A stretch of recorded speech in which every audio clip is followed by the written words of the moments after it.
Lu Tower was awakened by the sound of people crying during a house raid. Her throat still burned with the smoke from the last fire at the Prime Minister's mansion, and her back seemed to ache with the memory of the whip marks from the Exile road. In the swirling snow, the image of a small boy's cold, lifeless body was painfully clear and heartbreaking. She had called his name again and again, but he never woke up. In the end, she too had frozen and starved to death in that desolate, snow-covered land. Around her echoed the soldiers' voices, full of scorn. She should have died long ago. Made us suffer for nothing. Stop talking. Let's go back and report. I don't want to stay in this cursed place any longer. What about their bodies? Leave them. The wild animals will come soon enough.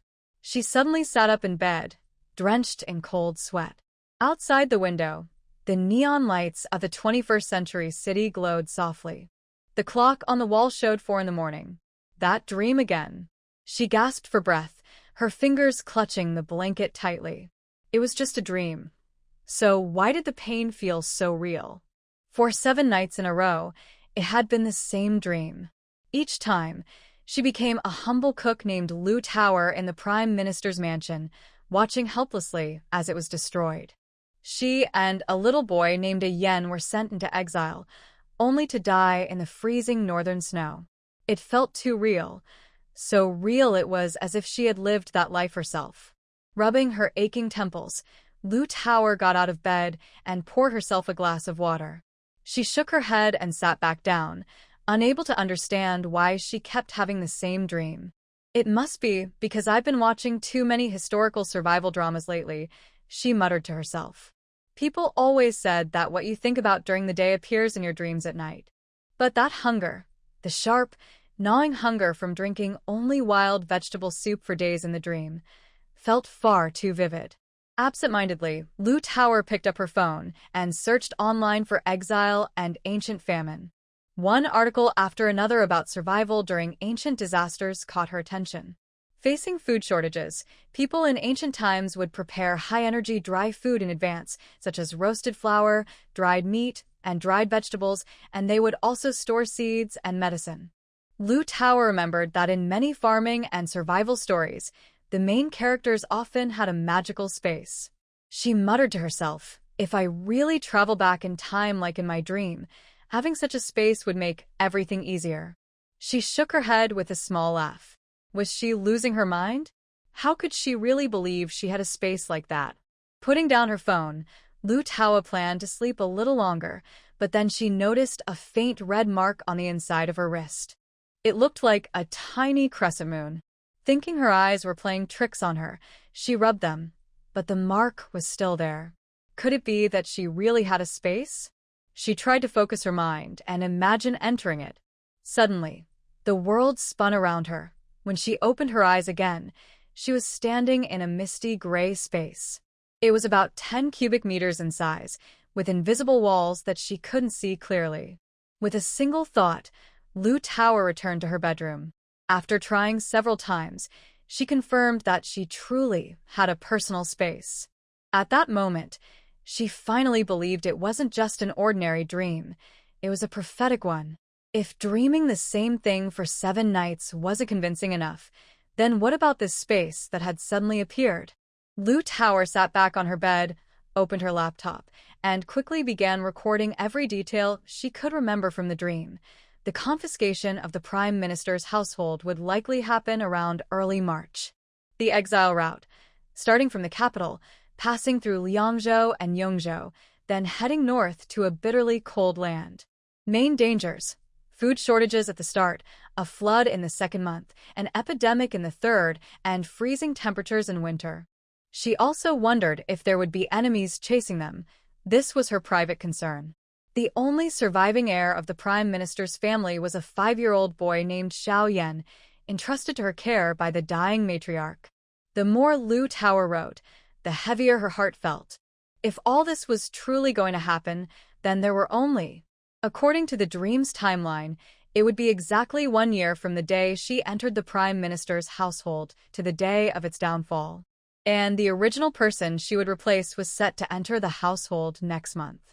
That meant if she really traveled there, she would have less than a year to prepare. Calm down, Lu Tower, calm down, she told herself. If I really am going to travel there, I must be ready. She didn't want to end up with the same tragic fate after traveling back in time. Over the next 3 days, Lu Tower quit her job as a nutritionist and began studying everything she could about ancient survival skills. She also made a detailed list of supplies to stock up on. On the 4th night, she had that dream again. But this time, it was much clearer. She saw the exact date she would enter the Prime Minister's residence, April 20th. She saw the layout of the old lady's courtyard, the location of the kitchen, and even smelled the sweet scent of steamed pastries from the back kitchen. It might have been an illusion, but it felt far too real. When she woke up, the mark on her wrist was slightly warm. She had a strong feeling that time was running out. Lu Tower took out all the savings she had earned over the years and began preparing carefully. She was an orphan with no family ties. After years of work, she had saved over 100,000 yuan. She also sold her gold jewelry, which brought in another 70 to 80,000, since gold prices were high. She didn't like dressing up. Her only hobby was collecting gold jewelry to admire in her free time. Altogether, she now had about 220,000 yuan. Her apartment was rented, so she didn't need to worry about it. First, she bought a large amount of long-lasting food: compressed biscuits, military rations, canned fruit, dried vegetables, beef jerky, candy, honey, flour, noodles, rice, cured meat, dried fish, self-heating meals, instant hot pot, instant noodles, and vitamin tablets. Next came medicine: antibiotics, fever reducers, anti-diarrheal pills, first aid supplies, disinfectant, insect repellent, and a full emergency kit. She even found an old-fashioned aluminum syringe set online, the kind used in the 1980s for penicillin injections. Then came survival tools: flint, a multi-purpose knife, waterproof cloth, rope, a small hanging pot, a thermos, a clay pot, warm clothes, including a down jacket and wool sweaters, blankets, shoes, and socks. And most importantly, women's hygiene products. She couldn't do without those. Otherwise, she would never get used to what they used in ancient times. She even bought fishing gear, since she had learned how to fish in her spare time. Each time she bought a batch of supplies, she tried storing them in her space. The space seemed to slowly expand as she used it, growing from just over 10 cubic meters to more than 20. Lu Tower remembered the bandits and greedy officers she had met on the road to Exile, so she bought a compound crossbow with 30 arrows and an improved slingshot, the most effective self-defense tools she could legally get.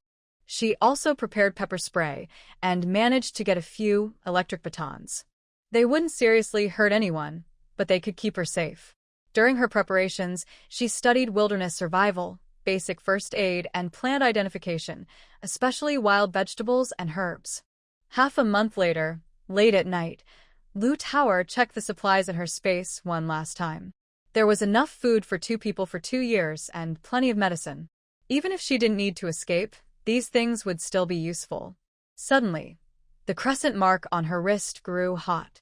Her vision went dark, and her last thought was, "It looks like it's really happening." Taya. You lazy girl, wake up. It's your first day on duty and you're already sleeping in? Do you want to lose your job? A loud, angry voice came with a rough shove, and Tower opened her eyes in shock. In front of her was a dark-faced, middle-aged man, glaring at her with anger. Manager Wang. She blurted out. He was the steward in charge of the kitchen at the Prime Minister's residence, quick-tempered but not a bad person. So, you still remember who I am? You sleep better than the masters themselves. Get up now. The old madam's breakfast won't cook itself. Tower quickly lowered her head and apologized. Manager Wang, I'll start right away. He snorted and walked off.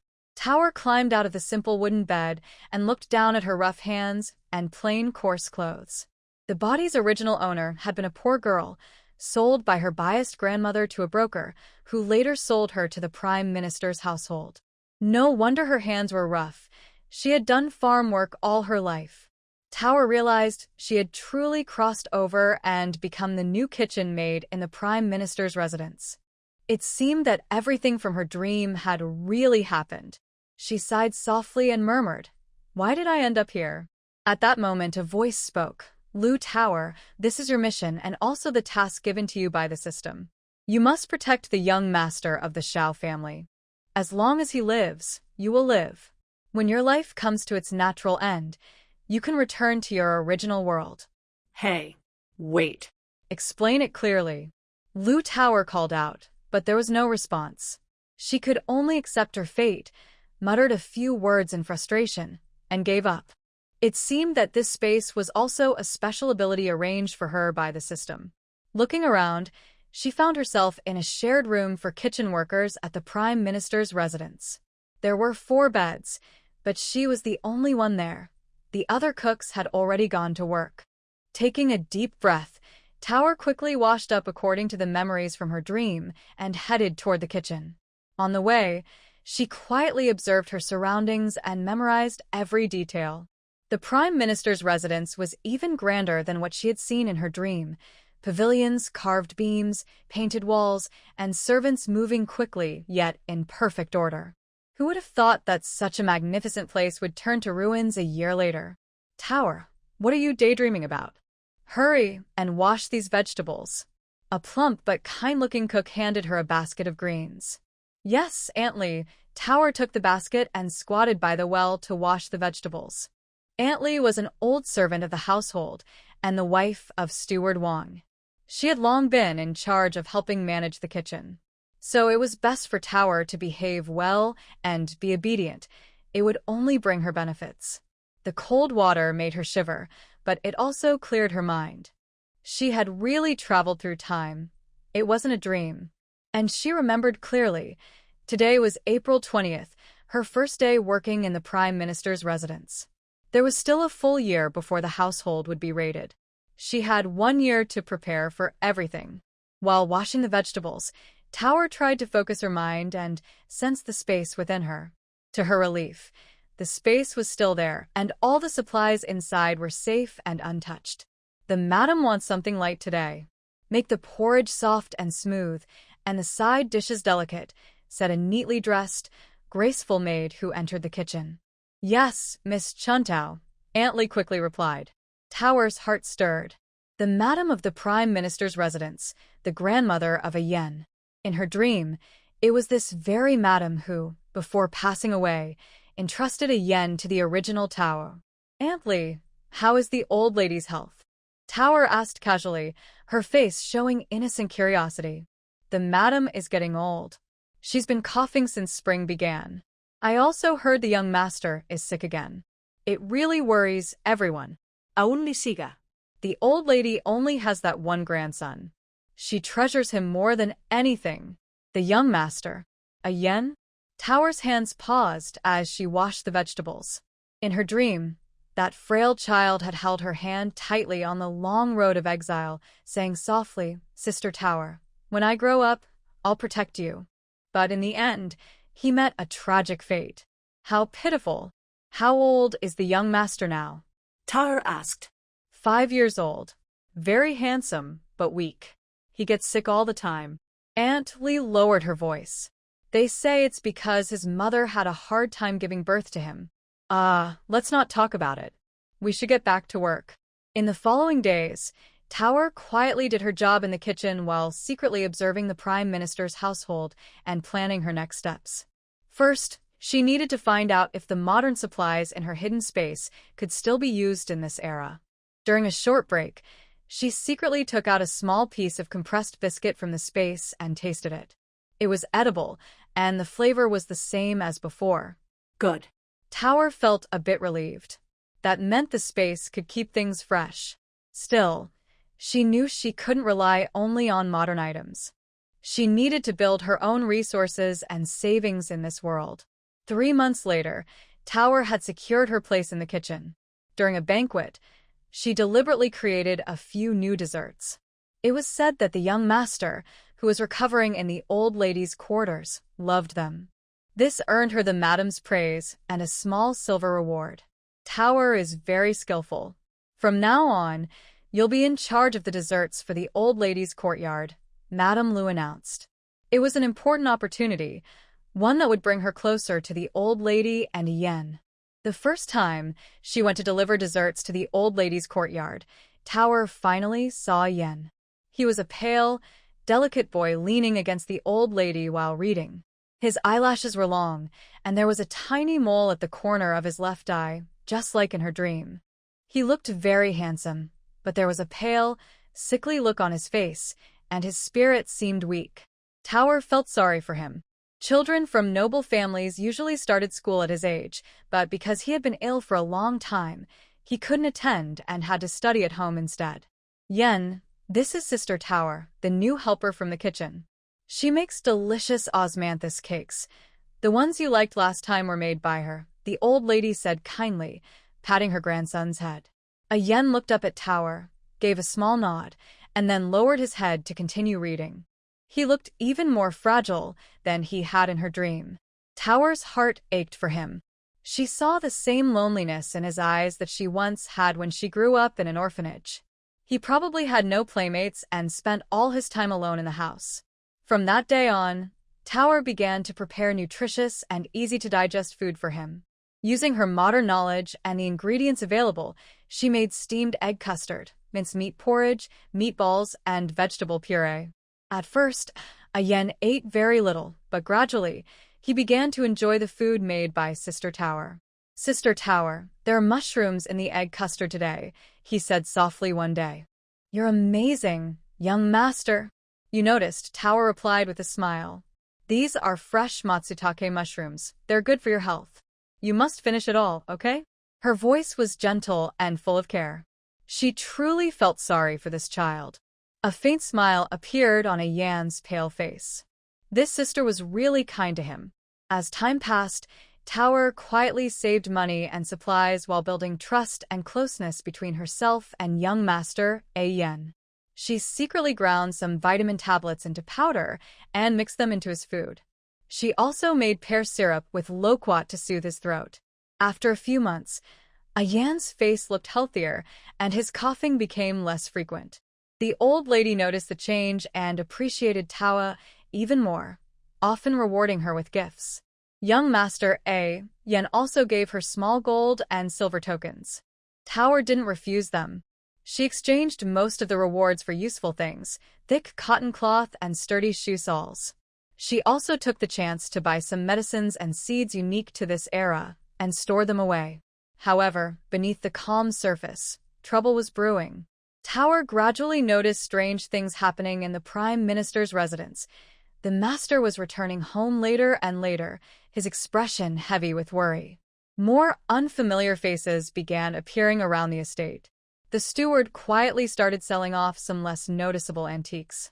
Of course, she only discovered this because she was observant. The rest of the household noticed nothing and went about their days as usual. The signs she had seen in her dreams before the family's downfall were now appearing one by one. After winter set in, the old madam's illness suddenly worsened. Tower knew that time was running out. Late at night on the 10th day of the 12th month, she was startled awake by urgent knocking. Tao girl, wake up. The old madam is not well. It was Madame Wang's voice, trembling with tears. Madame Wang was the old madam's personal maid. Tower's heart sank. She quickly dressed and got up. What was meant to come had finally arrived. The old madam's room was brightly lit. All the ladies of the Shao family were there, their eyes red from crying. Yen stood by the bedside, sobbing uncontrollably.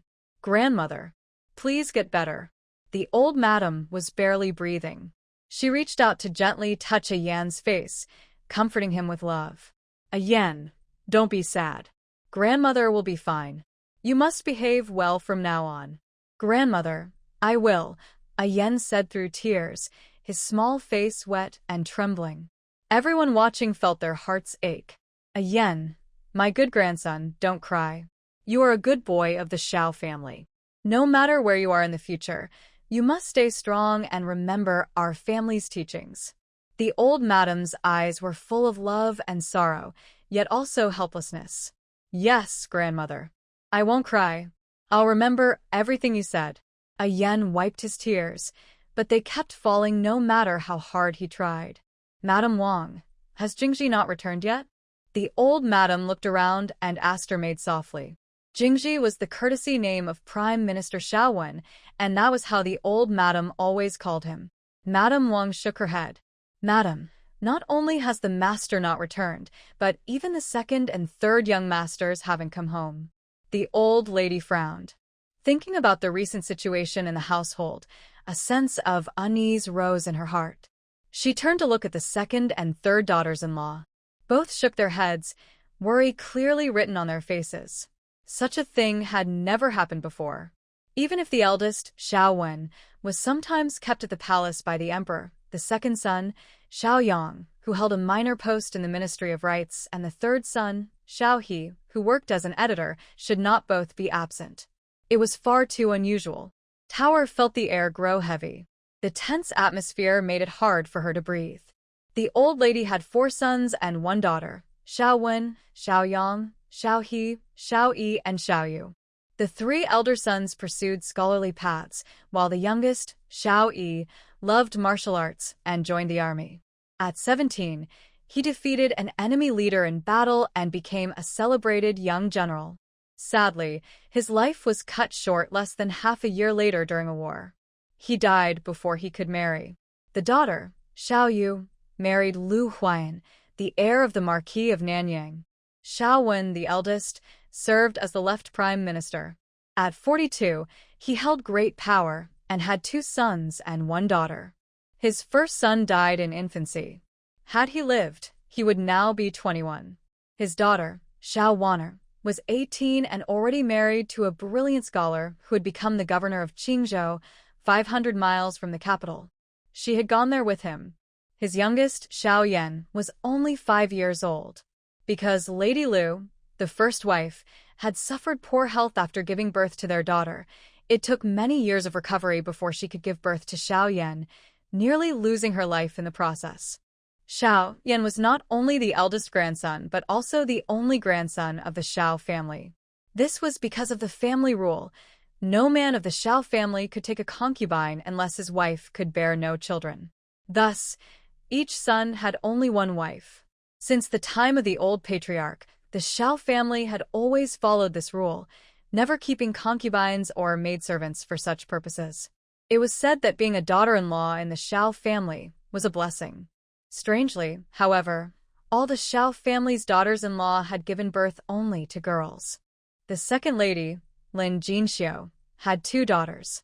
The elder died at the age of 3. The younger, Xiao Mingyue, was 13 and not yet of age. They had reached the age when marriage could be discussed, but unfortunately, the third madam, Li Nanyu, had a son and a daughter. However, her eldest son drowned in the lotus pond at the age of 5 after falling in while playing. Now, she only had an 11-year-old daughter, Xiao Qingyu. At this moment, both mother and daughter looked at the old madam with worried and fearful faces.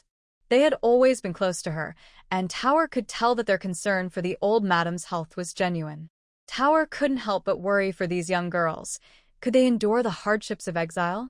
Wang Momo, quickly send for Steward Zhou, the old madam said seriously after hearing Wang Momo's words. Wang Momo answered at once and hurried out. Standing nearby, Tawa noticed the old madam's expression change and wondered if she had already guessed what was happening. None of the men in the family had returned yet. Could it be that trouble had already started in the palace, but the imperial decree had not yet reached the household? Before long, Wang Momo returned with Steward Zhou. She had met him halfway, which was why they came so quickly. Panting, Steward Zhou said, "Old madam, first madam, second madam, third madam, something terrible has happened." "What is it, Steward Zhou?" the old madam and the 3 ladies asked together. The Prime Minister's student came to report that the Prime Minister, the second master, and the third master have all been taken to the imperial prison, Steward Zhou said after taking a deep breath. The old madam froze for a moment, then asked, "Did he say why His Majesty gave such an order?"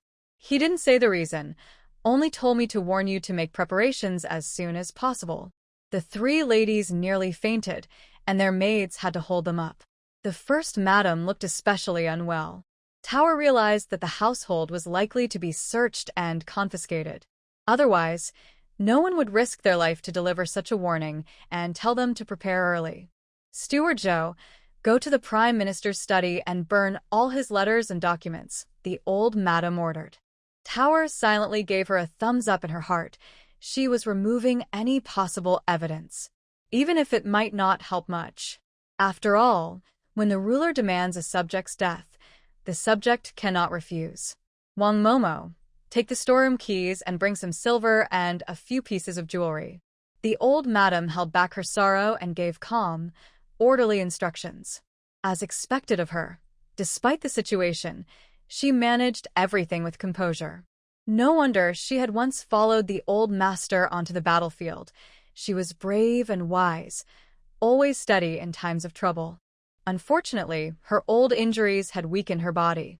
The other ladies and young misses were too delicate and had no idea what to do. Sulan, Jinxiu, Nanyu, dismiss all the maids and servants from your rooms. Give them some extra silver. The three ladies were crying so hard that their legs felt weak, unable to move. Stop crying. I'm not dead yet. This is not the time for tears. Hurry and do as I said. Seeing the old madam angry, the three ladies wiped their tears and, supported by their maids, went to carry out her orders. In the time it took to drink a cup of tea, most of the servants in the mansion had been dismissed. Only Steward Zhou, Madame Wang, and the old madam remained. Madame Wang came forward, holding a large wooden box. Steward Zhou soon returned after finishing his tasks. Madame Wang, Steward Zhou, you have both served the Xiao family for many years and worked hard. Take this silver and go home to live peacefully with your families. The Xiao household is now. The old madam could not finish her sentence. She gestured for them to take the silver and leave. Though reluctant, both of them knew there was no point in staying. They knelt to thank her and left with heavy hearts. Now only one person remained in the room. She wondered if the old madam would also give her money and send her away. If that happened, what should she do? But that wasn't how it went in her dream. Could the dream have been wrong? Just as Tower was lost in thought, the three ladies arrived with Xiao Mingyue and Xiao Qingyu, followed by the third madam's maid, Dong Kue. For some reason, Tower noticed that the third madam didn't look very sad. Unlike the first and second madams, whose eyes were swollen from crying, the third madam's face showed little grief. Tower didn't know much about her. She had only heard some gossip that the third madam had insisted on marrying the third master of the Xiao family, and the old master had agreed for the sake of the family's reputation. She didn't know the details, as she usually only paid attention to the affairs of the main household. Mother, we have given silver to dismiss all the servants in our rooms, and I've sent my personal maid back to my mother's home. Madame Lu Suyun spoke first. Mother, I've already given my nurse some silver, so she can return to her hometown and live comfortably, said the second madam, Lin Jinxiu. Mother, my maid Dong Kue doesn't want to leave me. She has no family left, so she can only stay with me, said the third madam, Li Nanyu. The old lady glanced at the three of them and continued, your husbands may never return. At best, the family will lose its property and be exiled. At worst, they may lose their lives. You are all still young. I can make the decision for my sons and give each of you a letter of separation, so you may remarry if you wish. Although being a separated woman carried some shame, it was still better than losing one's life. After the separation, with the support of their own families, the three daughters-in-law could still have a new start. The old lady turned her gaze to Tao Tao. Tao Tao, take out the 3 letters of separation from the chest. Tao Tao froze in surprise. Oh my! Had the old lady already asked her sons to prepare these letters in advance? That was truly unexpected. Silly girl, why are you standing there? Hurry and bring out the letters. There are also 3 green bundles inside. Bring those too, the old lady said gently, not in anger. Tao Tao quickly answered and went to the wooden chest. When she opened it, she indeed found 3 green bundles and several folded sheets of fine paper. She glanced at them. Sure enough, they were letters of separation. The top one even bore the name and handprint of Lord Shaowen. She placed everything on the small table beside the old lady's bed, then quietly stepped aside. The three madams were stunned when they saw the letters, unable to believe what they were seeing. The letters for the second and third madams were almost identical. They had no sons and could not continue the family line. The first madam's letter, however, stated, "She has grown older and affection has faded." Everyone in Shengjing knew that Lord Xiao and his wife had been deeply devoted for 10 years, living in harmony. This reason seemed far too weak. Perhaps Lord Xiao had written it this way on purpose, to make the first madam willing to part with him. What a thoughtful man indeed. The sons of the Xiao family were truly remarkable, honorable men in every sense. "Place your handprints on the letters," the old lady said softly. "Then take your letters and bundles and leave the Prime Minister's residence. There are some silver coins and jewelry in the package. Think of it as a small token of apology from our Xiao family. Please don't hold any resentment against us," the old madam said with a sigh. The first madam, Lu Suyun, knelt down and cried, "Mother, I won't leave. I won't separate from my husband. Since I married into the Xiao family, I will remain part of it even after death. Suyun, I know you are a good person, but this is Jingji's wish. Don't let his kindness go to waste. Take the letter of separation and the package, and go quickly," the old madam said, shaking her head. "Mother, I won't go either. I will stay with my husband, no matter what happens," said the second madam, Lin Jinxiu, as she knelt beside her. "Jinxiu, Suyun, if you stay, your lives may be in danger. Don't be foolish. Leave while you still can," the old madam said sadly. Both daughters-in-law had always been respectful and caring toward her, often visiting to look after her when she was unwell. She truly liked them both. The two women looked at each other, nodded, and quickly tore the letters of separation into pieces. Crying, they said, "Mother, we are not afraid of death. We will not leave our husbands. Even if we must die, we will face it together." They spoke in unison, their eyes filled with sorrow as they looked at their daughters. The first madam's gaze lingered on her 5-year-old son. She knew that if punishment truly came from above, even the children might not be spared. They were all part of the Xiao family, there was no escape. Since that was the case, she could not live on alone, nor could she ever remarry. The old madam looked at the torn pieces of paper on the floor, feeling both comforted and heartbroken. "So be it. The letters are destroyed. You may stay," she said softly. Then she turned to the third daughter-in-law, who had remained silent. "Nanyu, if you wish to leave, take the package and go now. I won't blame you." The third daughter-in-law still said nothing, perhaps lost in her own thoughts. It was only natural, no one truly wanted to die. Perhaps the imperial decree would arrive tomorrow. The third son's wife had always been a bit lazy, rarely visiting except for morning and evening greetings. Still, she had never done anything truly wrong. If she chose to leave, the old madam would not stop her. As she thought this, the old madam began to cough violently again. Tower quickly poured a cup of tea and handed it over. "Madam, please take your time. Have some tea to soothe your throat before you continue." The old lady glanced at her, took the tea, drank 2 sips, and waited for her third daughter-in-law to speak. Li Nanyu knelt down hesitantly and said softly, "Mother, I don't want to separate from third master, but I also don't want to die. I'm sorry, Mother. I still have my parents and brother. I can't bear to leave them." Her family was a merchant household. Back then, they had used a bit of strategy to have the third young master of the Xiao family marry her. They only wanted to raise their family status and secure a bright future for her brother. Who could have imagined that the powerful prime minister's residence would fall into such a situation? Although the third master and the old lady had treated her well, she couldn't risk her life for them. "Third sister-in-law, how can you say that? Third brother has always treated you kindly, and now you're abandoning him?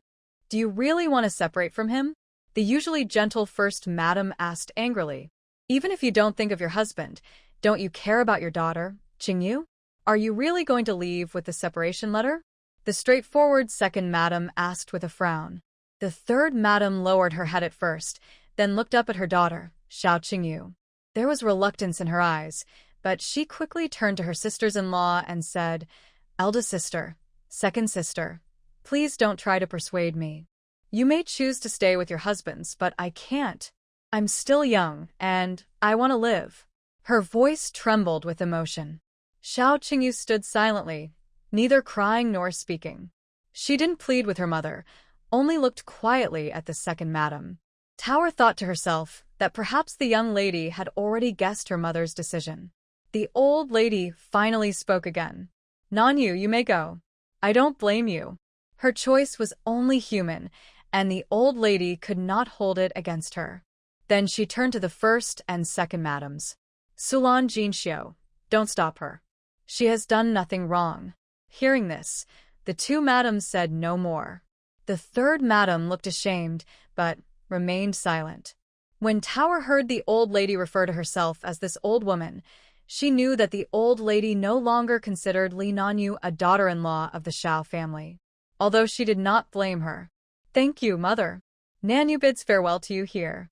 Li Nanyu bowed deeply to the old madam, then pressed her handprint on the separation document, picked it up along with her bundle, and prepared to leave. Just as she turned to go, she suddenly stopped, hesitated for a moment, then walked toward Xiao Qingyu and said with a trembling voice, "Qingyu, mother cannot save you. Please don't blame her." Xiao Qingyu still said nothing. She only looked quietly, her eyes filled with tears that she tried hard not to let fall. Everyone present felt a deep ache in their hearts at the sight, including Tower. But she knew this was fate, something no one could change. Li Nanyu no longer looked back and left without hesitation. Her maid, Dongkue, followed behind her. Tower watched the third madam leave, and the servants of the household were also being arranged. She felt anxious inside. What would happen next? Would it be life or death? She just wanted a clear answer. The old madam had not given her any new orders, so she could only wait. After all, her contract of servitude was still in the old madam's hands. Tower glanced around. Everyone was lost in sorrow and fear. No one knew what awaited them tomorrow. No news had come from outside, and only a few loyal guards remained in the residence. Ayan nestled in the first madam's arms, her beautiful eyes filled with fear and unease. The old madam saw that everyone was exhausted and waved her hand. "Go back to your rooms and rest. Worrying won't help. Get some sleep, so you'll have strength for tomorrow. Perhaps they will all return by then. Mother, let second sister-in-law take the children to rest. Also, let Tower take Ayan back to her room. I'll stay here to look after you," said the first madam. The second madam shook her head. "Elder sister, you should take Ayan and the children to rest. Tower and I will stay to care for mother." She thought the old madam must have kept Tower for a reason, so she agreed to let her stay. After all, Tower had been serving the old madam for a long time, and if she needed help, she could ask her. The two of them could take turns caring for her. Ayan was the only grandson of the Shao family, and his mother, the eldest daughter-in-law, should not be overworked. "Mother, I want to stay here with grandmother. I don't want to go back to my room," said Xiao Mingyue. Xiao Qingyu, who had been silent, also spoke up. "I want to stay with my cousin and keep grandmother company too." "Nonsense, you should all go to bed. Suyun Jinxiu, take the children back to your rooms. If everyone stays here, how can I rest? There's no need for all of you to help. Let Tower and Ayan stay with me," said the old lady, coughing heavily after speaking too quickly. "Mother, please don't be upset. We'll do as you say." "Tower, thank you for taking care of mother. Ayan, don't make your grandmother angry. Be good and listen to your sister Tower," said the eldest lady, knowing her mother-in-law's temper and not daring to argue. The old lady only said this to comfort the second and third ladies, but in truth, she wanted them to leave. Tower respectfully replied, "Madam, second madam, please don't worry. I will take good care of the old lady. I have 2 small bags for you. You might find them useful later. Please wait a moment." She turned and went into the side room next to the old lady's chamber. Because both the old lady and the young master liked her, she had been allowed to live nearby for convenience. She had moved out of the servants' quarters to stay in the side room. The two ladies were puzzled but waited without leaving. Tower soon came out holding 3 cloth bags.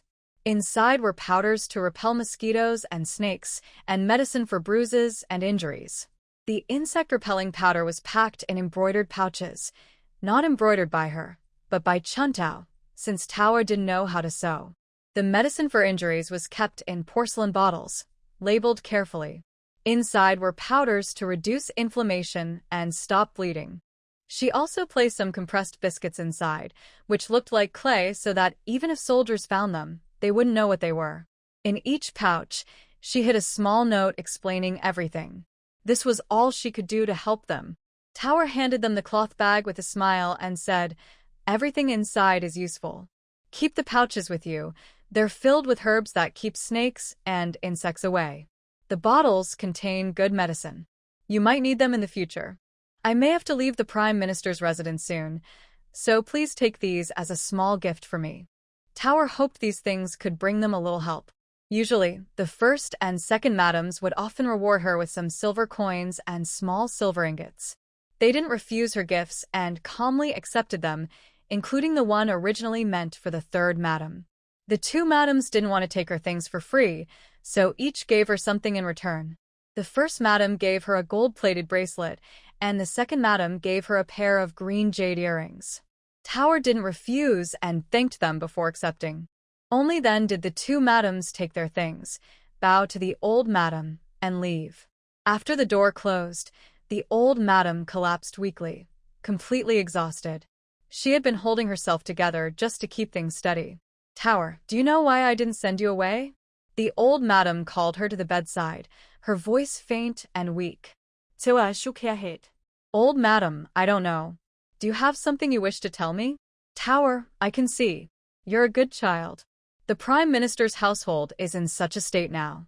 I fear by tomorrow it may no longer exist. Yen, my grandson, I'm entrusting him to you. Old madam, please don't say that. You'll get better soon." Taya's throat tightened. She could only offer weak words of comfort. She knew the old madam's time was near, and the old madam herself must have known it too. After all, she came from a noble family and understood many things clearly. The Prime Minister's residence is about to face disaster. I've already made some arrangements. Inside the bundle, the old madam reached under her pillow and took out a cloth bundle. Inside are some silver notes, land deeds, and a token from my family. Take young Yen and leave. I cannot let the Shao family end here. Take him to Yuzhou. Tower, you must promise me. The old madam was struggling to breathe. Tower quickly nodded, afraid that the old madam might pass away at any moment. She gently helped the old madam sit more comfortably so she could breathe easier. Seeing Tower agree, the old madam smiled kindly and then placed a set of keys in her hand. "Tower, these are the storeroom keys. While there's still time, go choose a set of jewelry. Consider it my gift for your future dowry. Let Yenner stay here with me for a while." Tower looked at the keys in her hand, surprised that the old madam had given her the storeroom keys. She decided not to refuse. It was likely the old madam's way of compensating her for taking care of the young master. "Thank you, madam." Tower didn't decline. She knew she would need money later. Books, ink, food, and daily expenses for the young master would all cost silver. Besides, if she didn't take it, the storeroom would soon be seized by the soldiers anyway. It was better to store everything safely, including the grain and other supplies. The old madam probably also wanted to speak privately with the young master, and Tower didn't wish to intrude. So she sensibly took the keys and left, reminding the young master to talk with his grandmother. Yen was very well behaved now, no longer as willful as usual. He nodded seriously. He knew his grandmother was unwell and wanted to stay by her side. Seeing him agree, Tower turned and left quickly. She hurried to the storeroom. She was already very familiar with the Prime Minister's residence and knew every corner well. Soon, she reached the storeroom, unlocked it, and took out a small flashlight from her hidden space. She shone it around. The storeroom was full of treasures. There were antiques, paintings, and plenty of silver and gold ingots, silver bars, and gold leaves. There were many pieces of jewelry, agate, pearls, jade bracelets, and several sets of hair ornaments. Tower's small mouth curved into a wide smile. She hadn't expected the old madam to be so wealthy. In truth, the Prime Minister was an honest official and didn't have much money. Most of the family's wealth came from the old madam's generous dowry and her skill in managing several shops, which brought in a steady income. That was how they had saved up such a fortune. Today, Tower didn't hold back. With a wave of her hand, she stored everything in her secret space, leaving only a few bits of silver behind. She couldn't take everything, otherwise the guards might become suspicious. After finishing, she closed the chests, locked the door, and went to the storeroom. There, she stored all the rice, flour, and oil in her space, leaving only some coarse grains. Then she went to the kitchen and stored the chickens, ducks, and sheep that hadn't been prepared yet. She wasn't sure if her space could hold living creatures, but she didn't have time to worry about that now. After working for a while, she began to worry about the young master and the old madam, thinking they should have finished their private talk by now. She hurried back to the old madam's courtyard. Just as she reached the door, she heard Yen crying sadly inside. Tower's heart skipped a beat. Could it be? Tower's heart tightened. She quickly pushed the door open and asked anxiously, "Young master, why are you crying?" Xiao Yan Zobit, Sister Taya, Grandmother. Grandmother won't move. She won't talk to me. Taya Frotze. Could it be that the old madam had really? Her hands trembled as she bent down and checked for breath. There was none. She slowly withdrew her hand. The old madam was truly gone. Although she had known this would happen, she had seen it in a dream. Facing it in real life still made her chest ache with sorrow. Her eyes stung as she took a deep breath and bowed deeply to the old madam. Then she gently patted the little boy's head, her throat tight as she whispered, "Yen, the old madam." She. The old madam had been ill for a long time, and after hearing that the Prime Minister and others had been taken away, her grief and worry had been too much to bear. In the end, she couldn't hold on any longer and passed away, earlier than in Tower's dream. "Sister Tao, what's wrong with grandmother?" Is she gone?" Sobi. Although Xiao Yan was still very young, he knew that his grandmother had been sick for a long time. Seeing the look on Sister Tao's face, he already guessed part of the truth.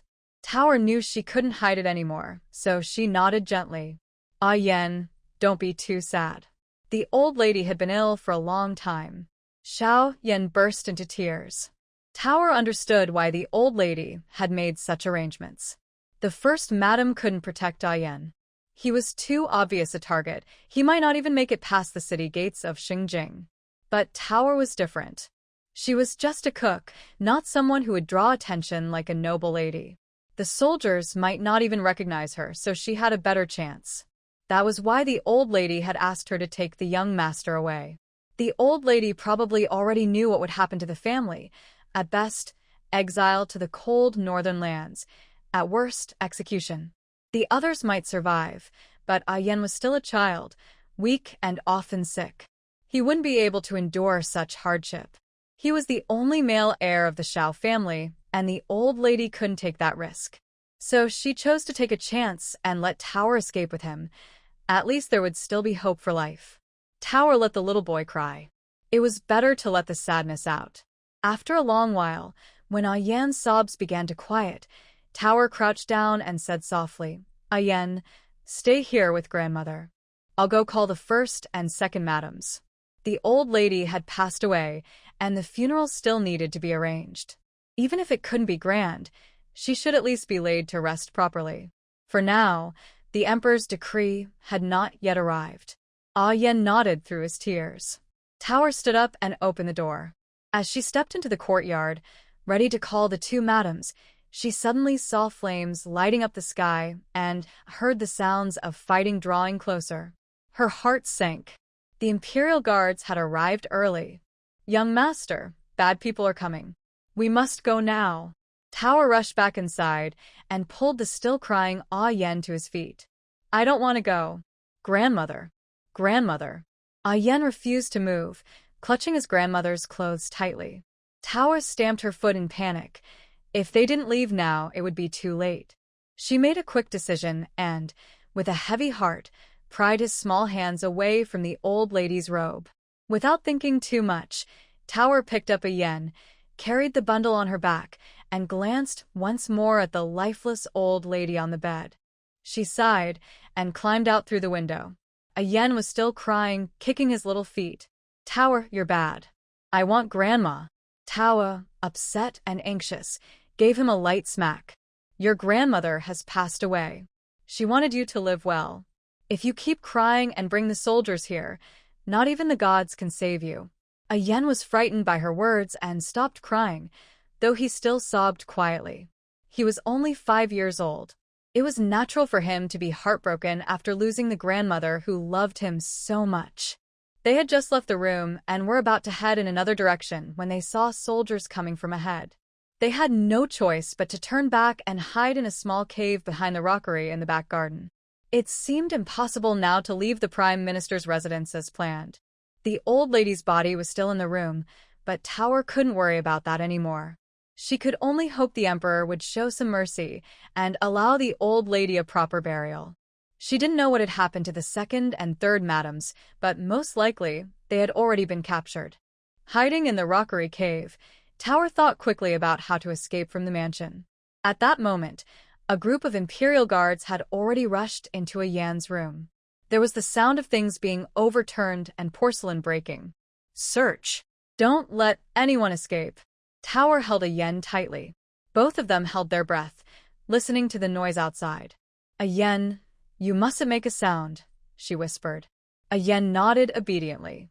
He knew the people outside were looking for him. They were fierce and dangerous, definitely not good people. So he pressed close to Tower, not daring to make a single noise. He already understood that their family was in great danger. He also realized that when Tower had hit him earlier, it was to protect him, to save his life. General Wei, we didn't find the young master. What? Search again. Turn the whole Prime Minister's residence upside down if you have to. The man's voice carried a tone of determination that would not rest until the boy was found. The sound of footsteps grew closer and closer. General Wei was probably the commander of the Imperial Guards, the elite troops stationed in the palace and directly under the Emperor's control. It seemed that this time, the Emperor was determined to confiscate the Shao family's property. Tower suspected that the Emperor himself might be the one behind everything. She shook her head, stopped guessing, and firmly took out a compound crossbow and an arrow from her hidden space. If they were discovered, she would have no choice but to fight to the end. General Wei, we found a cave behind this rockery. Could the young master of the Shao family be hiding inside? Inside the cave, Tower and Yen were both extremely nervous.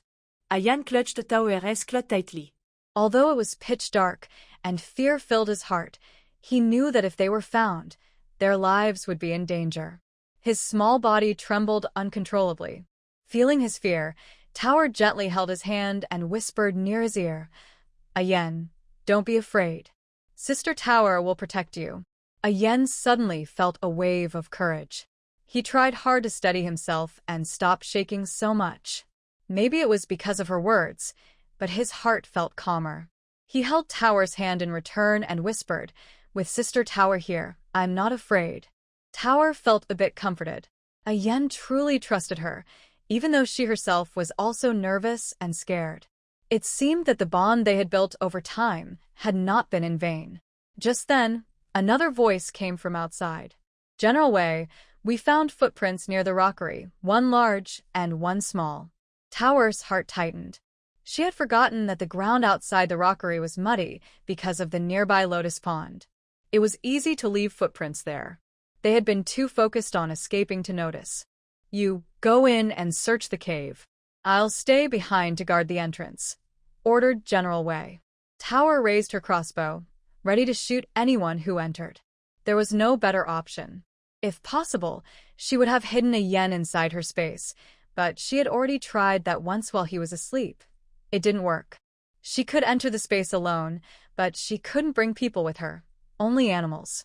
She didn't know why, but that was how it was. Fortunately, she still had dozens of arrows stored inside. Only a small search team of about 7 or 8 people had come this way. She decided to take a desperate chance.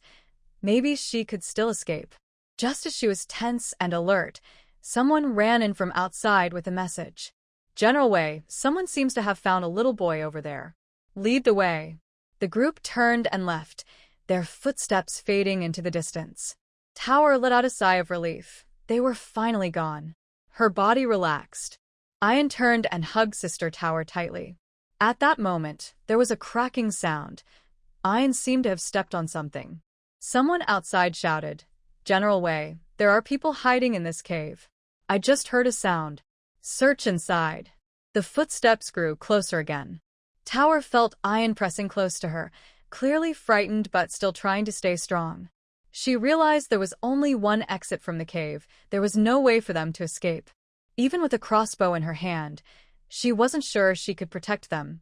For their safety, she had to come up with a perfect plan. She held Ayan's hand and slowly moved deeper inside. Voices echoed from the entrance. "Hey, Liuzi, are you sure you heard right? It's pitch dark in there. Would that little boy really hide inside? Could there be rats in there? Rats aren't scary, but snakes are. Stop talking nonsense and move forward," General Wei ordered sharply.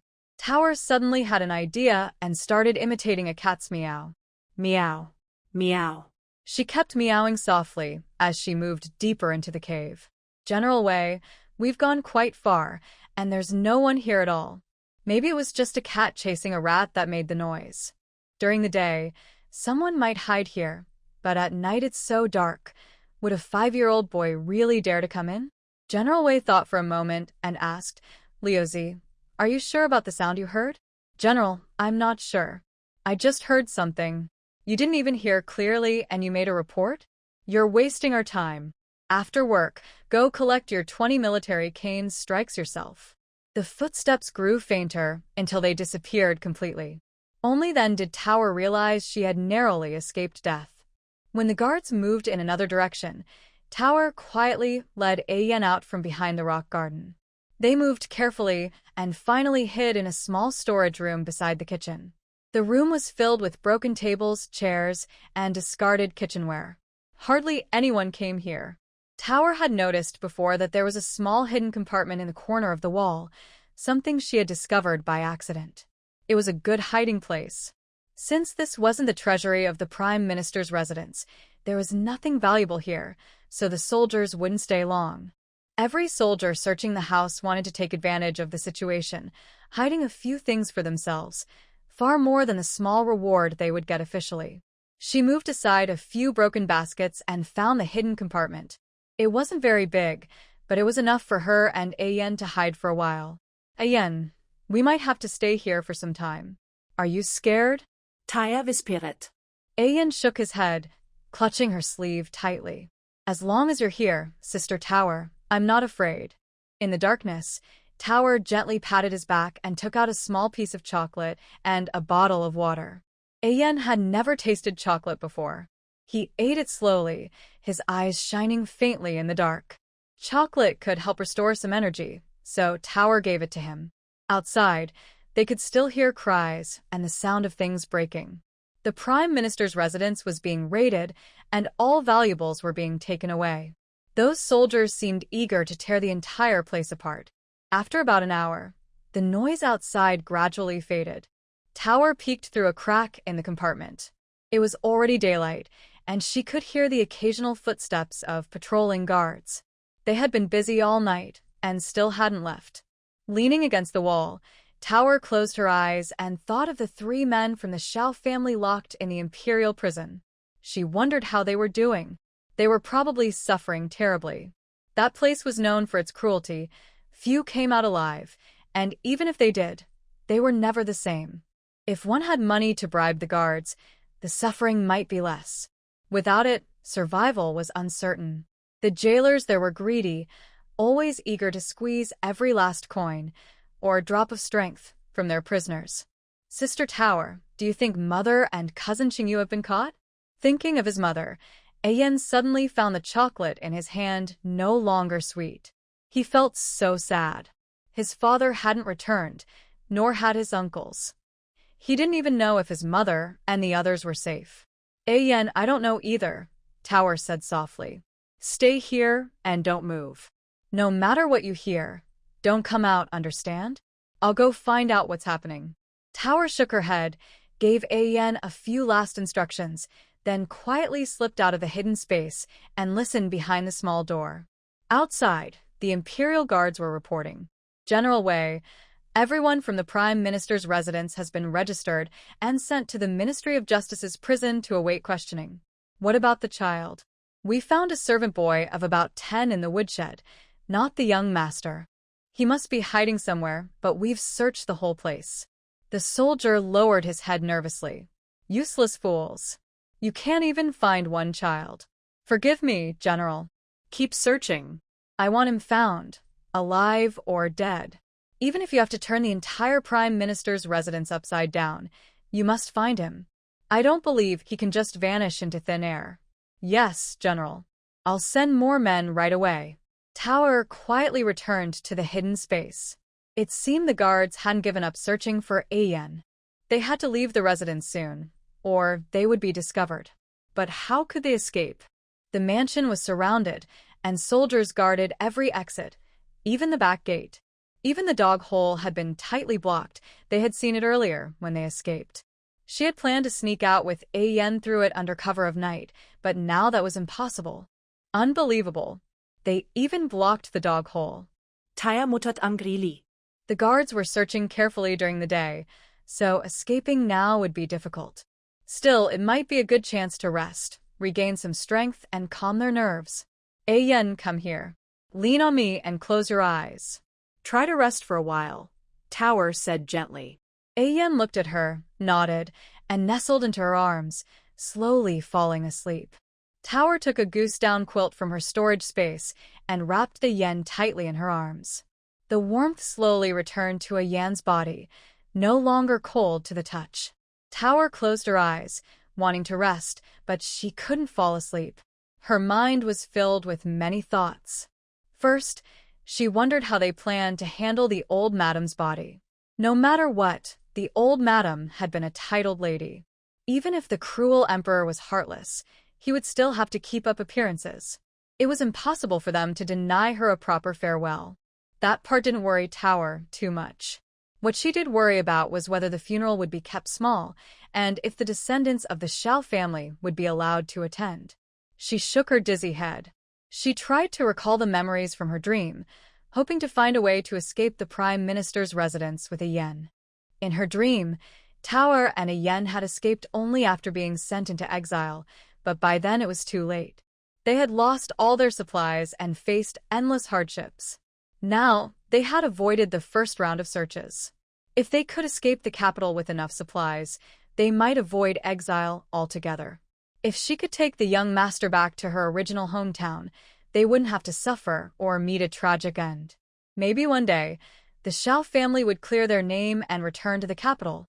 When that happened, she could bring him back and complete her mission.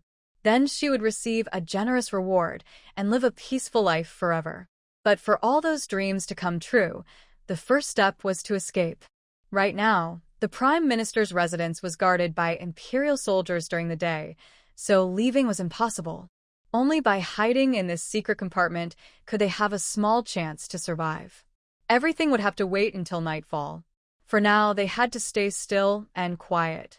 When the soldiers grew tired at night, their guard would drop, and that would be their chance to leave. For now, they could only stay hidden. Sister Tower, I'm hungry, Ayen whispered. Tower then realized it was already noon. She took out 2 compressed biscuits and 2 bottles of canned milk from her storage space, and they shared the food. She didn't dare take out anything else, afraid that the smell of food might drift outside and expose them. If they were discovered, there would be no way to survive. Ayen, when it gets dark, we'll find a way to escape. Remember, no matter what happens, you must stay close to me, all right? Ayen nodded seriously. Then, with tears in his eyes, he asked, Sister Tower, did the bad people take father and my uncles away? Tower didn't want him to be too sad, so she lied gently. No, they were sent by the emperor to work in a faraway place. They'll come back one day. But in truth, she wasn't sure if they would even survive the journey. The little boy pressed his lips together, wanting to say something, but stayed silent. Seeing him like that, Tower didn't know if he had realized she was lying. Still, there was nothing else she could do. She had no more comforting words left. Waiting for nightfall felt endlessly long. Tower kept listening for sounds outside while planning their escape in her mind. She had ropes, hooks, and other tools hidden away. If she could find a spot with fewer guards, maybe they could climb over the wall. But she wasn't sure if Imperial soldiers were stationed outside, and taking a 5-year-old child over a wall was extremely dangerous. Was there another way? Suddenly, Tower remembered what the old madam had told her before, and the small bundle she had given her. Tower took the cloth bundle from her hidden space and checked it under the faint light coming through a crack.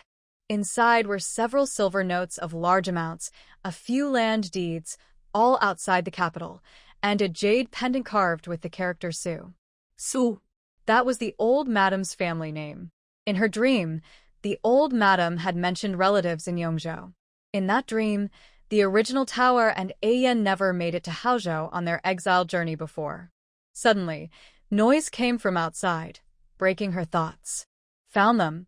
Over here. Tower's heart tightened, but then she realized the footsteps weren't coming toward them. Had someone else been caught? Taking advantage of the commotion, she quietly moved to the door to look out. Several Imperial guards were dragging a thin, small figure across the front yard. It was Little Bean Sprout, the 10-year-old kitchen helper who had hidden in a water jar out of fear. Tower's heart ached for him, but she couldn't help. There were too many guards outside. If she went out now, she would be killed instantly. In this ruthless, fictional dynasty, death was nothing unusual. Night finally fell. Tower decided to take a risk. She dressed a yen in dark clothes, changed her own outfit, and took a rope and a grappling hook from her storage space. A yen, we're going to climb over the wall soon. Close your eyes, hold on to me, and don't make a sound. A yen nodded and wrapped his arms tightly around her neck. Tower opened the secret door, checked that no one was outside, then slipped out of the small room and moved along the wall toward the west side of the courtyard. That area was near the stables, quiet and hidden, with a narrow alley outside the wall. Just as they were about to reach the west wall, a patrol of Imperial guards suddenly turned the corner. Tower quickly pulled a yen behind a pile of hay. Her heart pounded so hard it felt like it might jump out of her chest. This was far too thrilling, no, far too dangerous. Tomorrow morning, they'll be sent out of the capital, exiled to the northern border. The Prime Minister's family is finished this time, over 100 people. I heard the young master still hasn't been found? They said to stop searching. He's probably already gone. Tomorrow they'll send off everyone on the list. The guards chatted quietly as they passed. When they were gone, Tower let out a long breath. It seemed the guards had given up searching for a yen, which gave them a chance to escape. Before long, flames rose high over the Prime Minister's residence. Lu Tower felt a chill run through her. So that's what they meant by giving up, not mercy, but destruction. If they couldn't find someone, they would simply burn everything down. Thankfully, she had taken the young master out. Otherwise, even if they weren't burned, they would have been trapped by the smoke. These people were truly cruel, determined to wipe out every trace. Sadly, the old madam's body would likely turn to ashes. People always said the dead should rest in peace, buried in their homeland. Tower held back her tears, pulled a yen toward the old madam's quarters, and knelt down. A yen, let's bow to the old madam. A yen's eyes turned red as he followed Tower, knocking his head to the ground 3 times. Tower then thought of the master and the others on their way to exile. It wouldn't be safe for them either. Someone clearly wanted them all gone, though she didn't know who was behind it. It might be one of the Prime Minister's political enemies, perhaps the Right Chancellor, Qilongda. It might be a certain prince, perhaps the 3rd prince, Chengwang Xiejingxing, born to a noble consort who once tried to win his favor, but was rejected. Of course, The most likely person behind it all was the emperor himself. Tawa helped a yen up and gently wiped away his tears. It was not the time to be sad yet. In her heart, she silently prayed, "May the old madam rest in peace." Then she forced herself to put away her sorrow. There was no time for grief. She had to take a yen and escape from the Prime Minister's residence. Under the cover of night and the blazing fire, she reached the western wall. With one strong motion, she threw out her grappling hook, climbed over, and landed safely in a narrow alley. She quickly packed away her tools and patted her hands clean. Luckily, no one was around. But she was happy too soon. The young master of the Shao family is ahead. A loud shout broke the silence. "Sister Tower, the bad people are coming." A yen cried out anxiously from her back. Tower turned around. Even in the darkness, she could see the Imperial guards chasing after them with torches in hand. "Catch them, alive or not. There will be a great reward." Someone shouted again. "Darn it, they were waiting for us all along." Tawa spat on the ground in frustration and cursed under her breath. There was no time to think. She grabbed a yen and ran in the opposite direction. Tawa held tightly to a yen's small hand. She didn't dare look back. She just ran with all her strength. There were too many soldiers behind them, and they were now on the main road. Even if she used the tools hidden in her space, she couldn't fight so many people. If they were caught, it would mean certain death. So she could only keep running, hoping to find a place to hide. The two of them splashed through puddles on the stone road, muddy water soaking their cloth shoes. But they didn't stop. No, they couldn't stop. If they did, it would all be over. The shouts and footsteps of the soldiers surged behind them like a rising tide, threatening to swallow the seemingly calm but dangerous capital. "Faster, a yen. Just a little longer." Tower's voice was hoarse and broken. Every breath felt like a blade scraping her throat. 2 words, exhausted. 3 words, completely worn out. She knew her strength was fading. Sweat blurred her vision, and her legs felt as heavy as lead. The girl's body was still that of a teenager, weak and untrained, even less fit than before. Sister Taya. "I will keep going."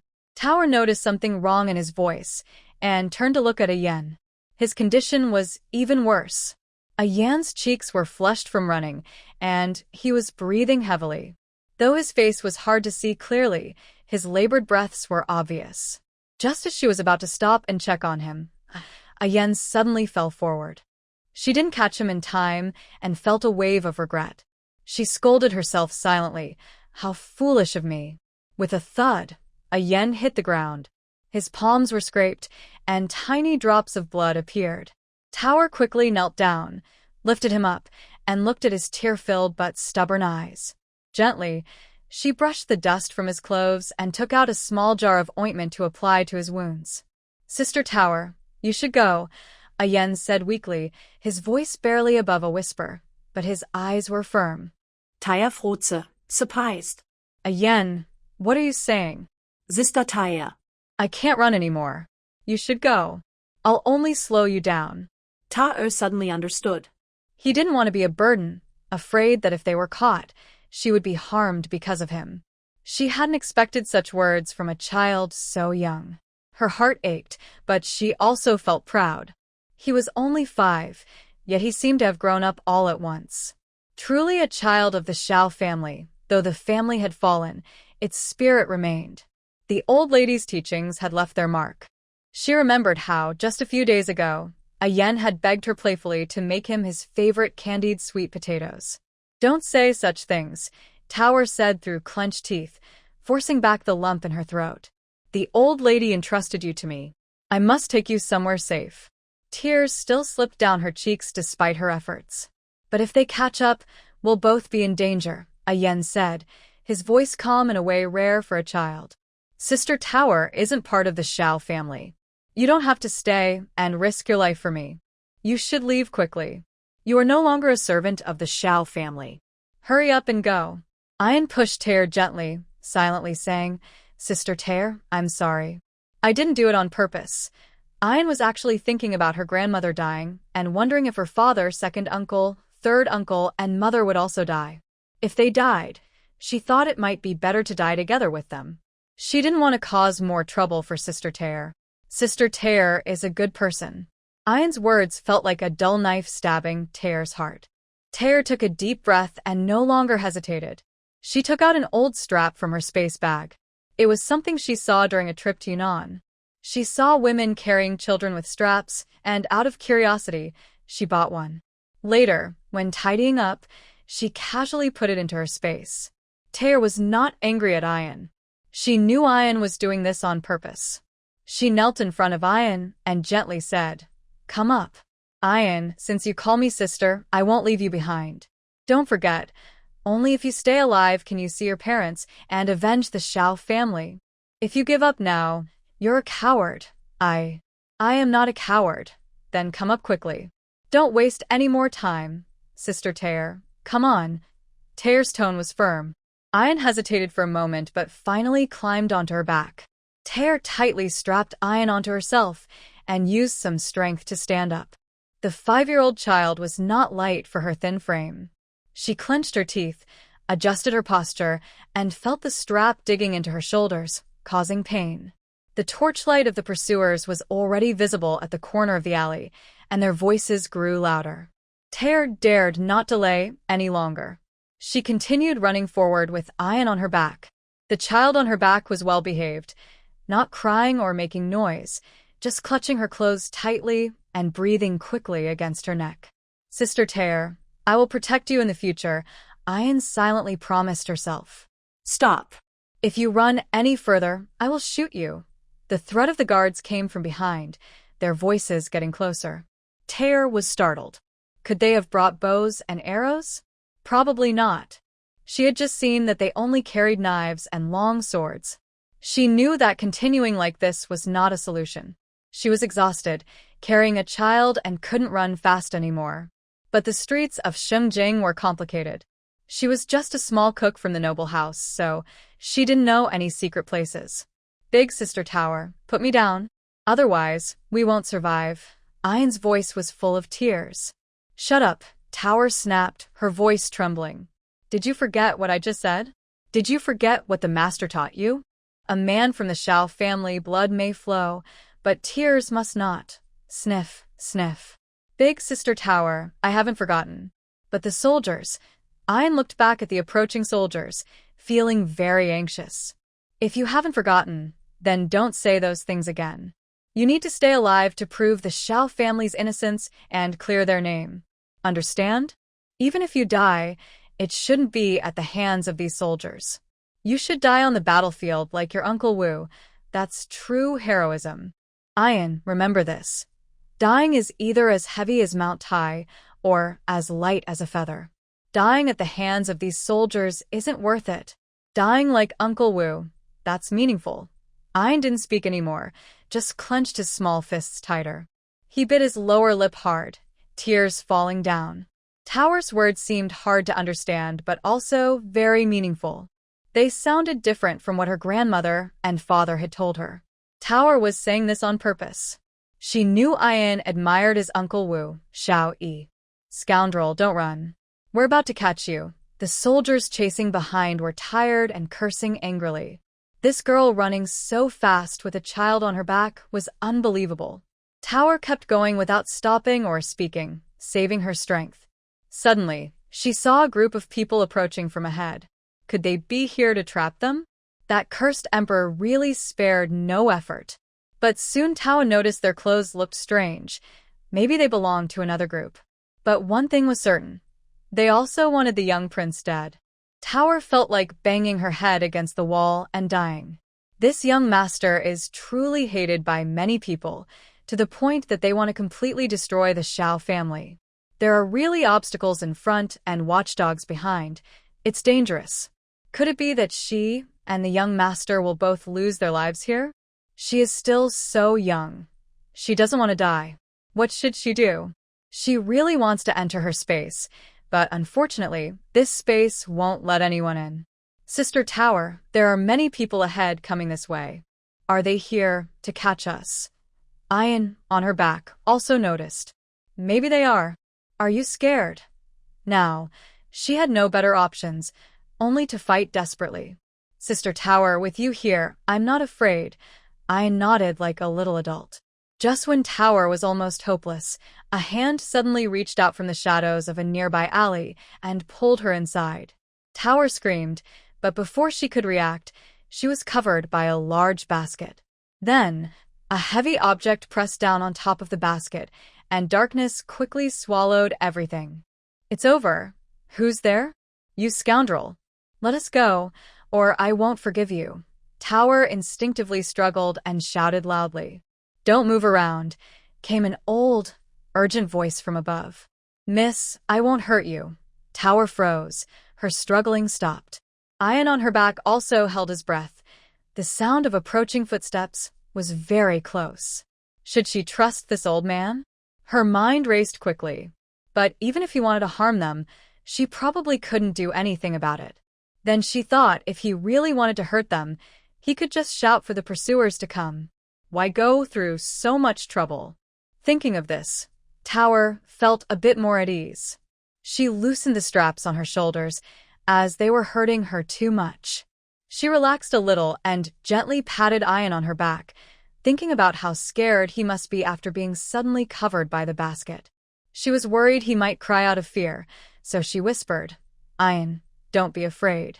Sister Tower is here. Ian softly responded in her ear. Sister Tower, I'm not afraid. Don't worry about me. Pear thought that the child's understanding was truly touching. Hey, old man, have you seen a girl around 14 or 15 and a child about 5 or 6? The rough voice of the soldiers outside interrupted Pear's thoughts. The two people in the basket started to feel nervous, and the soldiers continued to approach. Pear could feel that Yen was still trembling slightly. She gently patted the child's back again, silently comforting him. Sir, do you know how old that child is? A boy or a girl? And is there a reward for them? The speaker was the same old voice from before, but now it sounded more curious and cunning. Pear's heart sank suddenly. Oh no, this old man probably really wants to exchange them for silver.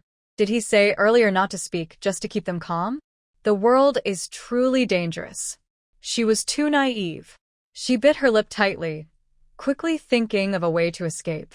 But the basket was tightly sealed, and she was carrying Ah Yen on her back, so she couldn't move freely.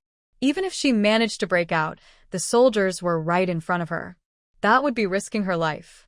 Forget it. She decided to wait and see. Maybe she was wrong, and the old man was just pretending. Old man, stop talking nonsense. Do you want to die? The soldier's voice grew more aggressive. A person who is just burning incense at night and wants a reward? Letting the courts wanted criminals go free? You wouldn't even have enough heads to cut off.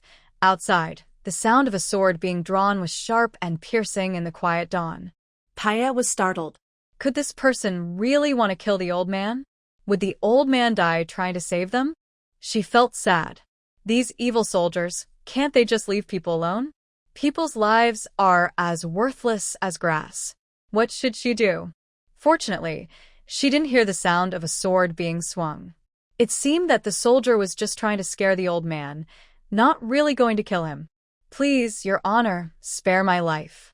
Please spare my life. The old man's voice immediately turned to one of panic. I didn't know they were wanted by the court. I didn't mean to mock you. I just wanted to ask clearly. If I caught the wrong person, it would be hard for you to explain, right? She held her breath, her nails digging into her palms. Done. Everything is finished. The old man is finally about to speak. The last bloodline of the Xiao family is about to be lost here. She is also going to die here, and Ah Yen will die too. Fortunately, the old man's next words only gave her a scare. Officer, I saw them run down that path. The old man pointed in a certain direction. For a moment, the air seemed to freeze. You'd better tell the truth, the soldier said with suspicion. If you dare to lie to us, be careful with the whip in my hand. Suddenly, there was a whip crack, and the old man let out a cry. I don't dare. I don't dare. It was that path. Just now a girl carrying a child ran eastward. The old man bowed deeply, but a flash of anger crossed his eyes. These people turned to leave, and Ah Yen felt his nose itch. He couldn't hold back and sneezed. Yawn. The old man, who had just stood up, quickly sat back in the basket, looking nervous. The soldiers heard the sound and immediately turned around, shouting angrily, "What was that sound?" "Officer, it's nothing. It's just that I caught a cold yesterday, so I sneezed just now," the old man explained quickly, but his legs were trembling. "That's not right. I clearly heard a child's voice just now, not yours," the officer said sternly. "Old man, are you lying? Are you trying to deceive us?" The soldiers looked at the old man with suspicion. "Boss, look, this old man's legs are trembling. He's scared." Someone among the soldiers said, "Old man, what are you afraid of? Are you really lying?" The whip came down again. The people in the basket could hear everything very clearly. She really wanted to rush out. These people are just too unreasonable. But reason still won over everything. "Officer, I'm not afraid. I've had a strange illness since I was young. My legs shake when I sit down, and I walk unsteadily, like a crab. If you don't believe me, I can walk for you," the old man said, standing up and walking back and forth in front of the soldiers. He deliberately made some strange gestures, making the soldiers laugh out loud. "Officer, I'm not lying to you, right? Hurry up and chase after them. If you wait too long, they will get far away, and it will be hard to catch up." The old man thought it was best to send these people away quickly. One of the leaders agreed, waving his hand. "Ignore this old man. We should find the people quickly. Otherwise, we won't complete our task and we'll all be unlucky." Hearing this, Tower finally relaxed again. Luckily, she was young and had a strong heart, or she might have had a heart attack and gone to heaven. "Hey, old man, your smell is so strong. Please leave quickly." "Yes, yes, yes. Officer, I'll go right away." "Right away." Suddenly, one of the soldiers pointed at the basket where the old man was sitting. "Sir, this basket is so big. Could the two people be hiding inside?" The military leader, who was about to leave, stopped and looked at the large bamboo basket. This basket was big enough to hold two people. Hearing this, Tower's heart jumped into her throat again. Ian also prayed silently. Please don't let them find us." "Old man, what's inside this basket? Are you hiding someone?" the officer scolded loudly and swung his whip again. No, officer. I wouldn't dare. I'm just a small commoner, very timid. Don't believe him. This old man has been sitting on this basket the whole time. There's definitely something suspicious." Another leader nodded, thinking it made sense. He pointed at the old man and said, "Old man, since you say there's no one inside, then open the basket and let's see." "Old man, don't be reckless anymore. You smell terrible, almost as if you were trying to get close to me. This is really unlucky. Damn it, I might as well forget about winning money this month." "Sorry, officer. I was in a lot of pain in my leg just now and couldn't stand steady." Taking advantage of the chaos, Tower lifted the bamboo basket and quickly hid under the cart that was carrying a respectful container. Because her leg had gone numb from squatting too long earlier, she almost fell. Luckily, the bamboo basket was close to the cart, and she was quick enough that the soldiers didn't notice her. She knew the old man deliberately knocked over a respectful container, because when he got up, he secretly patted the basket 3 times. She understood what he was doing at that moment. That old man isn't honest. He's definitely lying. There's probably someone hiding under that basket. One of the soldiers grew more suspicious. The leader squinted and looked at the old man kneeling on the ground. "Old man, since you say there's no one inside, you go and lift that bamboo basket yourself." "If there's no one inside, I'll believe you," the officer said. The old man nodded hesitantly and shakily stood up, walking toward the basket. He glanced sideways at the cart and saw the young boy's foot. That made him feel relieved. He pretended to look scared, trembling with fear, and slowly lifted the basket. It was empty, nothing inside.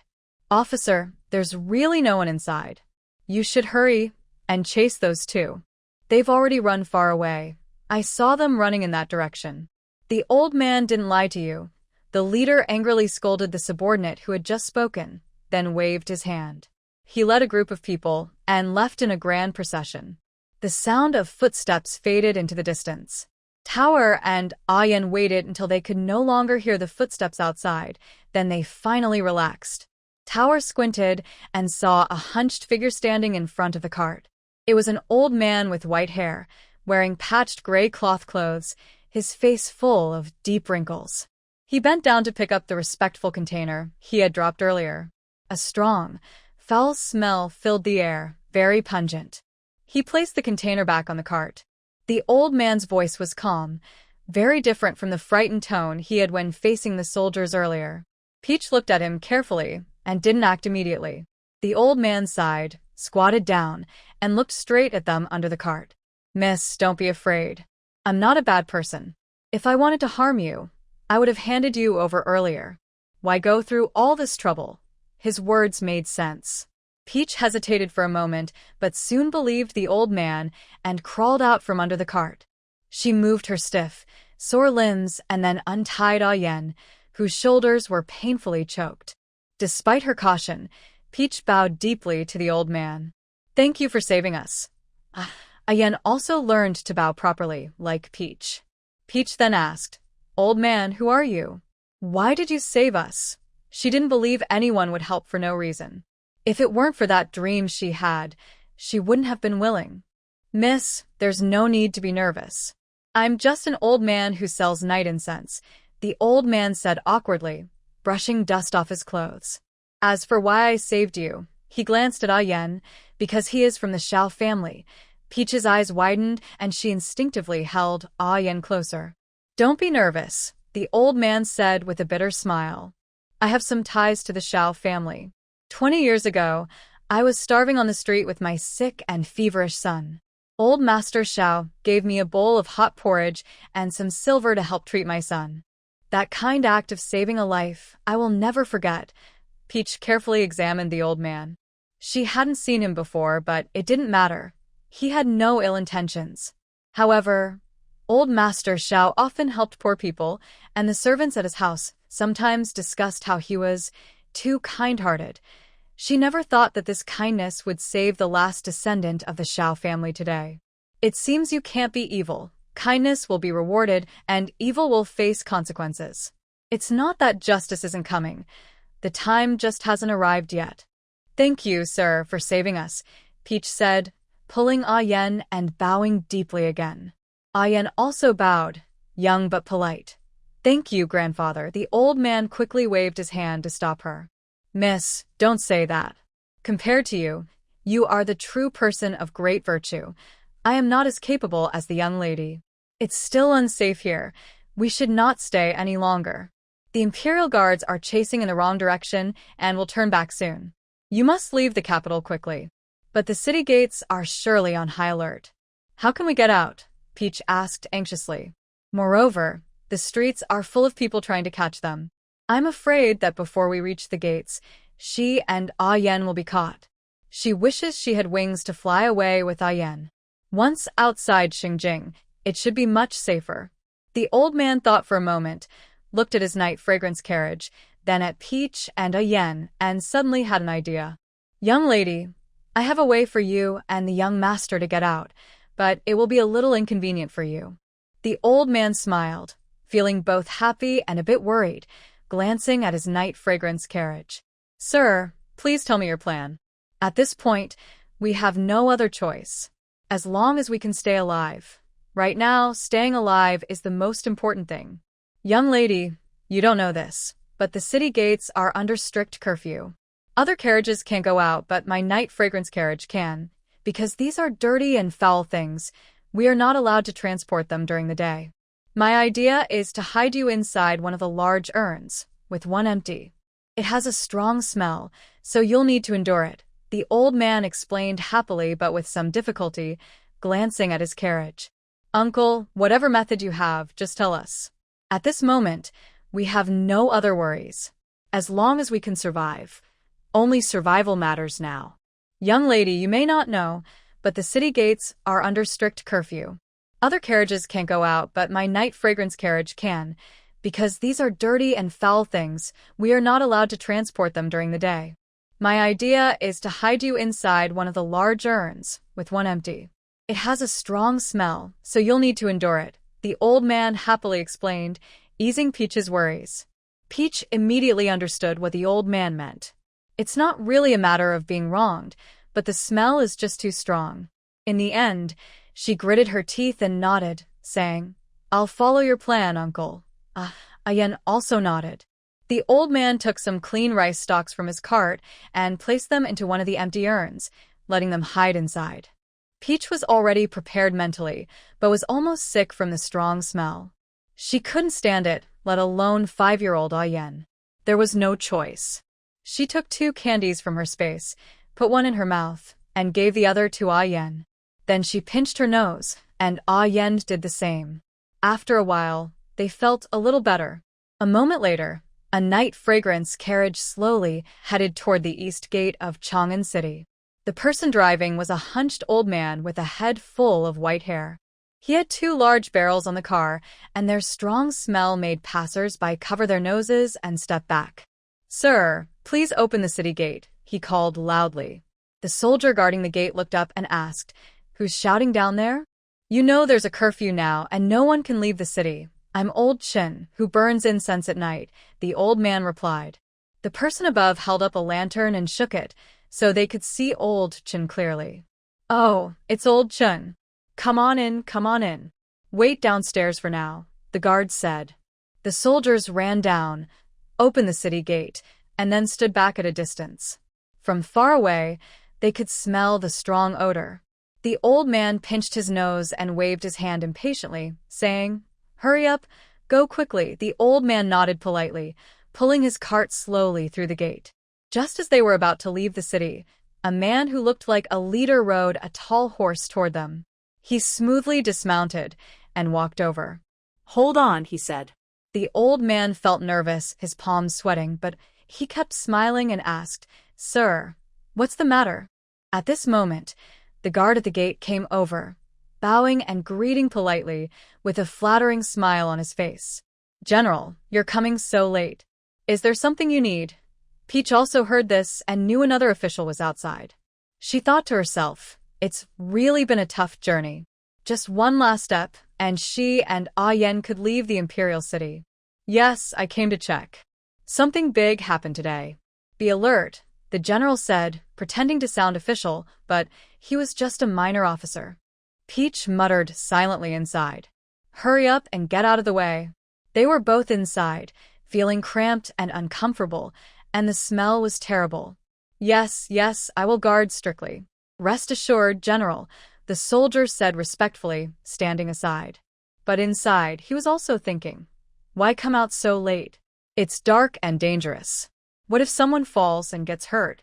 The city gate guard snorted and ignored the soldier at the gate. He covered his nose and approached the incense cart, knocking on the wooden barrels with his sword hilt. "Did you see anything suspicious today?" "No, nothing, sir," the old man replied. The old man's voice trembled as he said, "I got up before dawn to gather night-scented flowers. I haven't seen many people." "Oh, right, sir, officer," the old man continued. "I just remembered. Tonight, I saw a group of soldiers looking for someone, but I didn't see anyone else." The captain shot a sidelong glance at the dirty, stinky old man.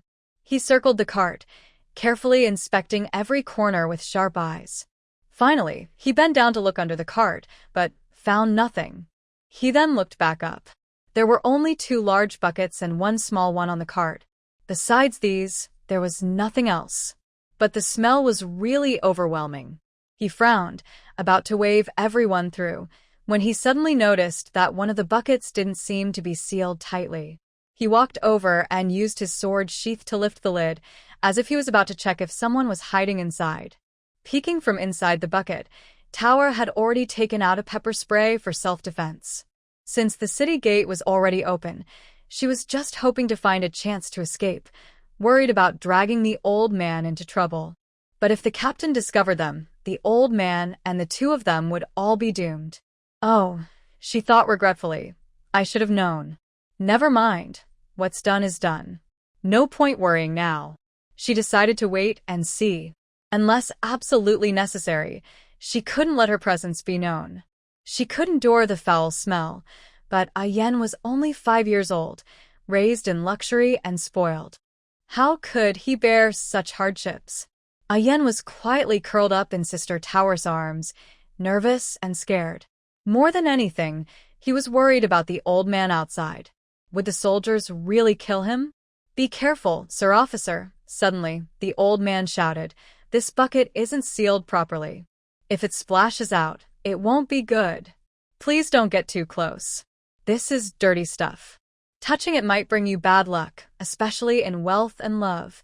But it was already too late. The captain had lifted the lid of the bucket just a little. In that instant, an unbearable stench hit him, making him stumble back and almost vomit. "Old man, close it. Quickly, close it," he shouted angrily, waving his hand and stepping back far away. He hadn't married yet, and recently his luck had improved a bit. He couldn't afford to get involved with such filthy things. The old man quickly stepped forward, covering the barrel lid, and repeatedly apologized, saying, Sorry. Sir, this barrel isn't fully sealed yet. I didn't mean to offend you. Hey, close the city gate." The higher-ups ordered that no one is allowed to leave tonight, the officer told the guard at the city gate, covering his nose and mouth. "The officer, I'm just a night incense seller. I can only go out at night. Otherwise, how would I handle these 2 barrels of incense? Look, I've already reached the city gate, so please let me go through." The old man looked worried and begged. "Old man, this is an order from above. Do you want to disobey? Do you want to lose your life? Those dirty things, you can handle them however you want. It's none of my business.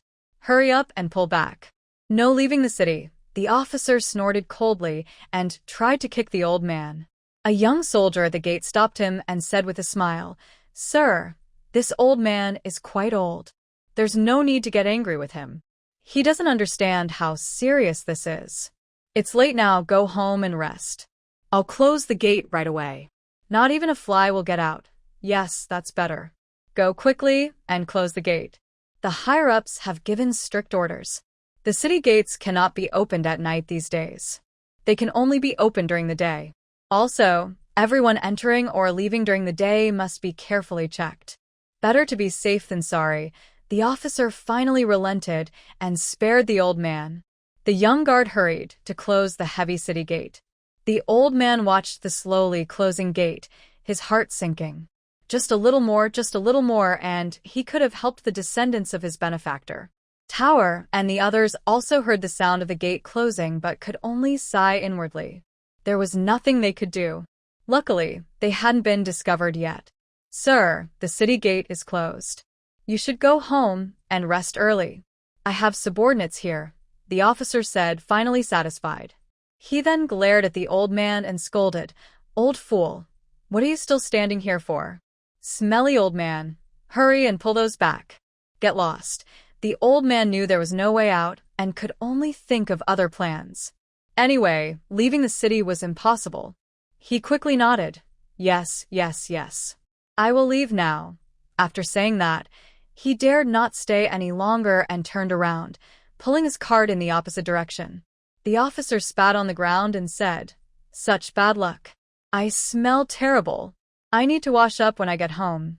After venting, he told the young soldier, "Keep your eyes open and watch carefully. If the criminal escapes, your head is on the line." "Understood, sir." "Rest assured," the soldier replied respectfully. "If you catch the criminal, you'll be rewarded greatly. From now on, you'll enjoy good food and drinks with me," the officer said, patting the soldier on the shoulder. The soldier nodded repeatedly. If it weren't for the prince's strict orders, he wouldn't bother coming here late at night. He'd be at the famous Drunken Flower Inn, enjoying the company of Lanji, the inn's top courtesan. Finally, the officer left. Bah! Such a shameless person. He's only interested in making money for himself. Usually, he doesn't even share the silver he gets at the city gate. Most of the extra silver from the city gate went into his pocket. None of us got a share. 15 minutes later, the old man carefully looked around before opening the lid and whispering, "Miss, young master, you can come out now." Taer immediately carried Ayan out and climbed out himself. "Taer's sister, I feel so sick." Taer's heart tightened at her words. Before she could ask, she saw Ayan sway and fall to the side. Quickly, Taylor caught him and anxiously called out, Ian. Ian. The weather suddenly turned bad, and it started to rain. Taylor grew more anxious. At that moment, the old man shouted from inside, Wife, it's raining. Hurry, bring out the oil paper umbrella. Taylor held Ian and followed the old man into the yard, where she saw an old woman coming out with a bronze-colored oil paper umbrella, holding another in her left hand. The old woman tiptoed over, looked at Taylor and the children, and didn't ask questions. Instead, she sighed with concern. What's wrong with this child? Does he have a fever? Miss, go inside quickly and don't get soaked. After speaking, she hurriedly held out the umbrella toward them. The other oil paper umbrella was given to her husband. Here you go, dear, she said. Thank you, mother-in-law. Taylor gratefully thanked her. It was clear that this woman was probably her husband's mother and didn't seem to be a bad person. Raindrops fell like broken strings of pearls, hitting the old roof with a loud patter. Some seeped through the thatch cracks, forming small streams that pooled into a muddy patch in the corner of the house. Taylor frowned, unable to enjoy the rainy scene. She used to like rain, but now she didn't at all. Just as the house was leaking, it started to rain heavily. It seemed like their bad luck was never-ending. Taylor felt anxious and cursed the sky. Why is it raining now? Are you deliberately making things worse for us? She wondered if the heavens thought they weren't unlucky enough. She tried to stay calm, but Ian was only 5 years old. Oh, cruel sky. Can't you show some mercy? As she cursed silently, her eyes turned red, and tears started to fall. The old man carried a dim yellow oil lamp, which flickered as he led Taylor through the narrow yard. Every step splashed tiny water droplets. Miss, be careful where you step. The yard is very muddy, he said in a hoarse voice, hunched over, with a faint smell of night-blooming jasmine and something unpleasant.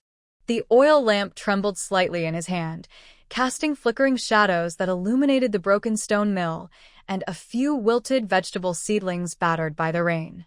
It was obvious they were very poor. Taylor hugged Ian tightly, silently praying that nothing bad would happen. She kept calling his name, worried he might fall asleep. Ian's small head rested weakly on her shoulder. His breathing was rapid and hot, and each breath seemed to burn her neck. Feeling the warm breath, Taylor guessed that he was probably exhausted from a long day and frightened, causing a high fever and convulsions. Many children his age could easily have such episodes. This is the place. It's a bit simple, but it's dry enough. Miss, you should quickly lay the young master down, the old man said. He pushed open a creaking wooden door. The oil lamp's light spilled in, revealing a very basic and almost shabby interior, a wooden bed with a thin blanket on top, and a crooked square table with a wooden block underneath. There are 2 smooth, polished bamboo stools, probably made by themselves. In the corner of the wall, there are a few bundles of dry grass, likely used for bedding. Hanging on the wall are a woven bamboo fish basket and a straw hat. Peach gently places Yen on the bed. As soon as he touches the bedding, he instinctively curls up, his face burning red. His hands refuse to loosen from her neck. He murmurs softly, Peach sister, don't leave Yen. Be good, Yen. Peach sister is here. Don't be afraid. First, let go of your hands. Peach sister will stay with you. While comforting Yen, she gently pats him. Finally, Yen releases his grip, but his eyes remain closed. Perhaps he's not used to the hard wooden bed and moves a little restlessly. Peach quickly reaches out to feel Yen's forehead, but as soon as she touches it, she pulls back. His temperature is frighteningly high. Old sir, the young master might be having a fever and convulsions, Peach says urgently. Please bring a basin of hot water. The old man's face changes, and a flicker of panic appears in his tired, cloudy eyes. He quickly turns to call his wife inside. Old lady, hurry. Bring a basin of hot water, quickly. The old woman responds and runs off, her footsteps hurried and anxious amid the rain. The old man stands nearby, anxiously rubbing his hands and pacing back and forth in the small room. This is not good. The young master's body is precious. If anything goes wrong, the Shao family might be in trouble. How can I face old Master Xiao? No, the young master can't have an accident. I'll go find the doctor right away. Old sir, wait a moment. Peach quickly stops the old man, who is about to leave. You can't go get the doctor. Miss, the young master has a fever. If we don't call the doctor, he might not last until tomorrow. You wouldn't just abandon him because of a fever, would you? The old man looks at the young master's flushed face, feeling some pity, then asks in a somewhat harsh tone. A few days ago, a 3-year-old child here died from a high fever that wouldn't go down. That family cried desperately. Old sir, you've misunderstood me. I would never leave Ayan. If I had such thoughts, I would have run away long ago. Why wait until now? I can't let anyone find out about the young master's condition. The fewer people who know, the better. Pear knew the old man had misunderstood, so she quickly explained. The more people knew, the greater the danger, which was not good for her, Ayan or the old man. The old man stopped in his tracks and hurriedly apologized. Miss, I'm sorry. I wrongly accused you just now. Then he looked at the little young master on the bed, who looked very weak, and his eyes were full of worry. But miss, the young master's high fever. I have a way, Pear said softly but with strong confidence.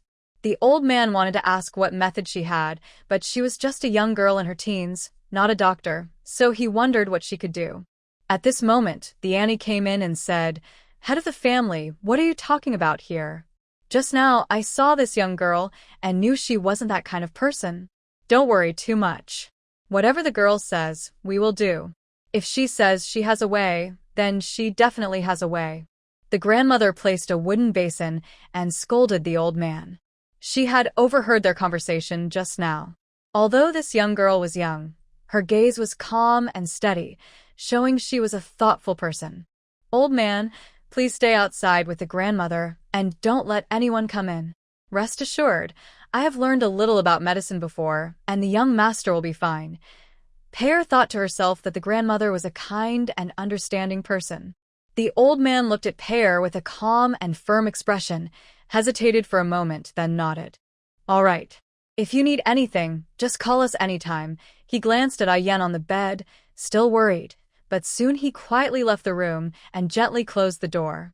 Outside, the old man lowered his voice and said, Wife, go cook some noodles and crack 2 eggs into them. I'll stay here and watch. Pear listened to the sounds outside, quickly stood up and locked the door. She was worried they might accidentally come in and see her using things from her space, which would cause trouble. She couldn't explain clearly, and if they saw her as a monster or ghost, it would be dangerous. She didn't want to be burned as a witch or monster. She definitely didn't want to die. She was also afraid they might disturb her while she was treating Ah Yen. Pear turned back to the bed, took a deep breath, closed her eyes, and focused her mind. She silently thought, Smart thermometer. The next moment, a new type of thermometer with a green shell suddenly appeared in her hand. She had bought it earlier and kept it in her space, and now it was useful. Fortunately, she had prepared this good tool. Peony gently placed the thermometer under Ian's armpit. The boy, still asleep, twitched restlessly and mumbled intermittently, Grandmother. Cold. Ian is cold. It will be better soon, Ian. Be good. Peony softly comforted him, then took out a soft, warm goose-down blanket from her space and covered him with it. Ian mumbled again, Father. Mother. Don't go. In the end, he kept calling, Peony's sister. Don't leave Ian. Peony's heart clenched tightly. She remembered the sudden disaster, Ian's suffering that day, the blazing fire at the Prime Minister's residence, and the old lady's last words. Peony, I leave Ian to you. Unconsciously, tears welled up in her eyes. After a while, the thermometer beeped softly. Peony took it out and saw it read 39.5 degrees Celsius. She gasped in surprise. No wonder he was so hot. If the temperature rose any higher, he might develop meningitis, which could turn him into a simple-minded person. She didn't know when he had a fever, but perhaps he had been enduring it all along. If that was true, it was really tough on him. Peony was somewhat impressed by his endurance. She couldn't delay any longer. Quickly, she took out fever medicine and a small bottle of mineral water from her space. Carefully, she helped Ayan sit up and fed him the medicine. Ayan swallowed unconsciously, but spat out most of the water. Peony patiently fed him little by little, softly coaxing, "Be good, Ayan. Take the medicine and you'll feel better." After giving him the medicine, she wrung out a cloth in a wooden basin and carefully wiped his body. When she removed Ayan's sticky outer clothes, she noticed several bruises on his small body, likely caused by bumps during their escape. It must have hurt a lot. Her eyes welled with warmth, and her movements became even gentler. After cleaning him, she changed him into clean clothes. In her space, she had many of Ayan's clothes. Now, she was dressing him not in fine silk but in plain cotton clothes to better hide their situation. Finally, she took out an ice pack wrapped in cloth and gently placed it on Ayan's forehead. Next, she applied ointment carefully, hoping the bruises would fade by tomorrow. Ayan wouldn't feel as much pain and would suffer less. At last, Ayan stopped having nightmares and fell into a deep sleep. Taking this chance, she slipped into her space and changed into a simple, plain outfit. After changing clothes, Tower sat down on a small bamboo stool by the bed. She stayed close to Ayan, who was still running a high fever. She knew the fever wouldn't go down quickly. Fortunately, he looked a little less uncomfortable. Outside, the rain had slowed, and all she could hear was the drip of water from the eaves. The oil lamp cast Tower's shadow on the mottled earthen wall, flickering with the flame. She sat by the bed, unable to rest. Every so often, she would change Ayan's towel, check his temperature, or gently wipe his dry, cracked lips with a damp cotton swab. Time passed slowly in the quiet. Tower's mind drifted far away. She remembered how confused she felt when she first arrived in this world, the time she spent with Ayan in the mansion, and how kind the old lady had been to her. But she missed her original world the most. Wah wah. Although her life working long hours was tough, at least it was safe. Plus, she was a nutritionist with a good salary. In her free time, she did live streams at night, earning quite a bit, around 6,000 or 7,000 a month. Because she was a beauty blogger, teaching her fans about skincare and makeup, she had many followers, so her income was decent. It was because of this strange premonition dream that she ended up in this alternate dynasty. Although she had her space, she still faced the risk of losing her life at any moment. Wah wah wah. She wasn't married, had no children, and hadn't even been in love. She hadn't even touched a handsome guy's six-pack abs. Wasn't she missing out? If only she had known before coming to bring a few handsome male models along, maybe she could have had some fun. Wah wah wah. A sip of water. A faint whisper pulled Tower back to reality. She looked over and saw Ayan's eyelashes fluttering gently as he slowly opened his eyes. The once beautiful eyes now looked confused because of a high fever, but when she saw Tower, her gaze gradually focused.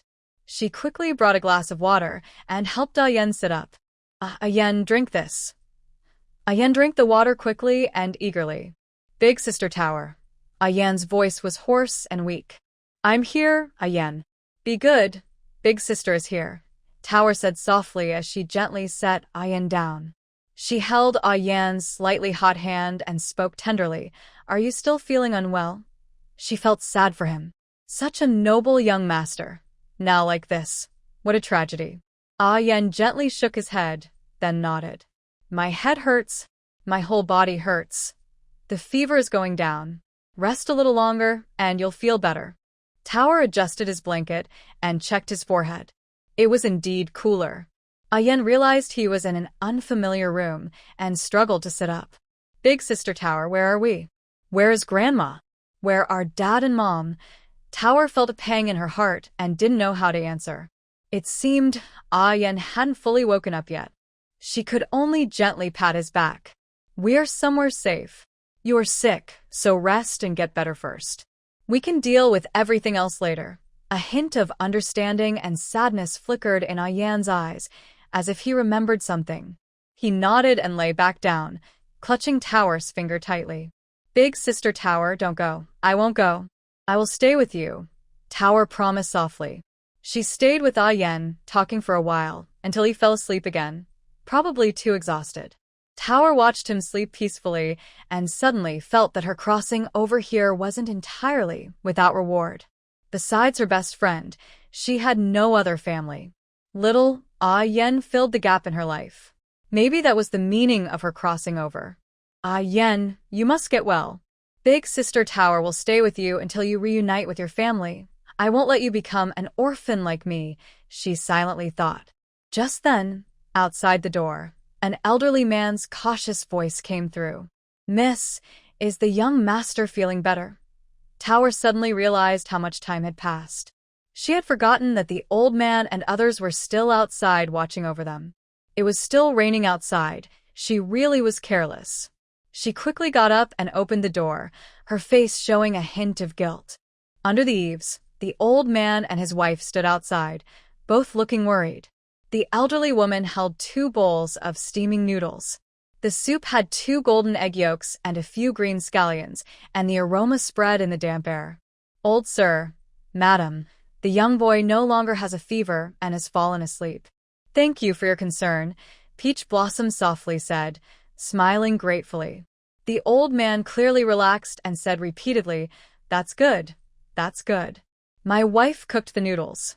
Young lady and the young boy should eat while hot. Peach Blossom looked at the 2 bowls of noodles, her throat tightening, and her eyes filled with a sour, uncomfortable feeling. In such a poor home, eggs were rare and precious, yet they were generously offered to 2 strangers. Thank you, madam. 1 bowl is enough. You 2 can have the other. Ah Yen is already asleep. If he wakes up and sees these noodles, they'll be cold and won't taste good. You 2 should eat them. Don't waste food. Finish your meal and go to bed early. You've worked hard today, especially you, old sir. It's almost dawn. Go back inside and rest. Peach Blossom took 1 bowl of noodles and insisted on pushing the other back. The old woman looked at the old man. After a moment of hesitation, he sighed and said, That's not right. Since the young boy is asleep, you should eat this bowl too. You're still young, you need to eat well. Old sir, madam, we feel bad enough already. We shouldn't take more of your food. If you 2 don't eat, I can't bring myself to eat these noodles, Peach Blossom insisted. The old man and his wife exchanged a glance and finally took the bowls. The old woman softly said, Go inside quickly, young lady. The noodles will get cold and won't taste good. Peach Blossom nodded, carried the noodles back into the house, and gently closed the door. She went to the bed and saw Ah Yen sleeping deeply again, his breathing steady. Only then did she feel at ease. She placed the noodles on the table, but had no appetite. She only hoped that Ah Yen would be lively and energetic again tomorrow. Peach Blossom sat quietly, staring at the golden egg yolks in the bowl. She couldn't hold back her tears, which fell softly. Outside, the rain gradually stopped, and every now and then, she could hear the old couple speaking in low voices. Such a pity. Such a young child suffering like this. Speak less. The world is harsh. If I can help, I will. After the young master became our benefactor, you must not reveal anything. I am not so naive. I can't repay kindness with betrayal. You've had a long night. Go inside and eat these eggs and noodles. Rest early. Let's eat together. I can't eat alone. Her voice grew softer until it was silent. Tower felt a mix of emotions. She walked to the window and looked outside through the old paper cracks. The rain had stopped, and a few rays of moonlight shone through the clouds, illuminating the muddy yard with a faint glow. In this strange world, full of unknowns and dangers, how can she protect Ah Yen? Tower touched the moon-shaped mark on her wrist. It was her link to her space and her greatest support. Her space contained medicines, food, and other items, but they were not endless. Most importantly, she had to use them carefully and keep this secret safe. Suddenly, her body shook, and she almost fell. She forgot that her original body was only about 14 or 15 years old and quite weak. After a whole night of such exertion, just not falling ill was a blessing. Now she needed to regain her strength. She looked at the noodles on the table, and her stomach growled loudly. She decided not to think too much. When the time comes, she would handle it. Tomorrow's problems could wait until tomorrow. She quickly finished the bowl of noodles. It wasn't delicious, but it was a feast for the old man's family. They were very poor. When she left, she planned to leave some silver as a thank you. After eating, she took out a bottle of milk from her space and drank it. Her eyelids grew heavier. She knew she was tired and sleepy. She climbed into bed, lay across from Yen in her clothes, and covered herself with a goose-down quilt. It felt so comfortable, but her whole body was sore, especially her shoulders, which hurt a lot. This body is still too weak.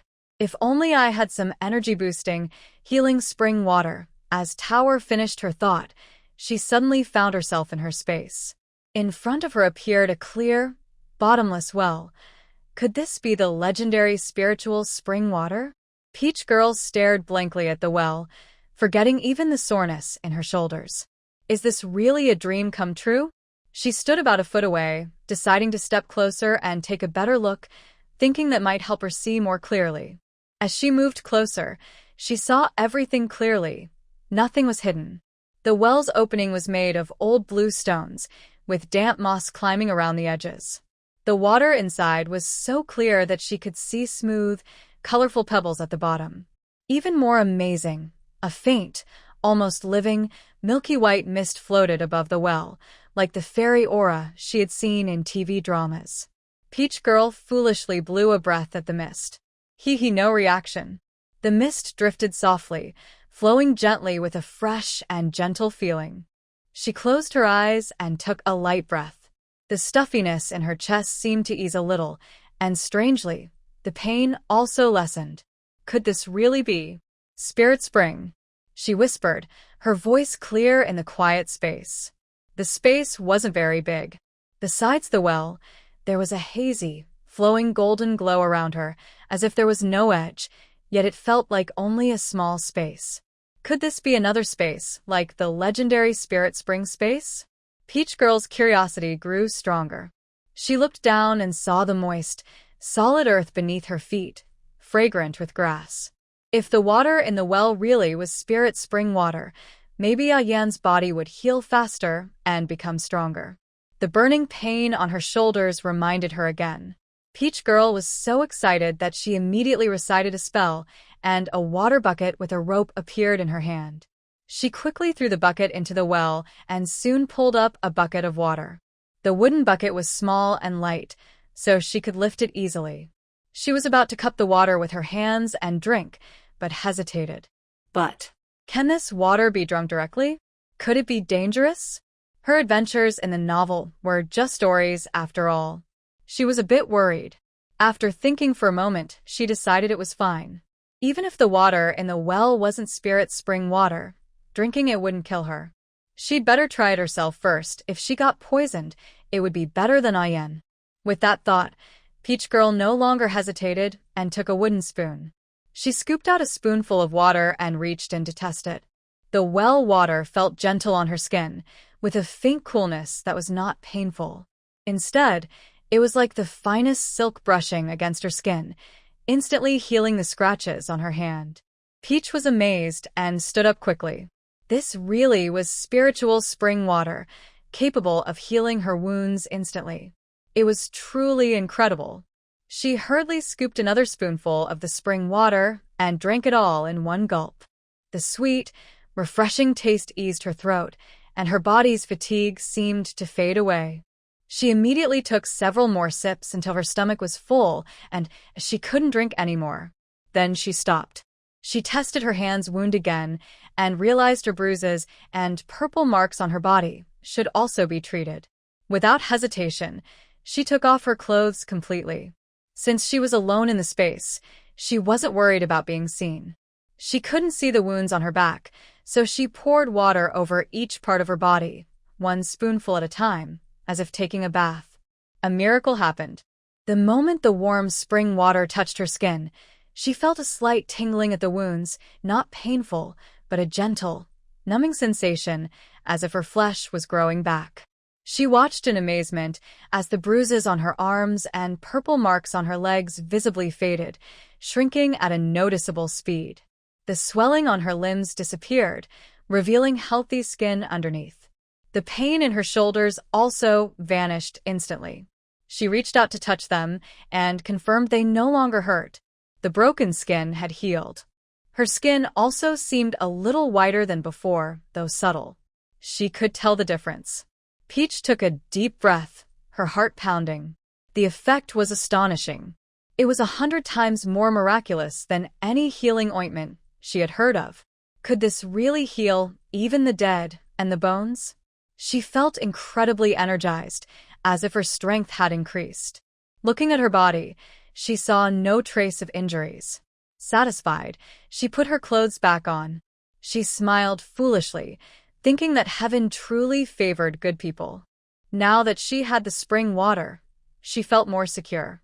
This spring water not only heals external wounds, but also replenishes vital energy and improves health. Sitting by the well, she felt the gentle warmth flowing through her body, feeling both excited and grateful. She remembered the strange tingling sensation when her wounds healed and felt a sudden impulse. Injuries can heal quickly, but what about old, hidden wounds or lingering illnesses? Or Is it not a wound, but a disease? This thought made her restless. She needed more experiments to understand the true power and usefulness of the spiritual spring. If it really can cure illnesses and save lives, maybe she could use it to make a living. After completing her tasks and the young master leaving her, she could live without worries about food and drink. Tower was very happy and accidentally spilled a few drops of the spiritual spring water onto a withered grass nearby. Since it was December, the grass was already dead. Unexpectedly, what happened next shocked her again. The withered grass, soaked in the spring water, began to grow green shoots at a visible speed. Stimulate growth. It can even help plants grow. Tower's heart raced. This discovery might be as important as healing injuries and curing diseases, if used on crops and vegetables. After the initial joy, she became more calm. The spiritual spring is a secret and a treasure. She absolutely cannot tell anyone else. Even Ian, or it might be bad for him and could be dangerous. A person is innocent, but possessing a treasure can be a crime.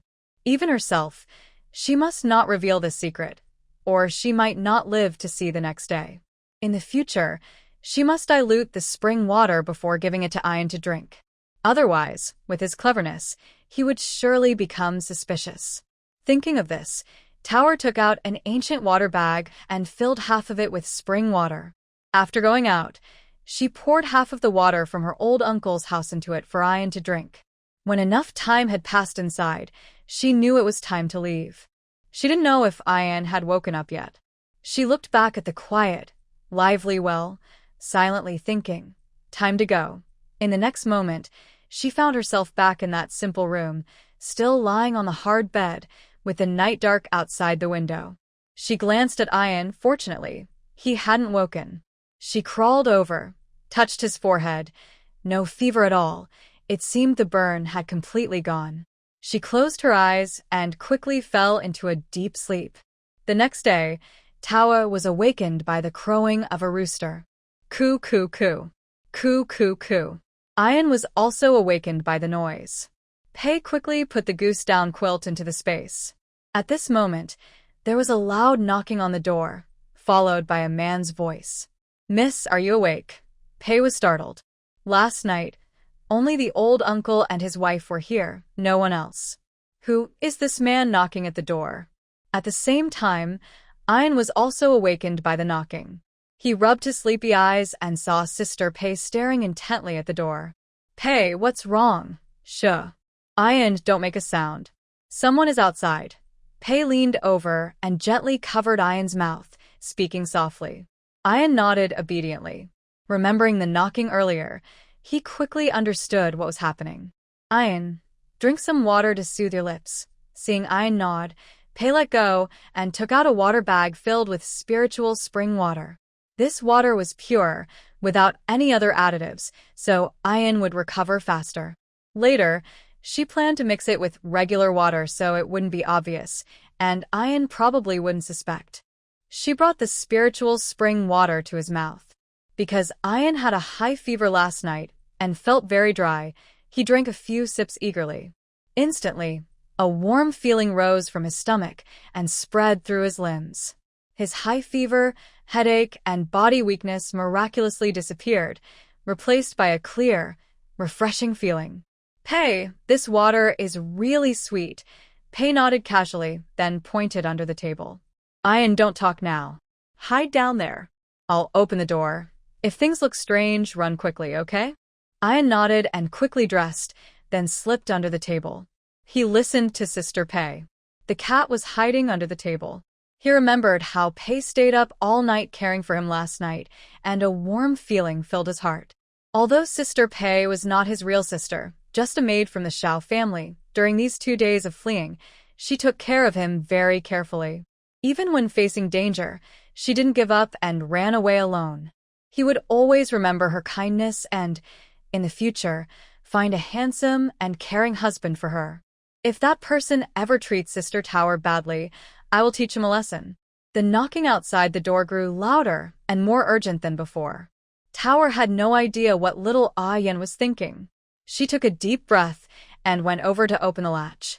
As soon as she opened the door, a damp smell hit her, mixed with the earthy scent after rain.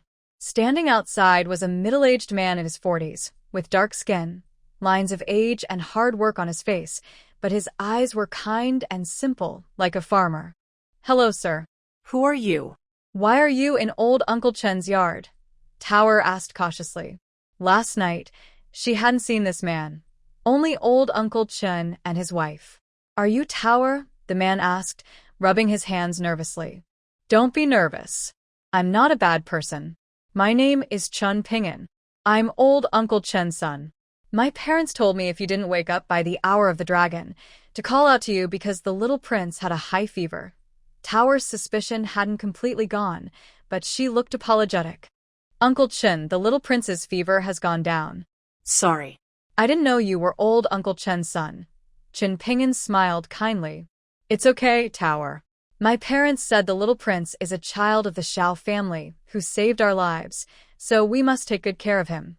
Breakfast is already prepared in the main room. Hurry and eat. By the way, why are you alone? Where is the little prince?"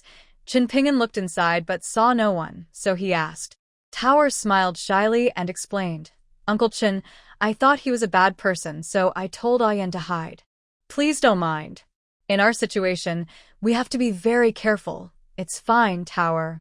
Being cautious is right," Chen Ping'an said with understanding. Anyone would do the same. Tower finally relaxed completely and called inside. "Yen, come out and meet Uncle Chen." Yen crawled out from under the table and bowed politely. "Hello, Uncle Chen."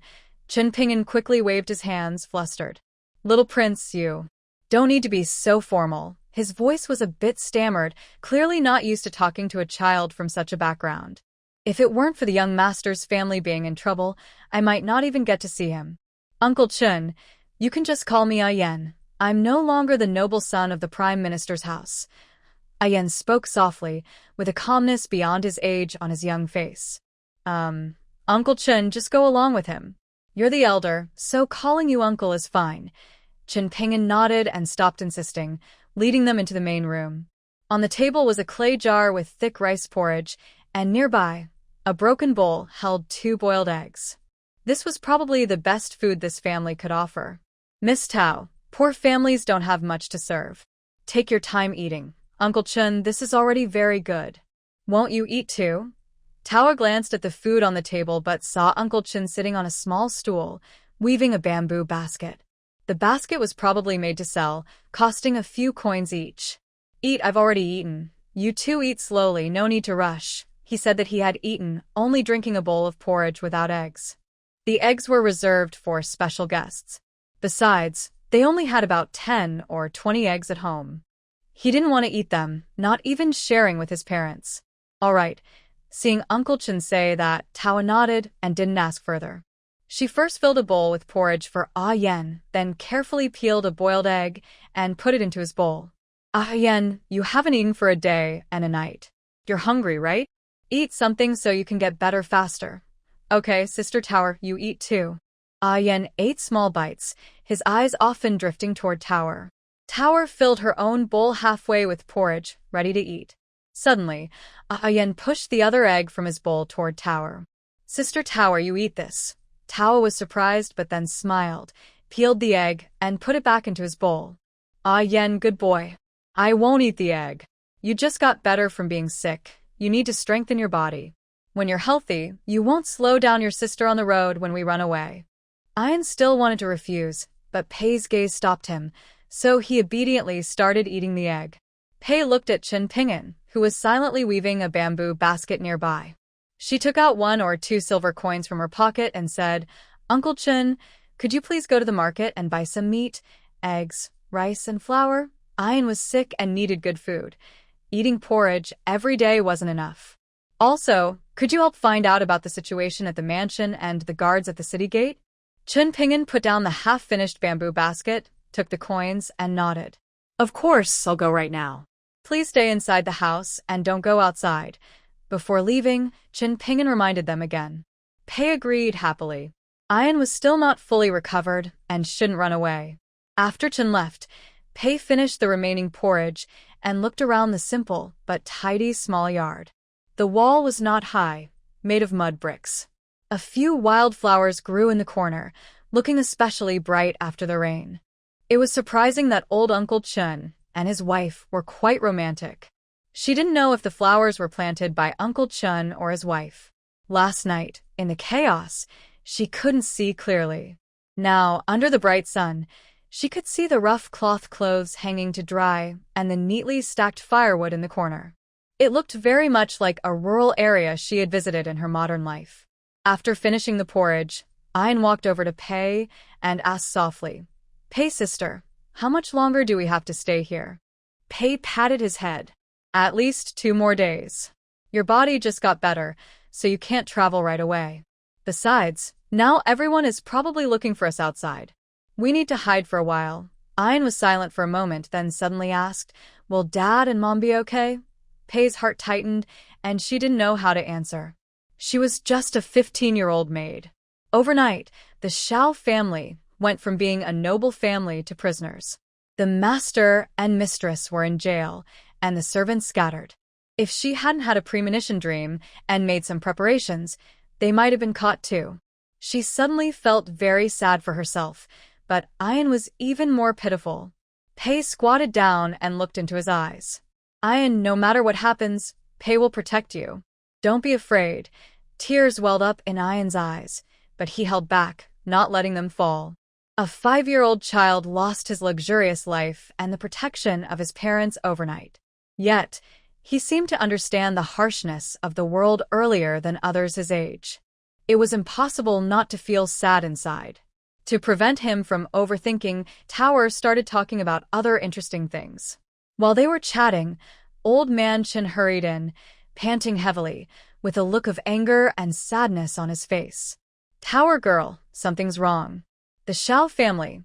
Tower quickly poured a cup of tea for old man Chen, holding it with both hands and offering it to him. "Old sir, please have some water first." "Don't worry. Take your time and tell me what's wrong." The tea gently swayed in the rough ceramic cup. Ayan, understanding the situation, spoke up with a clear, childlike voice, but with a slight, barely noticeable trembling. "Grandpa Chen, please sit down and rest a bit before talking." He was trying to hold back his excitement, but behaved very calmly.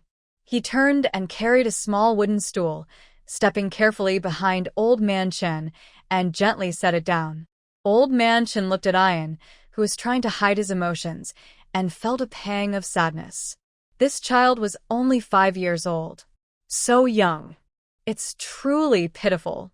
At this moment, Old Man Chen's hatred for those who harmed the Xiao family grew stronger. He sat down as instructed, took the tea from Tower, and tilted his head to drink several large sips. The cool liquid slid down his dry throat, instantly soothing the burning sensation from running so fast.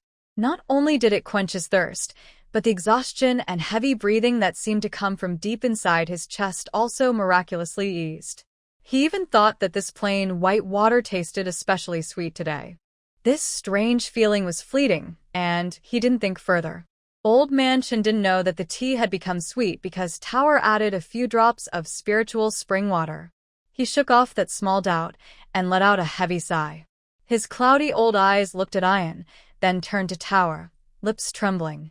The words he wanted to say felt as heavy as 1,000 pounds, and he didn't know how to start. His gaze repeatedly swept over the quiet little figure standing nearby, but he hesitated in the end. Perhaps the young master didn't know that the old lady had already passed away? If he told him, could the child bear such news at his young age? Old Uncle Chin did not know that Ian already knew about the passing of the old lady, because Tower had not told him or the others. Some things are not necessary to say, so Tower naturally wouldn't speak of them. Tower, being thoughtful and attentive, immediately noticed the old man's hesitation. She walked over to Ian, gently placing her hand on the child's thin shoulder, feeling the slight trembling there. She could see that Ian was eager to know everything about the Shao family. Tower looked up at old Uncle Chun with a firm and clear voice. "Uncle, you can tell us everything. There's no need to hide it from Ian. He is the Shao family's child, the only grandson. He should know everything about the Shao family." Ian raised his head, his face pale, but his eyes, which seemed older than his years, looked straight at old Uncle Chun with complete trust and a heartbreaking strength. He took a small step forward, speaking softly but clearly. "Grandpa Chen, what happened to the Shao family? Please tell us everything you know." I'm okay. "Even though I am young, I can handle it. No matter what happens, I should bear it because I am a Shao." To bear it? These words came from a young boy's mouth, carrying a nearly cruel maturity. Tower's nose tingled, and she quickly turned her face away. Actually, Ian was feeling worse and more anxious than anyone else. In just one night, the once glorious Prime Minister's residence turned to ashes. Loved ones were imprisoned, even the grandmother. He woke up several times last night, murmuring the names of the master and mistress and the old lady, but when he woke, he pretended nothing had happened. Tower understood this all too well. So, she truly felt deep sympathy for this child, much more than she had when she was an orphan in the past. Now, little Ah Yen had to face one tragedy after another in the Shao family. There was no other way. After all, he was the heir of the Shao family. Most children from such a big family had to endure this kind of hardship. Some things must be borne, even if it causes deep pain and suffering. Old Uncle Chen's gaze lingered on Ayan's face for a long time, filled with endless pity, grief, and silent protest against the unfairness of fate. His hands, rough and wrinkled with calluses, clenched tightly around the edge of a coarse teacup, his knuckles turning white. What a good child he is, smart and sensible. He should have grown up happily among beautiful flowers, but now he has to face such harsh realities of the world. In this cruel world, does it only pick honest and kind people to bully? Old Lady Shao spent her life doing good, feeding the poor, giving medicine, repairing bridges, and paving roads. Who wouldn't call her a living bodhisattva? Lord Shao worked hard for the country and the people, but in the end, he met such a tragic fate. It's as if heaven has turned a blind eye. The anger and sadness in his heart surged, and Uncle Chen suddenly closed his eyes.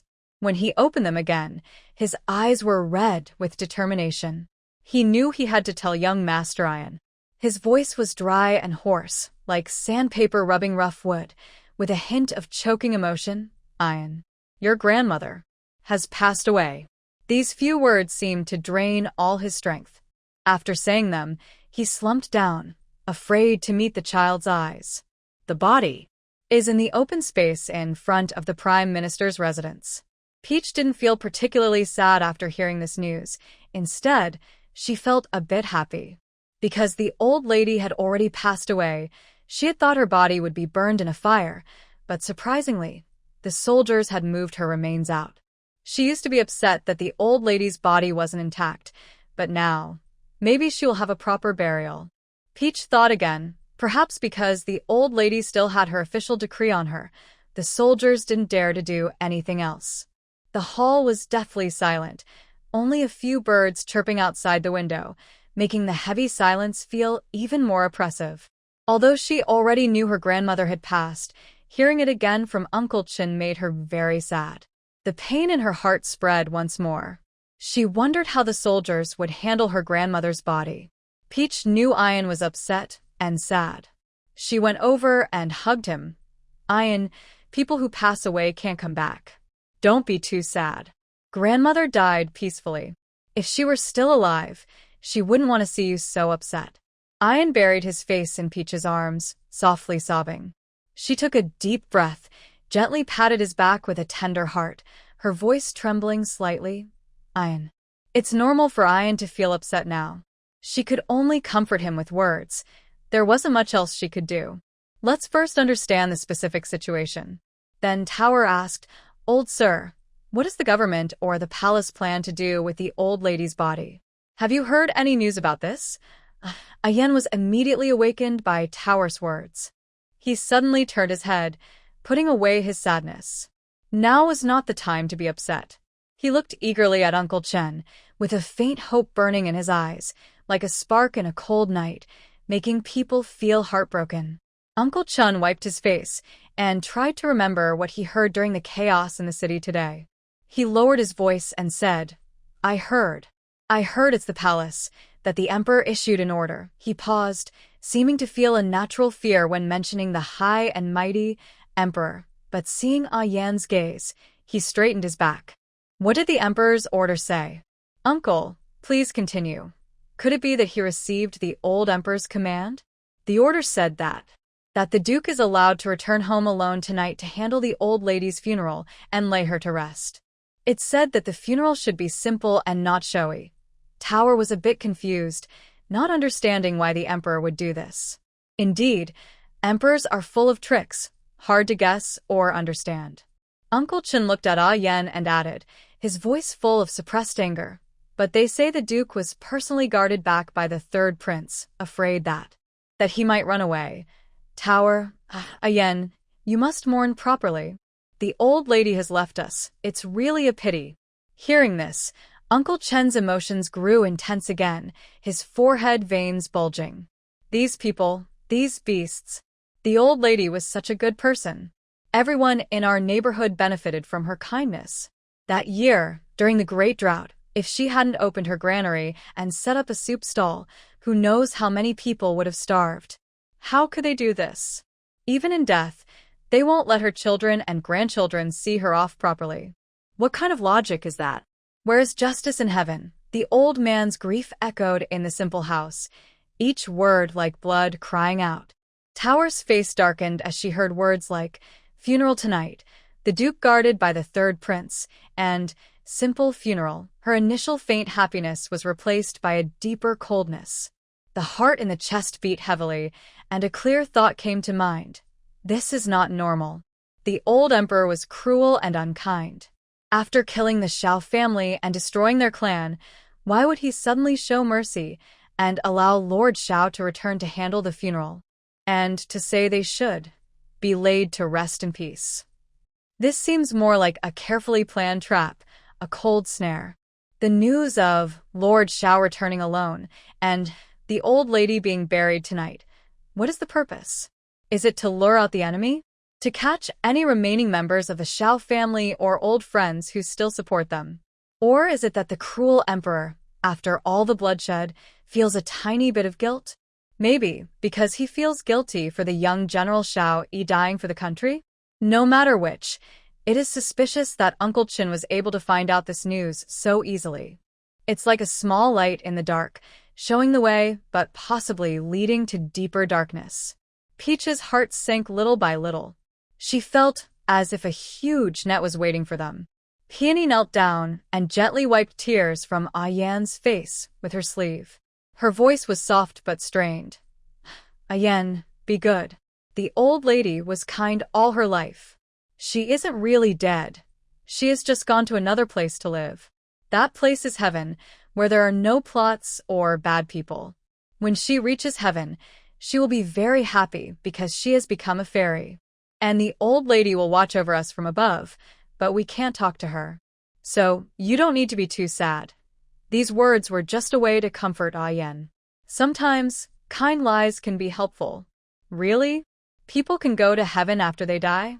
Grandmother went to heaven. So she isn't truly dead? Peony, do you mean that grandmother's body died but she is still alive in another way? Peony nodded. Ah Yen, you're very clever. That's basically what I mean. But not everyone who dies can go to heaven. Only good people go there. Bad people go to hell and face punishment. So, Ah Yen, you must not harm others easily in the future.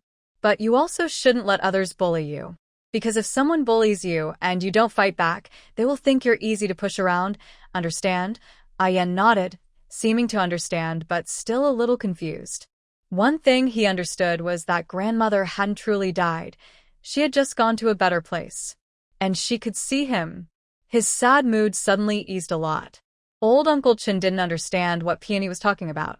He had never heard of heaven in all his years. He thought Peony was just comforting the young master.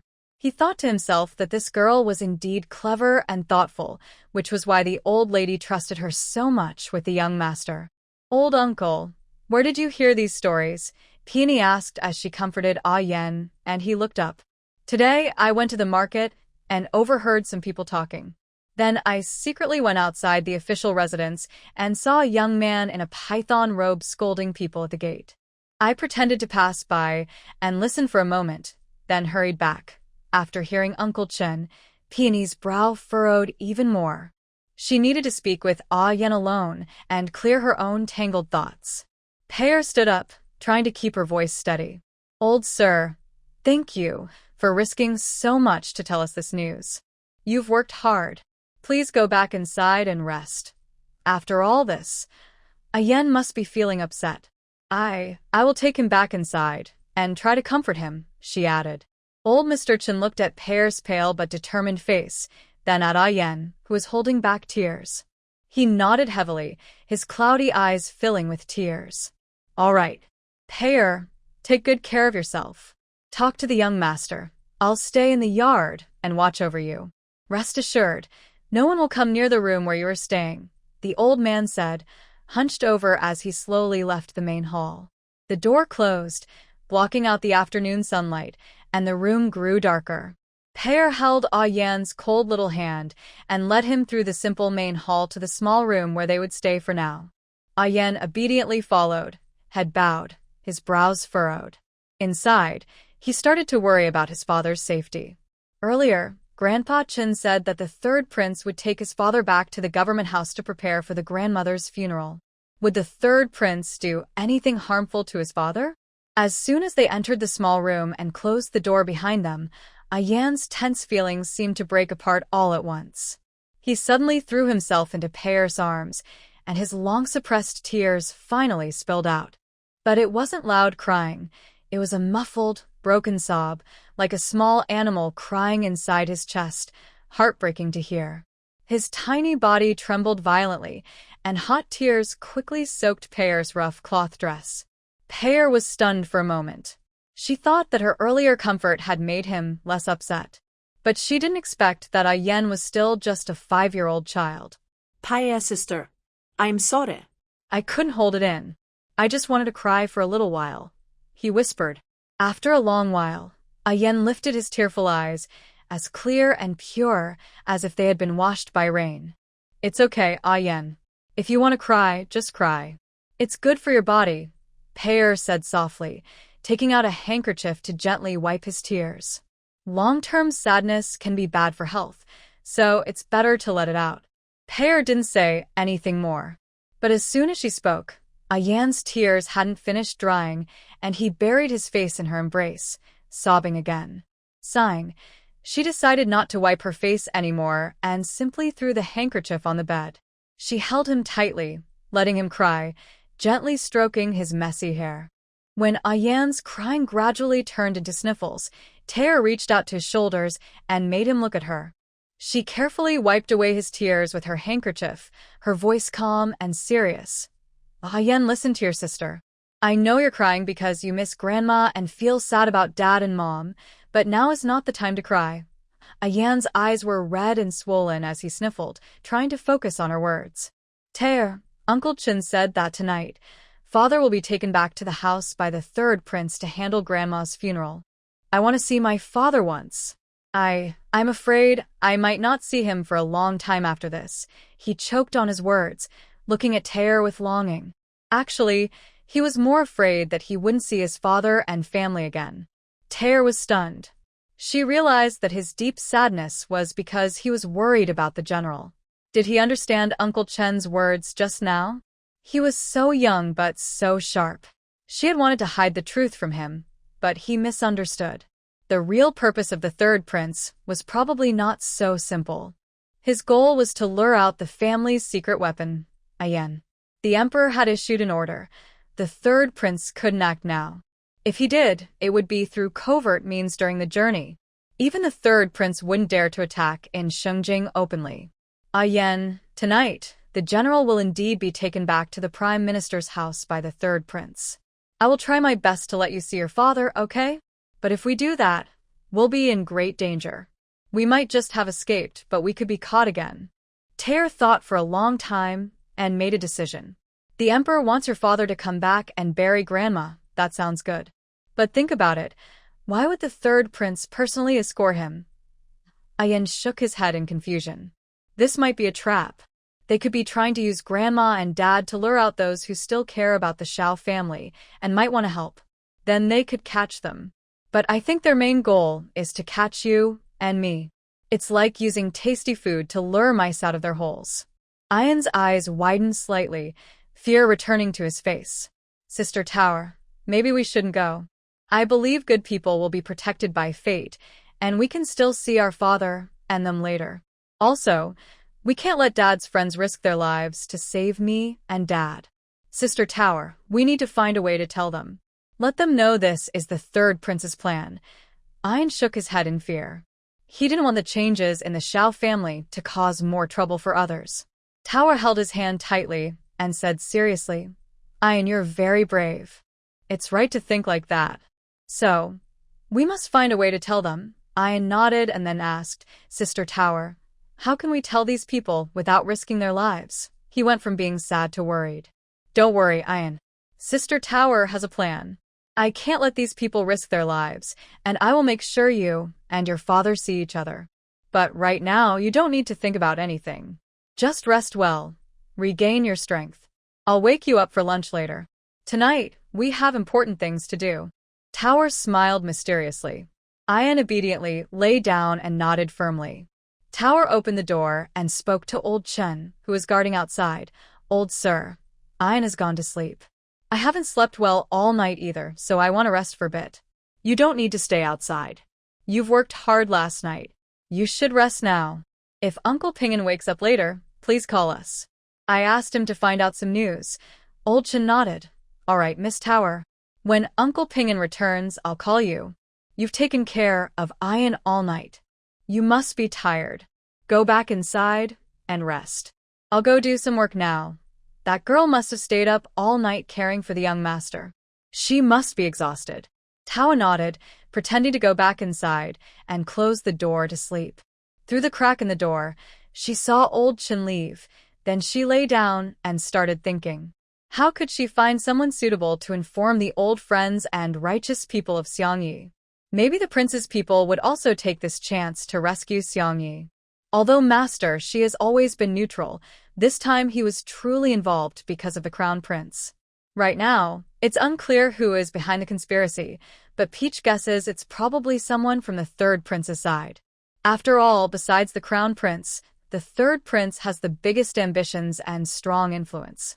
His mother, the favored imperial consort, now controls the harem and secretly allies with many high officials in the court. Her family also commands a large army, the Marquis of Ningyuan. The third prince wants to win over Master Shi because he holds a high position and is the crown prince's tutor, making his words very powerful in court. The ambitious third prince has thrown out a tempting offer to lure Master Shi, hoping to trap him and use him to cause chaos, which could lead to Master Shi being assassinated. This would silence all rumors quickly. Thinking of this, Peach was so shocked she sat up straight. It seems her previous guess wasn't enough. Luckily, she thought of this possibility. She must find someone to send a message and inform others. Later, She plans to arrange for someone to block both sides of the road. This way. But who should she send to deliver the message? She suddenly had an idea.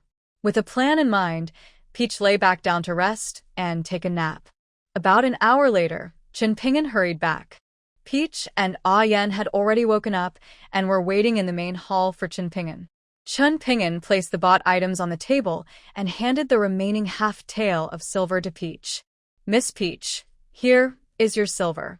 This is the change from buying the things. Peach thought he was very honest and gently shook her head. Uncle Chun, you keep the silver. Yen and I need to spend money on food and lodging here, so you don't need to give me this. That's not right. The Xiao family is our benefactor. How can we accept your silver? Pingin shook his head and pushed the silver back. In that case, consider the silver as a reward for helping me gather information. That should be enough, right? Now tell me what's happening outside. I have something else for you to do later.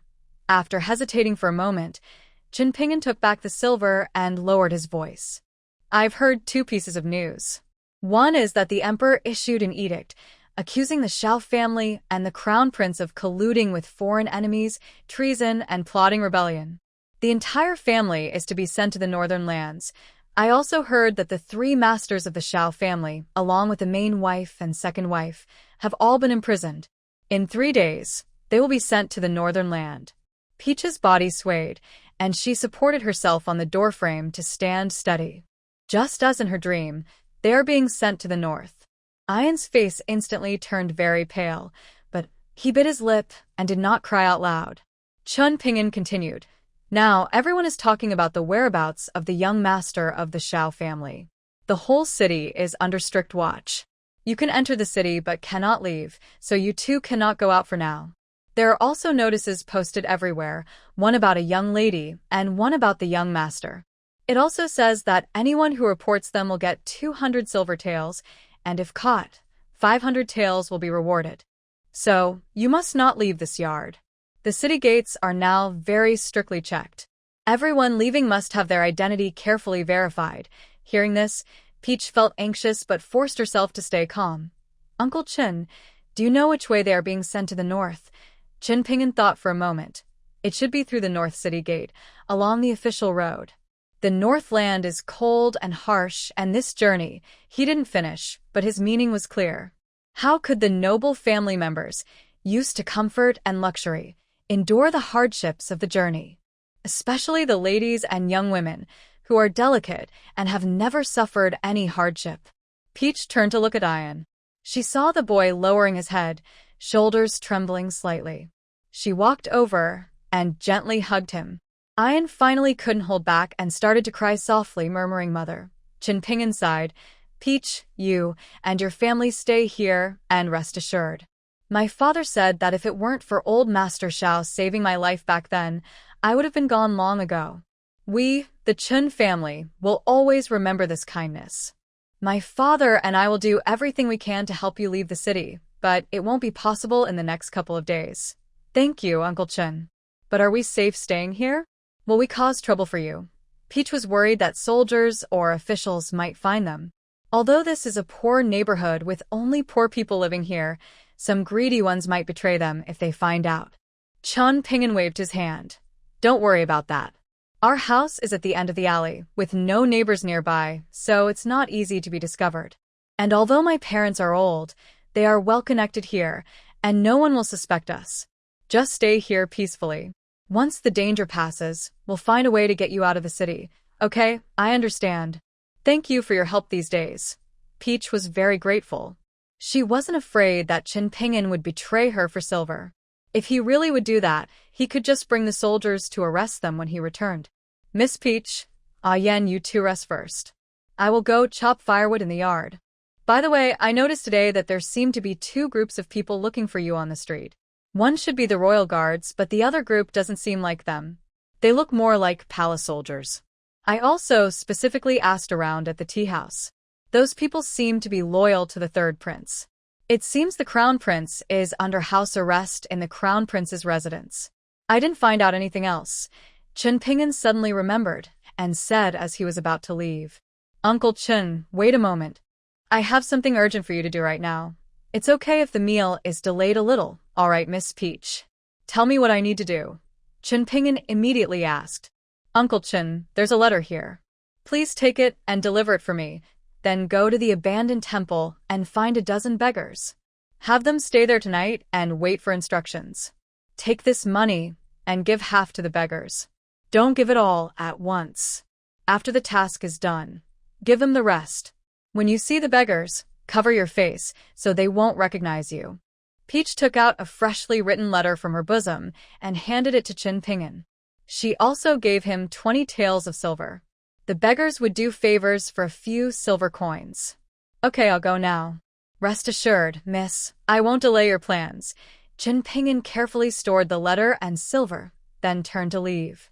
The letter was written in her imitation of the general's handwriting because once she said the general's calligraphy was beautiful.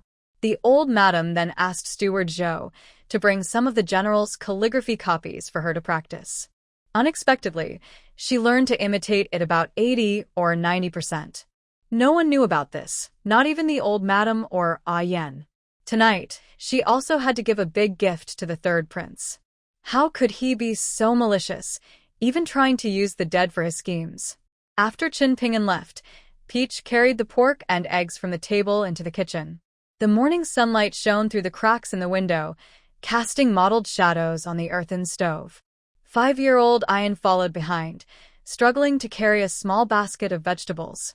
His short legs moved quickly, worried about losing Sister Tower. Tower placed the items on the stove, looked at the little child, and smiled as she took the basket from his hands, putting everything into a nearby bamboo basket. Good job, Ian. You're so clever. Children need lots of praise. Sister Tower, are you planning to cook for Grandpa Chen and Uncle Ping'an? Ian's face turned red from the compliment. He looked up and asked. Tower turned around, looked into Ian's clear eyes, and felt a warm feeling inside. Although only 5, this child had already experienced things most people never would. Maybe these experiences would help him grow up quickly. Yes, Ian is very smart. He understood what I was thinking right away. Tower gently patted Ian's head, feeling both affection and concern. Ian happily clapped his hands. That's great. I can eat Sister Tower's cooking again. Kids are kids. When they hear about something tasty, their mood seems to improve a lot. Then he tilted his head, showing a puzzled expression. Sister Tower, why do you cook yourself? Grandpa Chen said he would cook. Are you worried their food might not taste good? Tower was amused by the child's question. Yes, at 5 years old, children are full of curiosity about the world. Suddenly, she remembered her best friend's words before crossing over. Children are just 10,000 questions. Now she truly understood what that meant. Tower squatted down to be at eye level with Ian. Ian, I'm not worried that Grandpa Chen and them won't cook well. I just don't want to rely on others for everything, understand? We're staying at Old Man Chen's house, eating their food. Shouldn't we do some work in return? So cooking for them is the right thing to do. She looked around. Today, she hadn't seen Grandma Chen, and Old Man Chen had just gone out. The simple but tidy farm kitchen now only had her and Ian. From a comfortable, stable life at the mansion to fleeing, Tower felt a mix of emotions. But she knew the most important thing right now was to survive and protect Ian completely. Yen, what do you want to eat for lunch today? Sister Tower will cook for you, okay? While starting to wash rice, Tower asked, no longer thinking about other bad feelings. Whatever Sister Tower cooks, Yen loves to eat, Yen replied obediently. This is not the official residence, so he can enjoy different good foods every day. Right now, just staying alive and filling his stomach is enough. He can't ask for more. Tower saw Yen sigh softly and gently said, today I will make braised pork, a small bok choy, tomato scrambled eggs, and tofu soup. Is that okay? The tomato she mentioned is the same as in this era, small but sweet and sour. Okay. Yan's eyes lit up. I love all these dishes, Sister Tower. He paused, looked around, and asked, Sister Tower, can I help you pick the vegetables? It seems he can only help with choosing vegetables. He doesn't know how to cook rice or light a fire. What if he accidentally starts a fire in the kitchen? So helping to pick vegetables is best. Tawa nodded happily. Good. Ayen, you must pick the vegetables carefully. I'll wash the pork and make fragrant braised pork for you. Soon, the kitchen was busy. Tower lit the fire, and the glow from the stove reflected on her face. She skillfully prepared the ingredients, moving quickly and efficiently. Ayen sat on a small stool, carefully selecting vegetables, then suddenly remembered something and looked up, asking, Sister Tower, is the letter you gave Uncle Pingin very, very important? Tower's hand paused while cutting meat, then she nodded. Yes, very, very important. What's written in the letter, Sister Tower? Who did you ask Uncle Pingin to deliver it to? Is it for my father? Ayan's big, bright eyes looked at her eagerly. Tower felt a pang of sadness inside. This child still thought she could send a letter to the Marquis, who was imprisoned in the jail. She had traveled to this era for nearly a year. Though she tried to adapt, she didn't have the extraordinary ability to break into the prison. Seeing Tower silent, Ayen asked carefully, Sister Tower, is it wrong for me to ask? Then I won't ask any more. Pear put down the kitchen knife and walked over to Ayen, gently hugging him. No, Ayen, you can ask me anything. I will tell you everything I know. She took a deep breath. This letter isn't meant for the general, but for Steward Joe. Steward Joe? Ayan's eyes lit up. Yes, when Steward Joe sees what's inside the letter, he will go find the student who previously came to report to the general's house. That young man will then notify those who admire and respect the general. This way, those people won't fall for the third prince's tricks, and innocent people won't get hurt. Pear explained in simple words that Ayen could understand. My sister said so much. Do you understand now, Ayen? Steward Joe has taken care of the general for many years, so he naturally recognizes the general's handwriting. He will believe her, especially since she also sealed the letter with the old madam's special stamp. Steward Joe should be able to guess that she wrote the letter. He can also tell that the old madam gave her the stamp. Ayen frowned and thought for a moment. But Steward Joe doesn't know Uncle Pingin. Would he believe him easily? Pear sighed inwardly. This child is indeed clever. He will believe it. When Steward Joe sees the writing on the envelope, he will trust it. And when the young man who receives the letter reads its contents, he will understand our purpose. That will be enough. Ayen nodded as if he understood but was still a bit unsure. His gaze toward Pear grew more admiring. He remembered what his grandmother used to say, Sister Pear is not only skillful but also kind-hearted. At the time, he didn't think much of it. Now he realized his grandmother's judgment was truly sharp. Half an hour later, the kitchen was filled with tempting aromas.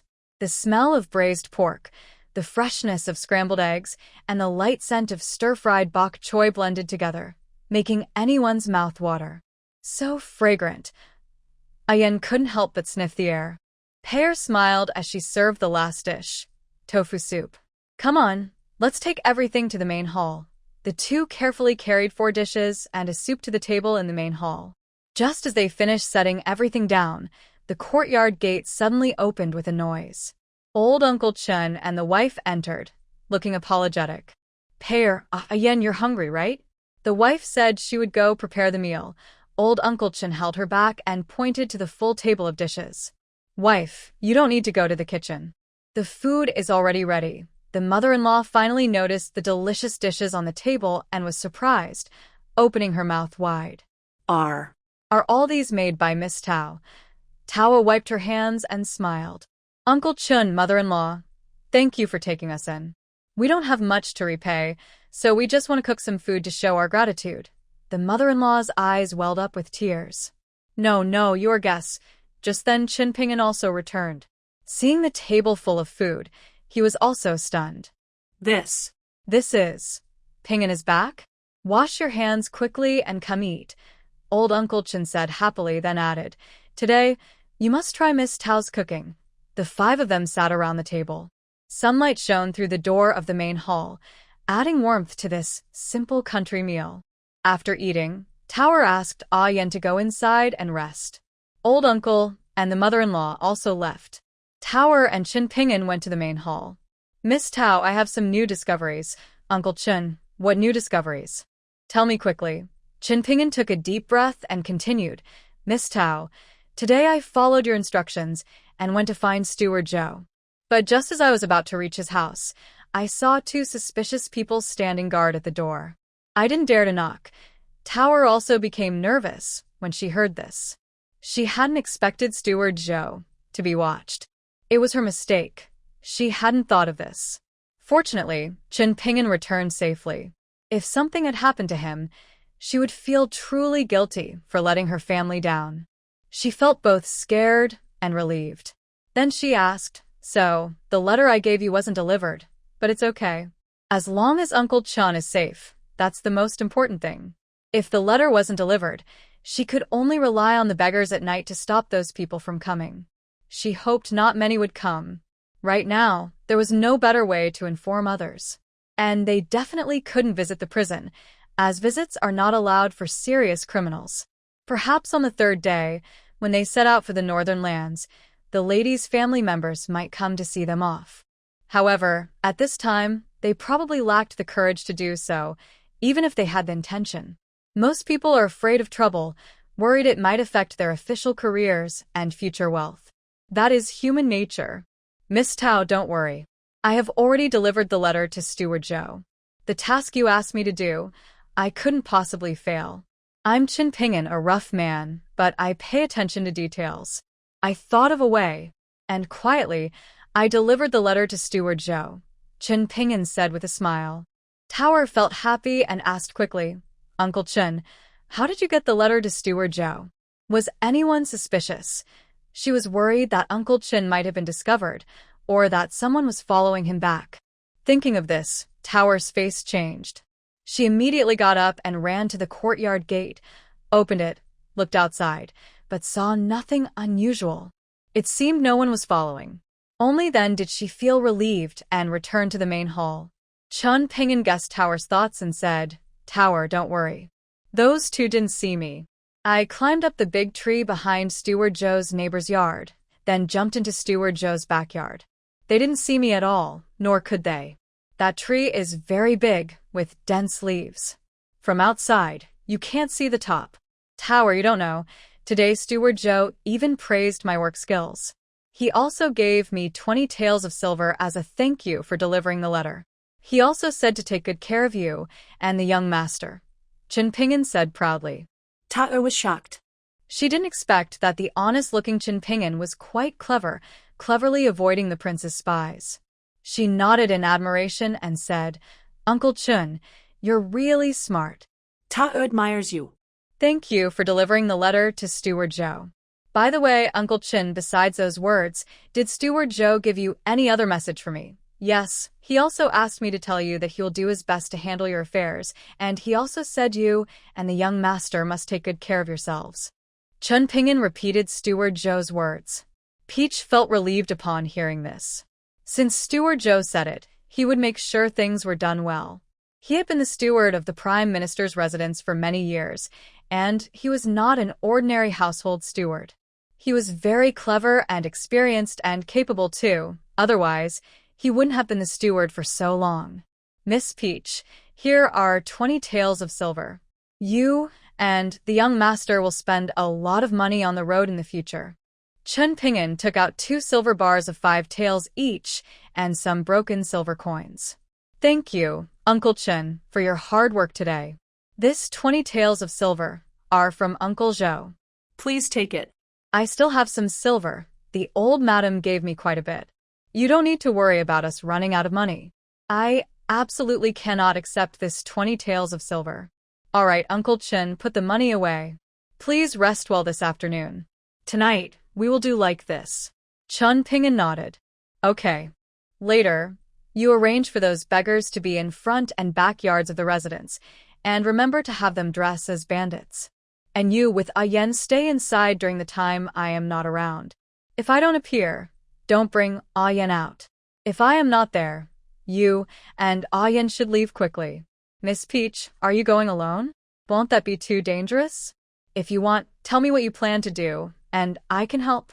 Chen Ping'an thought it was too risky for a young girl like Peach to go out alone. Peach shook her head. "No need, Uncle Chen. I have to do this alone. Others can't do it. You don't need to worry about me. I won't let myself be in danger. Don't forget, I also need to protect Yen. Peach said lightly, pretending to be relaxed. Chun Ping'an could only nod. Then, Miss Peach, be very careful. I'll go rest now. You should rest well too. Peach nodded, turned around, and went back inside. Seeing Yen with his eyes closed, she gently stroked his head. Yen, today I will definitely let you see your father. Soon night fell. A shadow like a ghost arrived at the third prince's residence, which was also King Cheng's residence. Deep into the night, the streets of the capital fell into complete silence. Peach stood outside Cheng Wang's residence, looking at the pitch-black night where she couldn't see her hand in front of her face. She looked up at the night sky. The moonlight was faint, with only a small crescent moon hanging far away on the treetops. Such a night is perfect for doing something mischievous. As expected of the son of the favored concubine, the residence's gate was grand and imposing. It was impossible for her to enter through the main gate unless she could hide like a mole and sneak in underground. Obviously, that was impossible. The dark night covered the tall gate of Cheng Wang's residence, with the stone lions guarding the entrance casting long shadows under the moonlight, like two silent guardians. The walls of the residence were tall, and although it was usually heavily guarded, it was very quiet now. The patrol guards had just passed by, and the next shift wouldn't come for another half-hour. It was still early, so there was no rush. She decided to hide first. Seeing a nearby alley, she quickly slipped into it. Peach was planning in her mind, considering possible emergencies that might happen soon. Half an hour later, a small figure quietly emerged from the depths of the alley, Peach herself. She was dressed in dark night clothes, with her long black hair neatly tied back. She had applied some dark plant juice on her face to hide her fair skin. Under the moonlight, her eyes shone with determination. Cheng Wang, oh Cheng Wang, you oppress the common people, plunder their resources. Today you will taste some bitterness. And that's not all. The worst thing you did was to use the old lady and the official to harm innocent righteous people. Today, I will give you a big gift. I hope you like it, Peach whispered to herself, thinking she was just taking some money from this villain, nothing too much. Today, she wanted to vent her anger for the old lady and Yen. She reached down to the wall base and took out a climbing hook from her portable space, an outdoor survival tool she had bought before crossing over. It was really useful so quickly. No, she had already used it once when escaping from the official's residence. It seemed to be a good tool. Peach raised her hand and forcefully threw the hook upward. The delicate hook traced an arc in the air and securely caught on the wall top. Ha! She thought to herself, I'm pretty good at this. She succeeded on her first try. It seemed that the martial arts she learned from the guards in the residence over the past year hadn't gone to waste. She still had some strength in her hands. Peach was quick and agile, easily climbing over the tall wall and landing softly on the grass in the back garden of the prince's residence. The palace was quiet, with only the occasional sound of insects in the distance. Using the faint moonlight, Peach quickly figured out her direction. She didn't dare use a small flashlight, worried it might attract the guards. She could only move forward with the weak light. At this moment, she held a small device in her hand, which was her treasure-finding instrument from her space. It could detect hidden gold, silver, and jewelry. This device was very useful. It would give signals when near treasure. After walking a short distance, the second hand on the device stopped moving. Damn, this palace was so big it was really hard to find anything. Just when Peach was about to lose patience, the dull screen on her device suddenly flickered with a faint light, pointing northeast. Peach smiled happily. Haha, I finally found it. After avoiding a few patrol guards, Peach reached a room, which was the palace's storeroom. However, 2 guards were standing outside. The palace's guards were strict, and there was a guard at the storeroom. What should she do? Peach felt a bit anxious. She patted her head, thinking, how could I forget? Silly me. But since there were guards, it meant there were many valuable things inside. She needed to come up with a plan. Peach crouched in a corner and started thinking. Suddenly, she remembered she still had over a dozen honey-glazed roast chickens from Kentucky in her space. She was worried that if she crossed over and couldn't return, she would miss out on eating them. So she took out 2 chickens and a bottle of white wine. The white wine in later times was much stronger than ancient wine, with a strong aroma of alcohol. She also changed her appearance to look like a servant. She had prepared plenty of clothes in her space. Peach changed into her disguise, holding the wine and 2 paper-wrapped honey-glazed chickens, and confidently walked past the 2 guards.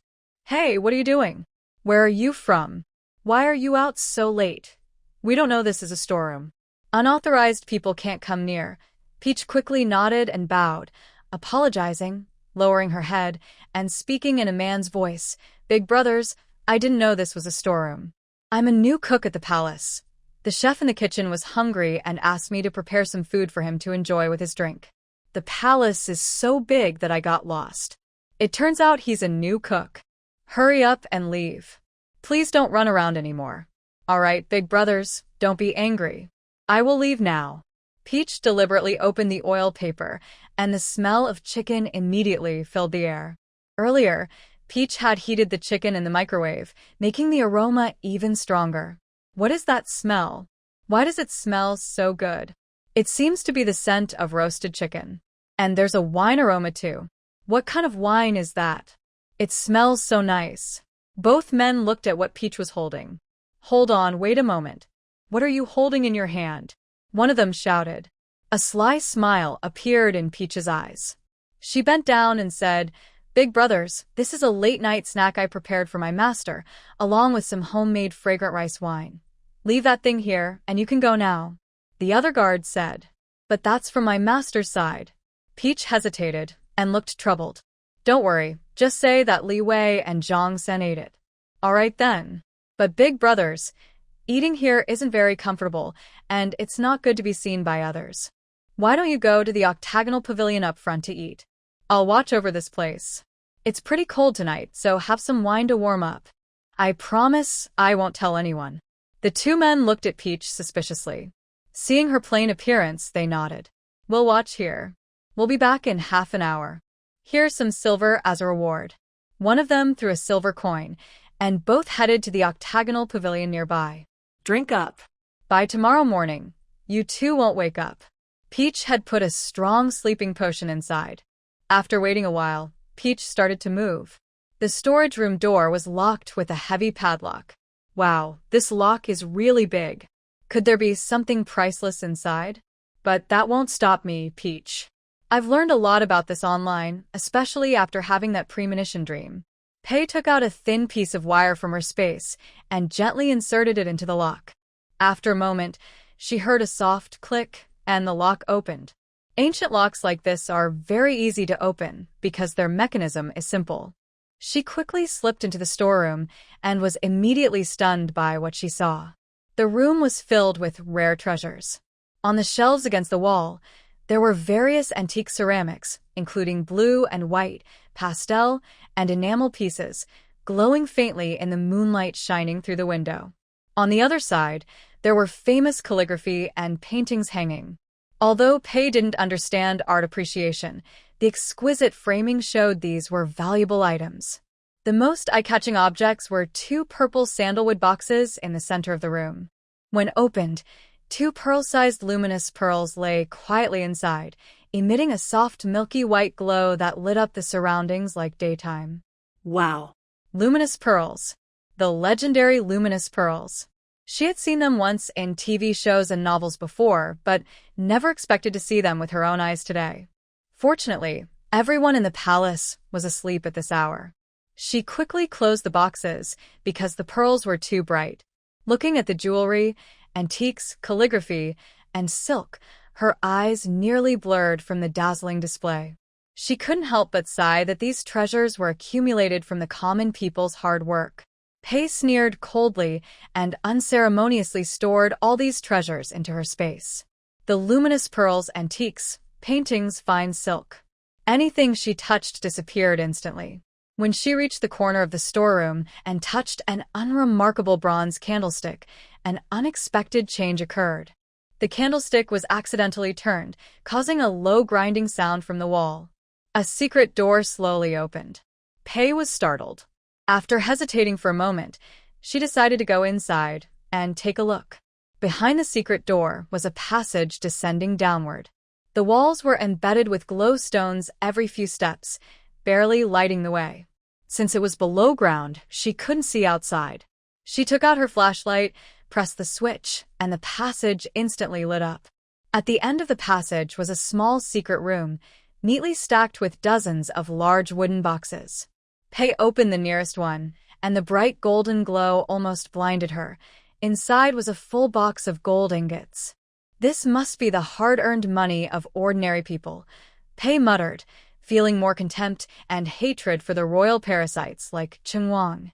She didn't have time to check all the other boxes, so she simply stored all the boxes in the secret room into her space. Just as she was about to turn and leave, she suddenly noticed a door inside. Curious, Tower hesitantly pushed it open. But before she could step inside, dozens of hidden arrows shot out quickly. Fortunately, Tower was quick-witted. She rolled on the ground to avoid the arrows. She raised her hand and stored all the arrows into her space. The presence of hidden arrows in this secret room suggested that what was inside was more important than the gold outside. Tower became even more curious about what was inside.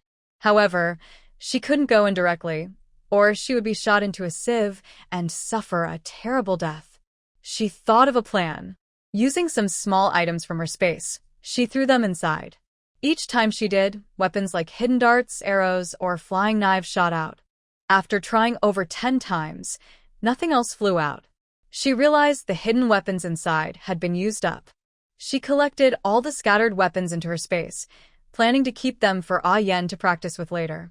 Confident, Tower walked in openly and nothing happened.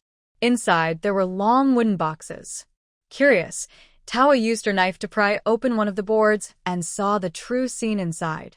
She was shocked. Inside were armor, swords, sharp blades, shields, spears, arrows, and more, all belonging to soldiers. Her heart skipped a beat. These were all for battle. Could it be that King Cheng really planned to rebel? The place was so large, it could hold at least thousands of soldiers. She realized a serious problem. The third prince was secretly raising his own troops. He truly intended to rebel. The crown prince was confined, and the government was under attack. These could only be his doing. But now, all the evidence was solid, and it would take time to clear the wrongful accusations against the government. Tower felt she had uncovered a huge secret. If King Cheng found out, she would be in even greater danger. She quickly decided to leave. As she turned to go, she hesitated for a moment, then stored all these items into her space, thinking she might need them someday. Anyway, leaving them for King Cheng would only cause him to harm more people. After gathering everything, she hurriedly left. She casually threw in a torch to destroy the evidence and erase all traces. The flames roared fiercely, and someone shouted, "It's on fire." The chaos only grew worse. After leaving the storeroom, Tower didn't immediately leave. She remembered the royal kitchen, where only King Cheng and his family could enjoy the delicious food, while the refugees in the outskirts of the city went hungry. She also thought about storing some of those items in her space, which would help her escape and survive. Later, she could leave some for Old Man Chun and others. Anyway, the royal family was rich and didn't need these things. With this thought, she quietly sneaked toward the kitchen. Inside, she saw piles of delicacies, a whole roasted pig, a large ham, various exquisite pastries, and many seasonal fruits. Tower waved her hand and stored everything in her space, leaving the kitchen empty. Next is the granary. Tower followed her instincts and quickly found the royal granary. She pushed open the door, revealing mountains of rice, flour, grains, and oil, enough to feed everyone in the palace for 3 or 5 years. Because of the drought and floods outside, crops failed, and grain prices rose. People were suffering, cutting back on food and clothing. But the royal family stored so much fine rice. Why not donate some to help the people? She remembered that for several months, the crown prince had set up porridge stalls to help the poor and had distributed rice and grains. The government also donated silver, money, and food. Thinking of this, Tower grew more convinced that King Chung was not a good person. Without hesitation, she took all the grain. After finishing, Tower was about to leave, but was unexpectedly spotted by a patrol of guards. "Who's there?" The lead guard shouted loudly, drawing his sword from his waist. Tower's heart tightened, and she turned to run. Behind her, she heard shouts of, "Catch the thief," and the entire palace was instantly alarmed. More guards rushed in from all directions, their torches illuminating the palace like daylight. "Over there! Chase her!" The guards shouted and pursued her relentlessly. Tower moved like a clever cat, weaving through the pavilions and towers of the palace. She ran chaotically, leading the guards in circles, until she turned into a winding corridor. Before the guards could catch her, she quickly slipped into her space and disappeared without a trace. The guards reached the end of the corridor and found only a dead end. The figure they had seen just moments ago had vanished into thin air. "Someone saw a ghost," a young guard exclaimed, his face turning pale. "Nonsense. He must have hidden somewhere. Search carefully," the captain of the guards shouted sternly, though a hint of doubt flickered in his eyes. "But, sir, there's no path ahead. I heard this courtyard used to belong to a concubine who died here. Maybe she's still angry and came back for revenge? Sir, don't you feel how creepy this place is? Foolish. There are no ghosts in this world. Search everywhere. If there's no way here, check elsewhere." The commotion woke up the entire Chungwang mansion. Princess Song Rian woke suddenly from her sleep. Hearing the noise outside, she felt a bad premonition. She quickly called her personal maid Rong. "Rong, go see if anything's wrong in the storeroom." In a moment, Rong returned looking pale. "Princess, "The storeroom is on fire." "What?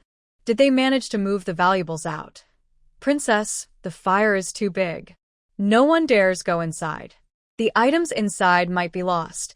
Princess Chung fainted from shock. Her maid hurriedly supported her, shouting for the palace doctor and ordering the guards to inform the prince. Inside the mansion, chaos erupted. The ladies of the house hurriedly dressed and gathered in the front hall, panicked and talking over each other. "What are we going to do? All the stuff in the storeroom is gone. My ruby headpiece is still inside. Quiet. What does that matter now?" After being rescued, the princess tried to stay calm and maintain order, but her trembling voice revealed her fear. Tao watched everything outside from her space, a cold smile on her lips. Suddenly, she had an idea.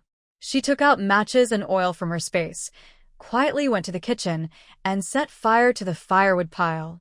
The flames spread quickly, and thick smoke billowed out. Then she went to the granary and set it on fire as well. The entire mansion was engulfed in flames. Water! Water! The mansion was filled with screams again, this time even more chaotic. Servants hurried to fetch water to put out the fire, and the guards were at a loss. Some continued searching for the thief, others rushed to fight the blaze. Seizing the opportunity, Tower quietly slipped out of the royal residence and disappeared into the dark night. She quickly went to the official residence and then met up with Uncle Chun and Ah Yen. "Big Sister Tower, you're finally back. I was so worried." Seeing Tower return, Ah Yan's tense face finally relaxed. Chun Ping'an also hurriedly said, "Miss Tower, you're finally here. We were so worried." "Uncle Chun, Ah Yen, I am safe. You don't need to worry. Uncle Chun, now you go arrange things for them. Just like I told you before, King Chung is already back at the palace, so we don't have much time. So we must hurry. Hurry up." Chun Ping'an nodded and quickly left. Soon, loud shouts rang out outside. "Bandits from Jingmeng Mountain are coming." When Ah Yen heard the bandits were coming, he immediately grabbed Tawa and tried to run. "Big Sister Tower, run quickly. The bandits from Jingmeng Mountain are here." Tower held him back and smiled. "Ah Yen, don't be afraid. Aren't you going to see your father?" Hearing this, Ah Yen stopped, but after a moment, he shook his head. "Big Sister Tower, if seeing my father means that you and I will both lose our lives, I would rather not see him." Ah Yen bit his lip tightly and silently thought, "Father, I am unfilial. This time I probably can't see you." Ah Yen, hearing Ah Yan's words, Tower couldn't help but feel a pang in her nose, as if something was in her eyes. She knew these were Yan's true feelings because he didn't know about her plans and arrangements. He also didn't know that the bandits from Jingmeng Mountain were actually beggars pretending to be bandits, not real ones. Yet, for his own safety, he was willing to ignore his own father, who was so close. Yan, I promised you that I would let you see the official tonight. I can't go back on my word. Tower smiled and said. No, big sister Tower, you don't understand. The bandits from Jingmeng Mountain are very, very fierce, ruthless, and kill without hesitation. I heard this from Uncle San. Let's run quickly. If we get caught by the bandits, we won't survive. Yan was frantic, but Tower wondered why she didn't seem afraid at all. Although Sister Tower has some fighting skills, she cannot defeat bandits. Moreover, there are many bandits. Judging by their loud shouts, there are probably dozens. At this moment, the main gate of the mansion opened, and a leader with 20 or 30 guards rushed out. One team chase east, the rest follow me west. Soon, the soldiers split into two groups and went in opposite directions. Tower smiled slyly. The opportunity has come. Ian, those aren't real bandits, but beggars pretending to be. You don't need to be afraid. Now, the guards have all left. This is our chance. Let's sneak in through the back door. Uncle Chun is waiting for us there. Ian suddenly understood. This was Tower's plan to lure the enemy away. His eyes lit up immediately. Sister Tower, let's go see Dad quickly. Ian pulled Tower as they ran toward the back door. When they reached the gate, they saw Uncle Chun standing there. Uncle Chun, how many soldiers are still inside? Tower asked directly. About 7 or 8. They've already been knocked out by the sleeping powder you gave me. Miss Tower, your stuff is really effective. They fainted after just a little while. Uncle Chun admired the clever girl more and more. She was truly smart. No wonder she came from a wealthy family. Thank you, Uncle Chun. Let's go inside quickly. Is the lord of the mansion guarding the spirit hall? Tower held Ian's hand and asked as they entered. The mansion is mostly burned down. The spirit hall is just a simple setup in the front yard, Uncle Chun replied, glancing at Ian beside Tower. Ian spoke up. Given the current situation, it's best that Grandma is laid to rest now. We can rebuild her tomb later. Ian has grown up. Let's go see your father, Tower said. They arrived at the front yard spirit hall, where a medium-sized wooden coffin was placed, definitely not made of Nanmu. Ian's crying was especially loud in the quiet night. He rushed to the kneeling figure in front of the spirit hall. The person slowly turned around. It was the current Prime Minister, Xiaowen. Under the glow of the firelight, his once elegant and commanding face was now covered with stubble. His eye sockets were deep, but in his eyes, the sharpness of the past could still be faintly seen. He wore plain clothes, and he looked at least 10 years older than before. Dad. Ian suddenly threw himself into Xie Yuheng's arms, tears streaming down his face. Xiaowen was momentarily stunned, then tremblingly reached out to pat Ian's back, his voice hoarse. Yar? Is that really you? Am I dreaming? Yes, Dad, it's me, Ian. Sister Tao brought me here. Ian lifted his blurry, tearful face and pointed to Tao Er standing nearby. Chun Ping'an did not come inside. He stayed outside. Xiao Wen's gaze shifted past Yan's shoulder to Tao Er at the door of the memorial hall. A trace of complex emotion flickered in his eyes, gratitude, but also doubt. Why was Yan with this young kitchen maid from the estate? Even if his mother wanted to entrust Yan to someone else, she wouldn't give him to a girl with no background or roots, right? Wouldn't that be risking his life? He might not even be able to leave Xingjing City. Marquis. Tao Er stepped forward and bowed. Servant Tao Er is a maidservant close to the old lady. Before her passing, the old lady asked me to take care of the young master. I heard that King Chung would bring a bride tonight to help the old lady with her funeral. I thought this was the only chance, so I had to bring the young master to see you. Xiaowen gently released Yan and stood up. Though he was now in hardship, his innate nobility and dignity still remained. How did you get in? There should be guards outside the estate. Not to mention the guards inside, there should also be guards outside. Marquis, no need to worry. We used a clever plan to distract the guards. King Chung has taken some soldiers back to fight the fire, and Jingmeng mountain bandits have lured away the soldiers left behind. The remaining guards are all asleep, as if dead. None are awake. She dared not use too strong a drug, fearing that if too much time passed, King Chung would discover they had met with the Marquis secretly. What? The King Chung estate caught fire, and Jingmeng mountain bandits entered the city. How did they get in? And were the soldiers knocked out? Could it really be all because of you? Shaowen looked at Tower with surprise and admiration. His ideas and strategies were so impressive that he couldn't help but feel proud. Tower didn't think much and quickly explained the situation briefly. Master, time is tight. I can only give a quick summary. If you have something to say to the young master, please do so quickly. We must leave within an hour. Otherwise, if King Chung makes a sudden move, all our previous efforts will be lost. Shaowen nodded and took Ah Yan's hand, walking to the old lady's coffin. Inger bowed to Grandma. Ah Yan obediently knelt and respectfully bowed 3 times.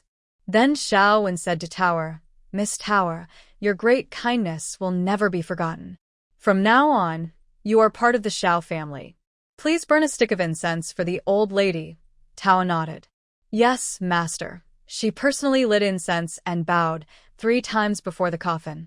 In her heart, she prayed, Grandma, if you can hear me in the afterlife, please bless me and Ah Yan to stay safe. After burning the incense, she turned to leave, leaving the space for the father and son inside the hall. When Ah Yan stood up, he looked at the simple coffin with a sad face. Father, don't be too sad. Grandma may have passed away physically, but she has gone to the Heavenly Palace, a very beautiful place where she became a fairy. The Heavenly Palace is a place without pain. She can see us, but we can't see her. She will protect us so you and Uncle Second and Uncle Third will be safe. We will have chances to meet again someday. So, Father, please take care of yourself and Mom. Shaowen's eyes showed surprise. After a moment of silence, he asked happily, Inger, who told you these words? Ah Yan couldn't have said such things. Father, I am telling the truth. Sister Tower told me. She said we all need to live well, because only then is there hope.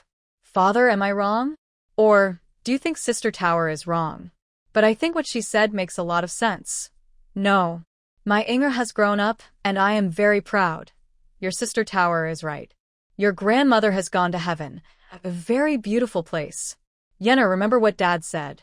In the future, you must listen to her.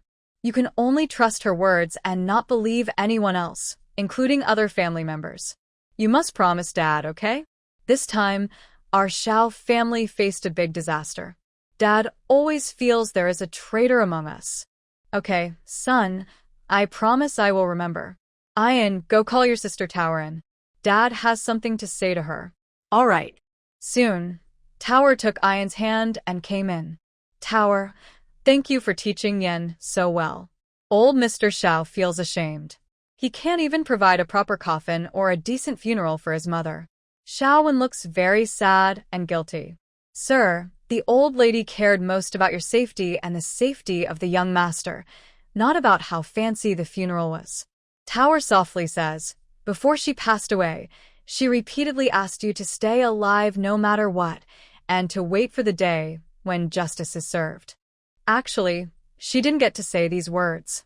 Tower is just comforting and encouraging Sir, telling him to keep living no matter what. Shaowen sighs bitterly. Justice to be served? How easy is that? The emperor believed false accusations and decided I was a traitor. An imperial decree ordered my entire family to be executed. If my mother hadn't suddenly passed away and allowed me to leave temporarily to handle her affairs, I might never see me again. His voice chokes with emotion. Once a powerful chancellor in court, now he finally shows his vulnerability in front of his son. This is human nature. Heroes also have moments of sadness. Ian tightly holds his father's hand. Father, you didn't betray the emperor, right? You wouldn't do such a thing. He doesn't believe his father is that kind of person. His father often taught them to be honest and to have a clear conscience in this world. Shaowen firmly says, Ian, how could I be so foolish? Of course I didn't. I have always been loyal to the emperor and love my country. I would never betray it. This is all just slander and false accusations. Then Ian asks, confused, why doesn't the emperor believe you? In the past, the emperor treated his father well. Ian was lucky enough to meet the emperor once and thought he wasn't a bad person. Xiaowen sighed, a complex look in his eyes. Matters of the court are not simply about right or wrong. Let's not talk about this anymore. You're still young and don't understand. Peony quietly listened nearby, then suddenly asked, Lord, may I be bold and ask if you have any suspects in your mind? Xiaowen looked at Peony. This maid was much sharper than he expected. He hesitated for a moment and lowered his voice. This matter involves many people. The less you know, the safer you are. Don't discuss this again in the future. Also, your behavior today was very reckless. You almost risked your life. The Lord's tone carried some reproach, but his eyes showed a hint of admiration. If this girl were a boy, she would surely have a bright future. Peony nodded and said, Lord, I was thinking, could the person behind the plot against the estate be King Chung or the Empress Dowager? Or perhaps someone else. Maybe your political enemies in the court, or they could be working together. Or perhaps they bribed your close aides. Lord, how do you know all this? Xiaowen was increasingly surprised. He hadn't shared these thoughts at home. Peony replied. Peony guessed. If I am wrong, please forgive me, Lord. Qinzhong told me. Qinzhong, the Grand Tutor Qin, held high power and was the emperor's teacher, deeply trusted. He was not just a friend of the Lord, and I didn't expect. It seems I was right. 3 months ago, there was urgent news from the border. They found a secret letter I wrote to the Northern Dwarf King, revealing our border defenses. The handwriting on those letters was identical to mine. Even I could hardly tell them apart.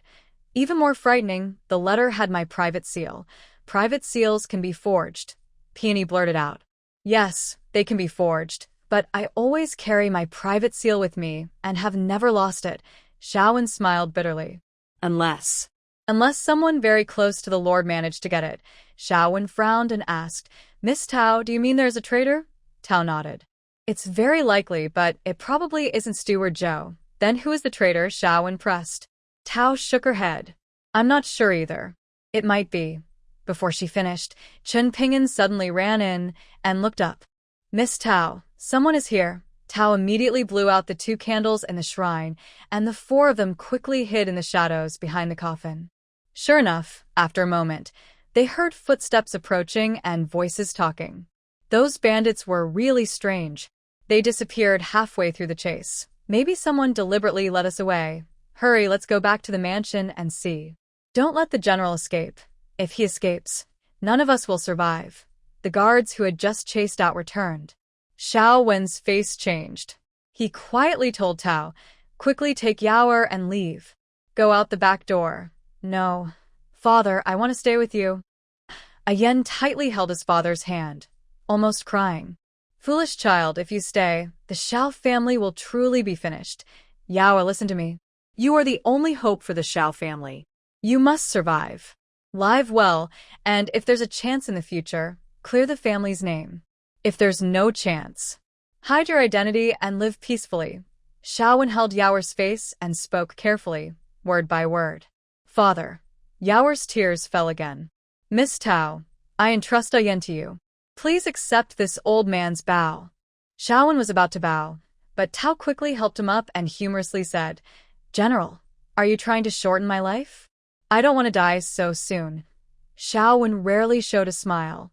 You're a clever little girl who knows how to talk. He stood up and handed her a small sheepskin scroll. Keep this. It's something my father left me. I don't know what it is. He told me it's very important. I'll carry it myself, but the soldiers will search me eventually. It's safer with you. Now, you all should leave quickly. Otherwise, it will be too late. The footsteps grew louder, and the sound of the guards approaching was unmistakable. Pear knew she had to leave quickly before it was too late. Suddenly, she saw that the general had a wound on the back of his hand and guessed he had been tortured by the guards. After all, once in the prison, you either die or suffer greatly. She quickly took out a water pouch and handed it to the general. General, you are hurt. Drink some water now. Remember, you must drink water. This pouch contained the spiritual spring water she had previously shared with Ian, without any ordinary water mixed in. It would help heal the general's injuries. But she couldn't say this openly. Xiaowen didn't understand why this young girl wanted to give him a pouch of water, but he appreciated her kindness. He took the pouch, his eyes red, and waved his hand.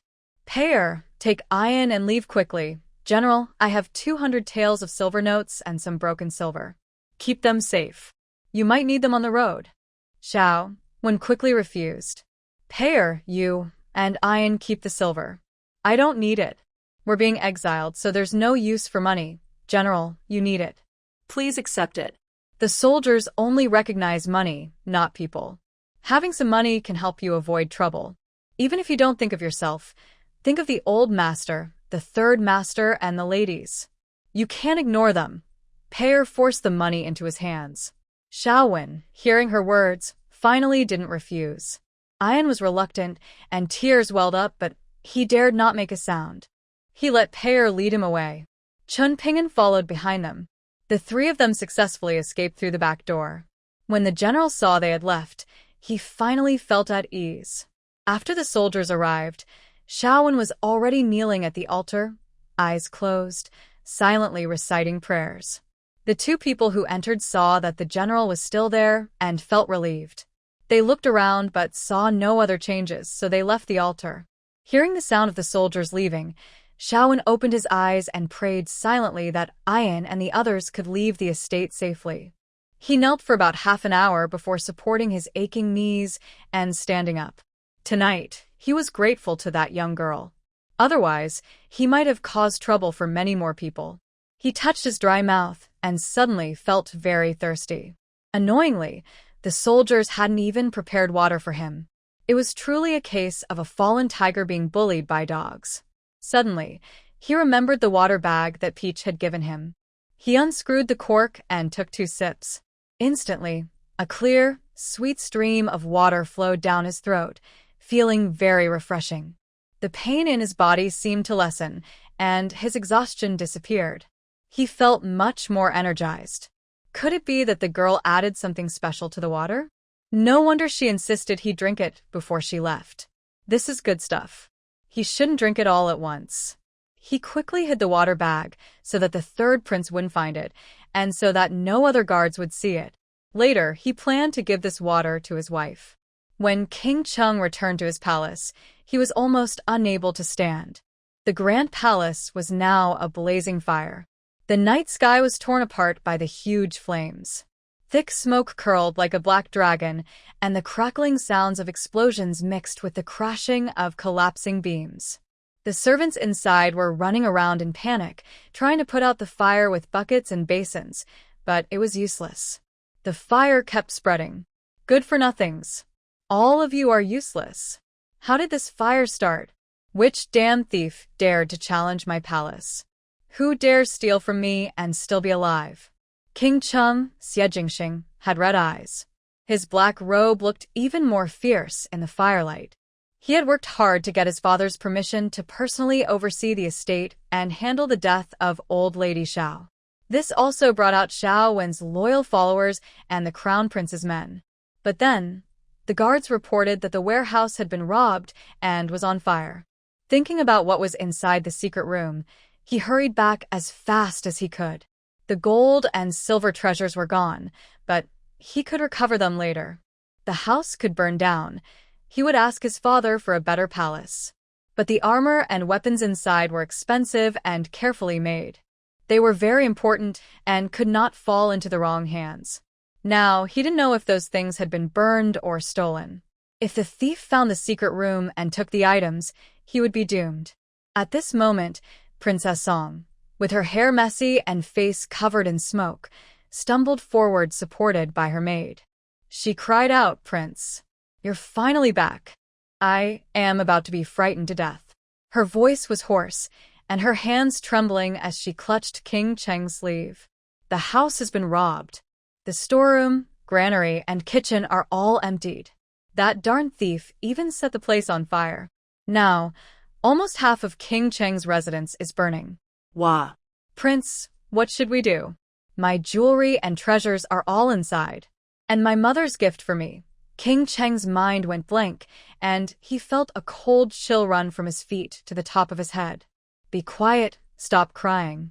Those are just material things. We can replace them later." When did the fire start in the house? He forced himself to stay calm, his voice cold and sharp. "Women are really troublesome, always crying and making a fuss. About half an hour ago, the princess cried. I was already asleep when I suddenly heard Nurse Rong shouting outside about the water leak. When I came out, I saw the storeroom was already on fire. I sent someone to check, and it turned out that not only the storeroom but also the granary and kitchen were burning.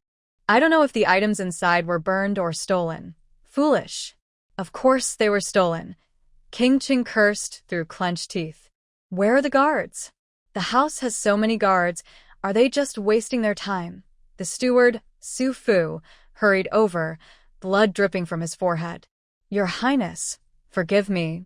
Old servant is to blame. Tonight, for some reason, the guards only discovered the fire too late." King Cheng kicked the steward to the ground and turned to look at the flames. It hurt to see the fire, and blood was dripping. He knew exactly what was inside the storeroom. Over the years, he had accepted bribes, exchanged secret messages with officials, and even kept some imperial items that shouldn't have been in the residence. The granary stored enough rice and flour to feed the household for half a year, stockpiled secretly to profit from fluctuating grain prices. As for the kitchen, how could the thief steal food too? That didn't make sense. And how could one person move all those things? He didn't think the thief could carry everything out. King Cheng suspected that the person wasn't just stealing. He approached the storeroom and examined it carefully. The lock was intact. How did the thief get inside? That's when he realized he hadn't seen anyone guarding the storeroom. He scolded, "Su Fu, where are the guards who were watching over the place?" The two men were skilled fighters, so ordinary thieves couldn't get close. Su Fu struggled to stand up carefully and said, "Prince, Wang Hu and Zhao Bao, who were guarding the warehouse, are gone." King Cheng's words seemed to come out through clenched teeth. "Find them. Even if I have to turn the entire palace upside down, I want those two useless men found." He thought it was impossible for them to steal secretly while on duty, because doing so would only lead to death. Half an hour later, the fire finally started to die down. The warehouse and granary were burned to black skeletons, and the kitchen was reduced to broken walls. The whole palace was filled with a choking smell of burnt food. The servants sat or knelt, all looking dirty and scared, trembling with fear. Manager Su Fu and a few guards searched the entire palace and finally found the two men in the pavilion. The two were heavily drunk, snoring loudly, with strong alcohol smell on them.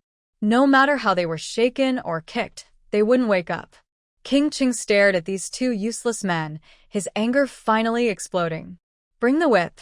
A guard nervously handed over a whip. King Cheng grabbed the whip, flicked his wrist, and the whip whistled through the air before sharply cracking on Wang Hu's back.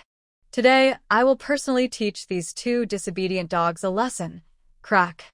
Cracked, skin split and flesh torn. Wang Hu cried out in pain, but still looked dazed and mumbled vaguely, "Who dares to hit my master?" This reaction made King Cheng even angrier. He swung the whip again and again, each strike full of strength. The whip tore through the air, ripping flesh and tearing apart the chaotic night. "Tell me, who made you drink that wine?" While hitting, King Cheng shouted fiercely.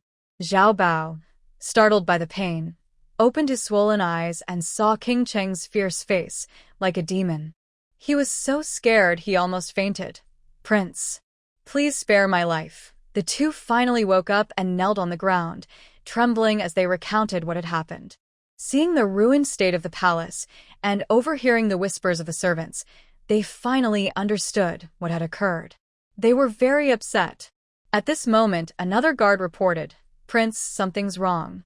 A group of bandits has come from the Jingmeng Mountain area, and it seems they're the bandits from Jingmeng Mountain." King Cheng's vision darkened, and he staggered, supported by his guard. It's a clever plan to lure the tiger away from its mountain lair. A feint to the east and attack from the west. Such a precise scheme. First, The prince's residence was robbed, drawing him away. Then, they used delicious roasted chicken and fine wine laced with sleep-inducing medicine to knock out the guards in the warehouse. While most guards were drugged, they set fire to the warehouse, granary, and kitchen, destroying everything and covering their tracks. All of this is beyond ordinary people's ability. It's definitely not a coincidence. If the Jingmeng Mountain Bandits are colluding with the thief, their goal must be the Prime Minister's residence. Oh no! Quick, follow me back to the Prime Minister's residence. After saying this, Xie Jingxing ran out quickly, followed by his guards. Prince, should we stop chasing the thief? Lu Wei, King Cheng's trusted aide, asked. Foolish. Why chase the thief? This is clearly their trick to lure us away. We've fallen for it. Didn't you hear the guards report that the Jingmeng Mountain Bandits went to the Prime Minister's street? Xie Jingxing scolded. How could he have raised a bunch of useless people? Your Highness, do you mean that the thief's real goal was to rescue Prime Minister Xiao? Lu Wei finally understood what his master meant. Only now do you realize? Isn't that a bit slow? Hurry up. If Xiaowen escapes, you all will have to face the consequences. Xiaowen ran away. He wouldn't be executed, but he would be punished by the emperor, and his mother wouldn't be able to protect him then. The emperor said Xiaowen had something very important in his possession and must not die. Of course, he didn't tell this to anyone, not even his wife or mother. The emperor said that if he found that thing, the throne would be passed to him in the future. So he must find that item. However, the prison guards' torture didn't yield any useful information. They didn't find anything on him either. Yes, Your Highness. But I don't understand one thing. If the Jingmeng Mountain Bandits caused chaos outside the Prime Minister's residence to distract the guards, then their goal was to rescue Prime Minister Xiao. But Prime Minister Xiao is a high-ranking civil official. How could he possibly have any ties or dealings with the bandits from Jingmeng Mountain? Lu Wei knows that the Jingmeng Mountain Bandits do not obey the court and refuse to surrender. They often rob wealthy merchants, and it is said they kill without mercy, fighting skillfully. The common people are terrified of them and avoid them at all costs. This time, they even dared to raid the city at night, which is truly unbelievable. Humph. Even though Xiaowen is a civil official, does that mean he can guarantee he has no connection with the bandits? Maybe they have already secretly colluded. Enough of this nonsense.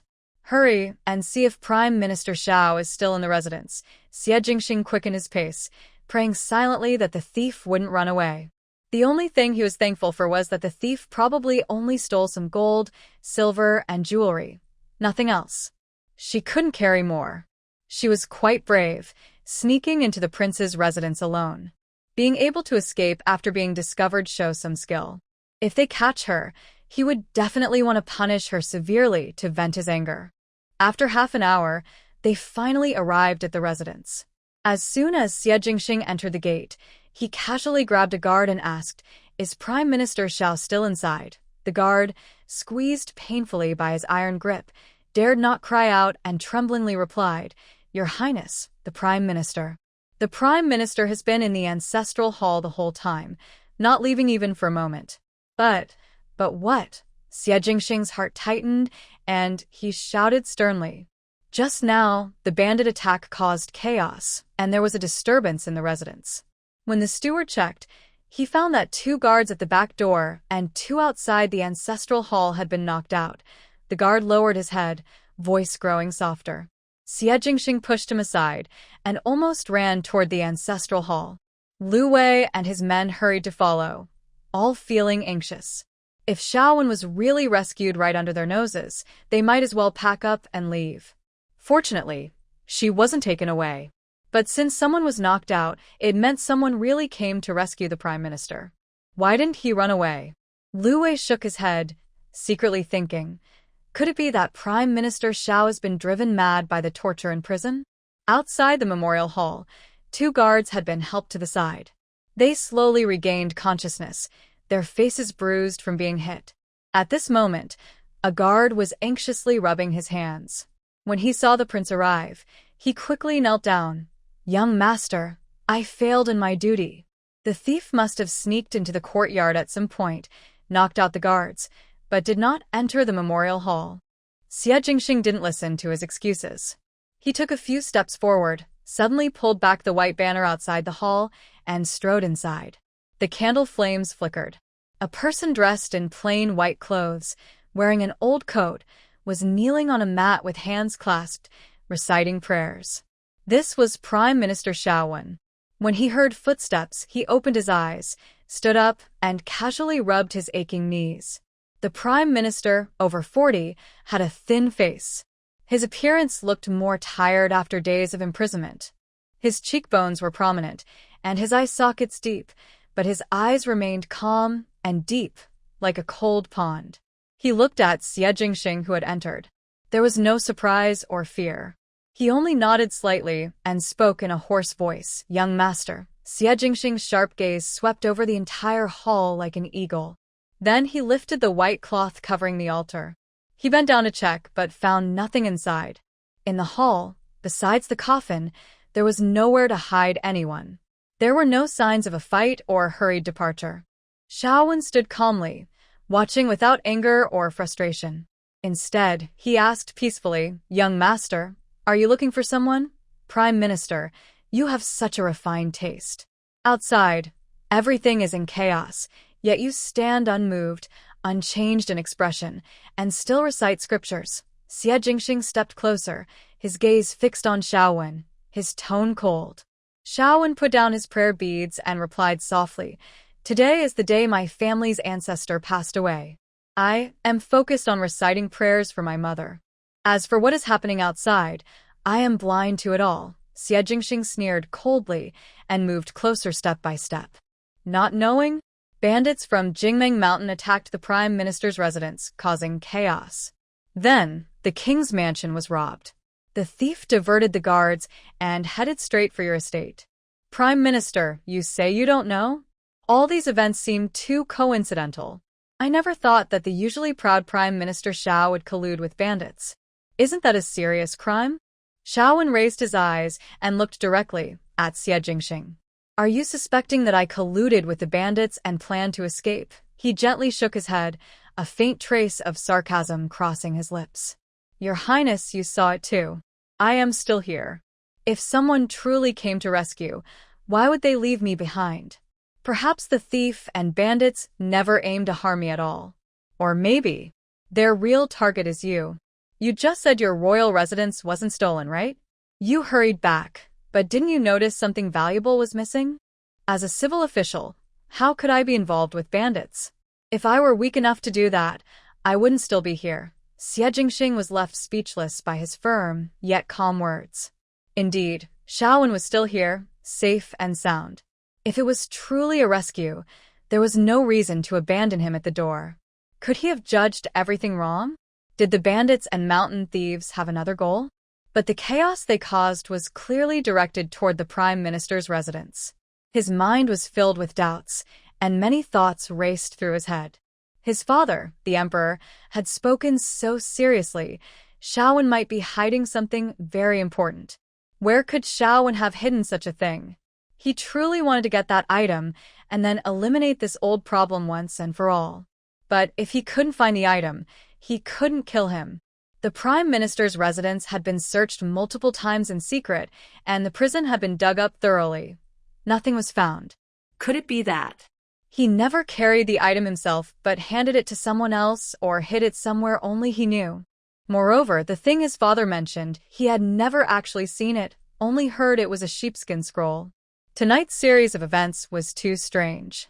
The bandits entered the palace seemingly just to create chaos. They stole quite a bit of gold and silver, but for the palace, these losses weren't the worst.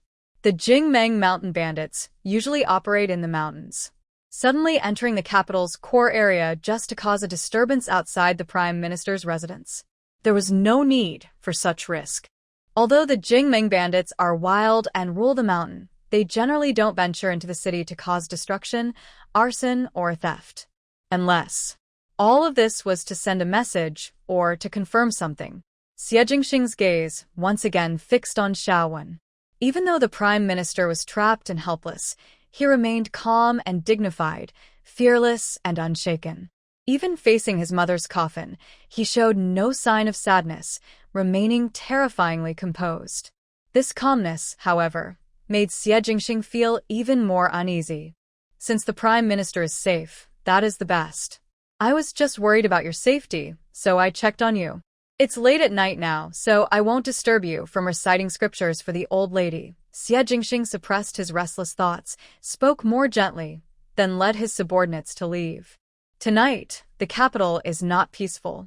To ensure the Prime Minister's safety and prevent further trouble, the guards at the residence are doubled. You must take good care of Lord Prime Minister. If anything happens to him, you might as well not live. Do you understand clearly? Xie Jingxing deliberately stayed outside the spiritual hall, speaking loudly. Yes, I understand. Xiao Wen sneered inwardly, feeling proud because it proved that a yen and tower were not in their hands. Xie Jingxing cast a deep look at the spiritual hall, then flicked his sleeve and turned around. Let's go. Leaving the study, walking into the courtyard, Xie Jingxing whispered to Lu Wei, increase the guards threefold, surround the study like an iron barrel. Not even a fly is allowed to fly in nor out. Also, how did the thief who knocked out the guards do it? Did they leave any traces? Lu Wei hurriedly replied, checked it. It was a blunt blow to the back of the neck with a heavy object, quick and clean. Besides the guard's bruises and a broken piece of brick on the ground, there was nothing else. That brick is a common paving brick in a yard. Xie Jingxing cursed softly, his brows furrowing tightly. The enemy was cunning, leaving no valuable clues. And what about the bandits from Jingmeng Mountain? Did you catch any alive?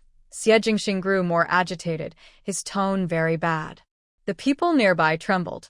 Reporting to the prince, the bandits are extremely alert. Seeing they couldn't break into the residence, they quickly dispersed and retreated. They split into several small groups, fleeing in different directions, scattering our forces. The subordinate thought they didn't want to confront us directly, but rather. Or what? Xie Jingxing's frustration and suspicion grew stronger. He shouted impatiently. Or. It seems they're just playing us like monkeys.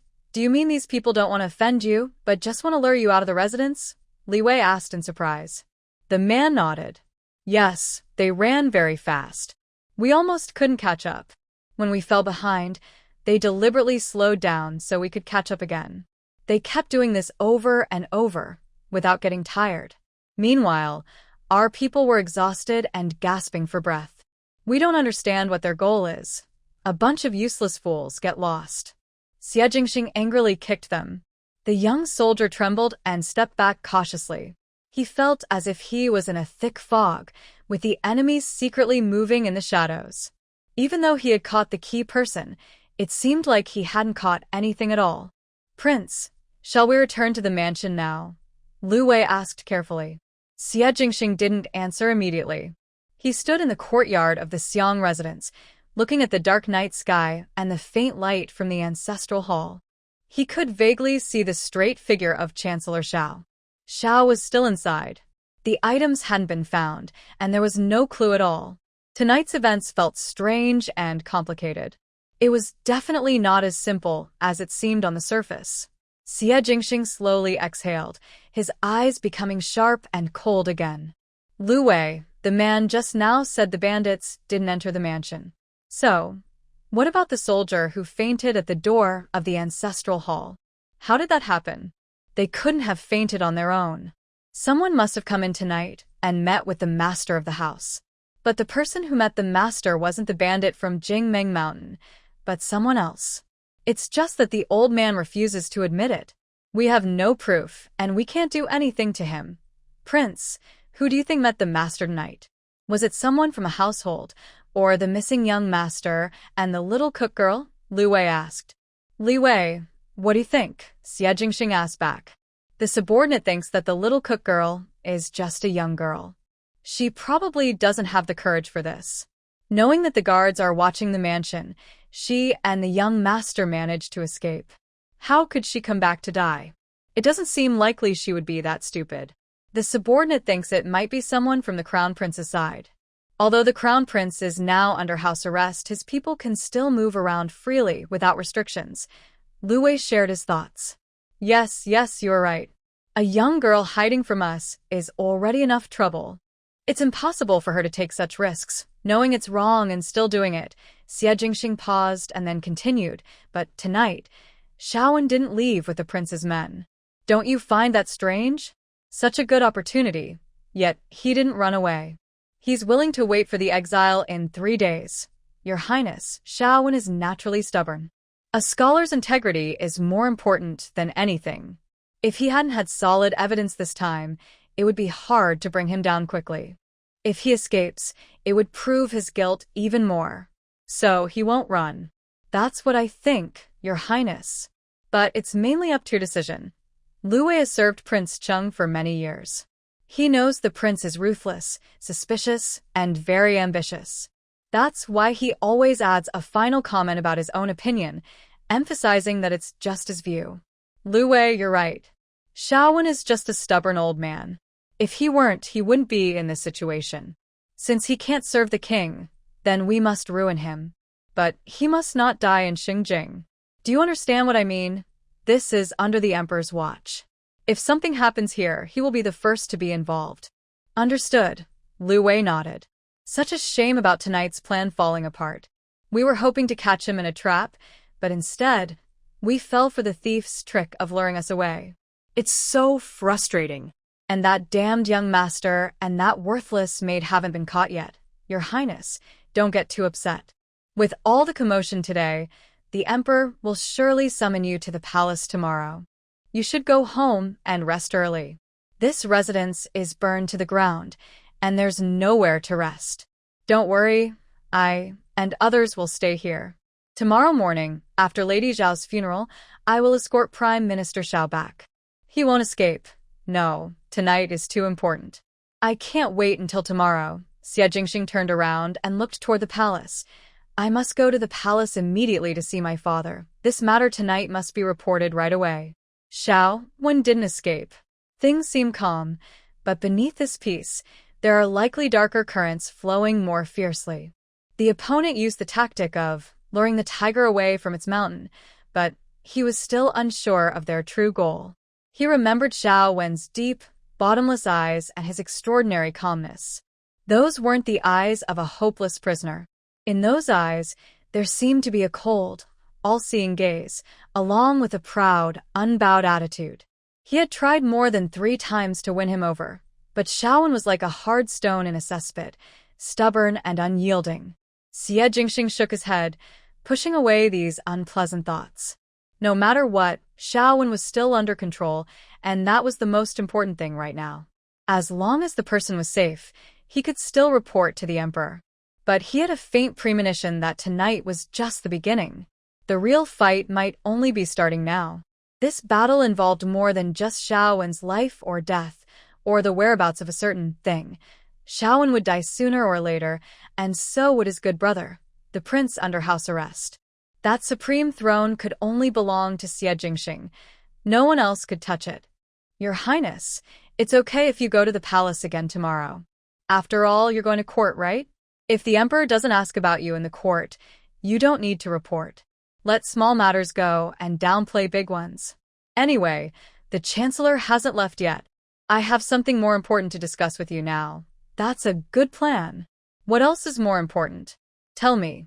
Xie Jingxing restrained some of his anger, his mood also subdued. Your Highness, it's been 2 or 3 days, and you still haven't found the young master of the Xiao family. Going to the palace now might get you into trouble with His Majesty. I have a plan that might help us find the young master and others. What plan? Xie Jingxing's eyes showed some urgency. I have heard that the young master of the Xiao family, although in poor health, is very clever and quick-witted. The prince's doubts are understandable, but they share a close bond, and the young master's mother, Lady Lu, is also involved. The young master might not miss this chance. If he misses this opportunity, he might never see his family again. I think the young master might take a risk and try. Lu Wei continued. It's possible, but you shouldn't wear this armor, or they might notice and not come close. In the end, Xie Jingxing nodded and agreed with Lu Wei's plan. All right, I will dress up as a common trader tomorrow, and they won't suspect anything. Your Highness, it's late now. You should go back to the palace and rest early. The prince isn't sleepy, but I am. Lu Wei yawned tiredly. No rules. If I remember correctly, isn't Lady Li, the third wife of the Xiao family, taking the divorce paper back to the Li family? Xie Jingxing suddenly asked. Lu Wei was stunned. Was the topic changing too quickly? Just now, we were talking about the young master, and now it's about Lady Xiao's third wife? It's said that Lady Xiao is very beautiful, but not charming. Could it be that King Cheng has that idea? King Cheng always liked beauty and kept many concubines in the backyard. But I quickly replied, yes, Your Highness. That's true. Xie Jingxing waved his hand, signaling Lu Wei to come closer. Lu Wei moved closer, and King Cheng whispered a few words in his ear. Lu Wei immediately understood and nodded. Your Highness is clever. I admire your skill. That's enough. It's already past the first watch of the night. I'm tired too. I'll go back to the palace. Take good care of this place. Xie Jingxing waved his hand and strode away. Tower, Yan, and Chen Ping'an safely returned to Chen's house. Only then did they feel truly relieved. They hurriedly closed the door as they entered the courtyard. They went to the main hall. Tower, using the flickering oil lamp's light, carefully examined Chen Ping'an. Though he looked tired from the journey, his eyes were bright and steady, which reassured her a lot. She had already told Chen Ping'an what to do. Because she was busy and couldn't be exposed in front of those beggars, she was worried they might realize she was a woman. After all, beggars spend their days begging on the streets and see many different people, so it's easy to tell men from women. They are more worried that someone might recognize her as the woman in the portrait, which could lead to greed and reporting her for a reward. People often value money more than justice, and beggars don't usually have a strong sense of morality. So, she decided to send Chen Ping'an instead. She even gave him a new look, dressing him up as a wealthy merchant. Uncle Chen, thank you for your hard work today. Did you get hurt? She wasn't sure if he might have been injured during the incident, so she asked out of concern. Don't worry, Miss Tao. It wasn't hard at all. It's nothing serious. I wasn't hurt and am feeling very well. I kept hiding so they wouldn't find us. Chen Ping'an stood up and made a few gestures to show he was uninjured. That's good. Ayan, how about you? Are you feeling unwell anywhere? Tao turned to Ayan and asked. Ayan shook his head. Sister Tao, I'm fine. How about you? I'm also fine. Everyone is safe and back home, which is the most important. Tao let out a sigh of relief. Then she poured everyone a cup of tea, adding spiritual spring water to each cup. Today, Tao had put spiritual spring water into the big water jar at Chen's house. From now on, they could drink water infused with spiritual spring water when cooking, boiling water, or making tea. Although it wasn't as effective as pure spiritual spring water, it still helped strengthen the body. This was something she could do within her ability. Today, all three of us are tired. Let's have a sip of tea to soothe our throats. Uncle Chun, you go first. You worked the hardest today and did the most. Chen Ping'an picked up his tea and smiled foolishly. All right, this tea was poured by Miss Tao herself. I must drink it. Huh. Why does the tea taste so good today? Could it be that my parents got some mountain spring water from somewhere?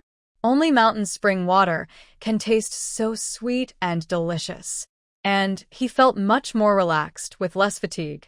Tao and Ayan also finished their cups of tea. Seeing Chen Ping'an's surprise, Tao immediately smiled and praised, Uncle Chen, your tea is really good. I nodded in agreement. That's right, Miss Tao. Uncle Chen's tea is really sweet. Chen Ping'an felt a bit shy when praised, scratching the back of his head. Maybe my parents went somewhere to get some mountain spring water. If you like it, drink more. Chen Ping'an stood up and poured a glass for Tower and Ayan each. Tower took a small sip, feeling she couldn't offend the elders. Thank you, Uncle Chen, they said in unison, then looked at each other and smiled. Tower then asked softly, Big Brother Ping'an, are those beggars pretending to be bandits from Jingmeng Mountain all arranged properly? Did the retreat go smoothly? Was anyone hurt? Did the patrol soldiers notice anything strange? Did they suspect that they were fake bandits? She spoke quietly, afraid of waking her sleeping parents. Yen listened closely. Though he didn't know all the details of Tower and Uncle Chen's plans, he understood part of it and guessed some of the rest. He knew he was still young and couldn't help much, but he trusted Tower to tell him what to do. His grandmother and father told him to listen to Tower, so he believed she was right. Chun Ping'an poured himself a cup of tea, took a big sip, then calmly answered, "Don't worry, Tower. Everything is arranged properly. The silver has been paid in full. Those beggar brothers, no, our mountain bandit brothers now, are clever and follow the rules. They took the money without asking questions. I divided them into 4 groups, each escaping in a different direction. The soldiers can't catch them. I was a bit worried about their safety since they don't know martial arts, but they escaped very quickly. The soldiers were exhausted trying to catch them. Chun Ping'an couldn't help but smile at this point. That's good. That's good. I hope no one was hurt. No matter their status, they are all lives. I just wanted to make sure. Thanks to Uncle Chen tonight, Tower is very grateful," she said, standing up and bowing slightly. Yen saw this, and also bowed in return.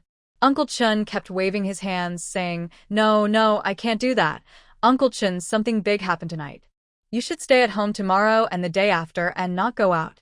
Let Uncle Chen handle any family matters, Miss Tao advised. Although tonight the soldiers didn't clearly see Uncle Chen and he changed his disguise, it's safer not to go out just in case. Miss Tao, are you worried that Uncle Chen might be in danger? Yen quickly understood. Tao nodded. Yes, Uncle Chen, and I shouldn't go out. We both saw the Lord last night, and they don't know, but they will suspect. King Ching isn't a complete fool. He will soon realize that we used a distraction to lure him away. Just as Chun Ping'an was about to speak, the door of the main room creaked open. The 3 looked toward the door. They saw Uncle Chen carrying 3 bowls of wonton, smiling and saying, "My wife heard you came back, so she cooked some wontons for you. Eat them while they're hot. They have mustard greens and some chopped meat from the kitchen." He placed the tray on the table. "Uncle Chen, you and your wife are too kind. Maya Yen and I feel a bit embarrassed. We thought you 2 had already gone to bed, so we didn't say hello." They hadn't told Uncle Chen about their plan before. Now it seemed he already knew they went out, maybe even guessed their plan, but was pretending not to know. "No need to thank me. The meat and fine flour you bought with your money, I just helped with some labor and time." "I overheard the last 2 sentences you said. Miss Tao is right. Ping'an and both of you shouldn't go out these days. It's too dangerous. If anything happens, my wife and I will handle it ourselves." Uncle Chen placed the wontons in front of them and continued. "That would be very helpful, Uncle." Tao didn't refuse.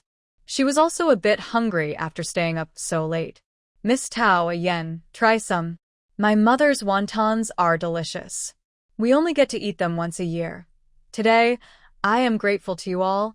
I am truly satisfied." When Chun Ping'an said this, his tone was proud. "All right, let me try some. Ian, you should try too. Uncle Chun, you should eat as well." Taer, with a curious mind, took a bite and found it surprisingly delicious, really very tasty. Unexpectedly, Uncle Chun was not exaggerating. His wife's cooking skills are truly excellent. "Big Sister Taer, these wontons are really delicious. Grandma Chen's cooking is amazing," Ian sincerely praised. "Miss Taer, Ian, you don't know that my wife's family used to run a wonton shop. Later, something happened at home and the shop closed. Then she married me. I was poor and couldn't afford to reopen a shop. My wife's cooking skills I passed on to my son Ping'an, but his wontons aren't as good as hers, still a bit undercooked." Old Uncle Chen sighed and shook his head, sounding a little regretful. Taer nodded thoughtfully, then looked at Chen Ping'an and asked, "Old Uncle Chen, may I ask something? Ian and I have been here for a day and a night, but I haven't seen your daughter-in-law." Actually, she suspected that Uncle Chen might not have a daughter-in-law at all, but she couldn't say it directly, so she pretended to ask casually.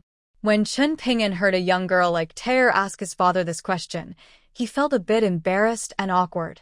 After all, he's 40 and still single, which is somewhat shameful. To be honest, Miss Taer, Ping'an still doesn't have a wife. You saw our situation. No girl is willing to marry into this family." Old Uncle Chen looked at his son and sighed deeply. Dad, it's not that no one wants to, but Suehwa's parents don't agree. Chen Ping'an interrupted. Ping'an, forget Suehwa. Don't mention her. Her father married her off to a wealthy man because you couldn't gather enough bride price. A few years ago, she was driven back by her husband's family. If you want to marry her, her father still demands a lot of bride price. Such families are endless pits. You should forget her. This son is quite stubborn, still obsessed with a woman who married twice. Dad, it's not Suehwa's fault.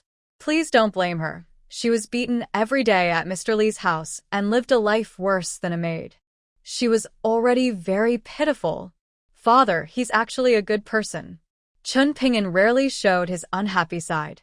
Seeing this, Tower immediately understood that Uncle Chen was still a hopeless romantic.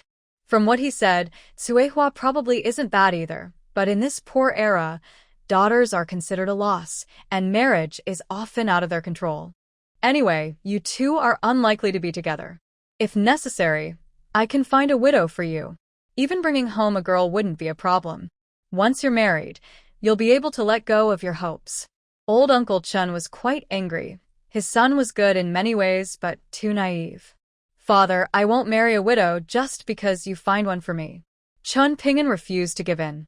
Finally, Tower understood why Uncle Chen, at 40, still hadn't married. Ian watched the two elders argue until they turned red in the face, but didn't know what to say. He's still just a child. Ian looked at Sister Tower. Tower felt a bit helpless too, but if Suehwa was a good girl, marrying her is not impossible. She was just worried about how to repay their kindness. She cleared her throat, and only then did the father and son realize there was an outsider present, making them both feel awkward. It was really embarrassing. Sorry for making Miss Sewa laugh. Just now, old Uncle Chen regretted losing his temper. It's okay, old Uncle Chen. I want to ask, how much bride price does Suehwa's father want? Tower asked with a smile. 20 taels of silver. They couldn't afford 20 taels. Their family couldn't. In rural areas, 5 taels of silver was enough to marry a girl. Even in the suburbs, 10 taels was considered high. Uncle Chen, do you really like Suehwa? Tower turned to ask Chen Ping'an. Chen Ping'an nodded. Yes, she's very good. She even secretly shared her family's food with me before. Once I got hurt working, and she carried me home. I like her very much, even though she's a second wife. Tower observed and found that Uncle Chen's eyes were very sincere. So, smiling, I asked, Uncle Chen, does Chuer feel the same way about you? Would she be willing to marry you? Hearing this, Uncle Chen's face turned red. He hesitated for a moment and said, She probably likes me too, right? 10 days ago, she was. Then he looked down at his cloth shoes. Tower looked at Uncle Chen's gaze and saw that he was wearing a nearly new pair of cloth shoes. She immediately understood that it was probably Suehwa, the girl, who had made them herself. This showed that both of them cared for each other. She smiled and said, I understand now. Old Uncle Chen, since they both have feelings for each other, you shouldn't stop them. Uncle Ping'an is also getting old. He should settle down. Why not help them? Here are 50 taels of silver. Take it. 20 taels for the bride price, and the remaining 30 taels can be used to open a small shop, maybe a wonton shop. That way, the mother-in-law won't have to wash clothes for others, and Uncle Ping'an and Suehwa can help run the shop together. Life will get better and better. Tower took out 50 taels of silver and placed it on the table, pushing it toward Uncle Chen. Miss Tower, we can't accept this money, the father and son said in unison. Uncle Chen trembled as he reached out to touch the heavy silver coins, his eyes turning red. Miss Sewa, Liz. This can't be. You're a young girl with Ian outside, always needing money. We can't take this silver. He firmly pushed the money back. Chen Ping'an quickly waved his hands. Yes. Miss Tower, we should help you, but we can't take your money, especially 50 taels. Please take it back. But Tower shook her head, her voice very firm. Uncle Chen, Uncle Ping'an, you must accept this silver. Your kindness to me and Ian can't be measured by money. We are in a difficult situation now, but we can still manage. Uncle Chen, since Uncle Ping'an and Suehwa are in love, why not help them get together? Uncle Pingin is getting older.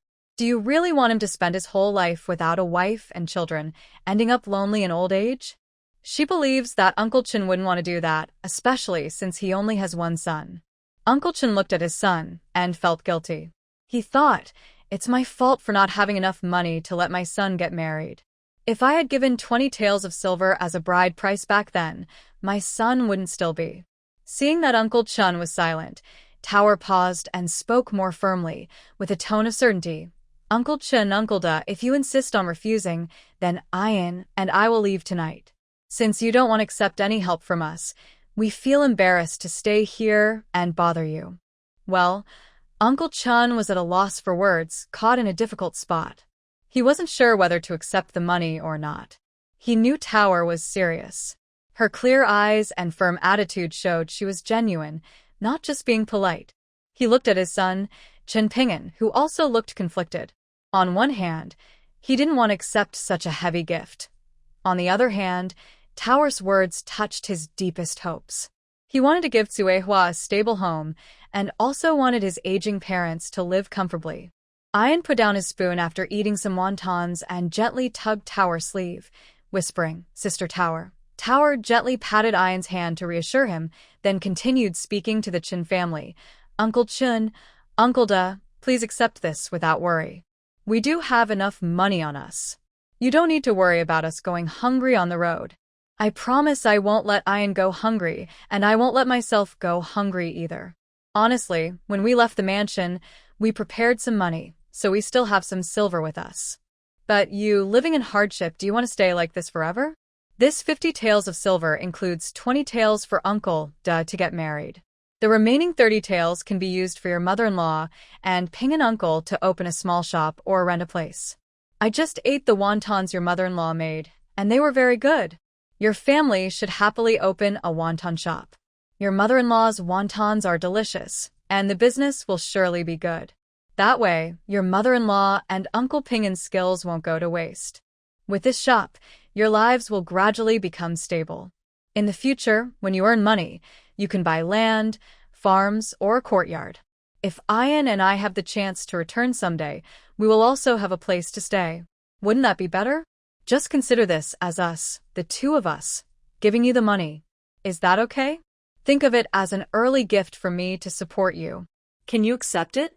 Peach only said this so that the father and son would be willing to take the money.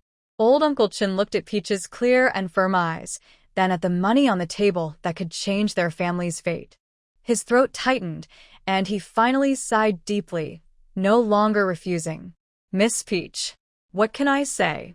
Your kindness, we Chen family will remember forever. The kindness between you and the Xiao family, we will not forget. Just follow your plan. Open the shop, buy land and farms, a courtyard. Wait for your return." His hands trembled as he tightly held the money, as if holding on to a heavy hope. Chen Pingin was so excited he didn't know what to do. He bowed deeply to Peach and Ian. "Miss Peach, Ian, thank you. Thank you both. I, Chen Pingin, swear to live a good life, to open this shop, and not to let your kindness go to waste. On behalf of Tsuehua, thank you both. Uncle Chen, please don't be like that. Seeing you and Aunt Tsuehua happy with each other, and knowing that your skills will be passed down, makes us happy. But opening the shop and getting married, those things should wait until this current trouble passes. Be very careful." Peach thought to herself that once the Xiao family people set out, she and Ian also needed to find a way to leave this place. Staying here one more day means more danger. I understand. Chen Pingin nodded repeatedly, his face shining with a rare, energetic glow. Old Uncle Chen wiped his eyes, carefully stored the money, and said seriously, "Miss Peach, Ian, it's getting late. Finish the remaining wontons and go back to rest. Tomorrow, I will go to the market to find out the news. Okay, you and your son are tired too. Go back and rest." Peach replied with a smile. After eating the wontons, Peach and Ian felt warm inside and out. They returned to their small, temporary home. Though the road ahead was uncertain, they felt especially at peace in this moment. Today, helping the Chun family father and son was also a way to repay kindness. Maybe in the future, they will become a reliable network for Ah Yen to return here, helping to pave the way for his future. Thank you, Sister Tao. Ah Yen suddenly spoke. Tao Er looked at him in surprise. Ah Yen, what's wrong? Why are you suddenly thanking your sister? Thank you, Sister Tao, for letting me see my father and for saying a final goodbye to my grandmother. I have no regrets now. Although the farewell with his father and grandmother today was rushed, Tao Er did her best, risking her life to make it happen. Tonight, Tao Er went somewhere, but he knew she was probably doing something very dangerous. Oh, so that's why. Silly Ah Yen, Tao Er is like your sister. You don't need to be so formal with me. It makes us seem distant. It's late now. Go to sleep quickly. Your body has just recovered. Tao Er gently covered Ah Yen with a blanket and patted him softly.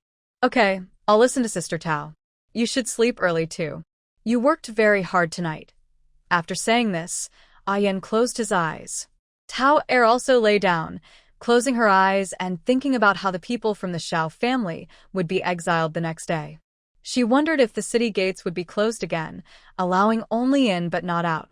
Meanwhile, in the palace's peace negotiation hall, 50-year-old Emperor Wenchang was furious, holding a blue and white porcelain cup and smashing it directly at Cheng Wang's Xie Jingxing. Good for nothing. Cheng Wang, how are you handling things? At this moment, in the palace's peace negotiation hall, Emperor Wenchang, aged 50, was furious, smashing a blue and white porcelain cup at Cheng Wang's Xie Jingxing. Fool. Cheng Wang, what are you doing? Dressed in a brocade robe, Xie Jingxing knelt below, not daring to lift his head. He replied, Father, I am incompetent. I haven't done what you instructed well. I don't know what happened. Why are there bandits from Jingmeng Mountain outside the Xianfu? Because I heard the palace was on fire and flooding, I was worried about the safety of the princess and others, so I hurried back on horseback. But I left some soldiers to guard the Prime Minister's residence and then… Idiot! This is clearly a trap to lure the tiger out of the mountain. Did Prime Minister Shao really get rescued? Emperor Wenchang looked angry. Although he was older, his sharp eyes still showed suspicion. This third son was clearly lying. He wasn't really worried about Princess Cheng. He was probably more concerned about the treasures in his storage. Your Majesty, I was foolish and didn't think of these things at the time. Please rest assured, Prime Minister Shao is still in the ancestral hall of the Prime Minister's residence, guarding it. He hasn't run away, Xie Jingxing replied nervously and carefully, but inside he was furious, thinking, Old man, once I sit on that throne, I'll send you to the royal temple to wait for your end. Oh, he didn't run away? That's just like his usual behavior. Did you notice him dealing with anyone or meeting anyone? Emperor Wenchang looked at the officials standing nearby, Li Gonggang. Li Difu, go get a chair for Prince Zheng and let him sit. He had punished enough and didn't want the third son to hold a grudge. Li Difu quickly brought over a wooden chair made from pear blossom wood, respectful but somewhat distant. Your Highness, please sit. Thank you, Your Majesty. Xie Jingxing adjusted his outer robe and sat down. Then he continued, Father, I asked personally, but Prime Minister Shao said he didn't see anyone. I don't believe him, he thought. Since bandits from Jingmeng Mountain came to help cover for him, I suspect he's been colluding with those bandits for a while. Maybe he's even helping Prince Yong build up his power. Xie Jingxing always wanted to complain about the emperor and bring down the crown prince. They were born on the same day, but the crown prince was born 15 minutes earlier. The crown prince became the admired and noble heir, while he was just Prince Cheng. His mother was Consort Shu, and the crown prince's mother was Empress Da. They were the most favored. The emperor had said that whoever fathered the next prince would become the empress, and that prince was the crown prince. He was so close but missed out on becoming the crown prince. He was unhappy and thought it was unfair. He was no worse than the crown prince in any way. If it weren't for Shao in defending the crown prince in court last time, the crown prince might have already been imprisoned. Now he was just under house arrest in the prince's residence. So his first goal was to get rid of Shao Wen, this stubborn old man. Tonight, I wanted to finish everything in one go, but… How dare you speak so recklessly? How can you say such things? Even if those people are bandits from Jingmeng Mountain, Prime Minister Xiao would never collude with them. It's obvious they're framing someone. Can't you see that? Are the advisors in your household all just useless drunks? If that's true, it's better to disband them early, to save wasting resources. Father, please stay calm. I was just guessing. The appearance of those bandits was too coincidental, which made me suspicious. I am slow to see things clearly, and almost fell into the trap set by the villains. It all happened so suddenly that I didn't have time to discuss it with others. Xie Jingxing's forehead was covered in cold sweat.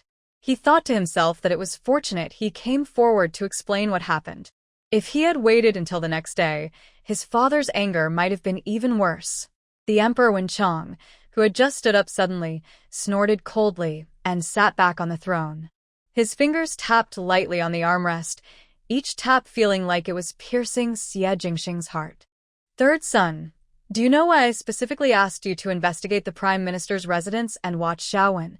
Xie Jingxing's heart tightened and he answered cautiously, Father trusts me and wants to give me some experience. Emperor Wenchang suddenly smiled, but the smile didn't reach his eyes. That's good to know. I am giving you a chance. Although the Crown Prince has made mistakes and is under house arrest, he is not sentenced to death. Don't think of doing anything foolish. After all, he is your biological brother. Do you understand what I mean? Xie Jingxing respectfully replied, I understand, Father. The Crown Prince is my brother, and I would never do anything that betrays brotherly love. He knew the old emperor was testing him. It seemed that the father still had some affection for the Crown Prince. Otherwise, he wouldn't just be confined, especially since he was accused of treason and rebellion. It looks like he needs to have his mother whisper some words into his ear. Back then, the Empress had been able to die at her mother's hands, and today, her son might also have to die at her own. Seeing that the third son's attitude was still good, Emperor Wenchang nodded with satisfaction and continued, Good, good. As long as you understand. Xiao Wen is a senior figure in 2 dynasties, with connections all over the country. Going after him is like striking a mountain to shake a tiger. I have been sent to observe your skills and to see what lies beneath the surface. What secrets are hidden under this pond, and how many fish and shrimp are there? The third son has ability, but he is too eager to succeed and too cruel. The Crown Prince is too kind, which is not suitable for a ruler. In the past, both the Empress and the noble consort gave birth at the same time. He made the mother of the Crown Prince the Empress. In recent years, he has seen the Crown Prince become more independent and start to break free from his control. There are also some signs of kindness, like the Empress in the past. This time, the third son caused trouble, but he is not so old that he cannot see what is happening. The evidence is clear, and with Prime Minister Xiao involved, he decided to go along with it. Getting rid of the Xiao family was something he had to do. Emperor Wenchang paused, his gaze sharp as a blade, and looked at Xie Jingxing. And you? Even with the guards, someone managed to sneak into the residence and distract you with a false alarm. What did I see? Your impatience, your narrow-mindedness, and your foolishness. With your cautiousness and responses, how can I trust you with greater responsibilities? His words were heavy, and Xie Jingxing's back was soaked with cold sweat. He hurriedly stood up and tried to kneel. Father, I was wrong. I know my mistake. Emperor Wenchang interrupted impatiently. What good is knowing your mistake now? I ask you, did Xiaowen really not leave the ancestral hall? Is there no sign of anything unusual inside or outside the residence? Xie Jingxing forced himself to stay calm and thought carefully. When I returned to the residence, Father, Prime Minister Xiao was still in the ancestral hall, mourning and reciting scriptures as usual, showing no signs of abnormality. I personally questioned him whether he was colluding with the bandits. He remained calm and denied it coldly. But he hesitated. But what? The emperor snorted coldly. Whether he was displeased with his son or just in a bad mood, his face looked grim. Additionally, there is no sign that anyone else has been inside the morning hall besides Xiaowen. I simply cannot do anything about it. My son has carefully checked and found no one hiding in the hall. When Chang Emperor squinted and asked, So, you're saying that someone from the Prime Minister's residence came here and met with Xiaowen? Exactly. But I find it strange that Xiaowen didn't take the opportunity to escape. I can't understand whether it's because he wants to keep his pride as a scholar or if he has other plans. Inside the hall of negotiation, there was a brief silence. Only the soft drip of a water clock could be heard. When Chang Emperor's knuckles unconsciously tapped the armrest of the throne, making a dull tapping sound. Then he spoke. Xiaowen doesn't want to leave. First, he doesn't want to become a fugitive hiding everywhere. His past status and pride won't allow it. Second, he might be worried about burdening those who came to see him, so he refuses to leave. Xiaowen is a talented and capable person. It's truly a pity if such a person were to die. At this point, a murderous look appeared in Wen Chang Emperor's eyes, and the cold light in his gaze was chilling. Xie Jingxing was stunned. Seeing the Emperor's expression, he seemed to catch a faint hint but couldn't quite understand. Father, do you mean? Feeling a bit uneasy, he wondered if his father also had murderous thoughts about Xiaowen. But hadn't he repeatedly ordered not to kill Xiaowen before? Could he have misunderstood? My meaning is, if he can... Never mind, there's no use talking about this now. Anyway, you must not harm him now. It's not the right time. By the way, did you find what I asked for? Was it in the Xiao family's place? Did Xiaowen show any strange behavior? Who is Xiaowen?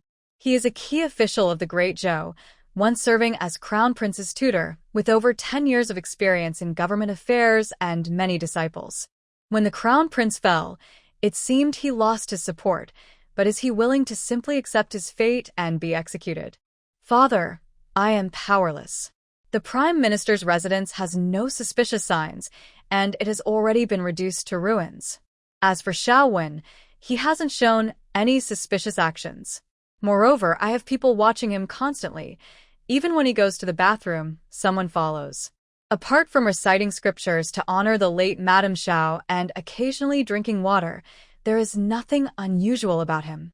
Father Emperor, I still believe the bandits are from Jingmeng Mountain. Emperor Wenchang sneered. Third son, don't even think about attacking Jingmeng Mountain. You lack the ability. Even Xiao Yao, the young general from the Xiao family, might not succeed. That place is hard to conquer and easy to defend. We've been fighting there for years, without success. If someone can manipulate them to cause trouble in the capital, their power must be great. The person behind this could be very strong and dangerous. They might also be framing others or causing trouble on purpose. Maybe I am wrong. Or perhaps the person behind it is trying to distract you and send a message to Xiaowen. Li Difu stood silently in the shadows, watching carefully as if he were a statue. He thought to himself, the Emperor is truly clever and keeps his plans secret. Xie Jingxing felt nervous and broke out in cold sweat. Father, your Majesty is wise. I am foolish and didn't see this. Should we strengthen our surveillance on the Prime Minister's house, or investigate more outside? Emperor Wenchang raised his hand to stop him, a sharp glint in his eyes. No need to scare the snake. Xiaowen is too stubborn. Watching him closely won't help. You can withdraw your people, only keep the necessary guards outside. But secretly. Li Difu, your servant is here. Li Difu stepped forward. He ordered the shadow guards to watch the Prime Minister's house carefully, especially those close to Xiaowen. The Emperor wanted to see what was hidden beneath the calm surface. Remember, I want clues that lead to the truth, not to alert the enemy. As for that thing, if it hasn't been found yet, forget about it for now. Maybe Xiaowen no longer has it. Your servant will obey. Li Difu bowed and quietly disappeared behind the curtain in the corner of the hall. The palace's shadow guards are a mysterious and powerful force directly under the Emperor, responsible for secret surveillance. Using them shows how much the Father Emperor values this matter.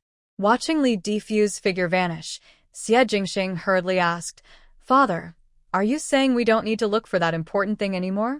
Do you mean Xiaowen has hidden it or given it to someone else? Yes, no need to search for now. Let it be. The Emperor waved his hand and said, It is very likely that the item was handed over to someone else, but who could it be? Since this is such an important item, Xiaowen would not easily give it to anyone. This is a valuable possession left by the old head of the Xiao family. Wenchang Emperor couldn't think of who it might be, so he ordered the shadow guards to keep watch. Father, if what you say is true, and Xiaowen has already handed over the item, do you think he might have given it to the Crown Prince's people? I believe this is very possible. Maybe I should send some people to search the Crown Prince's residence. I won't make a big fuss or let it be known publicly. We can do it secretly at night. Even if we don't find anything, it won't affect the Crown Prince. If that old man really gave the item to the Crown Prince, then the Crown Prince would surely rise again. Seeing that my father is willing to overlook the fact that he might have framed the Xianfu family just for that item shows how important it is. Unfortunately, he still doesn't know what the item actually is. That old man is very clever. He refuses to tell him, only saying it's a sheepskin scroll, but not revealing what valuable content is inside. Could it be a secret from the previous dynasty? Or something else? It's said that this item was left behind by the former emperor. That emperor is really strange. Why didn't he give the item to the father, but instead handed it over to the old head of the Xiao family? It's quite suspicious. Not many people know about this. That damn thing. You want to search the Crown Prince's residence? Are you trying to raid the Xianfu family again, and now also want to search your older brother's home? The Crown Prince hasn't been officially dismissed yet, and I haven't issued an edict to strip him of his title. Are you in such a hurry? The Crown Prince is confined to his residence. Do you think he has a chance to meet Xiaowen? In this special time, doing such risky things under my nose? Only a fool would do that. When Chang Emperor was so angry he nearly lost his temper, grabbing an inkstone from the desk and smashing it. Xie Jingxing was caught off guard and was hit on the forehead, immediately bleeding. Father, please calm down. I dare not. Xie Jingxing endured the pain, his legs suddenly weak, and he knelt down immediately. The Crown Prince isn't as stupid as you. He wouldn't think it's appropriate to meet Xiaowen right now. He definitely wouldn't go himself, nor would he send anyone. Today, I went to see Xiaowen's other person. If I am right, that person should be. At this moment, a guard's shout came from outside. The Empress Dowager has arrived. Third brother, have all the people you arranged at the Prime Minister's residence been withdrawn? Since Xiaowen isn't leaving, there's no need to keep guards there. Just leave 2 people to watch. After tomorrow's affairs are settled, take him back to the prison. In 3 days, our Xiao family will be exiled. Don't worry about other matters. You must find the young master of the Xiao family within 3 days, and let that child go into exile with Xiaowen and the others. All right, your mother has come. You should leave from the side hall. When Chang Emperor frowned. It seems the Empress Dowager knows that the third brother has entered the palace. She is probably worried that the third brother might come to rescue him, and it looks like she has also placed spies in her own palace. She really has a lot of courage, and her ambitions are growing bigger. Yes, but I don't understand why father insists on capturing the young master of the Xiao family to send him into exile. Why not just eliminate him to prevent future trouble? Anyway, the Xiao family doesn't know. They only know that the young master escaped. Xie Jingxing thinks that since they've caught him, there's no need to do more. You don't know anything, you bastard. A 5-year-old child. Why do you want to kill him? Do you think it's okay if no one knows because you kill him? There's no wall that doesn't have holes. Sooner or later, someone will find out. Are you planning to be cursed by everyone in the world?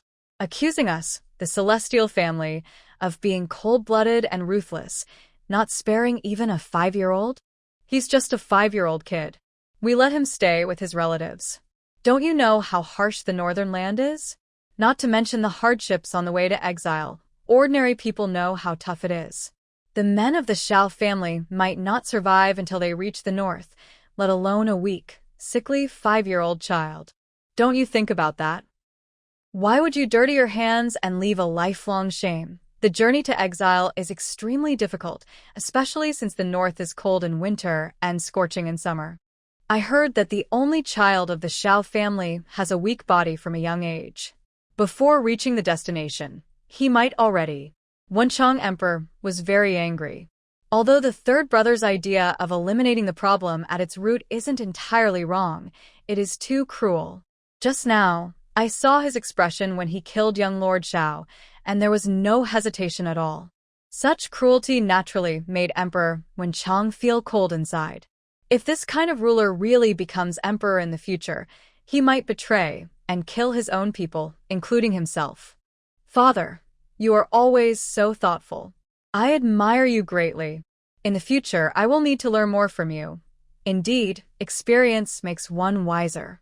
The emperor can make his enemies disappear easily. Think carefully before doing anything. That's enough. You may leave now. Your mother is coming in. The emperor waved his hand. Xie Jingxing bowed and left the side hall. Soon after, he heard footsteps of his mother entering. After listening for a moment, he turned and left. After leaving the palace, he rode to the prime minister's house. He told Lu Wei to withdraw the guards, leaving only 2 guards behind. The next day, old Uncle Chen returned with good news.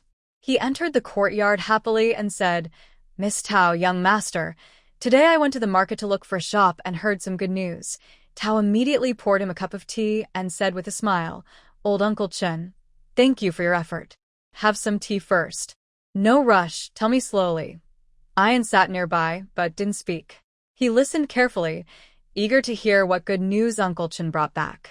"Today, I found out that the city gates are no longer closed. People can come and go.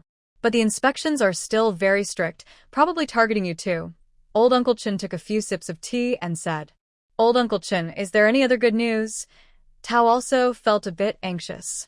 "Yes, the soldiers and officials searching for people during the day are gone. It seems they have given up looking for someone." "Miss Tao, this might be great news for you. It means we have a chance to send you out." Old Uncle Chen was very happy. Because Tao and her companion staying in the city is still unsafe. "Dad, is what you said true? The soldiers outside have left, and we can go in and out freely?" Chen Ping'an, carrying a basin of beans, overheard and hurriedly asked excitedly. "Of course it's true. At first, I didn't believe it either. I checked several places and everyone said the same," he said. "This way, people won't panic and the common folks won't be afraid to go outside." Old Mr. Chen nodded confidently. Both father and son were very happy, and even Yan was quite pleased. Then he happily asked, "Sister Tao, can we go visit our parents the day after tomorrow?" Tao immediately refused. "No, that's too dangerous. Although the soldiers have left now, it's still risky for us. Yan, don't forget, there are posters of us all over the streets." "Oh, then can we secretly send our greetings without showing ourselves? Please, Sister Tao," Yan begged, holding Tao's hand. Tao felt sorry but shook her head firmly. "Yan, I can't agree to that. I promised the old lady and the magistrate to keep you safe, and taking such a big risk isn't allowed. Be good, Yan. Didn't you say you would listen to Sister Tao? Are you not obeying now?" Yan didn't reply, looking sad and pouting. "Sister Tao, maybe I can take little Lord Yan to visit the magistrate and them. I will be very careful." "Last night went well, didn't it?" Chen Ping'an looked at him with some concern. "No, Uncle Chen, last night was late, and the magistrate and them left during the day. It's too risky in broad daylight. This is not negotiable." Tao still refused, her tone firm. If they were caught, not only would Yan be in danger, but the Chen family could also be involved. "Uncle Chen, please stop. I won't go." "Thank you, but Tao is right, it's too dangerous," Yan obediently said, then added to Tao, "Sister Tao, Yan was wrong. Yes, good boy.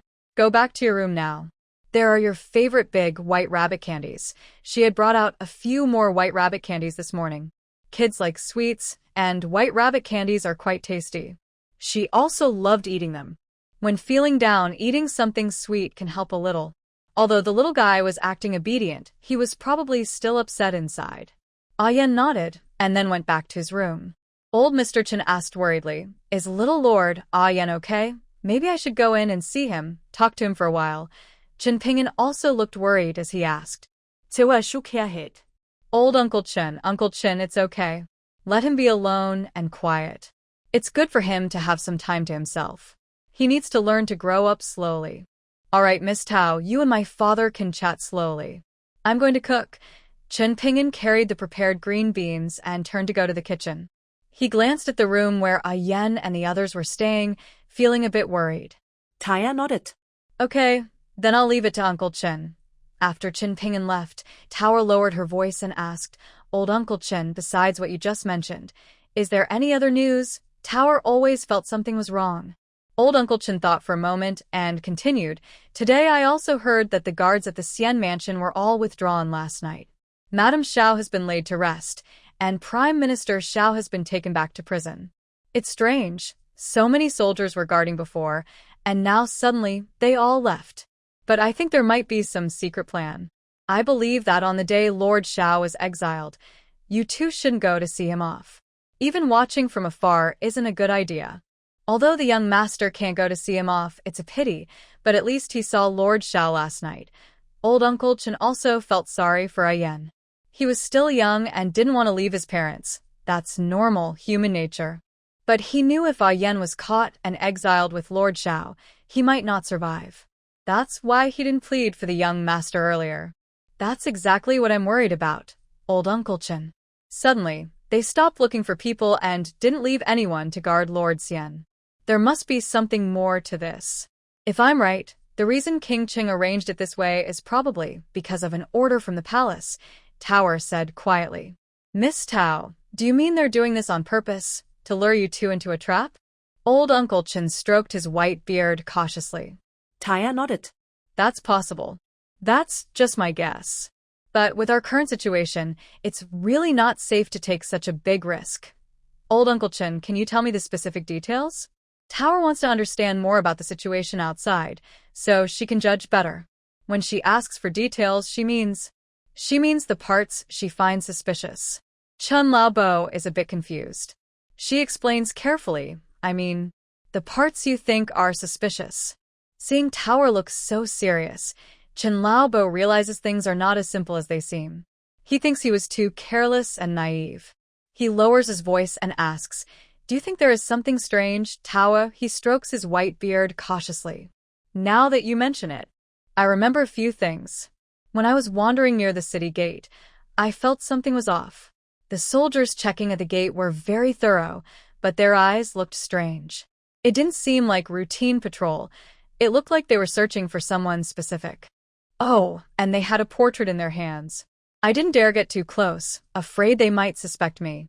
Also, only the official soldiers and guards left. In the alleys, tea houses, and taverns, there were some unfamiliar faces moving around, not like ordinary townspeople. Although they dressed like common folk, their behavior was definitely different. Poor families don't act like that." Tower's heart sank. Sure enough, the royal methods. How could they relax so easily? It seems more like a trap, trying to catch them alive. They're sure that once the surface restrictions are lifted, those hiding, especially the ones who are worried and restless, will come out or try to leave the city. Then they can be caught precisely. It looks like opening the city gates and withdrawing the soldiers are just tricks, actually waiting for the right moment, like setting a trap or luring the snake out. But Tower still thinks rabbits are cuter. She doesn't like snakes. Snakes are cold-blooded animals. Tower's face is serious. "Old Uncle Chen, this is probably not a relaxation but a more hidden method. Ayen is young and might think the opportunity has come, but we can't take risks. Especially in a few days when the general and others set out, who knows how many eyes are watching, waiting to catch me and Ayen. Let's stay calm and see who can endure longer." Peach thought these people just wouldn't leave them alone. Even a 5-year-old child was not spared. Old Uncle Chen took a deep breath and said, "So, what should we do? Should we keep hiding?" But that's not a good long-term plan. He had been thinking of sending them out the city early tonight. Peach's eyes were very firm. Calmly, she said, "Wait for a real opportunity, or better yet, create one ourselves. When the Exile team departs, their attention will be partly diverted, especially at the beginning. We should use this time gap, not tomorrow but after they leave. When they check things, there might be a short period of relaxation or distraction." Old Uncle Chen nodded. "Peach, you're right. Let's wait 2 days, until they relax their guard." He thought Peach's idea made sense. Peach considered for a moment, then asked, "Old Uncle, do you know if there's any lively festival or fair nearby?" She remembered there was a mountain temple on the outskirts of the city, where people go every year to worship. It seemed there was a festival with monks chanting and giving sermons. All the townspeople, including officials and noble families' daughters, would attend. Old Uncle Chen's eyes lit up, excited. Thank you for reminding me, Peach. There really is a festival in 5 days, the only one in Xinjiang where officials and common people celebrate together. It's very lively that day. Almost every household will have someone there. Peach, are you planning to escape during this festival? Chen immediately understood her plan. Yes, uncle. That's what I was thinking. The crowd will be huge. Many people will go to worship the mountain god. This is the best chance for me and Ayan. Peach smiled happily. She finally thought of this plan. Many people will bring offerings to worship the mountain god. People say the mountain god is very powerful and responds to prayers. So many go every year. Thank you, Uncle Chen. Don't ask around these next 2 days, to avoid raising suspicion. Peach expressed her gratitude and asked him not to inquire further, to avoid causing trouble. Old Mr. Chen waved his hand. All right, I understand. Then Peach asked about finding a shop. Old Mr. Chen happily told her they had found a suitable place. It wasn't big, but it was enough to open a small wonton shop. Peach nodded and smiled. That's good, that's good.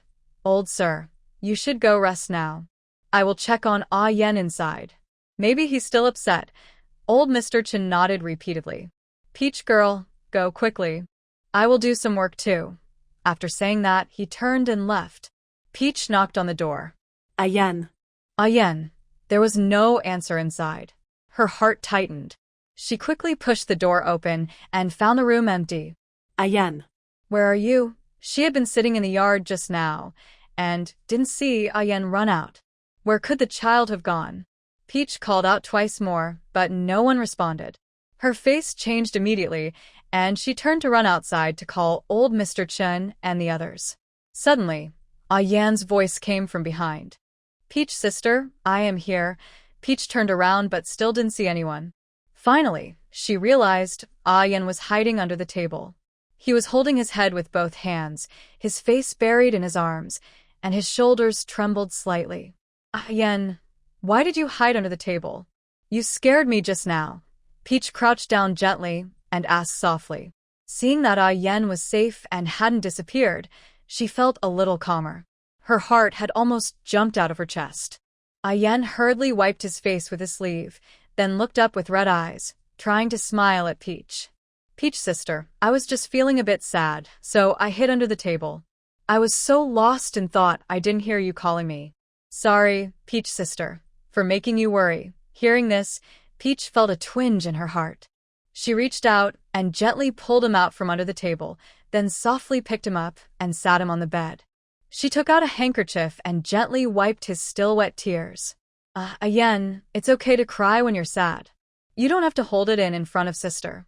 Ayen leaned against her, his voice muffled. Peach sister, am I really useless? I can't do anything, and I keep wanting to cause trouble. I miss my father, my mother, my second and third uncles, and sister Qingyu. Tomorrow, they will leave for such a far and difficult place, and I can't even see them off. I don't even know if I will see them again in this life. By the end, she was crying uncontrollably. Tower patted his back, her own eyes also filling with tears. She also wanted Ayan to see them. After all, these are his closest loved ones. Especially the lady of the house. That night, they didn't even have a final goodbye. But she wasn't confident they could meet. Last night was too risky. She wouldn't dare during the day, knowing the enemy had set a trap, yet she still risked it. Ayan cried for a long time before he stopped. When Tower saw he was done crying, she gently comforted him, saying, Ayan, you're not useless.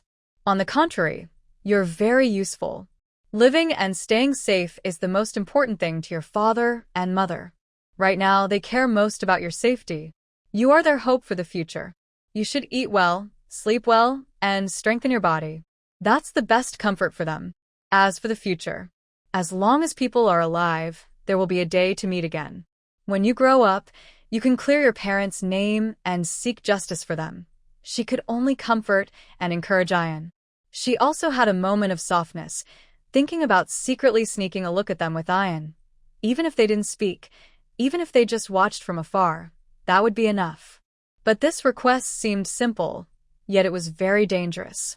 Ayan didn't realize how serious it was, but she couldn't ignore the risks. Ayan lifted his tearful eyes and choked out, "Sister Tower, I understand what you're saying.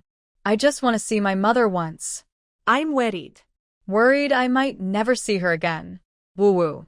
The officials are very cruel and mean. My mother and the others are usually served by maids and servants. Now they're going to the far north, and I'm afraid they won't make it there. Hearing this, Ayan couldn't help but cry again. Right now, it seems he can do nothing but cry. Hey, Ayan, going to the northern land is indeed very hard. The officials there are also quite ruthless and not good people. But your father and your second and third uncles, they are real men. They won't just watch as they bully your mother and the others.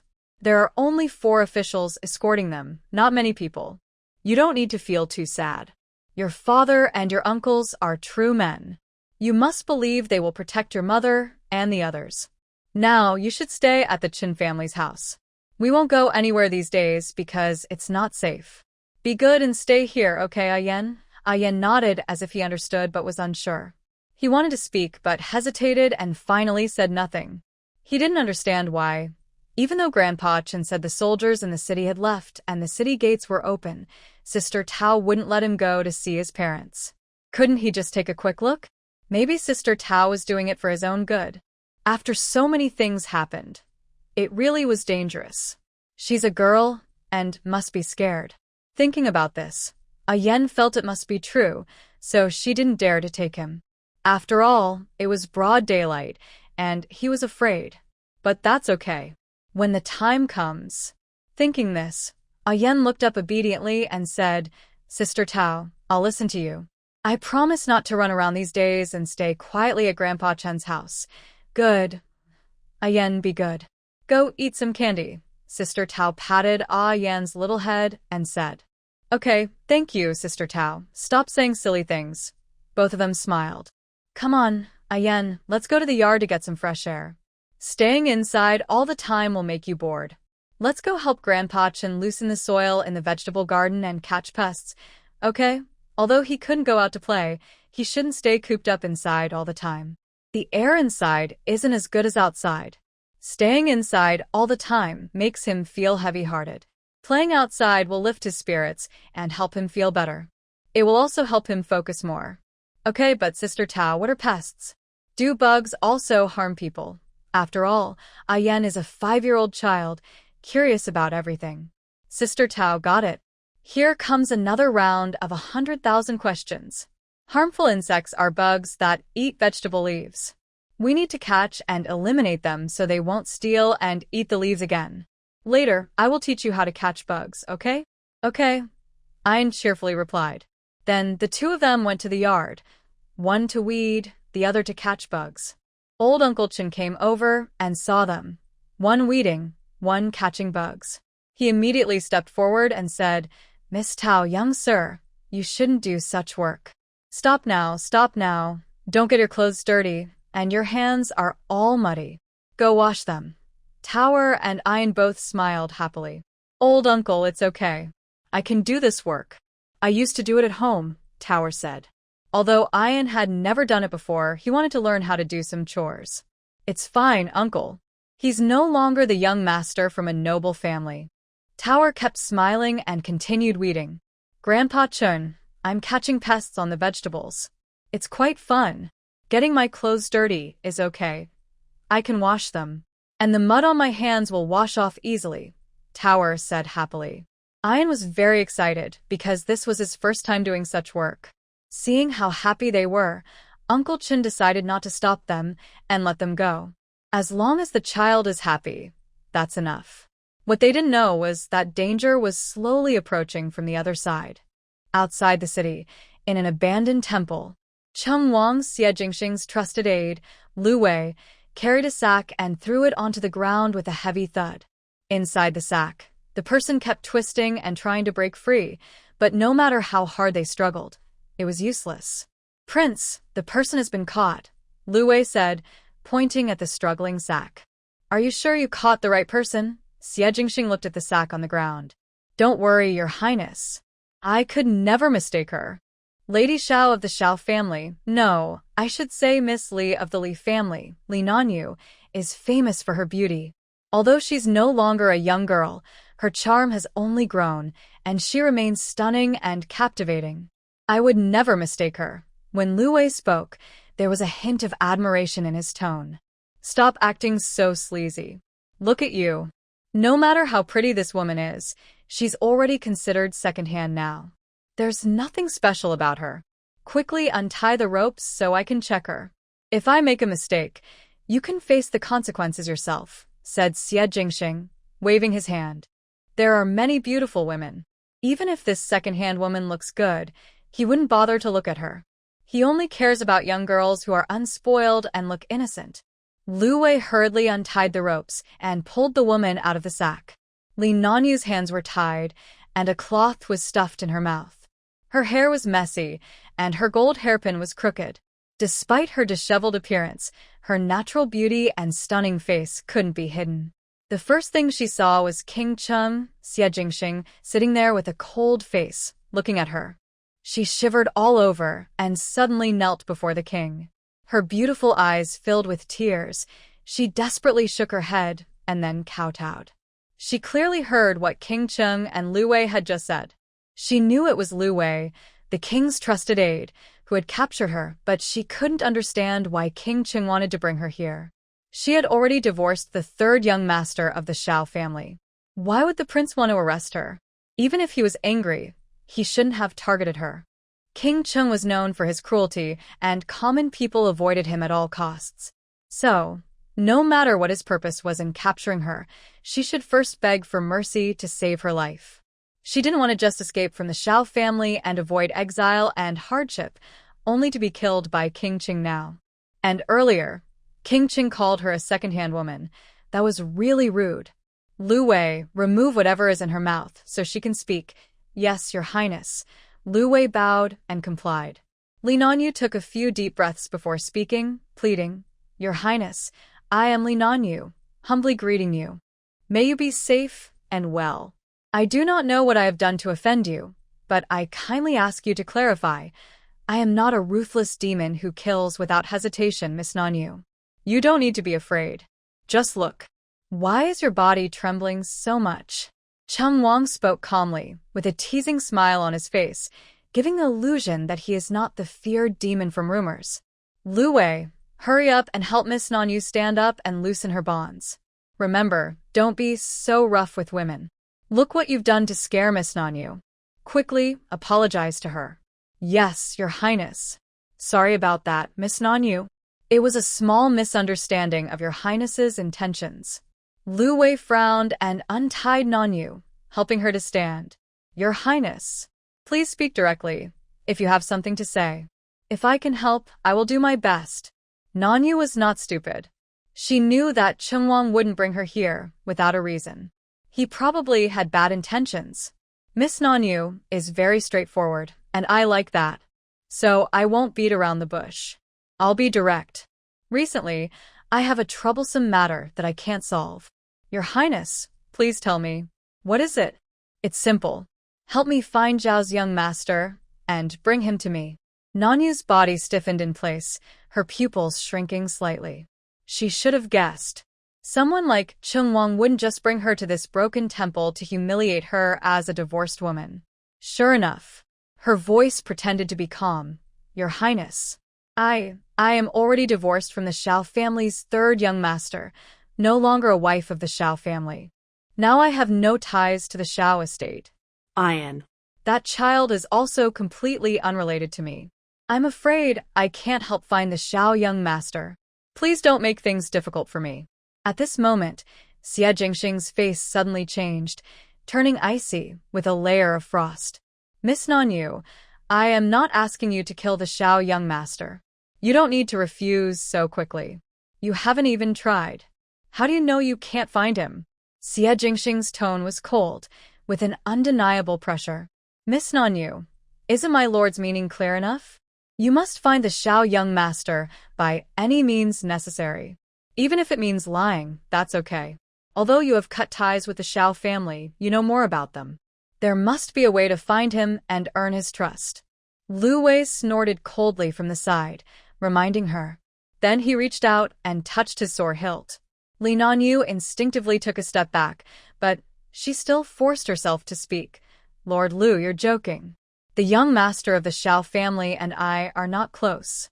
Even if I find him, I might not be able to deceive him. Miss Nanyu, you keep refusing. Is this a case of refusing a toast only to be forced to drink wine? Xie Jingxing stood up, looking down at Li Nanyu with a commanding gaze.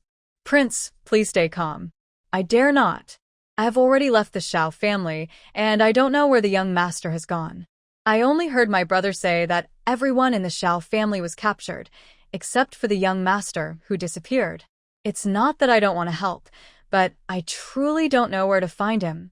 Please, Your Highness, don't make things difficult for me. Li Nanyu pinched her fingertips into her palm, feeling the pain to keep her last bit of clarity. Then she bowed her head and kowtowed repeatedly. She had already broken her promise to the third master. The old lady of the Xiao family and others had been kind to her. She couldn't betray the Xiao family again. Now, she just wanted to live peacefully. Xie Jingxing seemed to hear a joke and chuckled softly. Then his smile faded, and his gaze turned cold. Miss Nanyu, if you don't want to help, that's fine. I heard your little nephew is clever and lively, about the same age as the young master of the Xiao family. I like him very much. Why not let him come to the palace another day to keep my young son company? Let him be my son's book boy, how about that? Hearing this, Li Nanyu's heart grew cold, a biting chill spreading through her body. The prince wants to use her nephew's life to threaten her.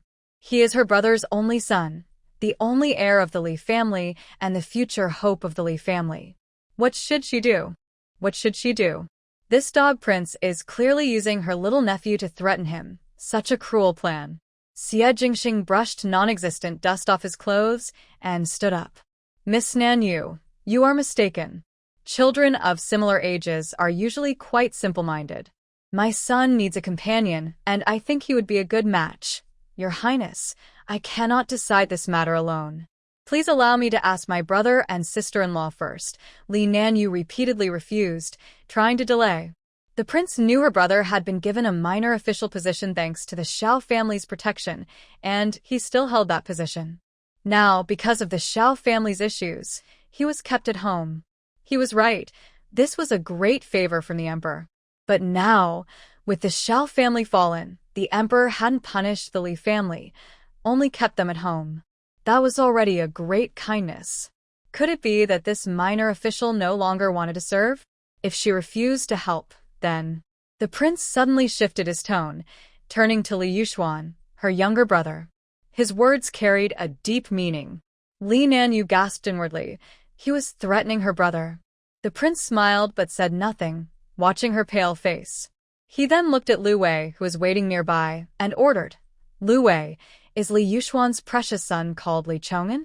I hear he just turned 5. Yu Shui is adorable and clever. One life for another, using his life to exchange for the Xiao family's young master. Seems like a pretty good deal, doesn't it? What do you think? Lu Wei nodded in agreement. Yes, Your Highness. I think this plan is quite good. Li Nanyu suddenly looked up, her eyes full of fear and anger.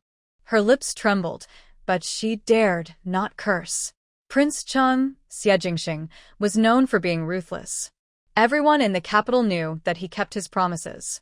He was a man of his word. You. How can you? Her voice broke, filled with fear. Having been a wife of the Xiao family for so many years, she understood how powerful authority could be.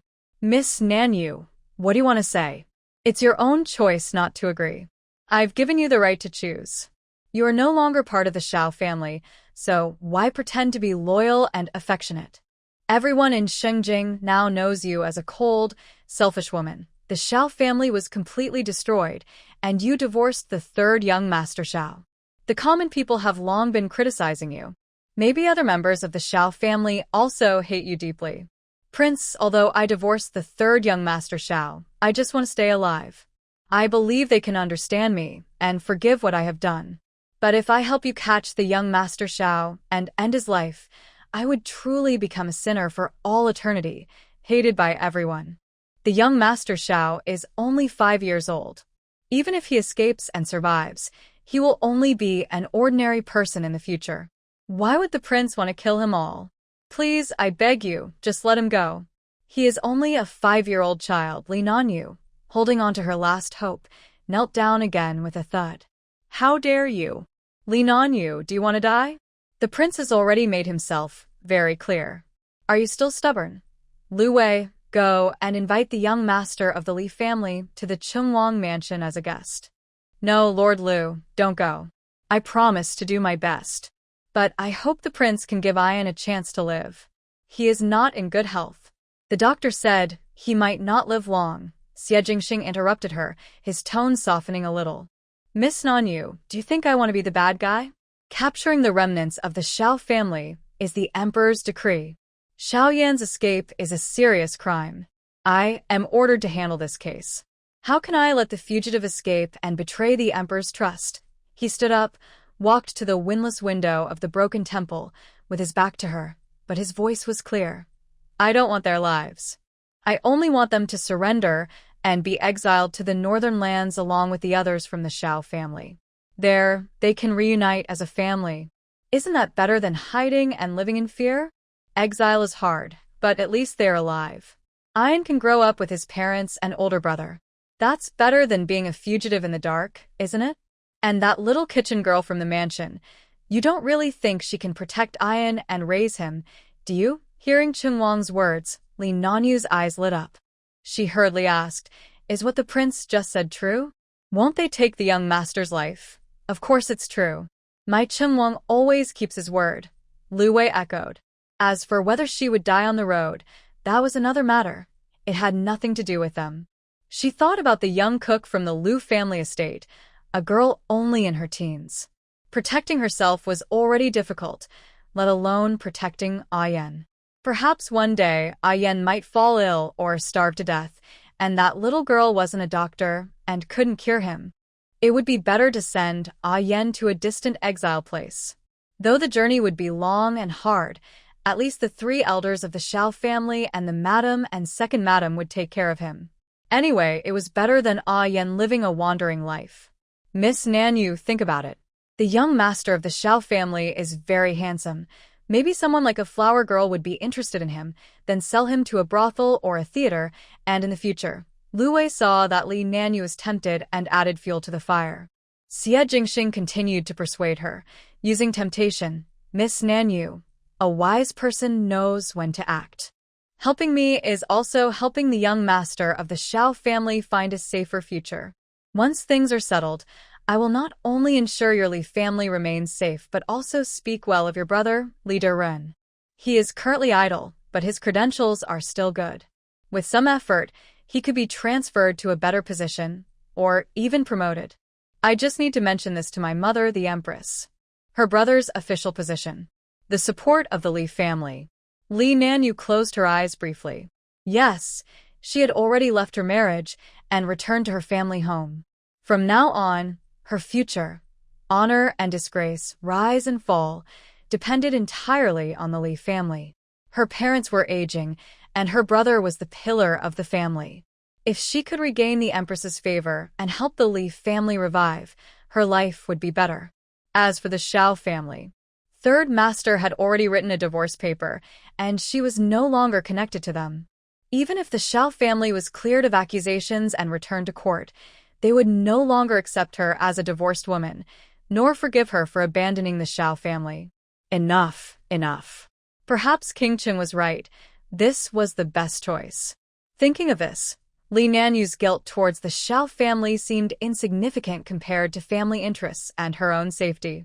She slowly opened her eyes, no tears left, only a calm acceptance, hiding a subtle plan deep inside. Your Highness, what does the common woman need to do? Xie Jingxing smiled with satisfaction, walking back to his seat and signaling Lu Wei to help her up. It's very simple. All you need to do is quickly find them. I believe you can do it. Then you make Yen and that young cook girl trust you. Next, tell them you have a way to help them leave the city, and then you. Li Nanyu finally nodded. All right, Prince, I agree, but I hope you can also keep your promise. I always keep my word, the prince said confidently. Lu Wei, take Miss Nanyu back to the Lee residence now. After Li Nanyu returned home, she ordered her close maid, Dong Kue, spend some silver to find a few people to watch over Steward Zhou and Madame Wang. The maid, Dong Kue, couldn't help but be curious and asked, Miss, we've already left the Shao family.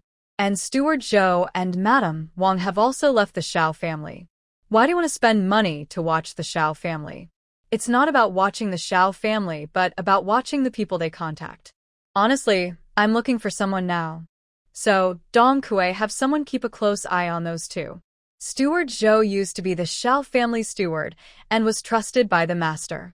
Madame Wang was originally a maidservant of the old lady's dowry, and she was also in charge of the backyard. She was very close to the old lady.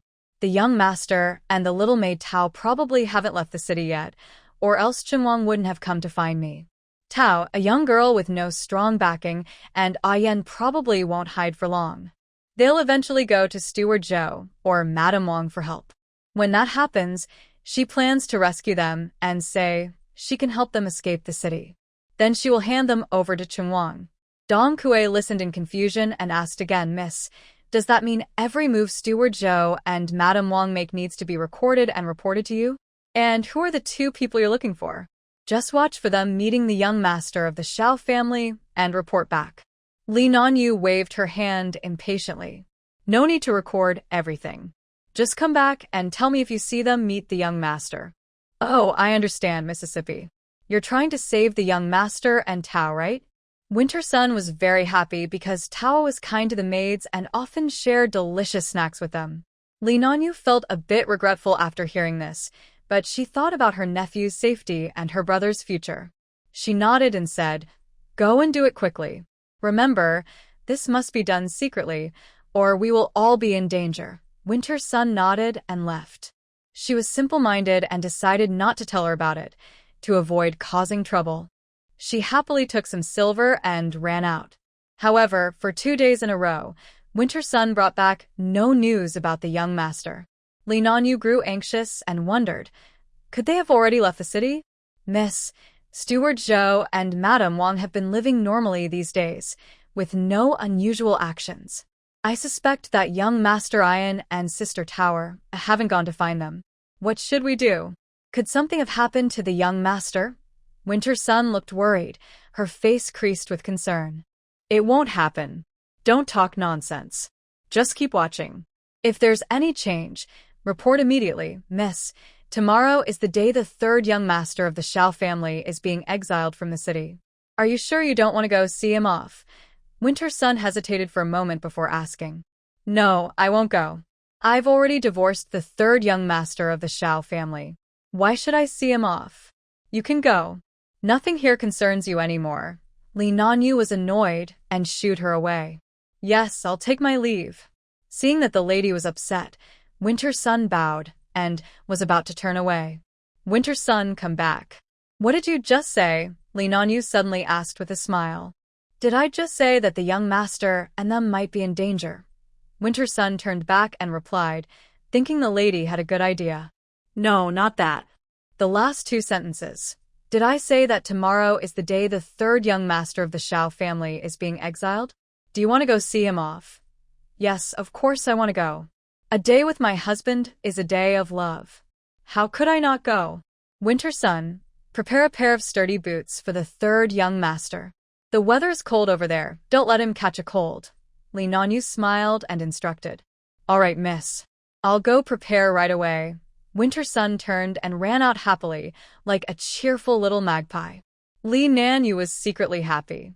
Tomorrow was the day of Shao family's exile. The young master couldn't resist coming to see them off. Even if they couldn't say goodbye openly, they could watch from afar. Early the next morning, Yen quietly got up and looked at his sleeping sister Tao. Tawad, I'm sorry. I lied to you. Please don't be mad at me. I swear, after today, I will listen to everything you say. Tao, I just want to take a quick look at my mother and then come back. I'll be very careful, very careful. I'm sorry, Tao. Wait for me, Tao. I'll be back soon. Yen made up his mind, left a note, and quietly slipped out of the Chin family. He left when it was still dawn. If he didn't leave early, he might be noticed, especially since Grandpa Chun and the others woke up very early. He wore a small straw hat that Grandpa Chun made from rice stalks. He hurried along the wall, carefully avoiding the patrol guards and scattered pedestrians. As he neared the city gate, it was already bright outside. There were many townspeople entering the city near the gate, bustling and lively. The soldiers guarding the city were carefully checking everyone. The Exile convoy hadn't arrived yet. A yen hid behind a pile of debris in a corner behind the crowd, staring fixedly at the direction of the city gate through the gaps between carts and baskets. His body was pressed under a cart. Meanwhile, Tao Er woke up but found that a yen was gone from the bed. She looked around in confusion. A yen's coat was missing, and so was his small straw hat. Finally, as her gaze moved, she saw a note pressed under the teapot. She lifted the teapot aside, picked up the note, and her face changed instantly. This mischievous kid is really daring. When I catch you, I will make you pay. Tao Er took out 200 taels of silver and placed them under the teapot, then ran out quickly. She left the silver coins there because she was afraid they wouldn't return. If the soldiers found out, they wouldn't come back to the Chin family, as it would involve their whole family. At this moment, Yan's heart was pounding hard. He was eager to see his mother, but also afraid that being seen would cause trouble for Sister Tao. He didn't know that Sister Tao, inside the Chin family house, had already noticed he was missing. After a while, distant sounds of chains dragging on the ground and soldiers shouting reached him. The crowd started to stir. Yen hid under the cart, slowly crawling out, then quickly ducked behind a stand selling umbrellas. He peeked out and immediately saw his mother walking in the middle of the group. She wore a thin prison uniform, her hair messy, and old straw sandals on her feet, walking unevenly, but she still held her back straight. Tears suddenly welled up in Yan's eyes. He bit his lip tightly, afraid to make a sound. His mother, usually so dignified and proper, looked disheveled now. He knew she must be feeling very upset inside. He saw her turn her head slightly, as if searching for something. When her gaze swept over the crowd, he almost rushed out, half of his body already leaning forward. But then he suddenly remembered Sister Tao's warning and quickly pulled back behind the cart. His father was also in tattered prison clothes, with a scruffy beard. He pulled at his mother, who then withdrew her gaze, no longer searching. Other relatives, second and third uncles, aunts, had lost their usual pride and grace. Even the young ladies from the family, like Qingyu Tang and others, no longer looked like noble young ladies. Yen saw fear and dread on their faces. The soldiers escorting them suddenly raised their whips and struck Qingyu Tang, shouting harshly, "What are you looking at? Move along quickly. Bah! Shameless bullies." Qingyu Tang spat at the officer and cursed. His father stepped forward to stop them, saying something. The officer finally relented. Yen clenched his tiny fists in anger, wishing he could rush out and smash that officer's head. Then, the escort officers and city guards exchanged a few words, and they led the Xiao family out of the city gates. By then, Yen was already crying heavily. He covered his mouth, trying hard not to let himself cry out loud. He silently prayed in his heart, "Father, mother, second uncle, third uncle, second aunt, third aunt, Sister Mingyue, Sister Qingyu, please stay safe and alive." One day, Yen would find them again. He would find a way to bring them back here. He would help them regain their former glory. "I will definitely restore the honor of our Xiao family." Watching my family leave, Ian's heart felt like it was being cut, but he knew he couldn't stay outside for long. He turned to leave, silently praying that Sister Tao wouldn't be angry with him. Suddenly, he felt as if someone's gaze was fixed on him from behind. His heart tightened, and he quietly glanced back. He saw a man in a rough gray shirt squinting at him with strange eyes. Ian quickly looked away, his heart pounding. The man began to walk toward him quietly. Ian panicked, turned to run, but the crowd blocked his way. When he looked back, the man was only a few steps away, with a wicked smile on his face, reaching out to grab him. Just as the man was about to catch him, Ian swiftly crouched down and cleverly slipped out from under his grasp. But as he turned around again, Another person blocked his way. That person chuckled, "Kid, you're pretty quick, but no matter how fast you are, you can't escape my grasp." Who are you? Why are you trying to catch me? "I don't know you," Ian said, trying to stall for time. He looked for a chance, then slipped through their circle of encirclement and ran as hard as he could. Though small, Ian was quick and agile.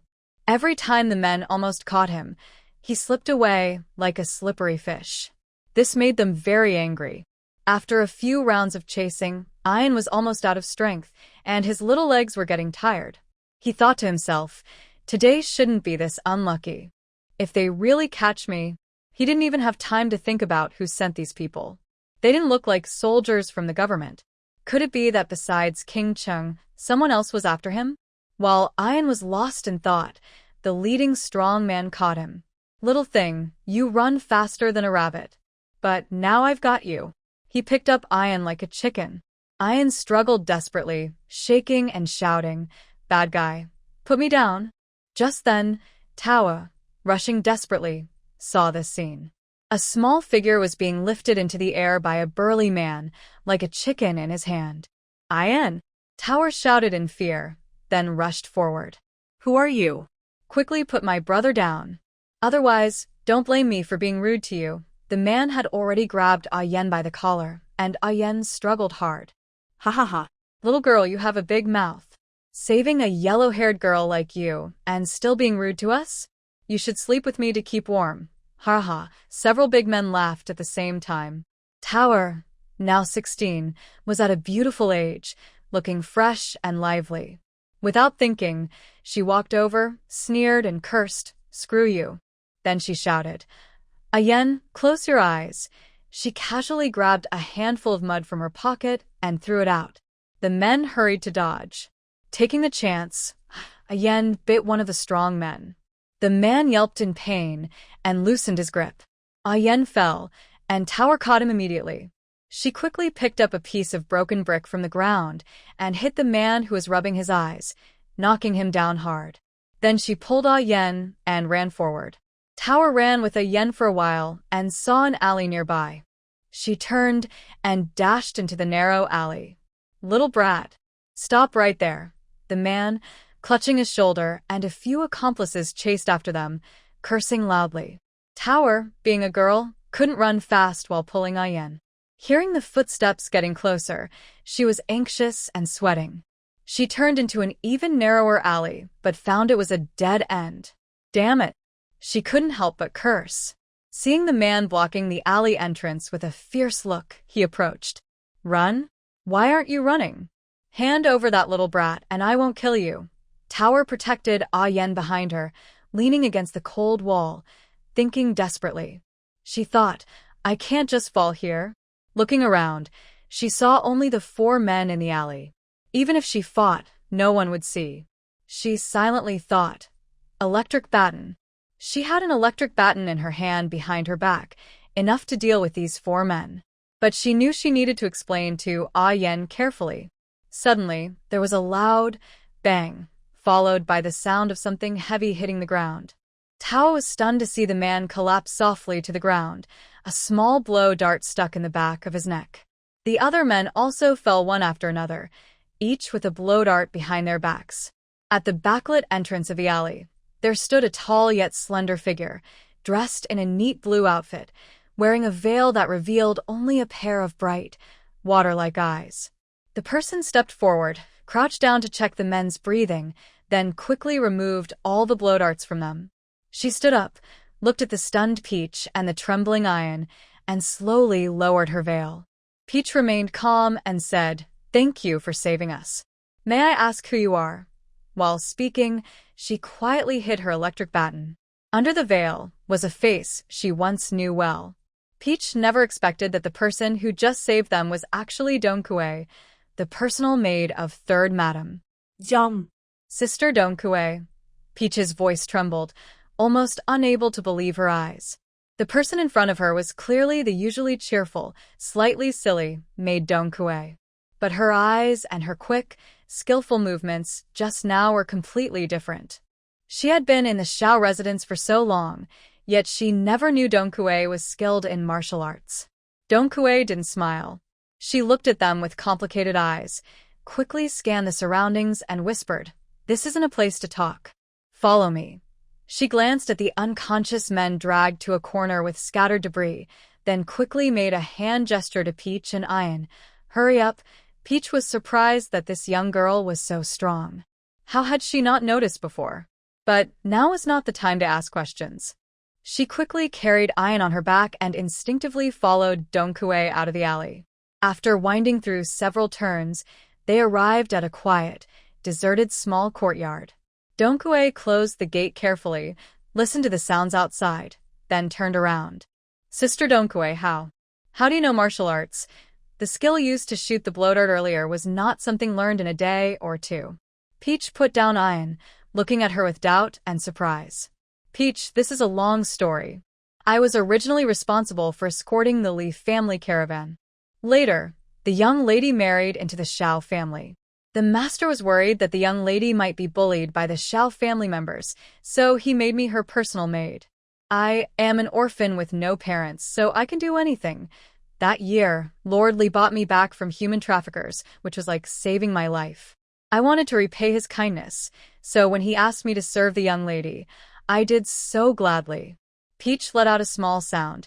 "So that's how it is." I thought to myself, no wonder Dong Kuei knew these things. She usually seems simple and naive, with no tricks. It's lucky to have such a loyal maid protecting the young lady. "Young master, are you alright? Are you hurt? I finally found you." After speaking, Dong Kuei looked at the young master again. Ian shook his head. "Dong Kuei, sister, I'm fine. I'm not hurt. Thank you for saving me and Peach just now." Ian felt a bit regretful. If Dong Kuei's sister hadn't arrived just then, he and Peach might have been taken away by bad people. "Young master and servant, there's no need to be so formal.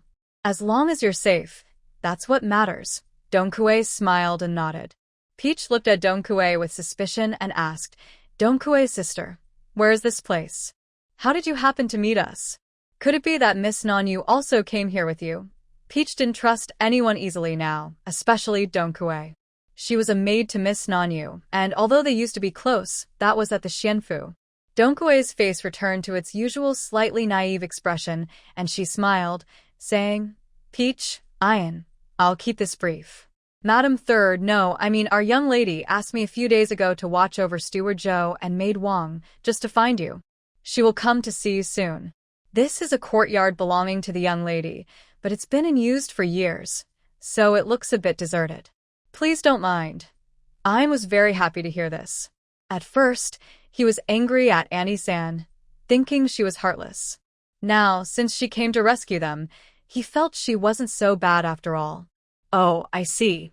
Thank you, Miss Nanyu." Peach showed gratitude, but inside she was muttering. Nanyu left the Xiao family without hesitation, with no regrets. She even ignored her own daughter. How could she care about the young master of the Xiao family? She also had Dong Kuei look for Steward Zhou and Maid Wang so urgently, wanting to find them so badly. But she didn't show any emotion on her face. She suspected that Miss Nanyu must have some other plan. It is possible that she did not tell Dong Kuei. After careful observation, Dong Kuei was not pretending. She probably did not know. Lee Nanyu kept secrets from her own close maid, which suggests the matter was very secret and important. We shouldn't stay here too long. First, we should send Dong Kuei away to avoid alarming others. Little Sister Tao, although our young lady has left the Xiao family and separated from the third master, I hope you won't blame her. She was forced to do this. She told the maid that her father only has her as a daughter, so she couldn't follow the third master of the Xiao family. She also didn't want to cause trouble for the Xiao family or the second young master. So, Big Sister Dong Kuei, you don't need to say all this. Everyone has their own choice. I think it's normal and understandable.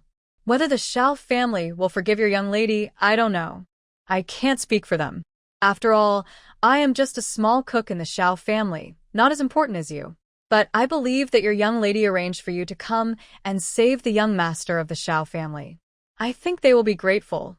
Tao's words sounded reasonable. Dong Kui noted. Little Sister Tao, actually, our young lady is a very good person. You don't know, Today is the day the Shao family was exiled. She anticipated that the young master might come today, so she had me watch nearby early in the morning. Oh, and she also asked the maid to prepare some clothes and shoes for the third master of the Shao family. Actually, she still cares about the third master. And she thought of a way to help you all escape the city. So, the maid hopes that you... Dong Kuei knew that when the young lady left the Shao family, it wasn't quite right. But she was just a maid and couldn't make decisions for her mistress. The third master of the Shao family is a very good person. When the young lady planned to lie with him, "Big sister Dong Kuei, please don't say these things. Go, and tell your young lady quickly. We will wait here for her. No matter what, Miss Nanyu saved Ah Yen and the third master won't blame her." Tao interrupted her, thinking, "Dong Kuei, you should leave quickly. We still need to run away." Dong Kuei nodded and said, "Little sister Tao, young master, you stay here and don't go outside. I will call my young lady over very soon. She is nearby." Taya nodded. "Yes, sister Dong Kuei, don't worry. We won't wander anywhere or go anywhere else." Dong Kuei turned and ran out quickly.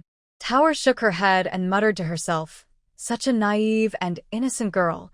She did evil for her master without realizing it." After waiting a while and hearing no footsteps outside, she was sure Tawa had left. She hurried to the door, opened it slightly, and looked outside carefully. No one was guarding. She quickly ran back and said anxiously, "Ayan, we need to leave quickly. We can't stay here long. Big sister Tawa, why do we have to leave? Isn't sister Dong Kuei waiting for Auntie here?" Ayan looked confused, watching Tawa with a puzzled expression. "Auntie is not a good person. We can't trust her. Sister Dong Kuei might also have been tricked. So we must leave quickly." "All right, don't ask so many questions. Big sister Tower won't hurt you. Auntie is a bad person. Big sister Tower, let's go quickly." Hearing this, Ayan's face changed color. She hurriedly pulled Tower to run toward the door. But before they could open it, they heard a creak and footsteps approaching. Tower quickly hid Ayan behind her, feeling a bad premonition. The door was pushed open. Li Nanyu led the way, followed by Dong Kuei. Behind Dong Kuei were two guards dressed in black armor. No need to guess, they were guards from the Lee family. Tower sneered inwardly. They really came quickly. They even brought guards, probably afraid she and Ayan would escape. Dong Kuei happily ran over, grabbing her hand. "Tower, I met my young lady on the way here. You and the young master should come back with us. The young lady even arranged a sedan chair for you." Tower looked at Li Nanyu behind her but didn't answer Dong Kuei right away. This girl was really naive. She still hadn't realized her young lady's true purpose. Li Nanyu sensed Tower's gaze and immediately smiled as she approached. "Tower, thank you for taking care of Ayan these days. Come back home with me quickly. This place is too run down and not suitable for living.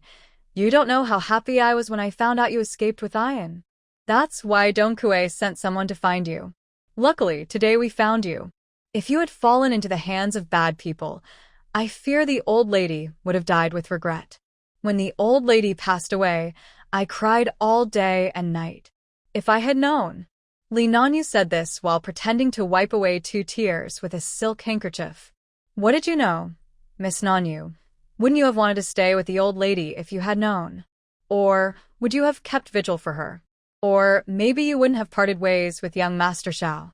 Peacher's sarcastic words made Li Nanyu hesitate for a moment. Then she awkwardly explained, "Peacher, I also wanted to stay with the old lady, but I can't get into the mansion. Let's not talk about this anymore. You should come back to the estate with me. The sedan bearers are still waiting outside. This isn't really a place to talk." After saying this, Li Nanyu gave a signal to a nearby guard. The 2 guards walked behind her and Ayan, one after the other. "Peacher, we don't want to go back with third aunt. She's not a good person." Ayan, hiding behind Peacher, spoke up. "Ayan, don't say such things." Peacher scolded softly. Then she smiled and said, "Miss Nanyu's sorry about that. Ayan is young and doesn't understand. He's just talking nonsense. Don't take it to heart. As for staying at your house, I think it's better not to. We're actually quite fine here. Just having a place to stay is enough. We won't bother your Lee family anymore. We don't want to cause trouble for you, Peacher politely refused, her tone calm and emotionless. Ian is young, I won't argue with him. He probably resents me for leaving his third uncle. But you really can't stay here. Look at this place. How can anyone live here? Now that the old lady has passed, the Shao family has just left the city. Only you are left now. I have to do something. Peacher, don't worry. I have a way to get you out safely. There are officials hiding everywhere outside. It's too dangerous for you. Come back with me.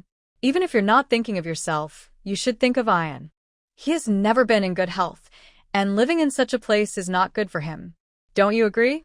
Lee Nanyu didn't expect the little girl Tower to refuse her. She wondered, could Tower be suspicious of her? But she had easily tricked the maid Dongkue before.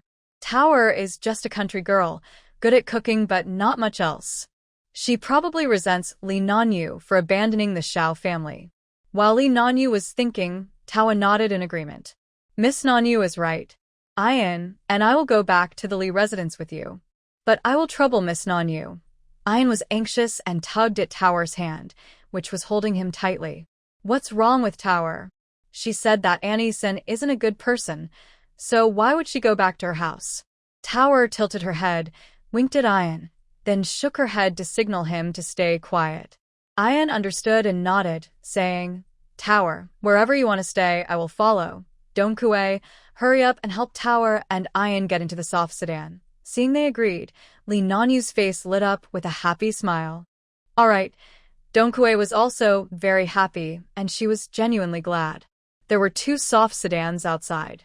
Lee Nanyu and her servants sat in the back sedan, while Tower and Ian sat in the front one. She knew they couldn't escape now. The guards had swords at their waists, and if they weren't careful, they could be harmed. They would wait until they reached the Lee residence to decide what to do. There was no choice but to go into the tiger's den. Soon, they arrived at the Lee residence. The sedan didn't stop at the front gate, but at the back door. Lee Nanyu took Tower and Ian inside and arranged for them to stay in a quiet courtyard. Tower, Ian, you will stay in this Qinggu courtyard for now. It's a bit remote, but fully equipped. You've been hiding for days, so you must be tired. Rest well today. Later, Dongkue will bring you lunch and dinner. Lee Nanyu smiled gently, but her smile seemed too fake. Annie-san, you said you would take good care of us, but you want us to stay in this shabby place? Is this the shabby place where your aunt from the side house lives? Ian deliberately asked this question. Ian, this is indeed where a previous aunt from the family used to live. It's not that I don't want to arrange a proper room for you, but your current status is special. There are many people in front, and it's easy to be noticed. Although the household servants are all trusted people, there are always some unreliable ones. I think it's better to be cautious. So I arranged this broken house for you. Ian's tone was very bad, like a spoiled young master. Ian, don't be angry. I really have no choice. This is my family home, not my own place. It's a bit simple here, and the rooms are small, but very few people come here, so it's less likely to be discovered. So, you and Miss Tao will have to make do for now. I can't let my father and others find out about you. If they find out and leak the news, not only will you be in danger, but I will also be in trouble. Lee Nanyu patiently explained. In her heart, she cursed silently. They're about to be exiled, and he's still acting so spoiled. What's with this spoiled young master attitude? Ian, don't speak like that. Tower saw that things were almost settled and spoke to stop him. It's no big deal if Tong Yen speaks a little harshly sometimes. Lee Nanyu, no matter how unhappy she was, had to endure it. Miss Nanyu, Ian is still young and has just gone through such a big change. He's in a bad mood and speaks unkindly. Please don't mind. In the past few days, he's been the same with me, not targeting you. There's nothing more here. You and Sister Dongkue have been tired these days. You don't need to stay here. Go ahead and do your work. Lee Nanyu couldn't get angry at a child, so she just nodded slightly and told Dongkue to leave with her. As soon as they went out, Ian asked confusedly, Miss Tao, you said. Hush. Tower made a shushing gesture. Then she took Ian's hand, gently pressed her fingertips on his palm, signaling him to stay calm. She went to the simple wooden table, poured 2 cups of tea, and handed one to Ian. Her voice was soft but clear enough for someone outside to hear. Ian, drink some water. Miss Nanyu meant well. This place is much warmer than the old temple, and we can have hot meals here. It's not bad to stay. At least we don't have to keep hiding anymore. Don't you think so? After speaking, Tower pointed toward the door. Ian looked up and saw 2 figures standing there. He immediately understood what Sister Tower meant. He took the cup, lowered his head, and took a small sip of water. Then he cooperated by saying, Sister Tower is right. She knew that Lee Nanyu and her companion hadn't left yet. They were listening outside the door. After a while, footsteps sounded as they walked away. Lee Nanyu led Donkue to the gate of the courtyard and said to the 2 guards there, You 2 stay here. No one is allowed to enter this courtyard except Donkue. Also, don't let the 2 people inside leave. As long as their requests aren't unreasonable, meet them. But if they escape, you'll be in serious trouble. Yes, miss, the 2 replied together. Donkue, it's almost lunchtime. Go prepare a good meal for the 2 of them. Yes, Mississippi. I'll take care of it right away. Donkue happily walked off in another direction. Lee Nanyu glanced at Qingwu courtyard and murmured, Young master, let this be my way of making it up to you. After making sure they had really left, Tower finally spoke. I nodded. Sister Tower, I saw them. But why were you asking about those 2 serious-looking people? Those 2 hadn't smiled once. Their faces were darker than the sternest actor in an opera. Because Lee Nanyu brought them to keep us from running away. That's why we had to come to the Lee residence with her. But don't worry, Ian.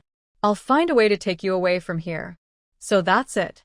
I'm so silly for not realizing it and asking such a foolish question. Ian tapped his forehead in frustration. Ian, come here. To Sister's side, Tower suddenly said, waving him over. Ian didn't think much of it, assuming she wanted to whisper something to him, so he walked over. Without another word, Tower gently pulled him onto her lap and gave him a few light pats as a playful punishment. I used a little force, but it still hurt a lot. Yen cried tears, but didn't shout out. After finishing, Tower put him down and asked with a serious face, Do you know why I hit you? Yen nodded and quietly apologized. Sister Tower, I'm sorry. I was wrong. I won't do it again. Yen. We finally escaped from the mansion and are now safe, hiding at Uncle Chen's house. I had a plan to run away, but now, and do you know that I was almost crazy with worry when you sneaked out? You're just a kid, but you're brave. Going alone to the city gate. Are you trying to risk your life? If so, why did I bother helping you escape? It might have been easier to let you get caught and thrown into jail. I could go back home with the money and be happy. I wouldn't need to hide and face such dangerous days with you. And if you get caught and the 3rd prince kills you, how can I face the old lady? How can you face your loving grandmother? You only care about not wanting to leave them, wanting to see your mother off. But if you lose her, can your father and mother still survive? Their hope will be gone, and so will the hope of the Shao family. Do you understand? Tower got angrier and sadder as she spoke, her eyes turning red. She started crying herself, feeling helpless. Sister Tower, don't cry. Yen knows he was wrong. It's all because I was too stubborn. Please don't cry, Sister Tower. If you're angry, hit me a few more times to vent. If you want to spank me. The little boy leaned back on Tower's lap, waiting for her to hit him. Tower, feeling both angry and sad, was amused by his words. She gently patted his bottom and smiled through her tears. Get up now. I won't hit you anymore. I already punished you just now. Did it hurt when I spanked you? Do you want some medicine? Yen shook his head, touching his bottom with both hands, his face red like a monkey's, but it doesn't hurt. Sister Tower, I'm glad you're not angry. Here's some medicine for you. Just apply it yourself. I will go to the yard to take a look, I won't peek. Taer saw that Yen was shy. Yen nodded. Okay. Taer opened the door and went into the yard, observing carefully. The yard was indeed remote, with peeling walls, weeds growing in the corners, and only 2 small rooms with old doors and windows. Fortunately, the inside was quite clean, and the bedding was new. She had just seen it.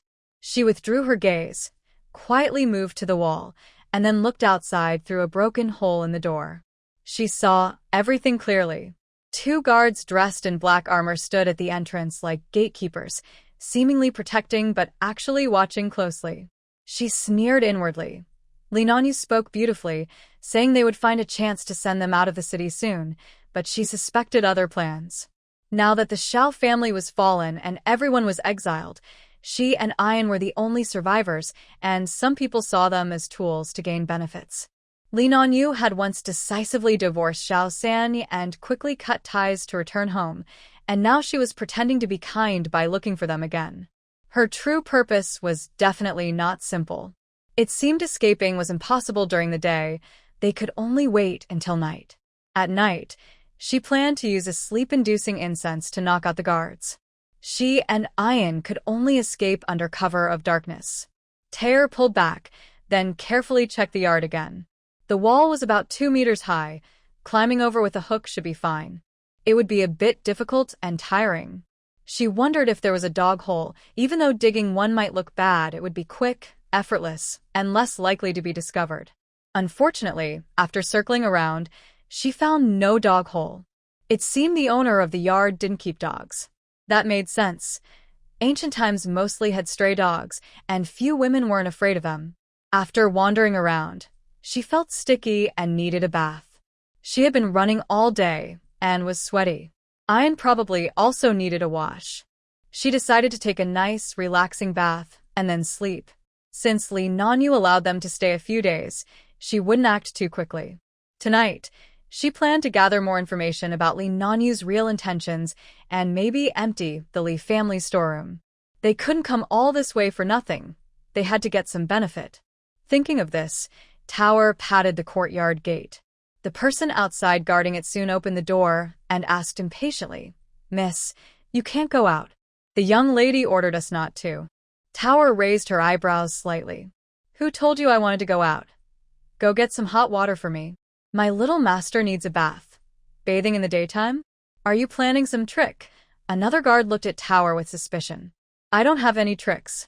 The place here is nice, with good food, drink, and shelter. I'm not stupid. Do you think I would run away? If you don't go, I'll go ask your young lady myself." The first guard wanted to say more, but another stopped him. "Miss, you go inside and wait. I'll arrange everything now. Soon, you'll have hot water. That's better. You bullies better watch out. We are important guests." Tower scolded sharply and turned to go back inside. Just as the guards closed the door, a man's voice came from outside. "What are you two standing here for?" Tower paused, wondering who that man was. Tower listened carefully to the sounds outside, trying to find out who the man was. Reporting to the master, "We're standing here because..." At this moment, Dong Kuei's voice interrupted the guards. "Master, you're here? Madam's maid Sue asked me to find you. Why does Madam want to see me?" "Master, Sue said that young master son isn't feeling well and asked you to come quickly." Then there was the sound of hurried footsteps leaving. Tower realized that the man was Li Fudian, the head of the Li family. "Miss Tower, it's a good thing you came. Otherwise, we wouldn't know how to handle the master," one of the guards said gratefully. "No worries, the master has already left. Next time, be more alert. Now, open the door. I will bring food to them," Dong Kuei said calmly. "Okay, Miss Dong Kuei. But I still need you to do something for me." "What is it?" Dong Kuei frowned and asked. "These two people are really troublesome." The girl inside, "Tower," said she, "and the young master need a bath. Please prepare some hot water." "I understand. You should stay here and make sure no one else gets close. I will have someone bring hot water later. When it arrives, just say that the young master is practicing swordsmanship inside and has been sweating, so he needs a bath." After thinking for a moment, Dong Kuei said, "All right, thank you, Miss Dong Kuei." She then opened the door. At this time, Tower had already hurried back inside. When Dong Kuei entered with the food box, Tower and Ah Yen were sitting at the table, leisurely drinking tea. "Tower, little young master, lunch is ready. You must be hungry." Dong Kuei took out the dishes one by one from the box, a pork rib and winter melon soup, some greens, steamed duck with 8 treasures, and braised carp. It was quite a feast. Thank you, Sister Donkue. Tower then served a bowl of pork rib and winter melon soup to Ayen. Ayen, drink the soup first. Tower, I heard the guards at the gate say you need a bath, Donkue asked, glancing at Tower. Yes, Sister Donkue. We've been fleeing for days, and we smell bad. It's really uncomfortable, Tower replied, twisting her upper body slightly to show her discomfort. You're right, Tower. I didn't think of that. You and the young master can start eating. I'll prepare some hot water for you. Taya nodded. Thank you, Sister Donkue. That's very kind of you. No trouble at all, Donkue said, then turned and left. They ate until they were full and satisfied. After finishing, Tower took Ayen to the yard for a walk to help digest before the bath. An hour later, buckets of hot water were brought in. Tower looked at the large wooden bathtub, planning to help Ayen undress and wash him thoroughly. But the little boy was shy and didn't want her help, insisting on washing himself. In the past, at the residence, young servants would help him, but now he had to learn to bathe on his own. Tower, though not a stranger, was still a girl. Big Sister Tower, I can bathe myself. Why don't you go for a walk in the yard? The boy said. Taya smiled. You little rascal, you're shy now? But today, it's not just a bath. Would you like me to teach you how to scoop water? This is what Tower suddenly thought of. She seemed to remember that Ayen couldn't swim. Swimming is called paddling in modern times. She thought maybe someday it would be useful. This skill could save lives in emergencies. Swimming? Sure. Sister Tower, you can swim. To Ayen, anyone who can swim is very impressive. He was very jealous of other children who could, but because he was weak and often sick, his grandmother and parents didn't let him learn. Not only that, they wouldn't even let him go near the pond. Now he feels like his body has improved a lot. He doesn't know why. Maybe Sister Tower is his lucky star. Since she came into his life, his health has gotten better, especially recently. He feels it more strongly now. Of course I can. I grew up in the countryside, so I learned to swim a long time ago, Tower lied. Now listen to me and do as I say. First, learn to hold your breath underwater. Pinch your nose with your right hand, then squat into the water. Don't hold your breath for too long the first time. Practice a few times and gradually increase the time. Ayen wasn't afraid like a beginner. He simply pinched his nose and squatted into the water. Tower thought Ayen had a natural talent for swimming. He could hold his breath longer than most, usually 20 or 30 seconds, but he could do 1 or 2 minutes. Sister Tower, is this okay? Ayen lifted his wet little face, happily asking. Ayen, you're doing great. Now, let's learn how to balance. Stretch out your arms and legs, breathe out, and your body will float on the water. Try it, Tower said while demonstrating the movement. Ayen watched carefully and practiced seriously. After one try, he floated on the water. He stopped happily, grabbing Tower's hand. Sister Tower, I really floated. Did you see? Sister Tower, why can people float on water without sinking? Ayen looked excited. Tower smiled and nodded. I saw it. But this is just the beginning. It doesn't mean you can swim well yet. As for why people can float, it's because water has buoyancy. Ayen was eager to learn how to dig water right away. Ayen, have you ever seen a frog digging water?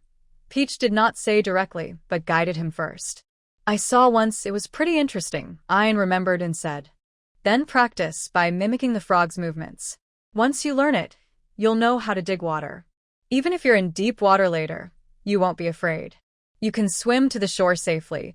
Peach explained the key details of the movements twice. Then she also taught him how to breathe properly, inhale and exhale. In about 15 minutes, Ayen learned it. He happily played alone in the water, showing his pure childhood innocence. Peach quietly added some spiritual spring water into the bath, so Ayen's body would get healthier. After bathing, Ayen had also learned to dig water.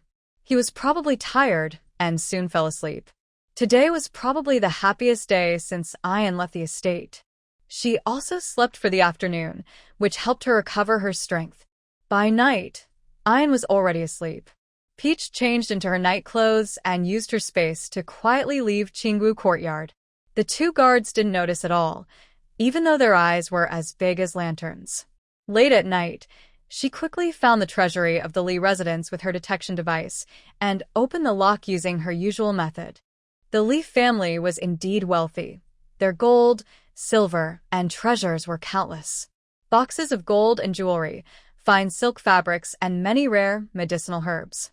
The Lee merchant fleet was the largest in Xinjiang, with diverse businesses. Almost everything could be found. It was said they had dozens of shops, not only in Xinjiang but elsewhere too. Peach was no longer polite and stored everything into her space. Then she carefully searched and finally found the courtyard where Lee Nanyu lived. She approached the window, used her saliva to poke a small hole, and looked inside. There was no one on the bed.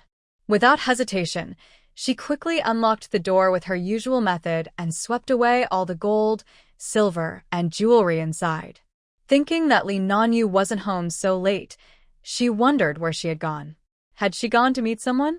Thinking of this, Peach no longer hesitated. Just as she opened the door, she was hit with a stick, and everything went black. When Tao woke up, she saw a handsome man about 30 years old sitting in front of her. He looked somewhat like Lee Nanyu. From his clothes, she guessed he was likely Li Yuxuan, the young master of the Li family. The man was looking at her with a lecherous and greedy gaze, as if he had found a prey. Tower had never met the eldest son of the Lee family and didn't know what kind of person he was. But now, it was clear that this man was not a good person, or he wouldn't be looking at her with such lewd eyes. She silently cursed herself for being careless and wondered how she had been knocked out by this scoundrel. She wanted to run away, but she found herself tied up on the bed. She struggled to sit up. "You're awake. Which household's maid are you? What are you doing in my sister's room? Are you trying to steal something? Or do you have some other plan for my sister?" Li Yuxuan asked sharply. "Young master, you've misunderstood.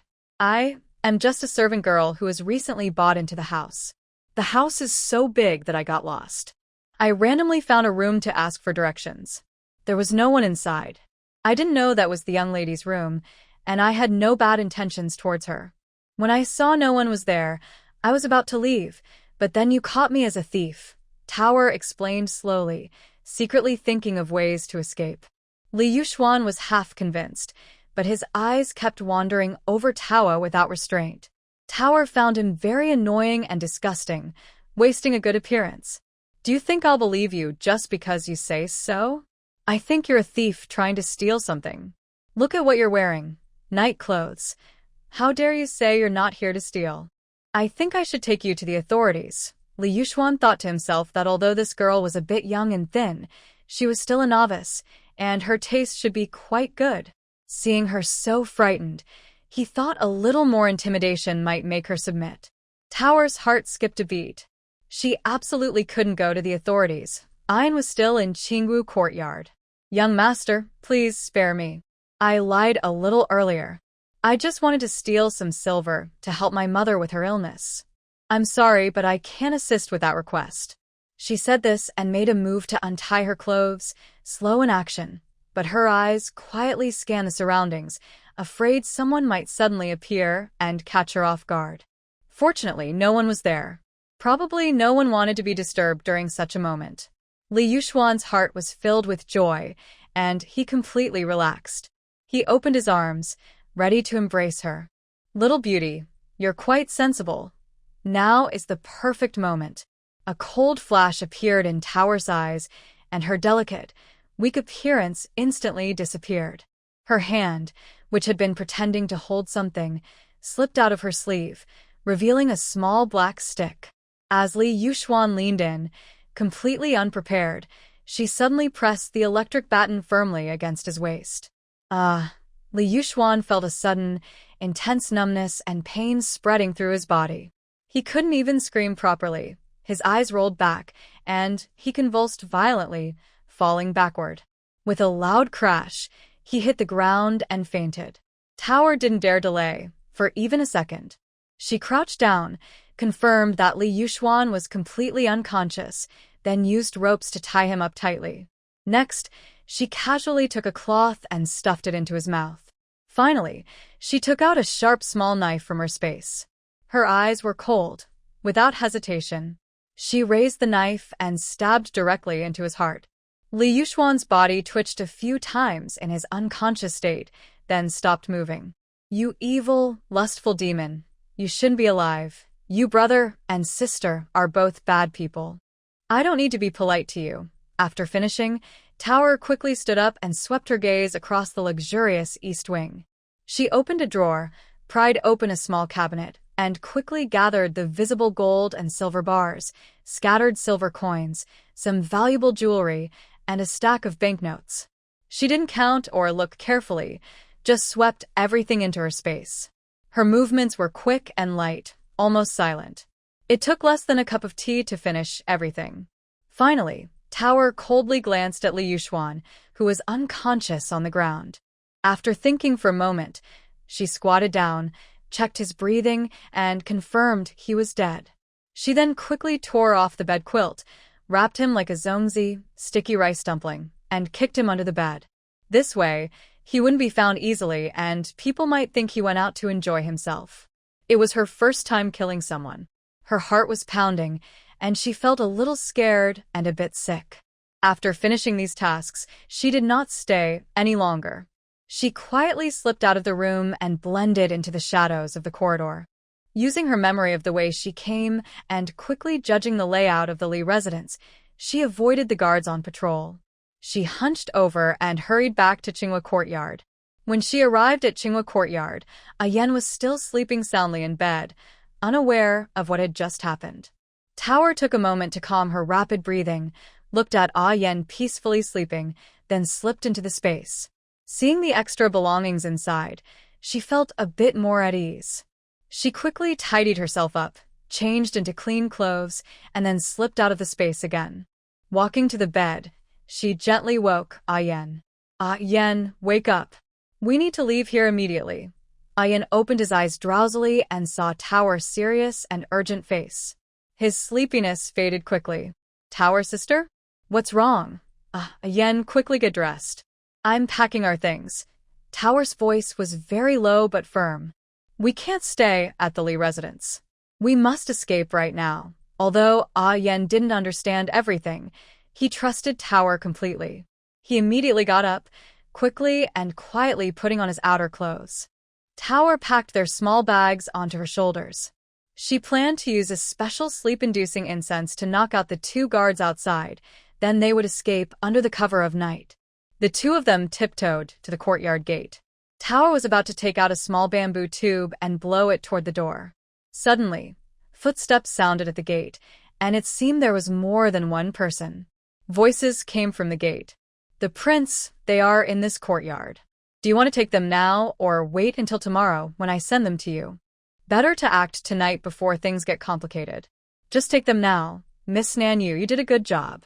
I will recommend your brother Li Yuxuan. Then I thank the prince on behalf of my brother. Hearing this, Tower was furious. It was clear that Li Nanyu was not a good person. It turned out they wanted to send them to the crown prince to get favors for that useless younger brother. The Xiao family had treated her well. If she didn't help them, that would be fine, but now they even wanted to harm Yan. The Xiao family's last hope, and they were truly ruthless, heartless, and unfaithful. Yan also heard these words and clenched her small fists in anger. So she really intended to betray them. No wonder Sister Tower said she was not a good person. What should they do now? They are about to be caught, and Yan couldn't help but feel nervous. Tower also felt worried. What if they come in and catch them? If they fall into King Cheng's hands, it's easy to imagine they won't have a good ending. Quickly tell them to open the door. My people will go in and take them away.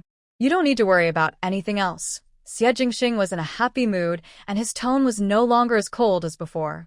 Li Nanyu nodded and turned to ask the guards, did they do anything unusual today? The 2 shook their heads. Miss, other than bathing and eating, they didn't do anything else today. They're still inside, probably dreaming of Zhougong. That's good. Hurry and open the door. Li Nanyu nodded and gave the order. Inside the courtyard, Tower quickly made a decision. They had to escape now.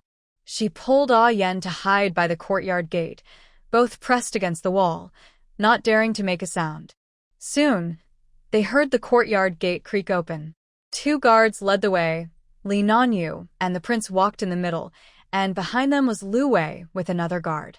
They were careless and didn't even close the courtyard gate, probably thinking the two of them couldn't escape. When they reached the house door, Tower pulled Ah Yen and slipped out of the courtyard. She knew Li Nanyu and the others would soon realize no one was inside and discover they had escaped. They would definitely come after them immediately. She and Ah Yen had to escape from Li's residence quickly. She remembered that the carriage seemed to be at the back door, so she pulled Ah Yen and ran toward the back. Tower followed the route she remembered from when she came to Li's residence and quickly reached the backyard. Because it was late at night and very quiet, there were almost no people in the backyard. Most were asleep. Even the servants' quarters were quiet. Li's residence was not a noble family like the imperial relatives, so there weren't many guards. They smoothly arrived at the backyard. Tower quickly spotted the carriage parked a few meters from the door. She ran over quickly, opened the back door, and then ran back swiftly. Ian anxiously shouted, "Sister Tower, let's run away quickly. If Wang Cheng and Li Nanyu find us, they will chase us. Tower, running on foot won't be fast enough. We should take the carriage," she calmly replied. Then she helped Ian onto the carriage. "Ian, hide inside but hold on tight." Ian responded, "Okay, Sister Tower, I will hold on tight." But he was secretly thinking, does Sister Tower know how to drive a carriage? Almost instantly, as the carriage sped out of the back gate of the Lee residence, the wheels hit the threshold with a loud jolt, almost throwing Tower off the carriage. She frowned tightly, but held the rough reins firmly. Her palms were burning from the friction. Ian let out a small cry of surprise from inside the carriage, but quickly suppressed it, only gasping hurriedly. "Hold on, Ian. Don't let go. Sister Tower, are you okay?" Ian was very worried and stuck his head out again. "I'm fine, Ian." Tower called back without turning her head, her voice trembling in the night wind. She had never truly driven a carriage before. Her only memories were of her childhood in the countryside watching her father drive ox carts, and later, she had seen a coachman drive a carriage a few times at the Shao residence. Once, she had gone to the temple with the old lady to burn incense, and out of curiosity, she peeked out the window to watch the coachman driving. Now, the two frightened horses beneath her were completely out of control, only acting on instinct and rushing down the alley. Tower was also sweating from fear. If she hadn't been caught by bad people, she might have been trampled under the horses' hooves. Fortunately, it was late at night, and there were few pedestrians on the street. Only the distant sound of a night watchman's gong faintly reached her ears. Otherwise, they might have hit someone. The cobblestone road shimmered coldly under the moonlight. The wheels rolled with a loud rumble, sounding especially harsh in the quiet night. Tower's heart pounded like a drum. Every time the horse's hooves hit the ground, it felt as if her chest was being crushed, like she was about to be run over. She dared not look back, but strained her ears to listen for sounds behind her. Sure enough, after a short while, the hurried sound of hooves and shouts from the direction of the Lee residence caught up. The torchlight turned the night sky a bright orange, illuminating everything around. "Stop. Don't let the carriage escape. The young master and them are definitely inside. Catch them. There will be a reward. They are the prince's guards." They actually caught up so quickly. Fear like cold vines wrapped around Tower's back. She was afraid that she and Ian would be caught, which would mean certain death. She clenched her teeth, endured the sharp pain in her palm, and used all her strength to pull the reins, trying to steer the horse into a narrower alley to shake off the pursuers. But her movements were too sudden and forceful. The left wheel hit a raised stone, causing the carriage to tilt sharply to the right. "Ah!" Ian's scream rang out again, along with the dull thud of hitting the carriage wall. Tower almost was thrown off herself. She crouched low, her legs pushing against the carriage shaft to steady herself. At that moment, she thought she was going to die right there. The carriage continued to tilt and move forward, but its speed slowed because of the collision. The sound of hooves behind grew louder, and the flames seemed to reflect on her neck. "Big Sister Tower." Ian's voice was trembling with tears, but he tried to hold back. "Ian, are you hurt? Just a little bump on my arm, it doesn't hurt." Ian gritted his teeth, enduring the pain in his arm and leg. "That's good. Hold on tight." The alley was not straight ahead. There seemed to be a turn ahead. She remembered this area was near the North Market, with many twisting alleys. If they could get inside, there might still be a chance. But the horses wouldn't listen. They kept rushing straight toward the main road. The main road was flat and open but exposed. If they went there, they would be caught by the cavalry immediately. In a desperate moment, Tower saw a pile of discarded bamboo baskets at the alley entrance. Without thinking much, she suddenly pulled the reins to the right, then risked loosening one hand to grab the dagger on her body and stabbed it fiercely at the horse's hindquarters. The horse, in pain, let out a long neigh and instinctively turned to the right.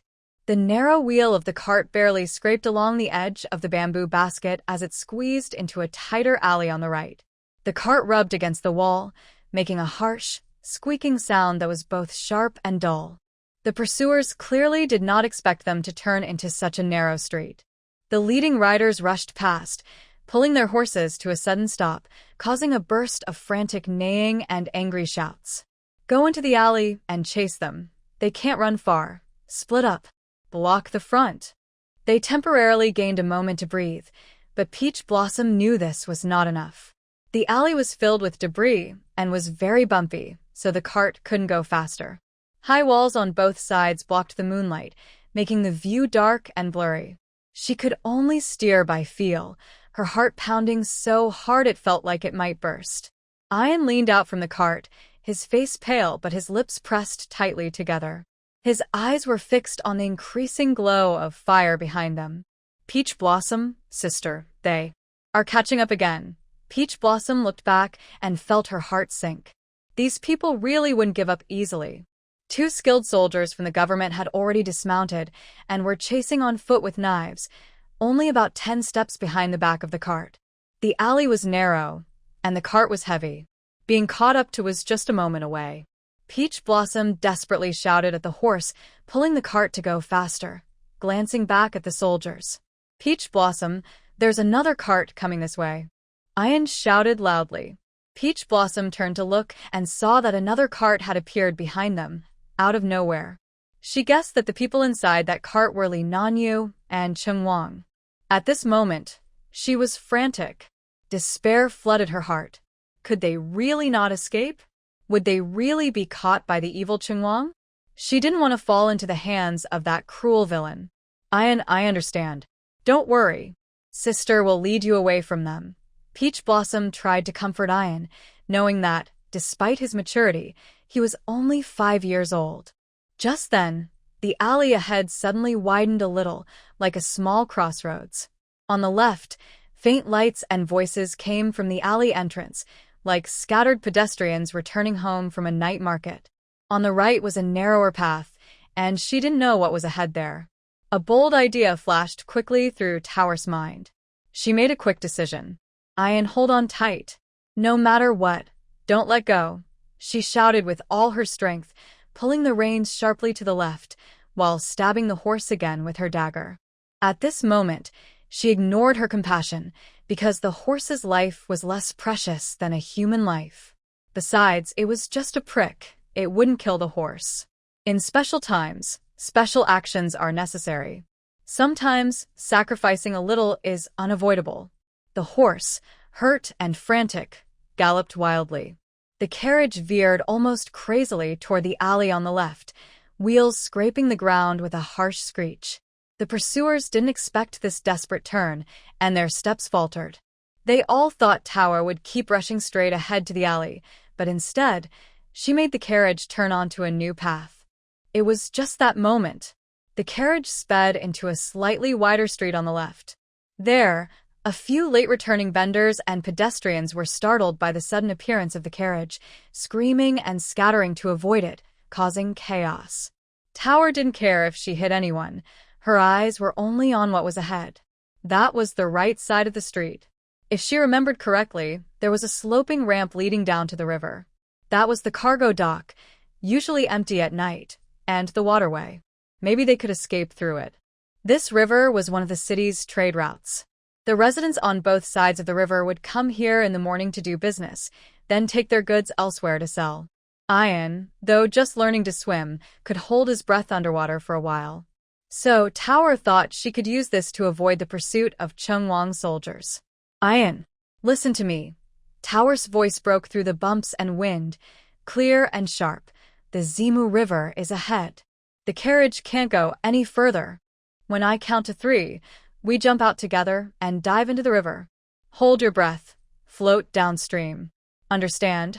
Ian widened his eyes and immediately understood Tower's plan. Beyond fear, a fierce determination, inherited from the Shao family bloodline, ignited in his eyes. He nodded seriously. Tower sister, I trust you. His expression was serious, his gaze firm, like a little adult. Pei tightly grasped the window frame, his body tense and ready. Behind him, the shouts of soldiers and the angry cries of people being pushed aside blended into chaos. The pursuers circled around the crowd and drew closer again. But what surprised Pei was that the carriage behind them had already caught up and blocked their way. Unexpectedly, the person who got out of the carriage first was Li Nanyu. King Cheng did not come along. For some reason, King Cheng did not appear, which was actually good for them. Having King Cheng there would make their situation even more dangerous. Pei, why are you running with Ian? You made me chase all night. Pei stood on the carriage, spat, and then sneered. If Ian and I don't run, are we waiting to be handed over to King Cheng? Then you can use our lives to get high official positions and wealth for the Lee family and live a life of luxury. Li Nanyu was startled. Could it be that this girl knew his plan? But who told her? The maid, Dong Kuei, had no idea about this. She hadn't told her. Maybe the girl guessed on her own. Anyway, it's best to trick her into coming back first. He forced a smile and said, Hey girl, do you have some misunderstanding about me? I would never hand you over to King Cheng. Although I am no longer the third wife of the Shao family, I wouldn't do such a heartless thing. Otherwise, how could I face the old madam and the third master of the Shao family? Come down quickly. I'll take you and Ian back to the house. It's too dangerous outside. Ha ha ha. Li Nanyu, do you not even prepare your lies? You say you're not handing us over to King Cheng to take credit, but can't you see those soldiers behind you? Ian is young. I'm not a 3-year-old. Pei pointed at the soldiers behind Li Nanyu. Pei girl, you're mistaken. These are guards from the estate, not soldiers from King Cheng's palace. They're here to protect you, Li Nanyu patiently explained. Pei sister, don't listen to Li Nanyu's nonsense. She's lying to you. If those guards weren't from the palace, how could they be armed with such swords? She's not a good person. Don't trust her. Ian stepped out of the carriage and moved beside Sister Tower, angrily pointing at Li Nanyu and scolding her. Young lady, no matter what, I was your third aunt before. How could I harm you? As for that sword you mentioned, it was probably dark and you didn't see clearly. Little brat, when did you become so clever? But I still hold back my anger and irritation, pretending to be kind. All right, Li Nanyu, Miss of the Lee family, you might as well stop wasting time arguing with us. Even if you say all sorts of fancy things today, Ian and I won't go back with you. You must be wondering how I know about your secret alliance with King Cheng, right? When you brought me and Ian into the Lee residence, I already suspected you.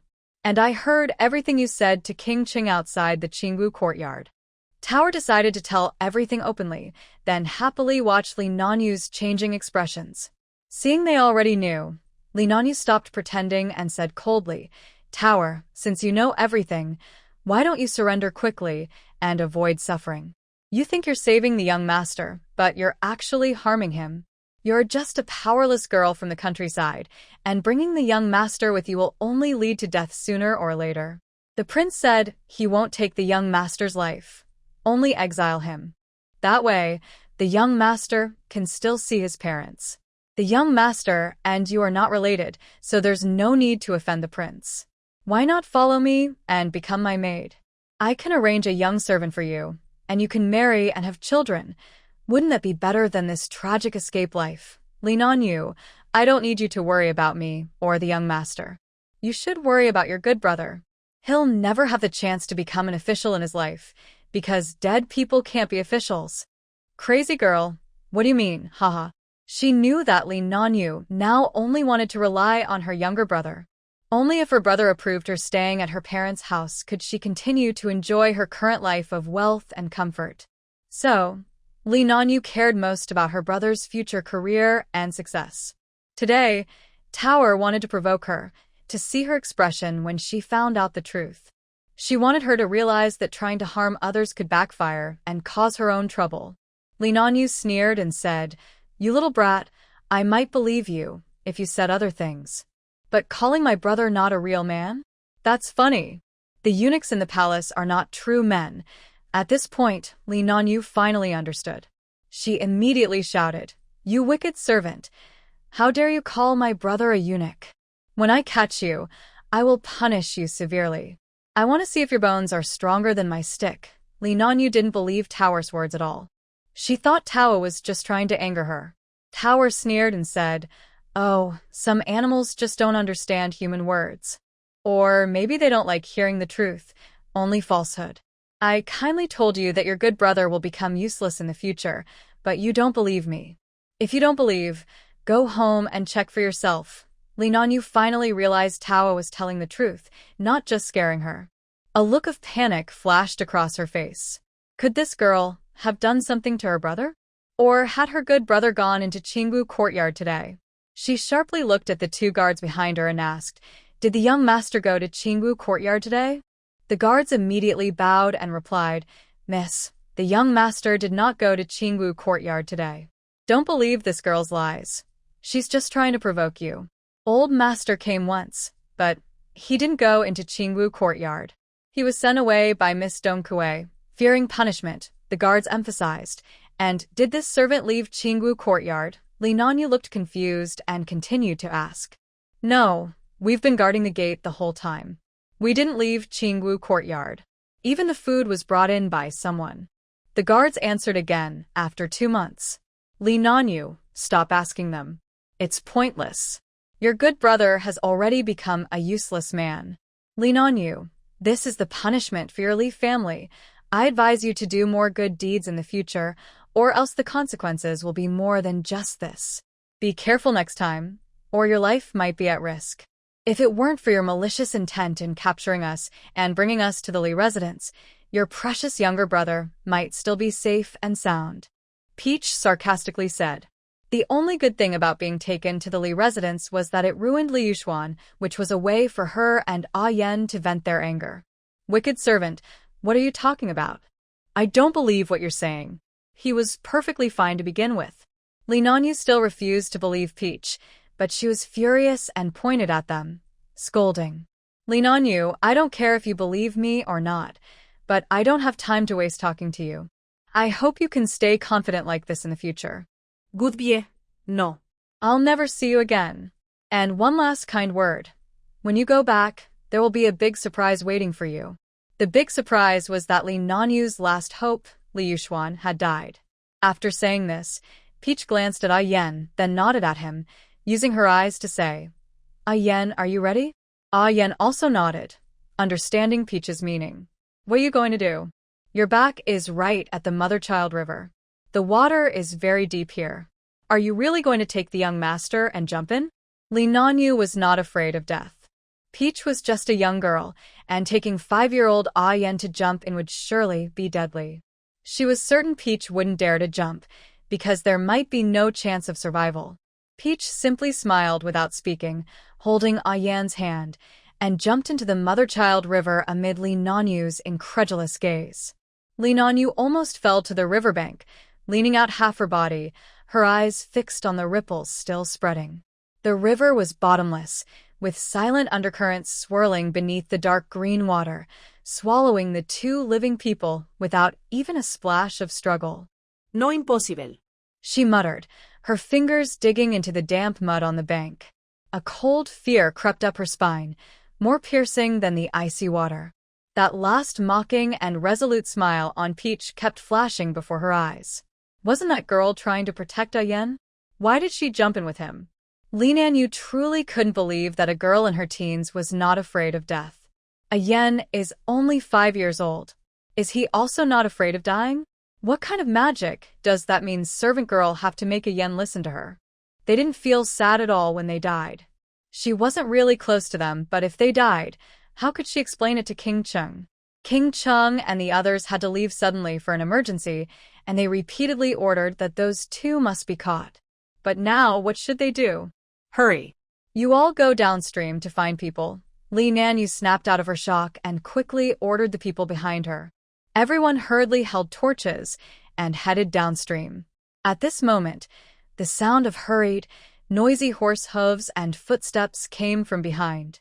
Lee Nanyu turned around sharply and saw a group of riders rushing forward, led by a man dressed in dark purple robes with a snake pattern. His face was calm and serious. It's King Chung, Xie Jingxing. Next to him was his close aide Lu Wei, with a pale face and sharp eyes. King Chung looked over the empty riverbank and the disheveled Lee Nanyu, and his heart sank suddenly. He sternly asked, "Where are they? Where are the little girl and the young master?" Lee Nanyu shivered under his gaze, scrambled to her feet, and fell to her knees, trembling as she spoke. "My lord. That servant girl." Taia. She took the young master and jumped into the river. She pointed tremblingly at the seemingly calm but seemingly mouth-like river surface. "What?" King Cheng's eyes nearly burst with anger. He quickly ran to the riverbank and saw only endless water, with no sign of anyone. He suddenly turned around and stared at Lee Nanyu, his eyes burning with fury. "Useless waste. Miss Nanyu, are you dead? Did you just watch her jump? With so many of you, you couldn't even watch a girl and a child? Did you deliberately let them escape?" King Cheng's sharp gaze swept over Lee Nanyu like an eagle. He didn't believe it. So many people, and they couldn't catch a girl and a little boy. Lee Nanyu was so frightened she was trembling and tears streamed down her face. "My lord, please calm down. I never thought she would really jump. However, this mother and child river is very deep. They probably won't survive. If they can't survive, then you don't need to either." Xie Jingxing suddenly flung his sleeve, no longer looking at Lee Nanyu, who was lying on the ground like a lifeless corpse. He shouted hoarsely at the waiting soldiers behind him. "What are you standing around for? Search immediately. Search every inch along both sides of the river. Gather all available men, boats, fishing nets, those familiar with water. Send them all out. Lives depend on it, and if they die, we need to find their bodies." His teeth clenched, anger making his face look colder. "Yes." The captain of the soldiers dared not delay. He quickly responded loudly, then ordered his men to split into several teams. They rushed along both sides of the mother and child river, upstream and downstream. Their shouts and footsteps instantly broke the silence by the river. Lu Wei approached Cheng Wang and whispered, "Your Highness, this part of the mother and child river is deep and fast-flowing, with many hidden rocks and whirlpools. The downstream is even more turbulent." He didn't finish, but his meaning was clear. The chance of survival was very slim. Cheng Wang looked at the rushing river, his fists clenched with a clicking sound. They would be fine if they both died. It's just a pity that the sheepskin scroll wasn't found. Maybe it's on the young master? The icy river water instantly submerged Tawa, filling her ears with the rushing sound of water. She desperately paddled her arms and legs, surfacing and coughing violently, looking around anxiously. Ayan. Azan. Tao. Taia sister. "I'm here, not far away." Ayan's small head appeared, struggling to swim, being carried downstream by the current. Tawa relaxed slightly and hurriedly swam toward him. Fortunately, the water wasn't too fast. She quickly grabbed Yan's arm. They dared not stay long. Under the cover of night and the shadows along the riverbank, they floated downstream, paddling desperately to escape the jumping-off point. On the bank, the torchlight gathered by the river, and angry shouts came through. "Where is he? How did he disappear so quickly? Hurry. Search along the river. Go downstream and block it. Damn it, jumping into the river in this cold weather, you're asking to die." The soldiers cursed as they searched downstream.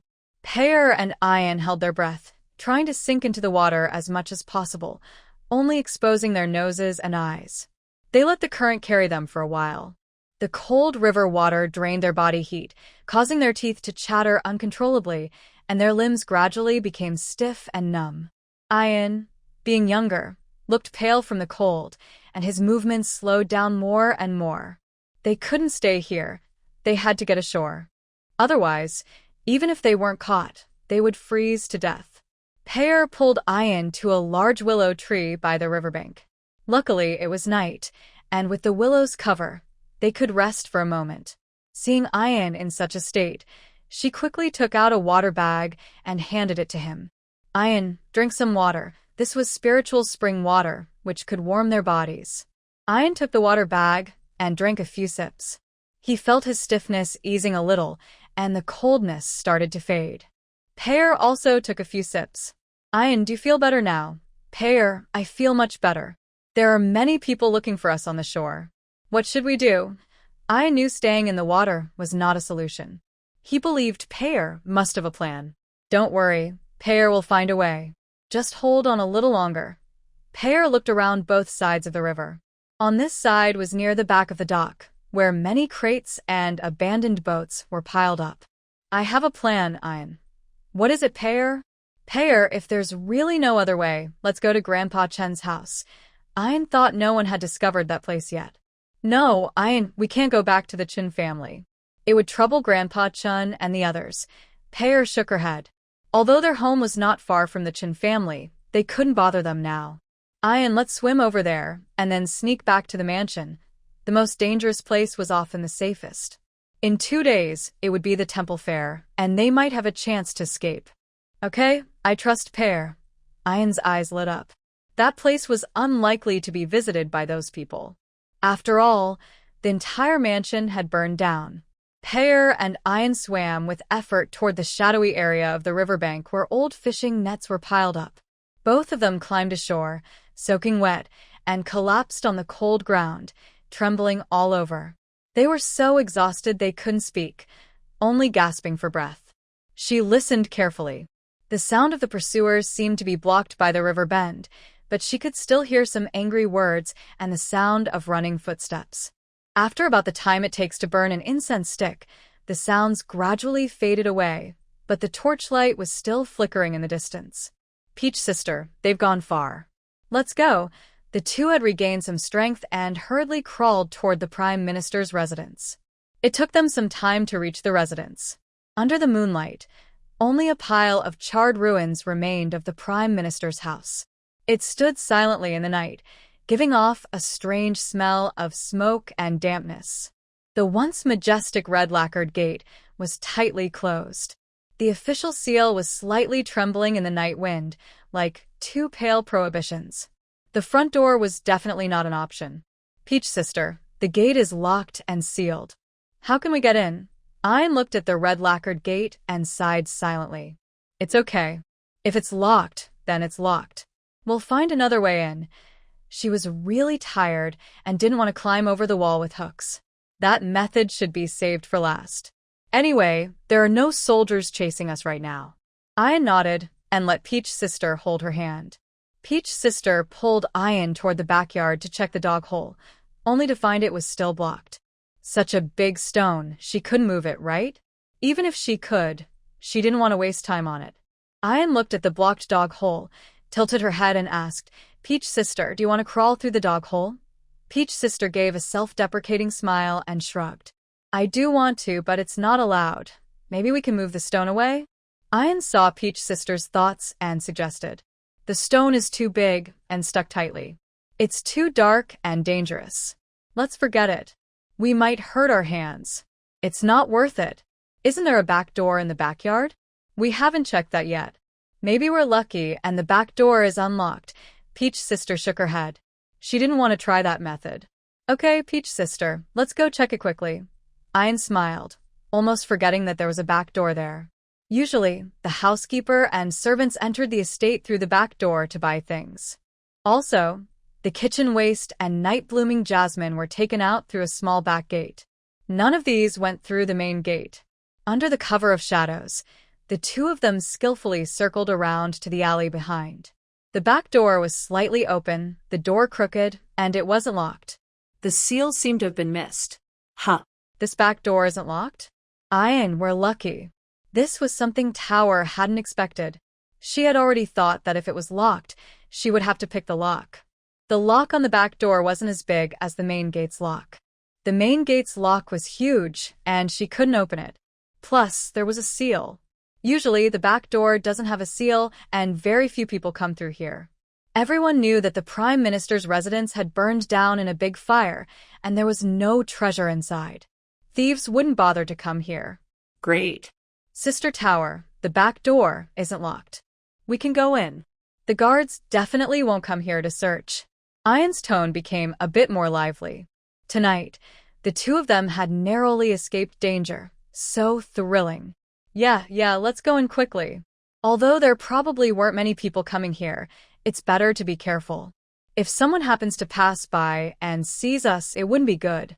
She gently pushed the door, and it made a soft squeak, very clear in the silent ruins. At that moment, a cough sound came from behind them, startling both so much they almost lost their souls. They both turned around at the same time. Who? Just as she was about to use the electric rod to stun the visitor, the man spoke. Miss Tao, young master, don't be afraid. It's me, Qin Ping'an. The man held up a lantern and shook it gently. His simple yet familiar face was clearly reflected in the light. Tower recognized Uncle Chen's voice. When she saw his face, her tense heart finally relaxed. Big Sister Tao, he's not a bad person. It's Uncle Chen. Ayan stepped forward, holding Tower's hand, looking excited as he spoke. Tower nodded and said, Uncle Chen, this isn't a good place to talk. Let's go inside. Qin Ping'an nodded and followed Tower inside. He knew this wasn't a safe place to speak. Once inside, he quickly locked the door. The three of them sat down one after another in a stone pavilion in the backyard. The other houses in the Prime Minister's estate had burned down, but this one remained. Miss Tao, young master, I was wrong just now. I couldn't help coughing and scared you. Maybe I caught a cold. My throat is very itchy and I couldn't control the cough. Qin Ping'an apologized. It's okay, Uncle Chen. You probably caught a cold. When you go home, remember to get some medicine. Don't hesitate to spend money on it. If the cough lasts too long, it could turn into pneumonia, which is serious. Ancient medicine isn't as advanced as modern medicine, Tower advised. Thank you, Miss Tao. I will definitely get medicine when I go back, Qin Ping'an replied. Uncle Chen, why are you waiting outside the Prime Minister's house at the back gate? In the middle of the night, Tao was curious and had to ask. I was actually waiting for you. Yesterday, my father and I found out you and the young master were missing. We were very worried. Seeing the silver notes you left behind, we guessed you might not come back. Then my grandfather and I worried that it would be hard for you to leave the city at this time, and we were also worried about you two meeting bad people. We secretly went to the street to look for you and asked around, but found no clues. Until it was almost dark yesterday, we heard that some strong men were chasing you. My father and I became even more worried, but we didn't know where to find you. So we decided to come here and try our luck. Better to try than do nothing.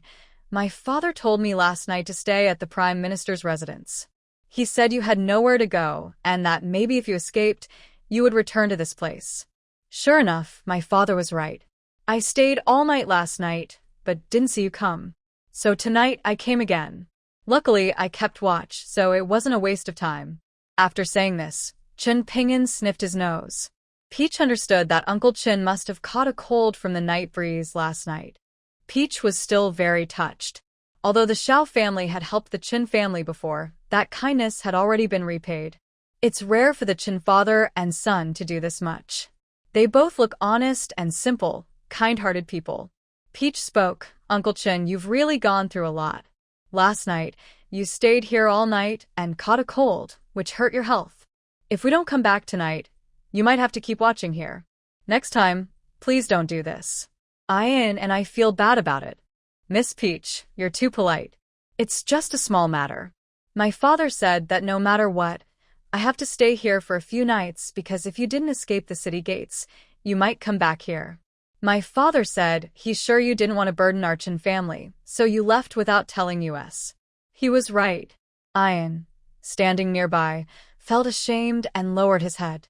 Then he said voluntarily, "Uncle Chun, I'm sorry. It's not that we wanted to leave without telling you. It's really because I was being selfish. Ian, what's past is past. Don't keep thinking about it. Just remember not to make the same mistake next time. Knowing your mistakes and correcting them makes you a good kid." Peach interrupted Ian, not wanting him to keep dwelling on this matter. The more experiences a person has, the more they grow.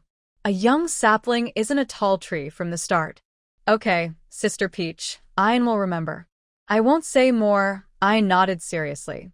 "Miss Peach, you didn't encounter any danger, did you?" Chun Ping'an didn't know what Ian's young master had done wrong, so he didn't ask further. Instead, he turned to ask how they had been doing these past 2 days. Peach gently sighed and sat up straight on the stone bench. The dim yellow light from the oil lamp cast soft shadows on her face. "Uncle Chun, we did have some trouble yesterday. We were chased by someone, but luckily, we escaped safely by finding a hidden place. Everything is fine now, so you don't need to worry." Her voice was calm, and she deliberately left out the part about the Lee family, especially not mentioning that she had dealt with the young master of the Lee family. The fewer people who know certain things, the safer it is.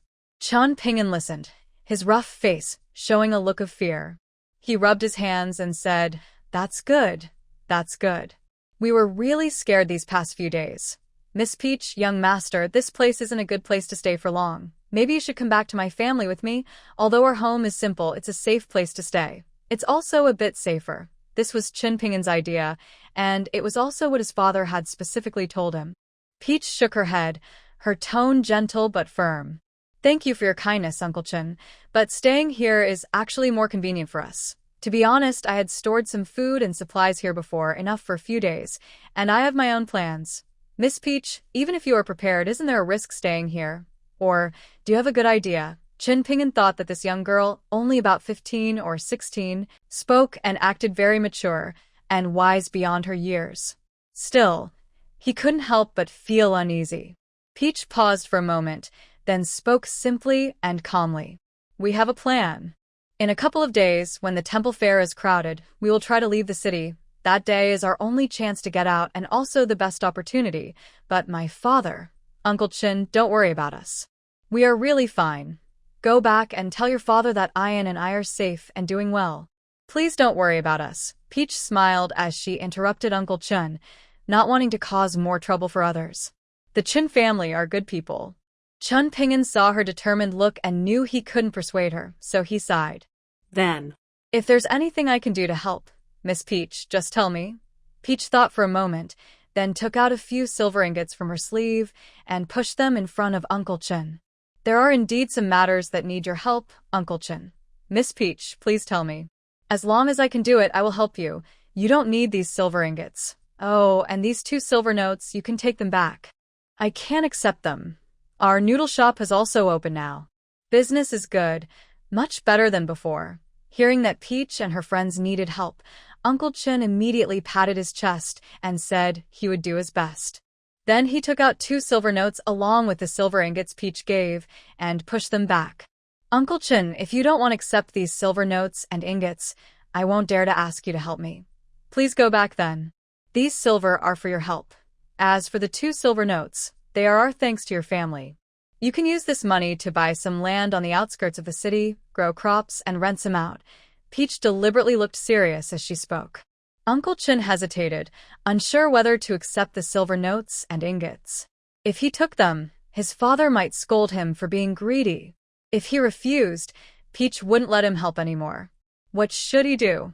He nervously scratched the back of his head. Ian saw Uncle Chun's dilemma. He quickly grabbed the silver notes and ingots with both hands and shoved them into Uncle Chun's hands. "Uncle Chun, you should accept the silver now. Otherwise, Sister Peach will be angry and might really ask someone else for help," Ian said like a little adult. well, "Then, I'll listen to Miss Peach. I'll accept these silver notes and ingots." Uncle Chun nervously put the silver notes and ingots into his pocket, feeling like he was holding a mountain of gold.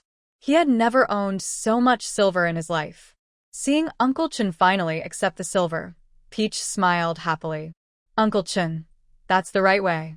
Just be at ease and accept the silver." Then she patted Ian's round head and praised him. "Ian is very clever." Ian touched his head and chuckled. It was so nice that Sister Peach praised him. "Miss Tower, please tell me what you want me to do. I will prepare accordingly." Tower nodded and began to speak. "Uncle Chun, please make sure to prepare a sturdy carriage for us, parked at Woolapo. Keep it low-key and durable. Just rent the carriage, no need to buy one. Also, find a reliable driver to take us part of the way. This must be done quietly, so no one notices. Renting the carriage is faster and keeps us farther from Shengjing, making us safer. We don't buy a carriage because they are very expensive. Just one horse can cost 200 or 300 taels of silver. I have silver, but if Chun Ping'an spends that much on a carriage, it will be too obvious and attract attention. Renting for a short trip to visit relatives is reasonable and won't raise suspicion." Chun Ping'an nodded firmly. "Miss Tower, I understand. Woolapo is taken care of. I will find a trustworthy driver." Tower continued. "On the day of the temple fair, the city will be very lively and chaotic. Many people will leave the city to attend the fair.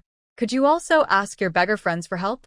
Like last time, create some small trouble near the city gate to distract the guards. Please also share some of the silver with them as a reward." She took out some broken silver coins. The silver bars were 10 taels each. Since renting a carriage isn't cheap, it's not a bullock cart, she used the broken silver to pay the beggars. They are willing to help as long as they are paid, but they never ask who the boss is. They only care about the silver. Chun Ping'an carefully stored the broken silver and said, "Don't worry, Miss Tower.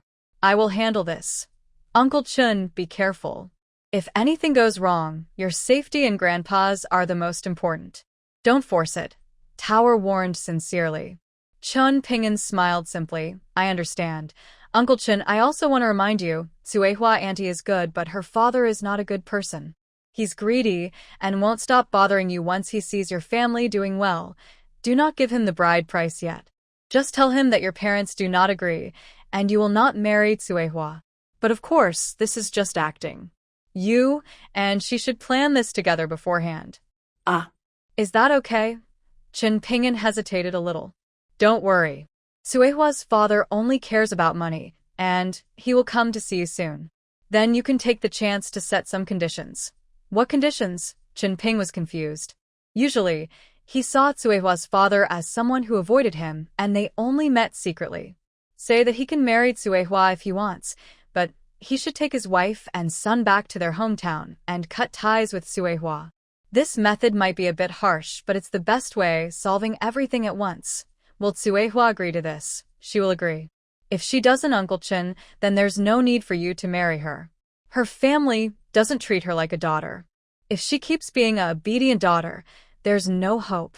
Even if you marry her, it might cause endless trouble for your family." Tower believed Suehua would definitely agree. After all, she had been sold once and now again. "Okay, I understand what to do. I will follow your advice." Chun Ping'an felt the situation was quite serious. Even if he liked Suehua very much, he couldn't ignore his family's safety. If marrying Suehua would bring endless trouble and unfairness, he would rather not marry her. He would rather listen to his parents. No one is more important than the parents who raised him. "All right, Uncle Chun, it's getting late. You should go back quickly. Remember to take some medicine." She couldn't take out the medicine stored in her space, since he would recover after a few doses. If she took out cold medicine capsules or similar, it would be hard to explain. Forget it, it's not a serious illness, and she had to do it this way. "Miss Tower, young Master Ian, I won't stay any longer. Please take care." He stood up, carried the oil lamp, nodded to Ian, then quietly left along the way he came, carefully closing the back door behind him. Once his footsteps completely disappeared, the surroundings returned to silence, leaving only the faint sound of the night wind blowing through the ruins. "Big Sister Tao, the house is all burned down. Where will we sleep tonight?" Ayan looked at the scattered ruins around him, feeling very upset. This was once his home, filled with memories of him, his grandmother, and his parents. Tower took Ayan's hand and said, "Don't worry, big brother. I won't let you have nowhere to sleep. I will take you somewhere." Inside the mansion, everything was damaged: burned beams, broken debris, and blackened plants. Under the faint moonlight, it looked like a ghostly land. His familiar home was now like this, and Ayen couldn't help but shiver. He tightly held Tower's hand. Tower also sighed helplessly. But at this moment, there was no time for sadness. She checked the direction and led Ayen, stepping carefully toward the back garden's fake mountain. The fake mountain was still there. The fire hadn't reached it. "Big Sister Tao, why are you taking me to the fake mountain cave?" Ayen looked up and asked. He wondered if Tower planned to take him to the cave to sleep tonight. At least inside, they could shelter from the wind and rain. "Because this is where we will stay temporarily for the next few days." "But don't worry, Ayen, I will stay with you." "Big Sister Tao, Ayen isn't afraid." "As long as you are here, I won't be afraid." Ayen patted his chest, trying to show he was brave. All right, Ayen. "I'll go inside first to tidy up and set everything up. I'll come out soon. I hid a lot of things inside earlier, so I need to go in and prepare." Ayen nodded. "Okay, Big Sister Tao. But please hurry. I'm scared alone."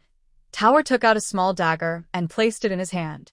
"Here, Ayen, hold this for protection. Also, take this little glowing object.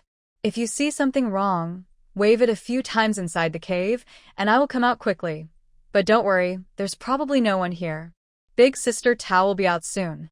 Ayen nodded and took the dagger and the glowing small object. He didn't know what it was, only that it was much brighter than a lantern. Tower peeled back the vine at the entrance and slightly bent to crawl inside. The inside was darker than outside. Damp air filled the space, but as she remembered, it was quite spacious deep inside. More importantly, it was far from the main building and untouched by the big fire. She carefully lit the small oil lamp she brought. The warm yellow light pushed away the darkness and lit up this small world. The stone walls felt cool, and the ground was fairly dry. She quickly took out a lightweight tent from her space and set it up efficiently. The tent was soon ready. Inside, she laid a thick mattress and soft, warm blankets. She had also stored some blankets in her space. A simple but enough shelter to keep out the cold night was now prepared. Having a place to stay wasn't enough. Warmth and food were also needed. The inside of the cave was damp and the temperature was low. A few steps from the tent, in a well-ventilated spot, she carefully built a small fire with dry twigs she found and flammable materials from her space. The flickering flames brought immediate warmth and lit up the cave, driving away the gloom. Then she took out 2 sets of clean rough cloth clothes, 2 bowls of instant noodles, which she had taken from her space. They just needed hot water to prepare. She would boil some soon. She also took out a few sausages, 2 eggs, and 2 bottles of fresh milk. Time was tight, so everything was simple. She filled a small iron kettle with spring water and placed it over the fire to boil. After finishing, she quickly stepped out of the cave and quietly called to Ayen, who was waiting anxiously. "Come in quickly." Ayen followed her into the cave and was immediately stunned by what he saw. Was this the same cold, dark, damp cave he had felt before? Now there was light, warmth, and even a small cloth shelter. He didn't know what it was, but his face was full of curiosity. The fire crackled, boiling water, and nearby, there were some unfamiliar but fragrant food items. "Big Sister Tower, where did all these things come from?" Ayen's face showed disbelief, a little cold but full of wonder. "Foolish Ayen, this is our temporary home. Come, roast some marshmallows, there will be food soon." Pear felt a little sad inside because children at this age are usually carefree in modern times and don't have to face such hardships. Pear pulled him closer to the fire and said, "Take off your wet clothes and put on the clean ones or you'll get sick." Since she had given him spring water earlier, he no longer felt cold. There was no need to worry about him catching a cold again. She had been holding on until now. There was no choice. Earlier, Chin Pingin was here, and she couldn't just suddenly appear in front of him, right? So, after giving some instructions, she told Chin Pingin to leave. In the time it takes to drink a cup of tea, the two of them changed into clean clothes and sat around the fire, feeling much warmer. The water in the iron kettle boiled. Pear skillfully tore open an oil paper package, put bread and seasonings into 2 large bamboo tubes she carried, poured boiling water in and covered them. She also tore open a sausage and carefully roasted the egg by the fire. Soon, a rich, strange aroma filled the cave. Here, eat while it's hot. These aren't things I made up. I hid them in this cave earlier. Pear handed the soaked noodles, peeled eggs, and sausage to Pan, then opened a bottle of milk for him. Pan, who was already very hungry and cold, took the instant noodles and, mimicking Pear's way, used chopsticks to pick up a strand and took a bite. His eyes lit up immediately. Wow. Pear, sister, these noodles are so delicious. They're warm and tasty. What kind of noodles are these? I've never had such delicious noodles before. He ate quickly and even drank all the soup, and after finishing the warm milk, he felt his frozen limbs relax. He had never seen or eaten such food before. Pear also ate slowly, feeling the warmth of the food, and her fatigue eased a little. She looked at Pan's face, which was regaining color, and felt a bit more at ease. This is something I figured out myself. The container for the noodles was custom-made by someone I hired. I originally planned to rely on this to make a living after leaving the mansion. I didn't expect to use it now. It helped me solve an urgent problem. Pear made up a reason because she couldn't tell the truth. Honestly, the child probably wouldn't believe it anyway. Oh, Pear, sister, you're so amazing, Pan said happily. But inside, he still felt a little confused. She whispered, Ian, let's hide here for these days. Don't go out. There's food and supplies here. We just need to wait until the temple fair, then we can find a chance to escape. Outside, those people are still looking for us. Ian nodded firmly and looked at Tower dependently. Yes, I will listen to Sister Tower. This place is actually quite good. The firelight reflected on their faces, casting flickering shadows on the cave wall. Outside are ruins and unknown dangers, but this small, warm cave has become a temporary safe place amid the storm. At least tonight, they are safe for now. Meanwhile, the Lee residence was already in chaos. At 3 a.m, the Lee residence was silent except for the main courtyard of the West Wing, which still had lights on. Lee Nanyu lay on her bed, her face very pale, with beads of sweat on her forehead. The pain from 20 heavy blows felt like a hot iron burning her skin, each breath bringing sharp pain. This was King Cheng's punishment for her because she failed to do her job, allowing the young master and others to escape. Lee Nanyu was spoiled since childhood, even after marriage, and was used to servants and maids. She had never suffered such pain before. But her opponent was a powerful prince. She accepted the punishment. What else could she do? Being beaten hurt, but it was better than losing her life. She was still young and didn't want to die. Dong Kue carefully lifted her blood-stained inner garment, her eyes slightly red. Miss, this beating was too harsh. Who made you like this? I will fight her to the death. Dong Kue was very loyal, but also very foolish. Stop talking nonsense. Apply the medicine quickly. Lee Nanyu gritted her teeth, her voice strained through clenched teeth. Her mind kept replaying Tower's last look before jumping into the Zima River. Her eyes were not full of fear but cold hatred and mockery. What was that little girl Tower mocking her about? And what did she mean with those words? And the harsh words King Cheng said when he sent her back, those still made her shiver. The young master and that dead girl must be found, alive if possible, dead if necessary. Otherwise, your brother will never enter official service, and your Lee family's business will be over. The door was gently knocked, and a young maid brought in hot water. Ding Kue took it, wrung out a cloth, and carefully cleaned the blood around the wound. Miss, why didn't you see Sister Tower and the young master come back with you? The young lady only said that the young master and them had disappeared. She wanted to find them, fearing danger outside. But now, only the young lady has returned alone. They jumped into the Mother and Son River and died. From now on, don't mention them in front of me. Honestly, I originally planned to give them to the prince. I'm not a kind person. Why should I risk saving them? Enough, apply the medicine quickly. Ow, be gentle, clumsy. Lee Nanyu, feeling tired of hiding, scolded impatiently. Ding Kuei was shocked inside. So, the young lady was the one with this idea. Did that mean she almost caused trouble for the young master and them? Luckily, they escaped from her. But after jumping into the river, do they still have a chance to survive? Ding Kuei sighed silently, praying in her heart that they could live. Yes, Mississippi. I won't ask anymore. Li Nanyu closed her eyes, forcing herself to stay calm and think. Tower and Ayen jumped into the mother and son river.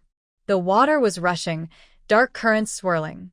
Even the experienced boatmen wouldn't dare to go in easily. Their chances of survival were very slim, but what if? What if they survived? She felt uneasy inside and kept thinking about what Tower, that mischievous girl, had said. Could it be that her brother really got into trouble? Li Nanyu suddenly opened her eyes. Ding Kuei, go call the young master. Now, but, miss, it's already late at night. He might be asleep. You know his temper. I said now. Did you hear me? You lazy girl. Go quickly. Why are you hesitating? Li Nanyu's voice suddenly rose, pulling at her wound, making her gasp in pain. Ding Kuei dared not argue further. She hurriedly called the servant outside to fetch Li Yuxuan. Time passed slowly, each second dragging on. Pain and anxiety wove together into a tight net, trapping Li Nanyu firmly. At first, she thought it was just the girl's crazy talk. Now, looking back, every word seemed full of bad omens. Suddenly, hurried footsteps sounded outside. A servant, pale-faced, rushed in and knelt heavily on the ground. Mississippi, the young master. He hesitated, then continued. He is dead. His voice trembled uncontrollably. Under the bed in the side courtyard. He's no longer breathing. Li Nanyu's vision blurred, and a ringing noise filled her ears. The screams of Dong Kuei, the servants crying, they all seemed distant and unclear. Pao Er's words echoed like a curse in her mind. He's not really a man. There's a surprise waiting for her at home. Miss. Dong Kuei's voice pulled her back from her dizziness. Li Nanyu bit her lower lip hard until she tasted blood, barely holding on to a faint clarity. Go and ask the master and madam to come here. She heard her own voice, unusually calm. Yes, Mississippi, and block the side courtyard. No one is allowed to enter or leave. Dong Kuei, help me to Yuxian's room. Miss, your injury. Help me to Yuxian's room. Dong Kuei dared not disobey. She supported Li Nanyu as she struggled to stand. Every step hurt her hips as if cut by a knife, but Li Nanyu was unaware of the pain. Only one thought filled her mind. Her brother was dead, probably killed by that seemingly gentle maid right in front of her. How bold and reckless. The side courtyard was in chaos. A few servants on night duty gathered at the door, looking frightened and whispering among themselves. When Li Nanyu arrived, they all bowed their heads and stepped aside. Inside, the candlelight flickered, casting shadows over the horrifying scene on the bed. Li Yuxian lay on his back, a dagger stabbed into his chest, pushed all the way in. What was even more shocking was that his lower body was soaked in blood, clearly subjected to brutal injuries.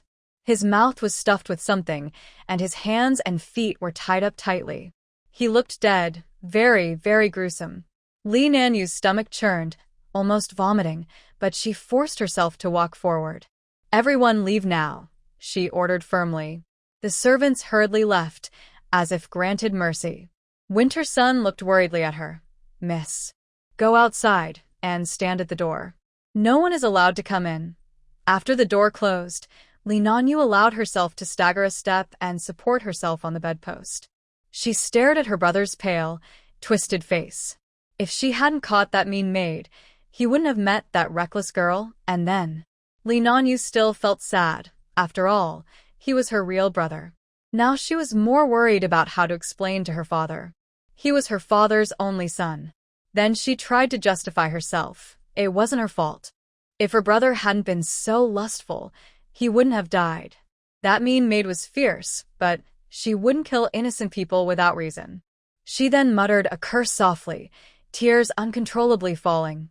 Brother, I've told you many times, lust is like a sword. Outside the door, hurried footsteps and Mrs. Lee's crying could be heard. My son, Old Master Lee and Mrs. Lee rushed into the room.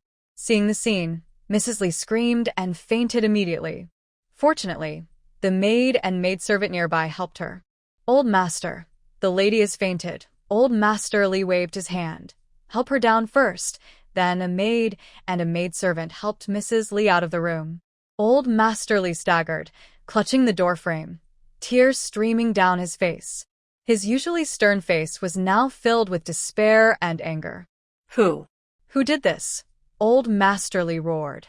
The young servant, Xiao Dong, knelt trembling on the ground, stammering and too scared to say a word. Xiao Dong, Li Yuxuan's personal servant, knew if the young master died, he would be in trouble. That was the old master's only son. Old Master Lee kicked Xiao Dong hard and cursed, "Useless thing, are you mute? How did you take care of the young master?" "Old master, I don't know. What happened?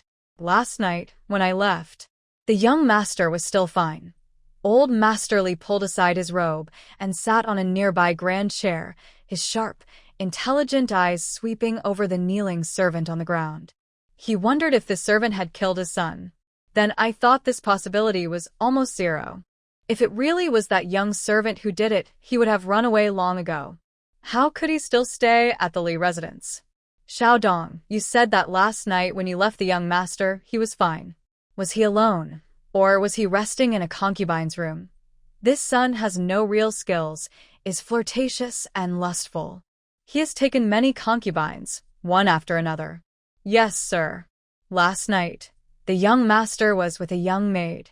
He drove her out, saying he didn't want to be disturbed. I just went back to my place to rest.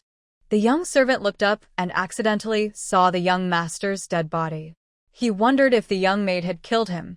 He couldn't help but think, being too flirtatious isn't a good thing. Old Master Lee was furious upon hearing this. He slapped the table and said, "What? You say the young master was with a maid? Which maid's room was she in? And why was she with the young master? Xiao Dong, tell me everything that happened that night." This son was secretly involved with the maid. There are so many wives and concubines in the backyard. Wasn't that enough for him? If others found out that his son, Li Futian, was killed by a maid, what face would the Li family have? The young servant continued, "It seems to be a maid from the eldest lady's room. I don't know if she was stealing something inside her room, but the young master caught her. We knocked her out, and then the young master kept her. I don't know about the others."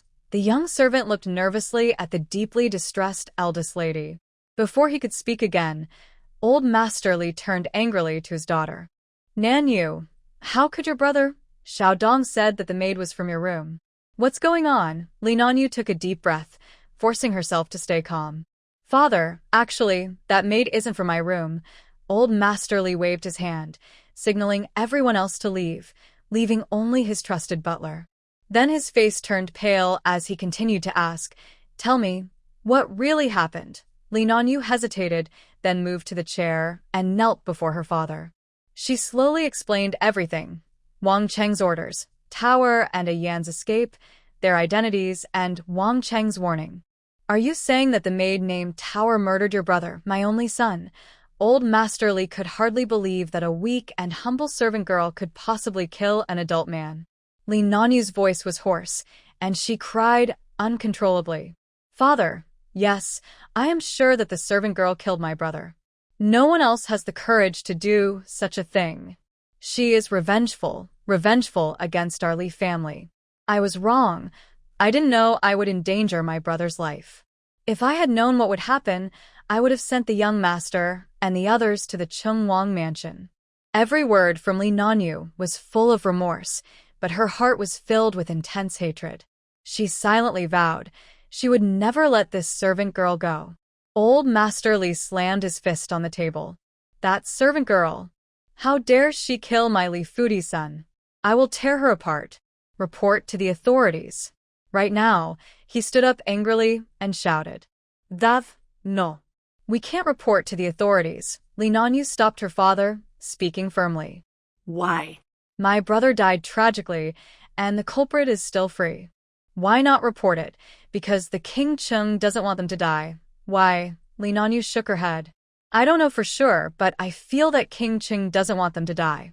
It seems they are very important to him. Now that we have lost him, he is very angry. If we report it, things will get worse, and King Ching won't be happy. He might not spare the Lee family then. Old Master Lee's face changed. But My son's revenge.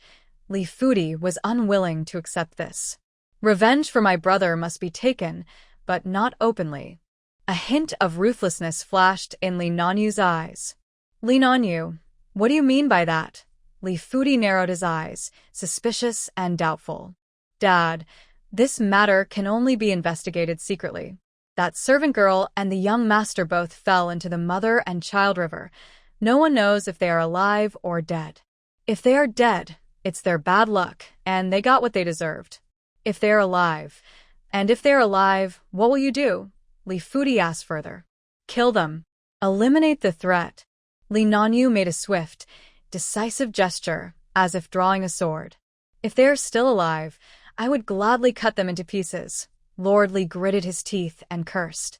Lee Nanyu shook his head. we can't act ourselves. King Chung has warned us that if we make another mistake, the Lee family's business will suffer. Father, we must not offend King Chung. Otherwise, the Lee family won't have a good future. Even though Yuxuan is no longer here, the Lee family cannot fall apart. Nanyu, do you have a specific plan? And if that servant girl and young master are very important to King Chung, what if we kill them? Will the king hold us accountable if he finds out? Li Futian is a businessman. Profit is most important to him. But he doesn't want to offend any powerful person because even with money, he can't compare to those with power and influence. Father, that servant girl and young master have jumped into the Zimu River.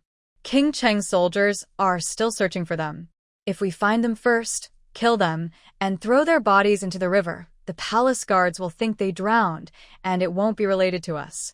Moreover, we can't do it ourselves, or we might be caught eventually. Nanyu, tell me your idea. Let's see if it can work. Li Futian looked at his son's tragic death, feeling angry, resentful, and heartbroken. Fortunately, we still have a grandson or else. Li Nanyu paused, then continued, Father, we can pay someone to do it. There are plenty of mercenaries in the martial world who take money for their work.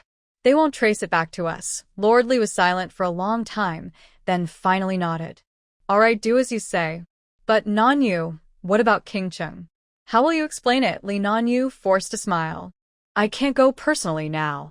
We can send some guards and servants to follow the river and make it look like we're searching.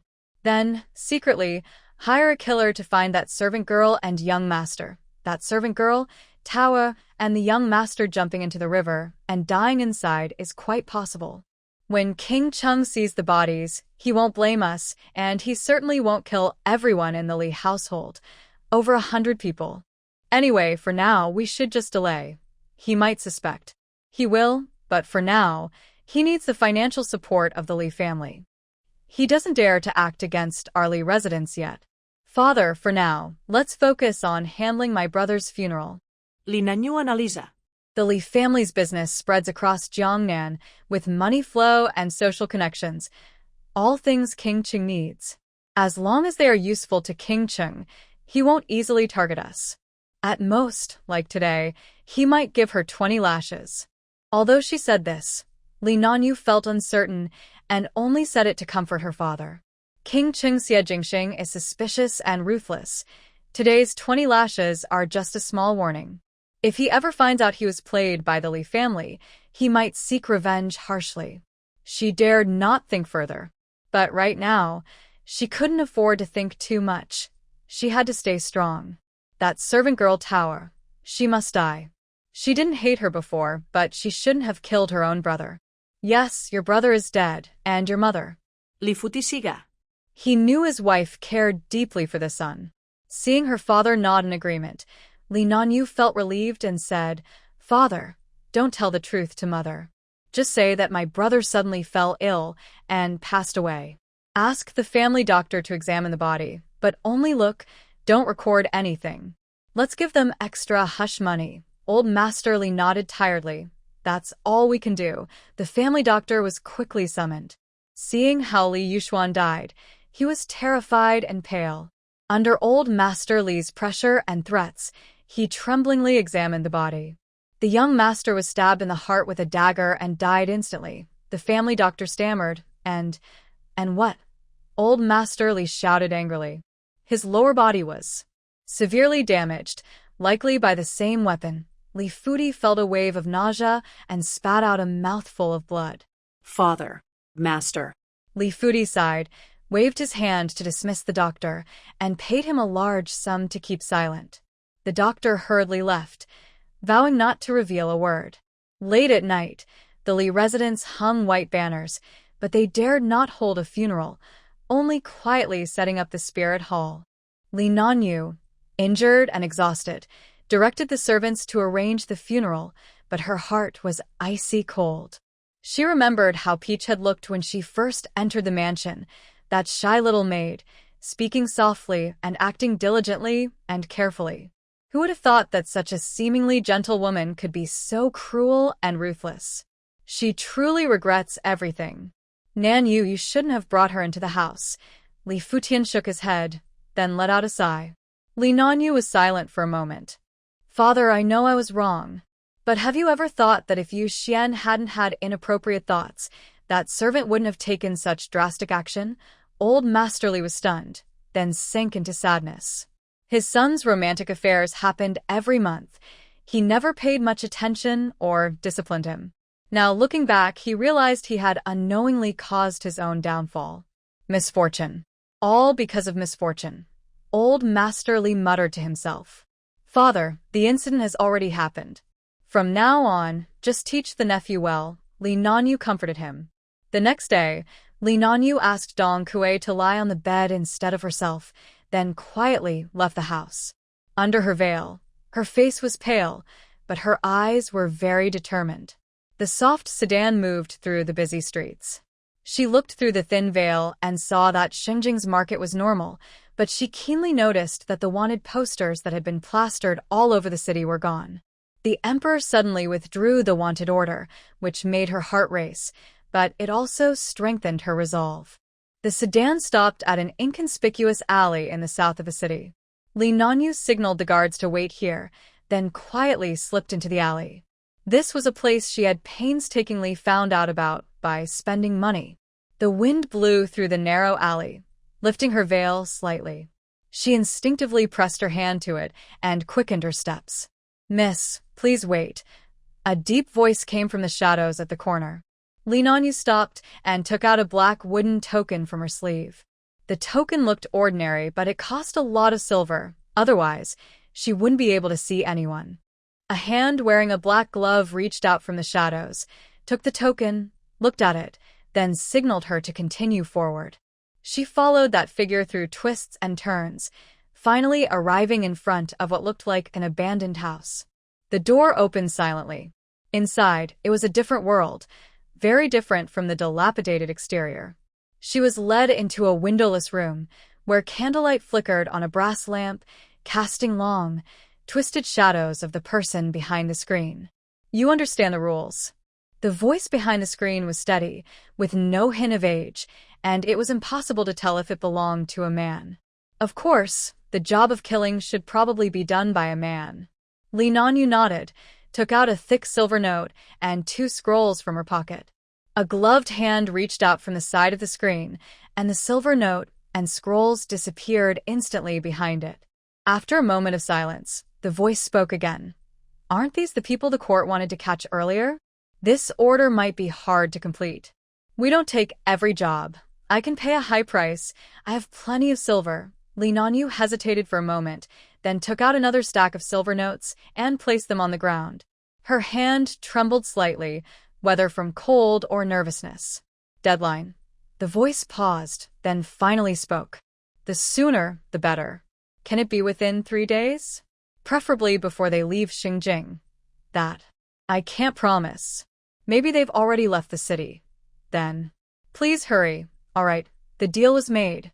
Li Nanyu didn't dare stay long, and quickly left the house. Back on the soft sedan, she took a deep breath, feeling a mix of emotions. Hatred gnawed at her like a poisonous snake, threatening her reason. But an uneasy feeling also quietly grew in her heart, though she didn't know why. Meanwhile, inside the fake mountain, Tower and Ian were completely unaware that a new danger was approaching. Ian was curled up beside her, breathing evenly, sleeping soundly. They had been fleeing for days, and now they finally had a moment of peace. "Big sister, how much longer do we have to stay here?" Ian woke up unexpectedly and rubbed his eyes as he asked. Tower gently patted his head. "Just a little longer. On the day of the temple fair, we will leave here." She looked through the cracks in the fake mountain at the darkening sky, thinking about the fair tomorrow. "Big sister, I hear sounds outside," Ian suddenly whispered. Tower held her breath and listened carefully. Indeed, there were very faint footsteps outside the fake mountain, not like ordinary passers-by. She covered Yan's mouth, and the two of them hid deep inside the fake mountain, staying still. Peach Girl thought for a moment, and then put the electric stick into Yan's hand. "Yan, hide well. If there's danger, press this green button and stab the other person. Remember, don't reveal yourself unless absolutely necessary. Be good and wait for your sister to come back." Yan nodded seriously. "I understand, Sister Peach." Peach Girl hid him in a dark corner and carefully covered the entrance. The inside of the cave was dim, so even if someone came in, it would be hard to notice. After placing Yan safely, she quickly packed the items into her space. The fake mountain cave was soon empty again, and she felt relieved and moved toward the entrance. She didn't turn on the fluorescent light, afraid the faint glow might alert anyone outside. Peach Girl walked quietly, lost in thought. As night fell, the sky darkened further. Why would anyone come here? It must be someone she knew. It's unlikely to be the Chin family. Last time, before Uncle Chin left, she specifically told Chin Ping'an not to come again to avoid suspicion. Could it be someone from Chun Wang? Possibly, but it doesn't seem likely. If it really was Chun Wang, he would send people during the day, not at night. He probably hasn't realized they are hiding here. Otherwise, he would have searched this place already. After about the time it takes to drink a cup of tea, she reached the cave entrance. She had been here several times and was more familiar now, so her steps were quicker than usual. She didn't rush outside but listened carefully. Outside, she heard faint sighs and soft footsteps, light and gentle, not like a man's. Just as she was about to peek out, she heard a husky voice calling softly, "Sister Peach." "Young master, are you there?" Peach Girl froze. It was Sister Dong Kuei. Why would she come to the residence? Her voice was definitely Dong Kuei's. From her impression, this maid was quite good-natured, but Peach Girl remained cautious. She was close to Li Nanyu, so how could she easily betray her master? And how could she guess they were hiding here?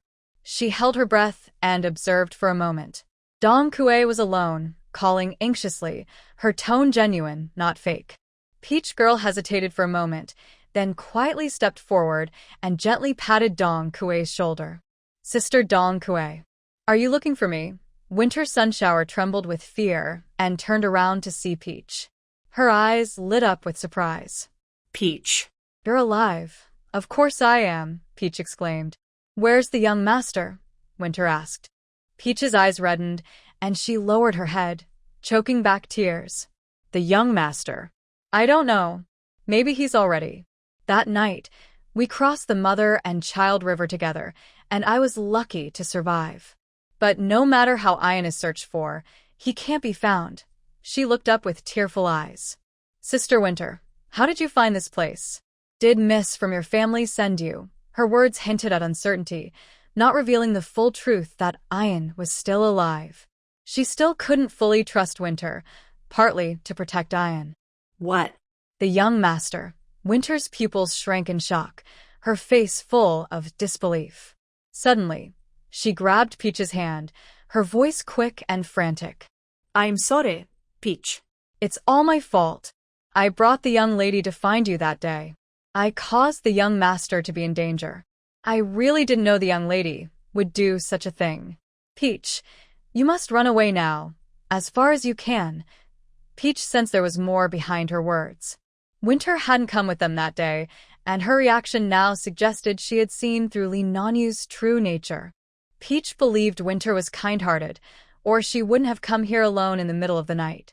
She cried out, "Lee Nanyu colluded with King Chung. They want to harm me and the young master. The young master has been missing, and I fear the worst. But no matter what, I want to see him alive or dead. How can I escape alone? If I don't find him, how can I repay the old lady and the madam for their kindness in the past? Peach, I know you're anxious, but if you don't run now, it will be too late," Winter said urgently, stomping her foot and revealing everything. "The young master from the Lee family is dead. The young lady and the old master believe you killed him and want revenge. The young lady went out today, probably to find the assassin. You must leave quickly. The young master is a lucky person. He might be alive somewhere safe. Last night, the young lady tricked her into leaving, and she stayed inside with the old master. She was clever enough to hide outside and listen secretly. I didn't expect the master and the young lady to do such things." She felt very anxious and confused, unsure of what to do. Thinking about her usual friendship with Sister Tower, the kindness of the old lady and the madam, and the cuteness of the young master.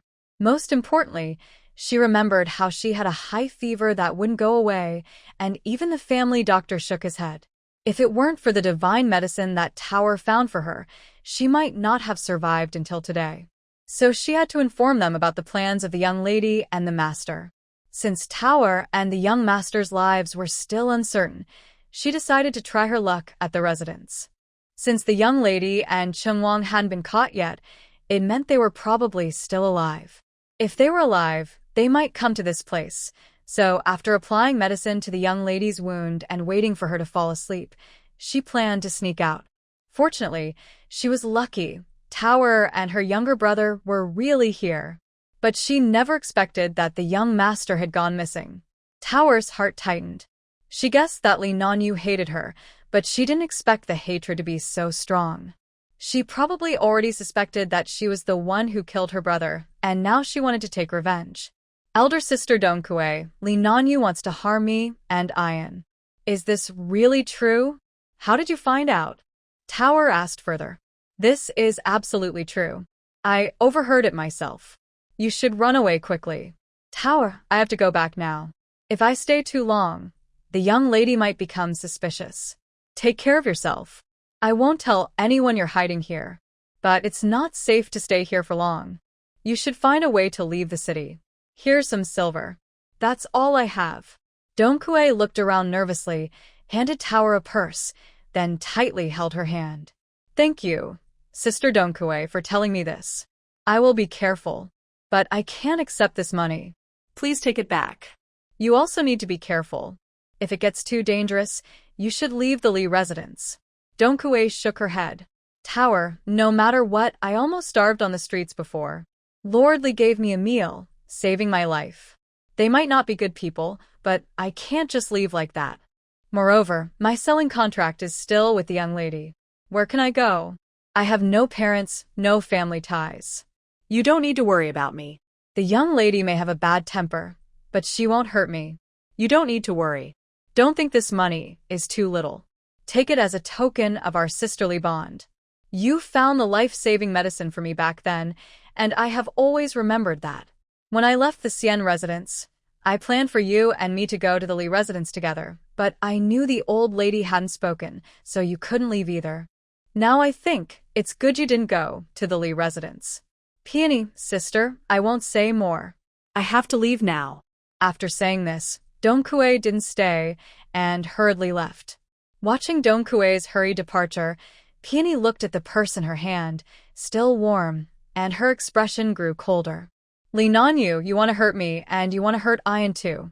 Then don't blame me for striking first. Tonight, I will turn the tables and fight back." Peony returned to the fake mountain cave and lit it up. She looked up and saw Ian hiding in place, motionless. She quickly called out, "Ian." Hearing the familiar voice, Ian moved aside the cover in front of him. When he saw that Peony had returned, he immediately stood up, smiled, and ran over to hug her. "Peony, you're back." Ian felt real happiness, and it made him feel safe. Yes, Peony, I'm back. Peony nodded, feeling Ian's growing dependence on her. She knew that Ian was still scared deep inside. After all, he was alone in this dark mountain cave.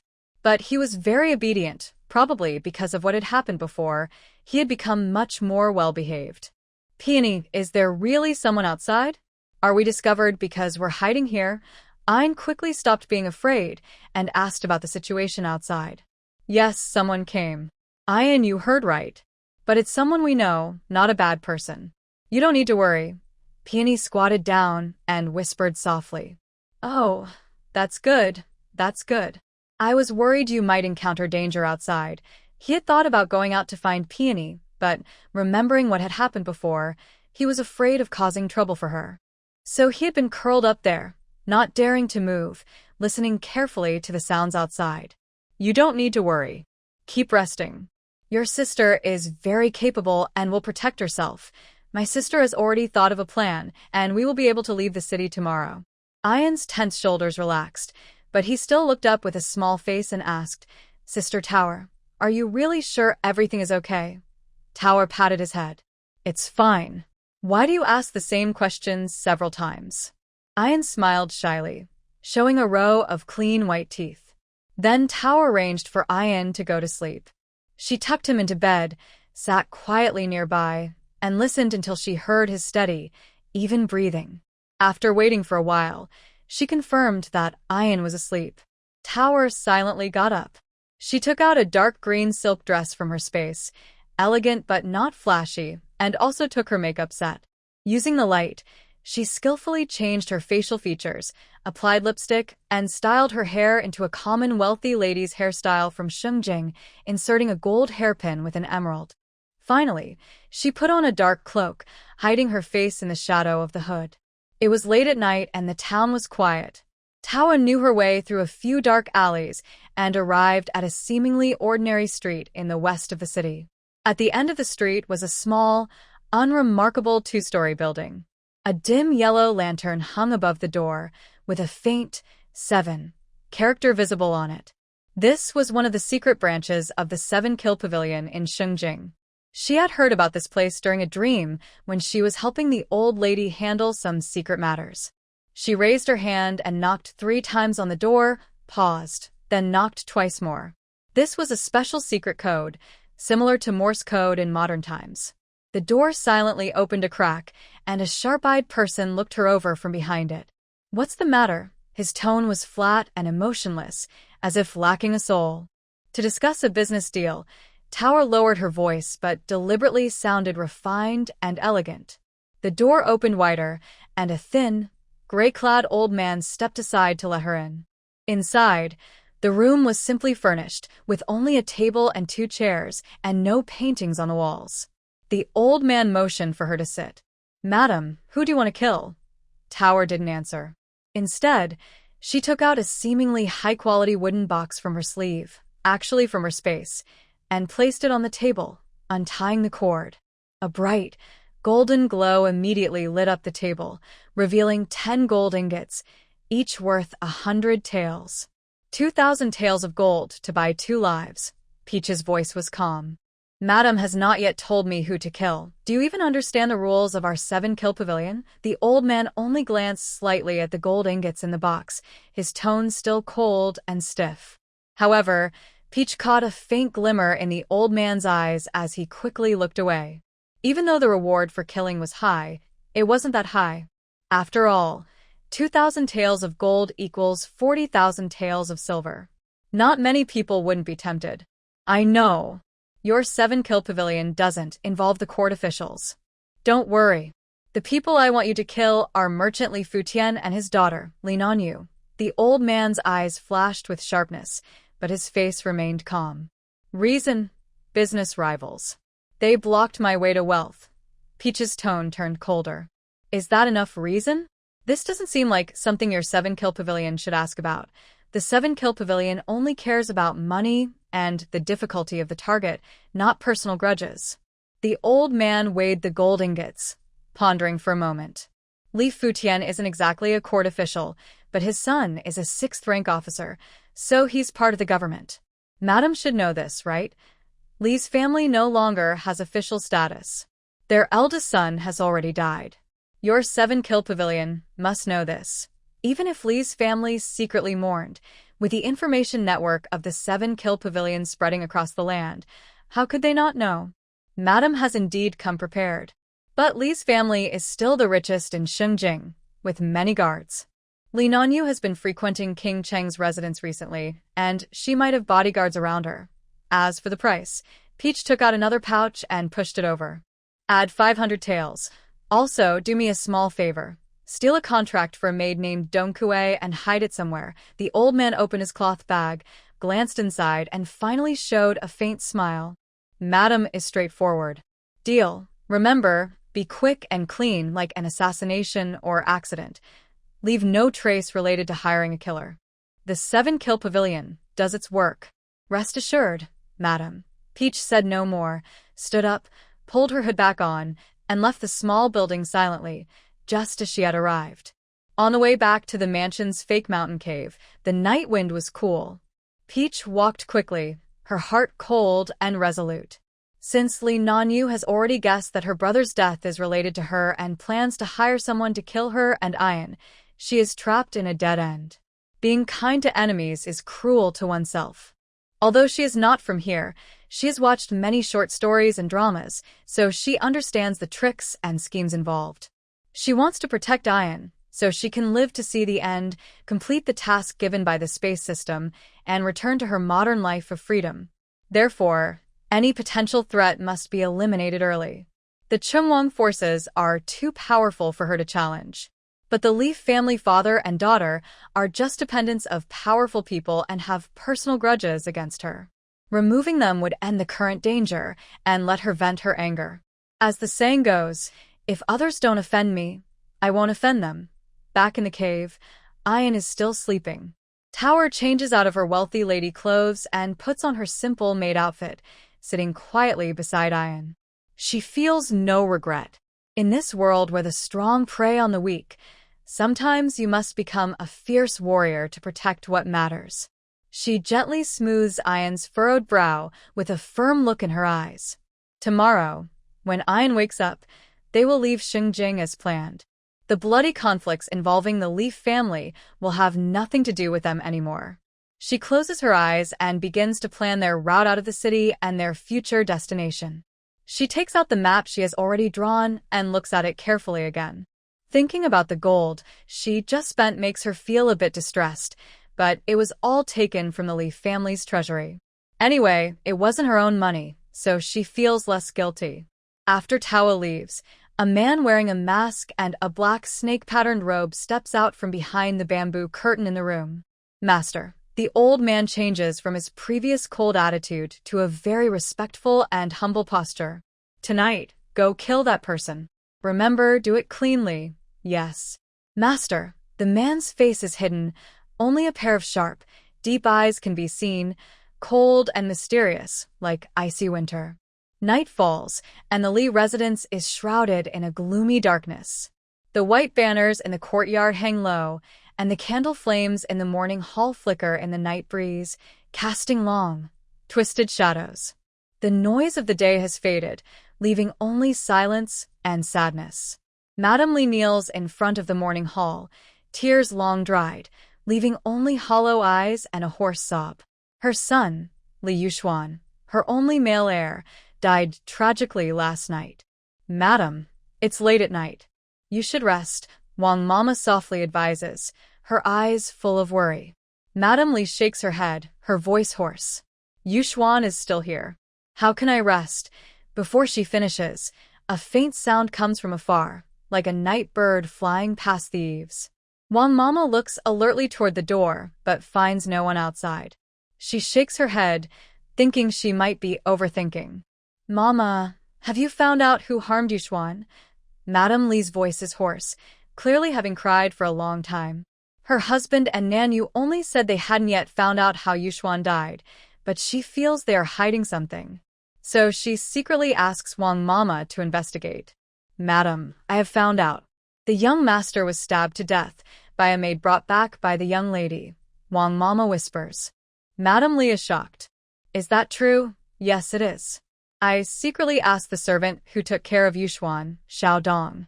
I gave him some silver and he told me everything, Wang Mama replies. This troublemaker. Even after marrying, she still comes back to cause trouble for the Lee family. Poor my son, so young. Thinking of her son's death, Madame Lee is overwhelmed with grief and begins to cry again. Meanwhile, in the study, Li Futian is already deep in sleep. The pain of losing his son and other worries have exhausted him physically and mentally. Now he is lying on the desk, softly snoring. On the window paper, two shadowy figures quietly appear, like ghosts, silently pushing open the window. Two masked, black-clad assassins land lightly inside. Their movements are precise and skillful, making no sound. One quickly approaches Li Futian, a flash of cold light in his hand. A short dagger accurately pierces Li Futian's throat. Li Futian's eyes suddenly open wide, but he cannot make any sound. He struggled to stand up, but his body quickly lost strength, and he finally collapsed on the desk, blood soaking the unfinished account book. Two assassins exchanged a quick glance and hurried out of the study, disappearing into the night. Madame Li cried for a long time before being comforted by Maid Wang. Just as she stopped crying, Madame Li suddenly felt a sharp pain in her chest. She quickly looked up and asked, "Master, is he still in the study checking the accounts?" Maid Wang nodded. "Yes, madam, the master is still checking the accounts. He said he wanted to rest in the study and didn't want to be disturbed. I don't know why, but I feel very uneasy." Madame Li trembled as she stood up. "If you're worried, I will go with you to see the master. Yes, we should go see him. Also, ask the kitchen to prepare a bowl of ginseng soup." At that moment, a maid hurried into the memorial hall, looking pale as paper. "Madam, something's wrong. The master." The master. Madame Li's heart sank suddenly. What happened to him? The master. He's in the study. He's no longer breathing. The maid knelt on the ground, crying uncontrollably. Madame Li staggered a few steps and almost lost her balance. Maid Wang quickly supported her, and the two of them stumbled toward the study. The scene before them made Madame Li almost faint. Lu Futi lay in a pool of blood, eyes still open, filled with fear and regret. Oh my God, what is going on? What kind of sins has our Lu family committed? Madame Li threw herself onto her husband, crying out in heartbreak. Who? Who could be so cruel? Maid Wang endured her fear and carefully examined the scene. She found no suspicious signs, indicating the killer was not an ordinary person. Suddenly, Maid Wang remembered something and her face changed drastically. "Madam, I heard that the maid introduced by the eldest lady is the one who caused the young master's death. Tonight, the master also. There must be something strange about this. Maybe that maid is not an ordinary person." Madame Li suddenly looked up, her eyes burning with fierce anger. "Nan Yu. It's her. It has to be her. Madam, we need to think this through carefully. We have no proof. It's possible that the young lady is unaware of this." Nanny Wang tried to stop her, but Lady Li had already stood up, her eyes filled with determined anger. "Take me to find that unfilial girl. It's because of her that Xian and the master died." Lady Li's voice was cold, completely different from the grief-stricken woman just moments ago. The household was peaceful before, but ever since this daughter returned, trouble has kept happening. Late at night, Li Nani's room was still lit. She sat at her dressing table, looking at herself in the mirror with complicated eyes. She felt sad about her brother's death, but what she looked forward to most was when that maid would be killed by the assassin. She had indeed brought danger into the house, but she never expected such an ending. Her original intention was to protect her nephew, not to cause her brother's death. Li Nanyu silently thought, "Brother, wait for me. Soon, I will send that worthless maid Tower to join you.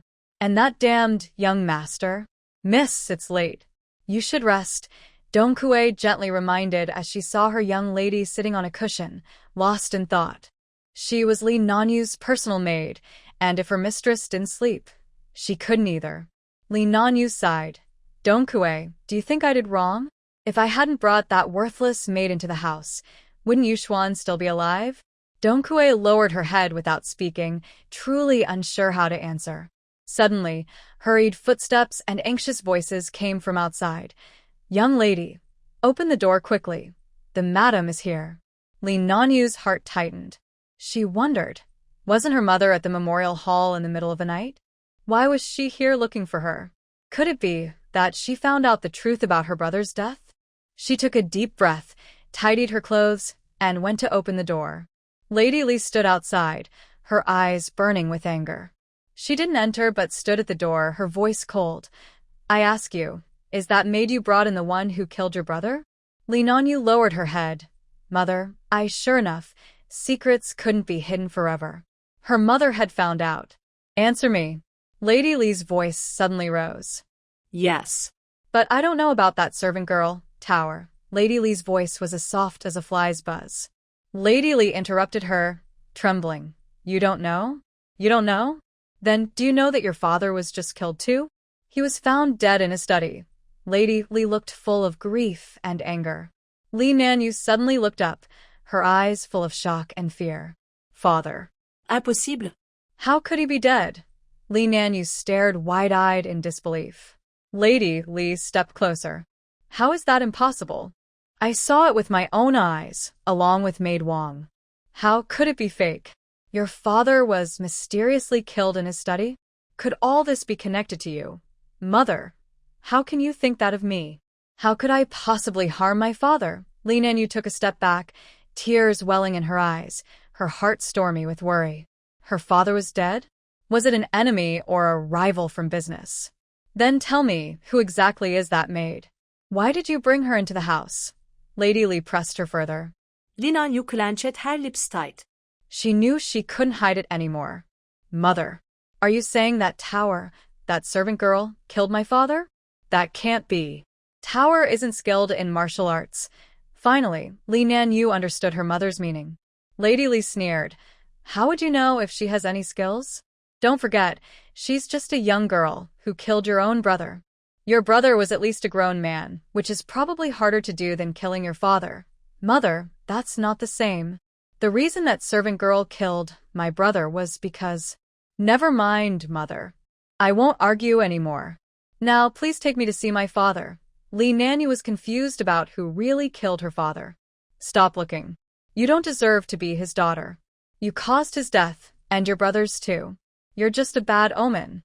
Get out of the Li household." At this moment, Lady Li no longer had any motherly feelings for her daughter. Li Nanyu's emotions also grew intense. "Mother, can I really be blamed for this? If it weren't for my younger brother's lustful desire and his insistence on forcing that servant girl, such things wouldn't have happened. It's my brother's own fault for seeking death." "What did you say? Your brother's body is still warm, and you're already saying such things?" Lady Li looked at her daughter in disbelief. Li Nanyu loudly said, "Mother, I am telling the truth. You spoil him too much, give him whatever he wants, and have made him into someone lawless. If it weren't for your actions, how could he have done such a thing? Even the minor official position he holds is only because of the reputation of the Shao family. You raised him to be useless." "Shut up." Lady Li raised her hand and slapped Li Nanyu hard. "You unfilial daughter. That's your own brother." Li Nanyu covered her face, full of resentment. "What does it matter if he's my brother? In his eyes, I am just a stepping stone. Now he's gone, and you're blaming me?" Lady Li trembled with anger. You ungrateful girl. The Li family raised you all these years, and this is how you repay us." Li Nanyu sneered. "Mother, I don't want to argue about this anymore. Now that he's gone, there's no point. Besides, I have contributed to the Li family these past few years, and I no longer owe you anything.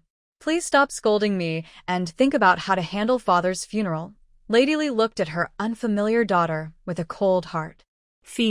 Fine. Since you feel that way, then get out of the Li family. I don't want a daughter like you." Li Nanyu smiled sarcastically. "Get out? Haha. Now that my brother is dead and father is gone, only I am left in the Li family. Only I can avenge my brother, avenge my father, and support this family." Lady Li was so angry she could hardly speak, sneering. You're just a girl. What can you do? Lee Nanyu straightened her back. So, what if I'm a girl? I'm much smarter than my foolish brother. He died, but there's still my nephew Chong'an, isn't there?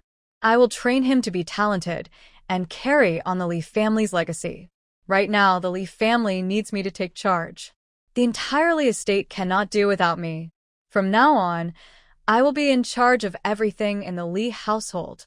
As for you, mother, just enjoy your peaceful old age. Mrs. Lee was so angry upon hearing this that she trembled all over. She didn't expect her daughter to be so cold and indifferent, speaking about her brother's death so casually. She rushed forward, trying to grab her daughter. You heartless girl. Thinking you can take over the Lee household. How could I have given birth to a daughter like you? Lee Nanyu instinctively pushed her, causing Mrs. Lee to stumble a few steps. She slipped and hit her head hard on the corner of the table. It felt like time froze at that moment.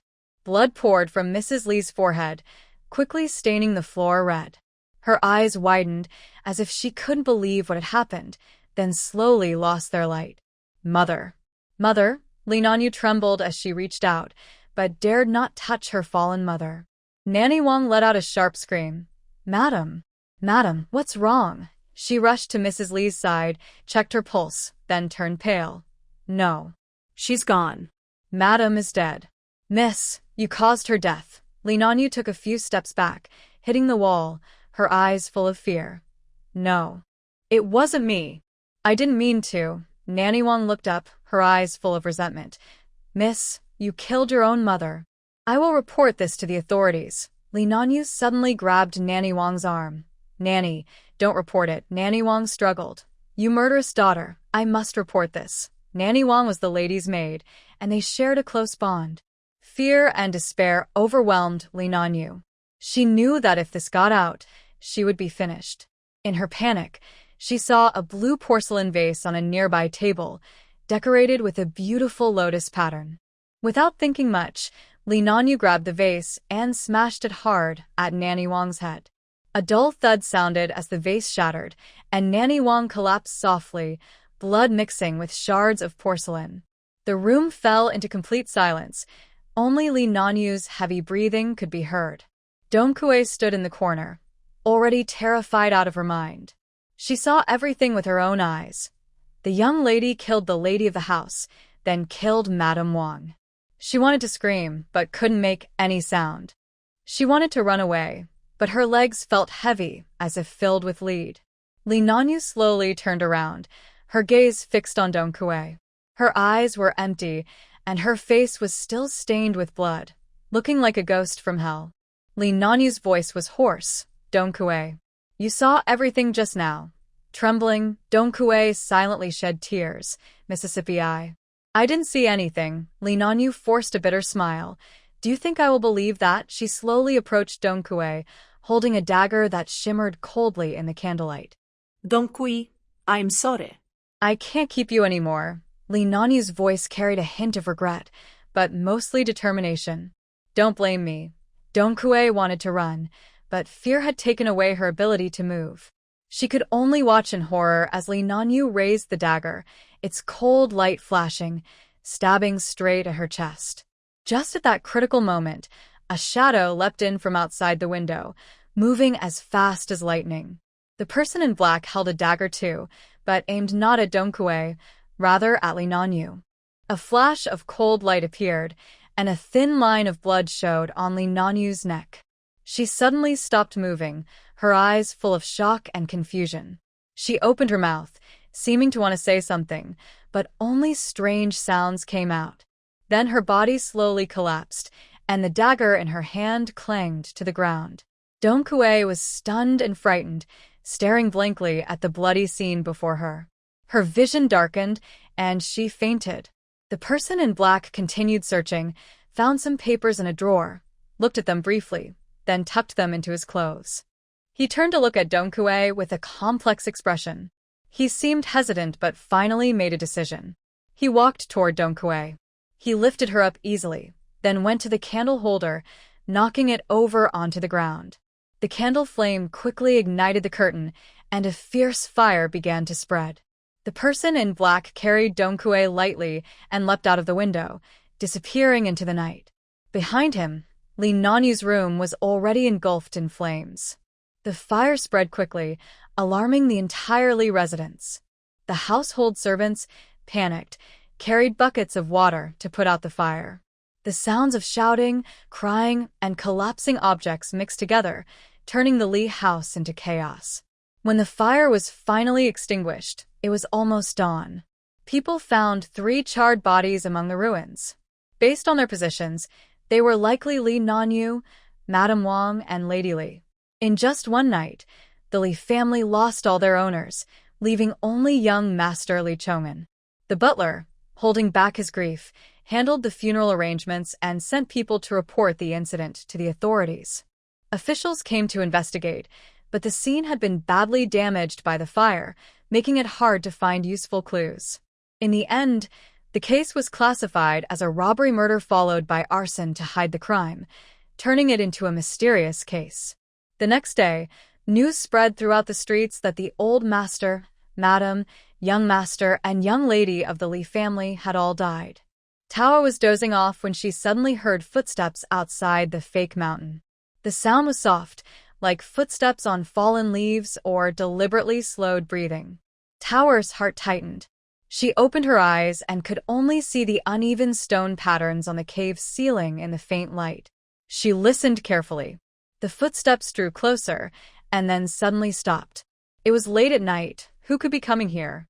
Since drinking the spiritual spring water from the space, Tawa's hearing had become incredibly sharp. She could hear the drip of water from distant eaves and distinguish different insect chirps by their pitch. If she hadn't experienced it herself, she wouldn't believe such magical spring water existed.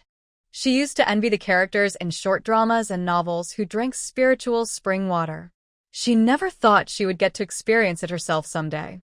She turned to look at Ah Yen, who was sleeping soundly beside her. The child was curled up, breathing evenly. Tawa slowly got up, trying not to make any noise, and groped her way toward the cave entrance. When she reached the door of the fake mountain cave, the footsteps outside stopped. All was silent, as if everything just now had been a dream. Tawa's heart raced. This was too strange, like someone deliberately lured her out, then quietly left just as she was about to reveal herself.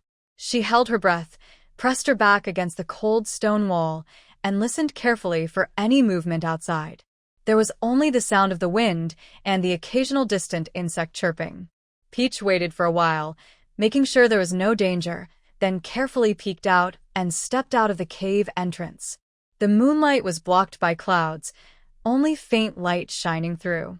The night light in Peach's hand emitted a soft glow, barely illuminating a few steps ahead. She had just taken a few steps when something suddenly caught her foot, causing her to stumble and almost fall.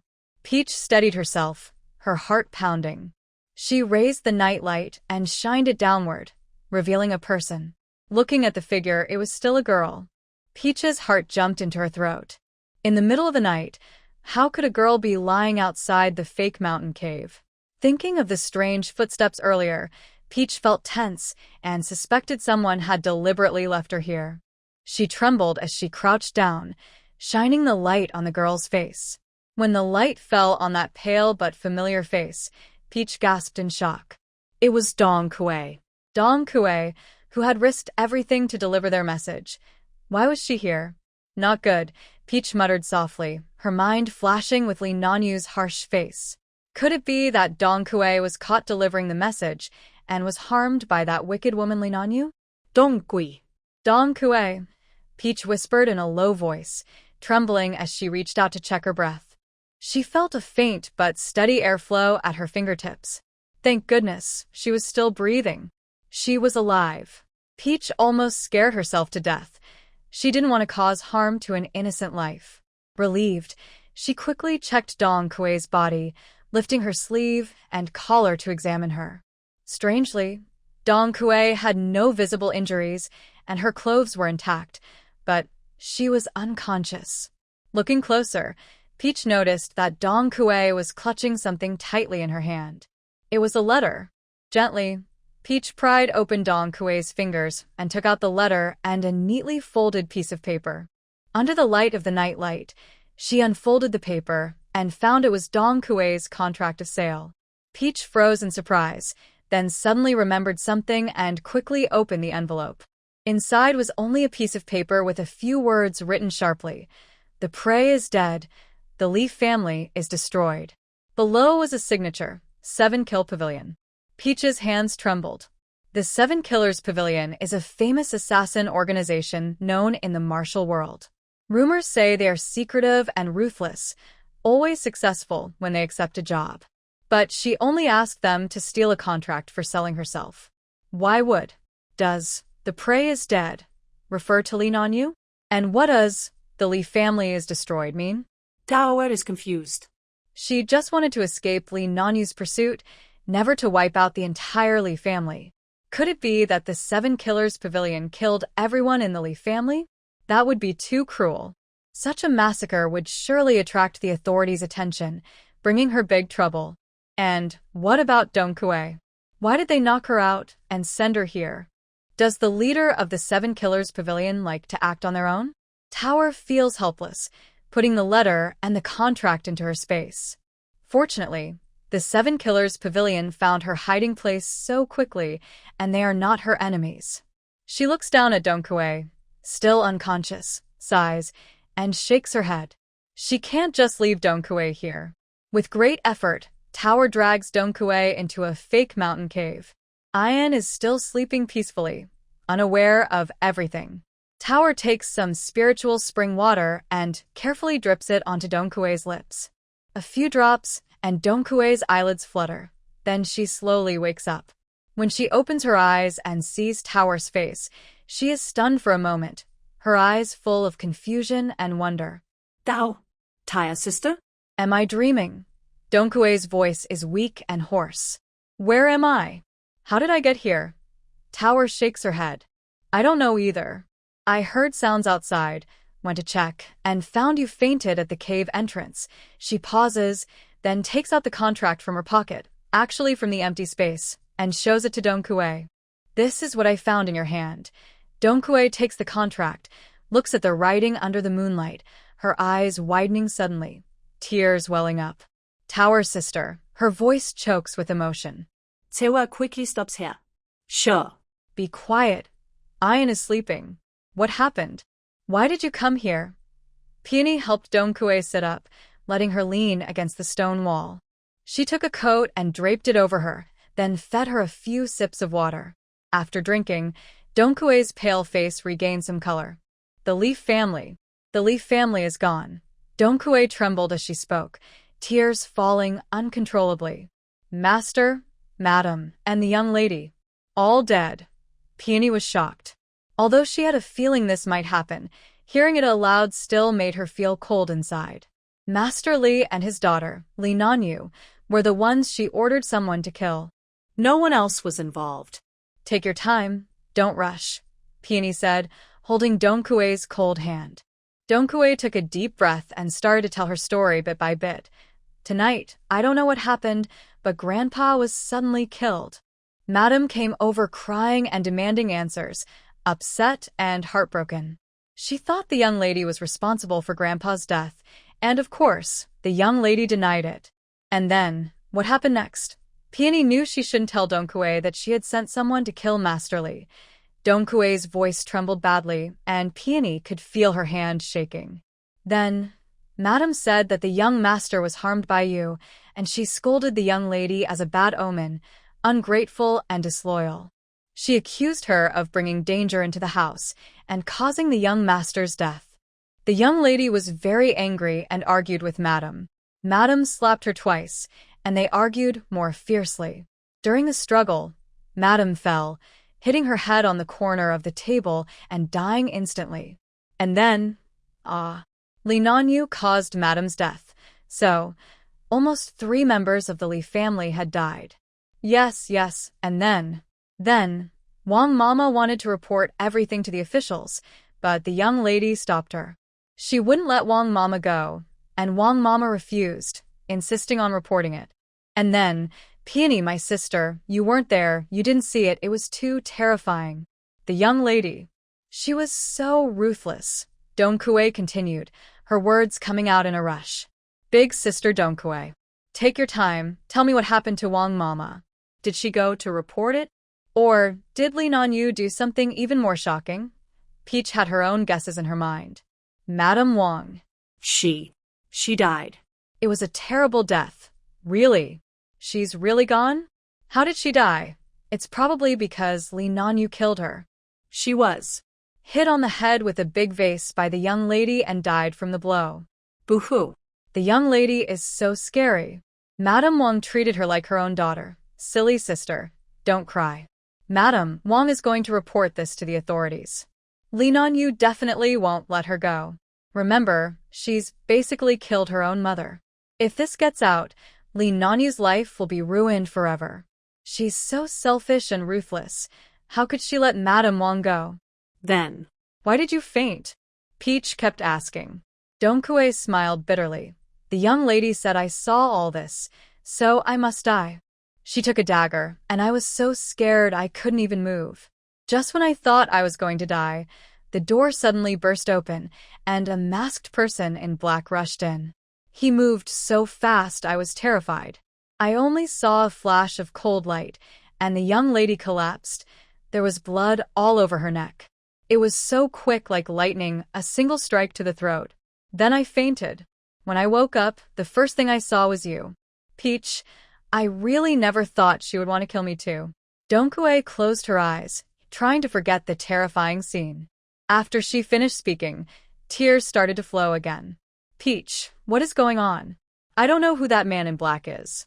I don't understand why he wanted to kill the young lady. The eldest son of the Lee family is dead. The master and madam are gone. The young lady is dead, and even Madame Wang is dead. If it weren't for that man in black, I would probably be dead too. Tonight feels like a terrible nightmare. Peach was silent. She didn't know how to explain all this. Should she tell Donkue that all of this might have started because she asked the 7-Kill Pavilion for help? But that wasn't her original intention at all. What do the people of the 7-Kill Pavilion really mean? Peach, maybe you were rescued by the man in black by chance. I think the people who killed Lord Li and Li Nanyu are enemies or rivals from the Li family business, Peach softly explained. Donkue wiped her tears and tried to remember.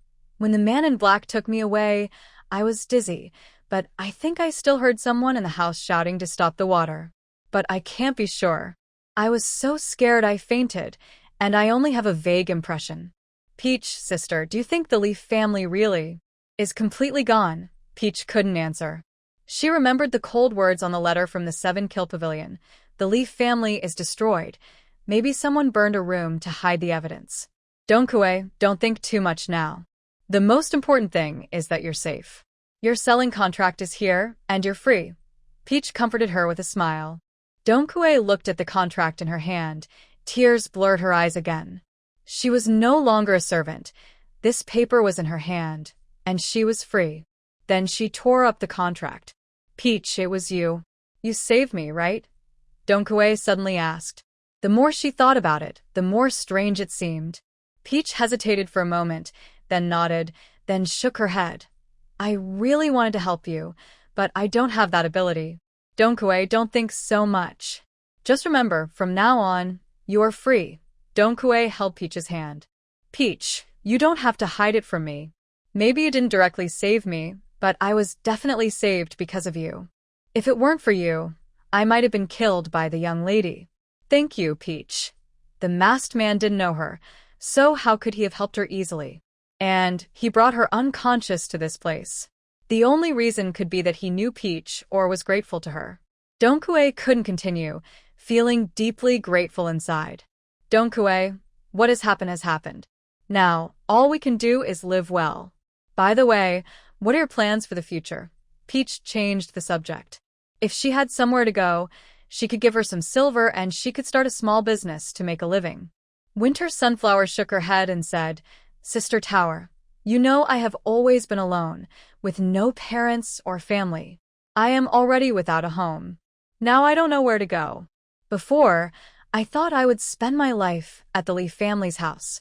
But now, Winter Sunflower, the Leaf family has had a big problem. If you stay here, I'm worried the officials might treat you badly. Maybe you can leave the city with us. When you see a good place, you can decide to stay there. I can give you some money, and then you can start a small business. Later, you might marry a kind husband and have children. In ancient times, young girls mostly wished to marry a loving man, then have a family. Winter Sunflower shook her head and said, Sister Tower, I really don't want to marry. I have a small request. I don't know if you would agree. After speaking, Winter Sunflower knelt down. Tower was surprised and quickly moved away, standing up. Winter Sunflower, if you have something to say, just say it. Don't kneel so suddenly. Get up quickly. We're not that far apart in age. I don't want to shorten my life. People in ancient times often kneeled like that. Sister Tower, listen to me first. I will stand up after I finish talking. Winter Sunflower stubbornly raised her face. All right, Sister Winter Sunflower, go ahead. I'm listening. Tower had no choice but to listen. She was a stubborn girl, so she decided to hear what she had to say. Sister Tower, now I am also without a home. If you don't mind that I am not very clever, I am willing to follow you and the young master. My mind isn't as sharp as yours, and I can't make a living on my own. The most I can do is find a wealthy family to work as a servant. You said you could give me some money to start a life, but I wouldn't know how to use it. I might get tricked and lose everything, maybe even be sold and made someone servant. I don't have many ideas myself. If I marry someone in the future, I'm afraid I'll be bullied. Men aren't all good, and not every man is like the men from the Shao family who only marry one wife. So, I don't want to marry. Sister Tower, please let me follow you. I don't know much else, but I am good at taking care of people. You could use an extra helper. Winter Sun spoke a lot in one breath, then looked at Peach Girl with hopeful eyes. At that moment, Ayen woke up. The cold wind sneaked in through the broken window, making the oil lamp flicker and sway. Actually, Ayen had already woken up when Peach Girl and Winter Sun entered, but he hadn't made a sound. He wrapped himself tightly in a warm blanket, closed his eyes, and listened to their quiet conversation. Winter Sun's voice trembled with emotion, and Peach Girl's comforting words reached his ears clearly. He remembered that Peach Girl and Winter Sun used to get along well when they were at the mansion. Winter Sun was simple and silly, but kind and always smiling. She had tried to help them before, even though she was tricked. She meant well. He blamed only the wicked woman, Lee Nanyu. Luckily, Uncle had already broken up with her, or he would have been unlucky forever. Now, her evil had caught up with her. Lee Nanyu was dead. Winter Sun was now homeless and truly pitiful. Maybe they should let her stay with them. Although Peach Girl had just made arrangements for her, Winter Sun's naive personality might cause her to get into trouble, and she could lose both her money and her safety. Thinking of this, Ayen opened his eyes and softly said, Peach Girl, let Winter Sun stay with us. Both women turned to look at him. Peach Girl looked surprised, and Winter Sun was stunned. Her lips trembled as she knelt on the ground, looked at the young master, then turned to Peach Girl. Peach Girl, little master has spoken. Please agree with me. I am willing to serve you and the young master as a cow or horse. I know you are clever and resourceful, or else the young master might. Don't worry, I won't be a burden. I can cook, sew, and take care of the young master on the road. I don't want money, just enough to eat and a place to sleep. Although Peach Girl was a year younger than her, she was actually a very clever girl, much better than her. Peach Girl quickly helped her up. Come on, what are you doing? Get up. Winter Sunflower refused to get up, tears streaming down her face. I know I am a burden, but I really have nowhere to go. My family is long gone, and I have seen many women suffer in troubled times. I'm afraid to be alone. Ayn crawled out of his bedding and walked over to Tower, gently tugging at her sleeve.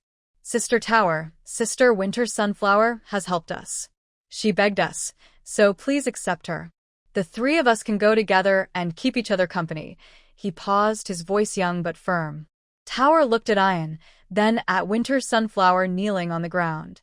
She sighed deeply. She was hesitant.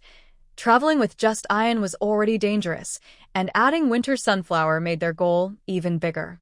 But seeing Winter Sunflower's expression, she couldn't bring herself to refuse.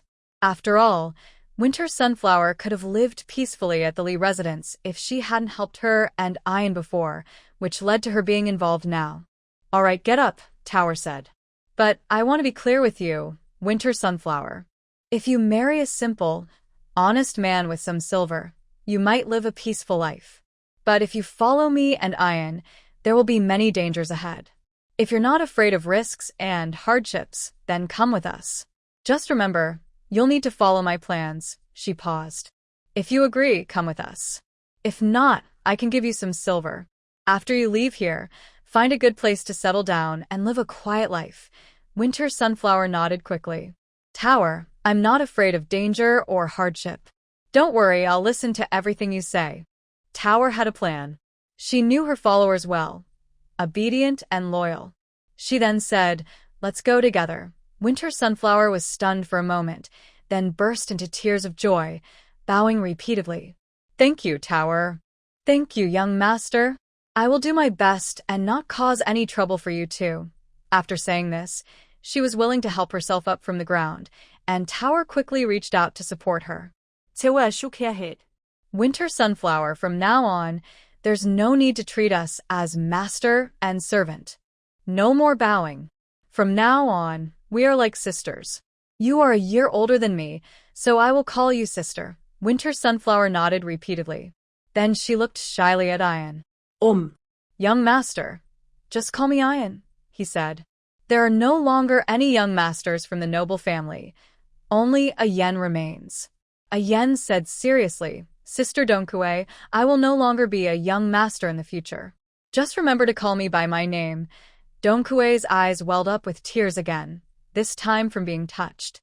She stood up suddenly and rushed over to hug Tower tightly, giving her a big, warm hug.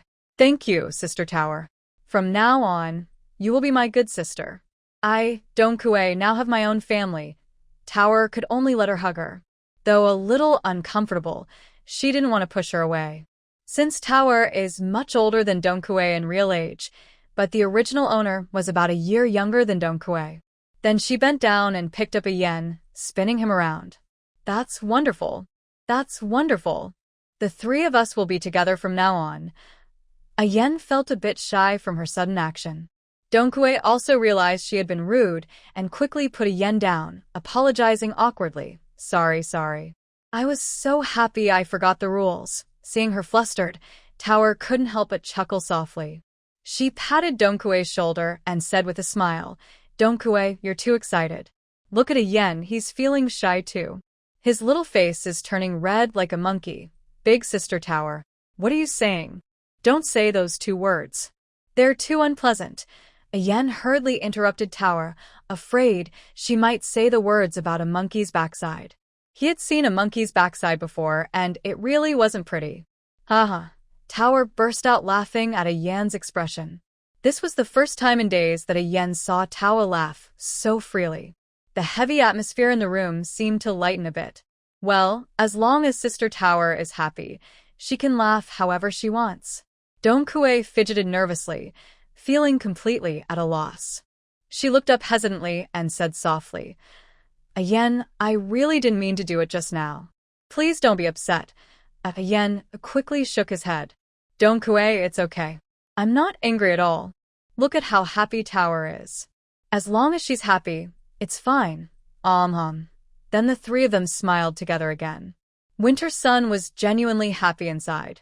In the past, when she was with the young lady, she had to be very careful, always watching her words and actions. She remembered the young lady's preferences every day.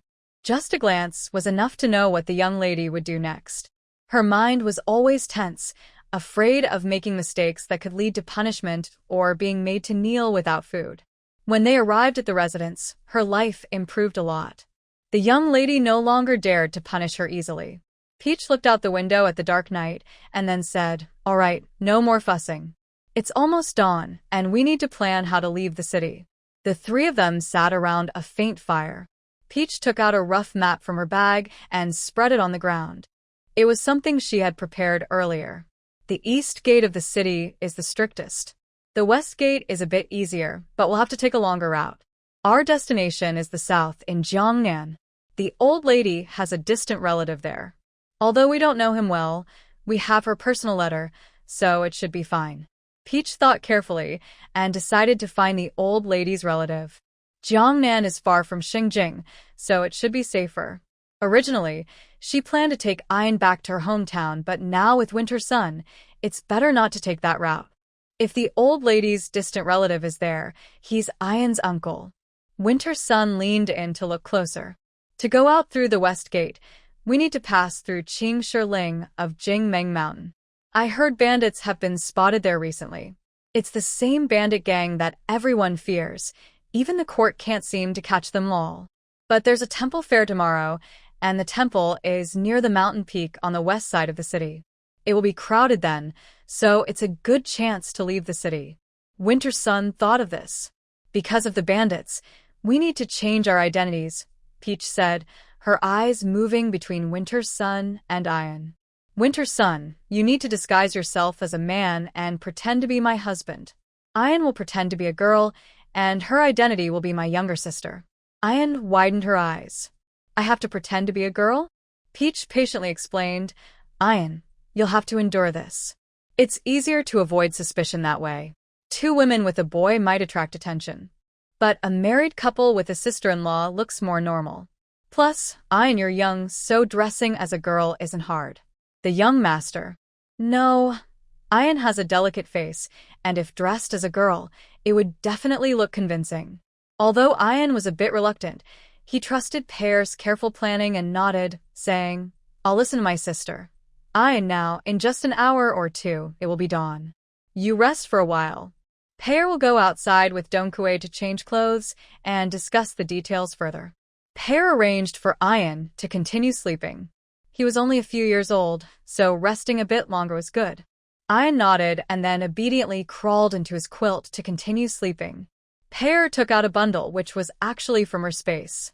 She pulled Dongkue aside and walked a little distance before taking out some simple clothes and a few bottles and jars. When I escaped, I brought some old clothes and disguising items. They were meant for emergencies, but now they come in handy. She told Dongkue to change into dark men's clothes, used cloth strips to tighten her chest, and drew on her face with charcoal to deepen her eyebrows and add some stubble on her lips. Dongkue's originally gentle face suddenly looked less soft, but she still appeared as a refined scholar. Yes, not bad. Looks like a weak, scholarly young man. Practice walking a bit more. Pear took a few steps and demonstrated. Dongkue imitated her carefully. Walk with your head up, look straight ahead, be confident, take bigger steps, don't always look down. Pear guided, lower your voice when speaking, keep it brief. Dongkue tried several times. At first, it felt unnatural, making Pear giggle, but gradually, she looked more natural. Seeing it was good enough, Pear pulled Dongkue back. They stayed close together and rested for about an hour. Early the next morning, Pear and Dongkue both got up. Pear handed her some noodles and a few eggs to make breakfast. Then she started dressing Ayan. Pear put an old girl's cotton dress on him and styled his hair into 2 small buns with cloth strips. He couldn't wear new clothes or he might attract unwanted attention. Ayan had fair skin and delicate features. Dressed as a girl, he looked perfectly natural, though his awkward expression revealed his true gender. At just a few years old, as long as he didn't look overly masculine or feminine, it was hard to tell his gender. In ancient times, both men and women had long hair, which made disguises easier. Peony softly said, Ayan, you need to act more naturally. Remember, you are my younger sister, named Ayan, and you are 4 years old. Because Ayan has been weak and sickly for a long time, he is not tall for his age, so people believe he is 4. Ayan took a deep breath, trying to relax. He tried to lower his head slightly like a girl, twisting his fingers around the hem of his clothes. After practicing a few times, he managed. Peony also changed her outfit, tying her long hair into a woman's bun, and drew a very realistic black mole near her chin. By dawn, the 3 of them were ready. They ate their fill. Only then did Peony speak. Now that we're full, We should set out soon. Remember, no matter what happens, stay calm. Donkue is my husband, his name is Afu. I am Peony, and Ian is Iing. When we reach a safe place, we will use our real names again. Donkue nodded nervously, his hands trembling. Peony held his hand. Don't be afraid. We can do this. Suddenly, Peony remembered something very important. Donkue and Ian asked at the same time. What is it? They were both startled. We need a travel pass. We can't use our real identities now. Peony blamed herself for being careless. So, what should we do? Peony sister? Ian looked worried. Peony sister, what do we do now? Today is our best chance to leave the city. If we miss it, it won't be easy to try again. Peony thought that there was no time left. She decided to take advantage of the chaos to leave quickly. Once outside, it would be easy to buy some travel passes. In any era, money makes things easier. She had already arranged for Uncle Chen to send some beggars to cause trouble, so they could slip away in the chaos. Thinking of this, Peony relaxed and smiled. Don't worry, I have a backup plan. If trouble starts, we can take advantage of the chaos to escape. Someone will be waiting for us at Woolapo. And take these, she said, handing them some prepared copper coins. The two people looked at Tower with confusion. Why are you giving us money? Asked Donkue. Just a moment, you'll see, Tower said with gestures. When they reached the city gate, they immediately smiled happily. Sister Tower is so clever. Little Sister Tower is amazing. At dawn, the three left the residence. Donkue led the way. Tower held Ah Yan's hand behind her. At the city gate, there was a long line. Soldiers checked everyone's travel permits and luggage one by one. Today was a good day. Many people were leaving the city.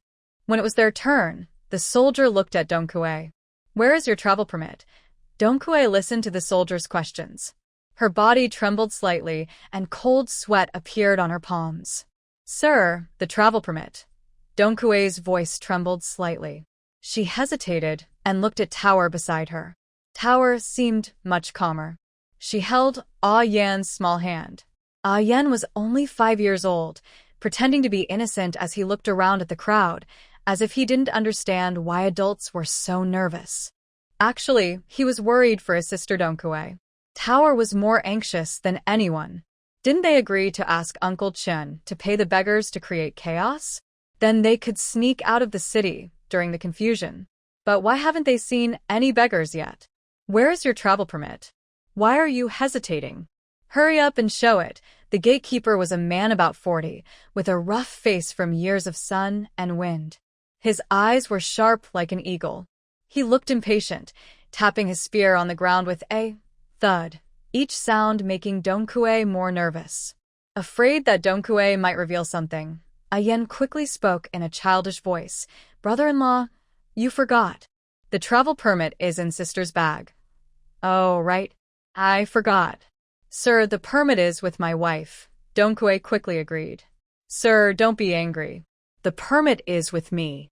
I forgot to tell my husband. Tower thought Ayen was quite clever. Then she pushed Ayen toward Donkue, stepped forward, and put on a friendly smile. My husband is a scholar and a bit timid. Please don't scare him. This was partly true and partly false. Donkue had learned some characters at the Lee family, but that was all. Come on, hurry up and take it out. You've been talking for so long. Don't you see there are so many people waiting in line behind you? The gatekeeper's tone was more unfriendly. His eyes glanced over Tao Air's bundle and then at Donkue's pale face. All right, I'll find it right away. Tao Air squatted down and pretended to search through her bundle. Her movements were slow, one item after another, but inside, she was pounding with worry. What was wrong with those beggars? Uncle Chen had clearly said that when it was about time to enter the city, he would bring the beggars to the west gate to cause trouble. But it had been so long now. Why was there no sign of action? Could something have gone wrong? Tao Air dared not think too much, and could only try to delay.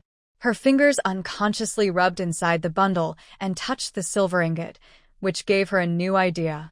Have you found it? The gatekeeper's voice was already tinged with anger. The people waiting to leave the city behind also started to get restless. Hurry up, everyone. My wife is about to give birth. We need to go to Lee's village outside the city to find the famous midwife Lee Pa, a man in his 30s shouted anxiously. Yes, yes. My vegetables in the cart are wilting if I don't get to the market soon, an old farmer pushing a cart also urged. The crowd's commotion made the gatekeeper even more impatient. He took a step forward, almost close enough to touch Tao Air. Last time, I ask again. Where's the route guide? Tao Air knew she couldn't delay any longer. She stood up, stepped closer to the gatekeeper, looked anxious, and deliberately raised her voice.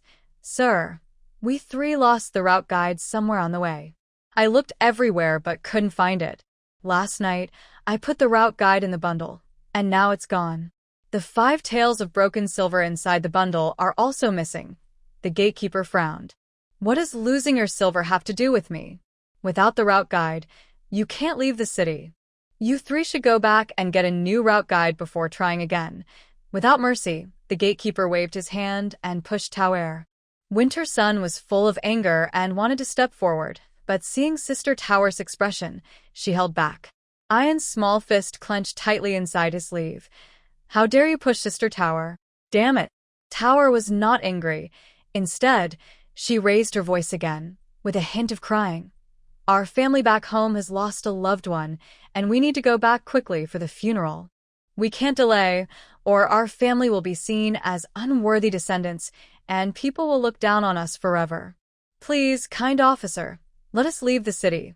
As she spoke, Tower really started to cry, half true, half fake.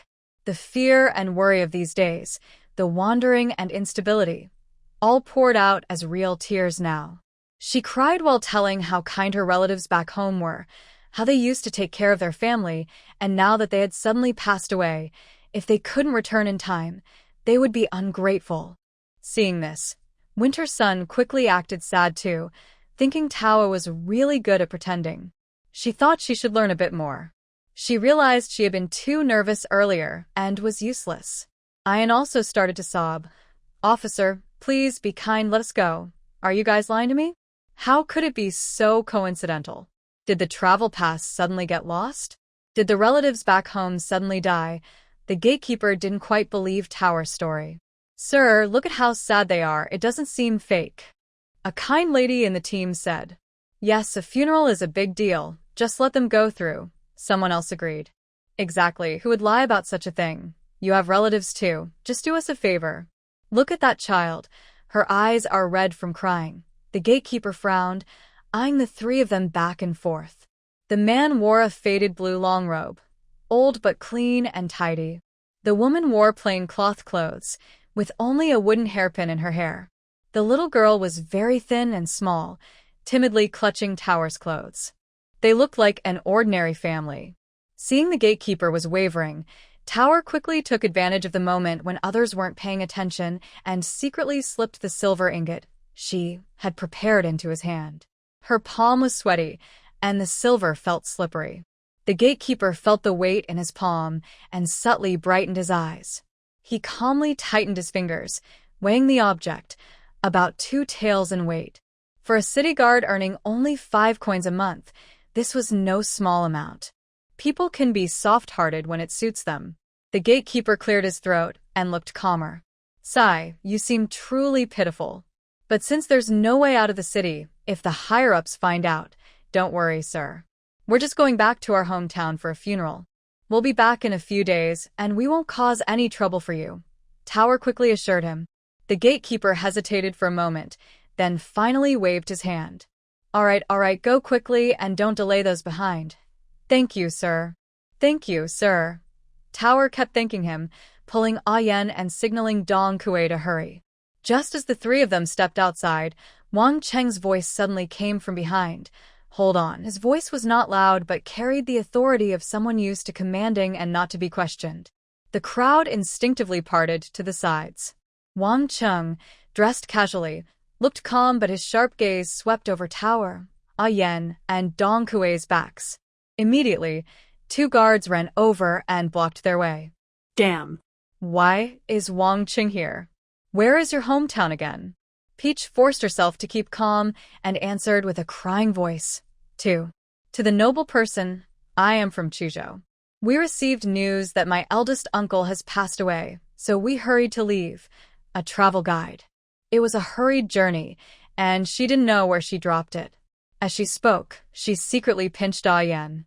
Ah Yen was quick-witted, pouting and crying out loud, shouting, I want to go home. Chuzhou is not on the same route as the south they truly want to go to, which is a trick Peach used to create confusion. Chunwang said nothing, but carefully observed. He saw the scholar was thin, with hunched shoulders, seeming afraid. The woman spoke sincerely, tears in her eyes. The child's crying was real. Her clothes were plain, rough cloth, even a bit disheveled, clearly not the person he was looking for. But his doubts didn't disappear. The timing was too perfect. Since there is no travel guide, according to the law, you cannot be allowed to leave. You need to go to the county office to verify your identity before leaving the city. Chunwang looked them over and said calmly. This statement blocked their way. Peach's heart turned cold. She quickly thought about how to continue, whether to plead further or... Just at this critical moment, suddenly, on the other side of the city gate, a commotion erupted. Fight broke out. Someone stealing. My bun. Don't step on me. Ouch! Are these beggars crazy? 7 or 8 ragged, dirty beggars appeared from nowhere, fighting over a discarded bun or leftover food, pushing, shouting, and causing chaos at the edge of the queue. The people waiting to leave the city were frightened and started to scatter. The line was thrown into chaos, with shouts and curses everywhere. The city guard's attention was immediately drawn, and some shouted to drive them away. Chunwang also frowned slightly and looked toward the chaos. This is an opportunity. Peach knew this was Uncle Chen's plan to create chaos, and it was finally happening. Quick as a flash, Peach took out a handful of copper coins and scattered them on the ground. Dong Kuei and Ah Yen also mimicked, tossing the coins Peach had given them in different directions. Oh no!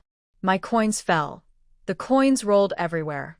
The beggars quickly came forward to grab the copper coins, and the townspeople rushing in and out of the city also flocked to the scene. The chaos grew worse. Xie Jingxing only brought Lu Wei and a personal guard, but they were pushed aside by the crowd. Although Chunwang was a prince, he couldn't just kill people openly during the day. Punishing with words or threats was very powerful. Moreover, the beggars didn't care whether you were a prince or not.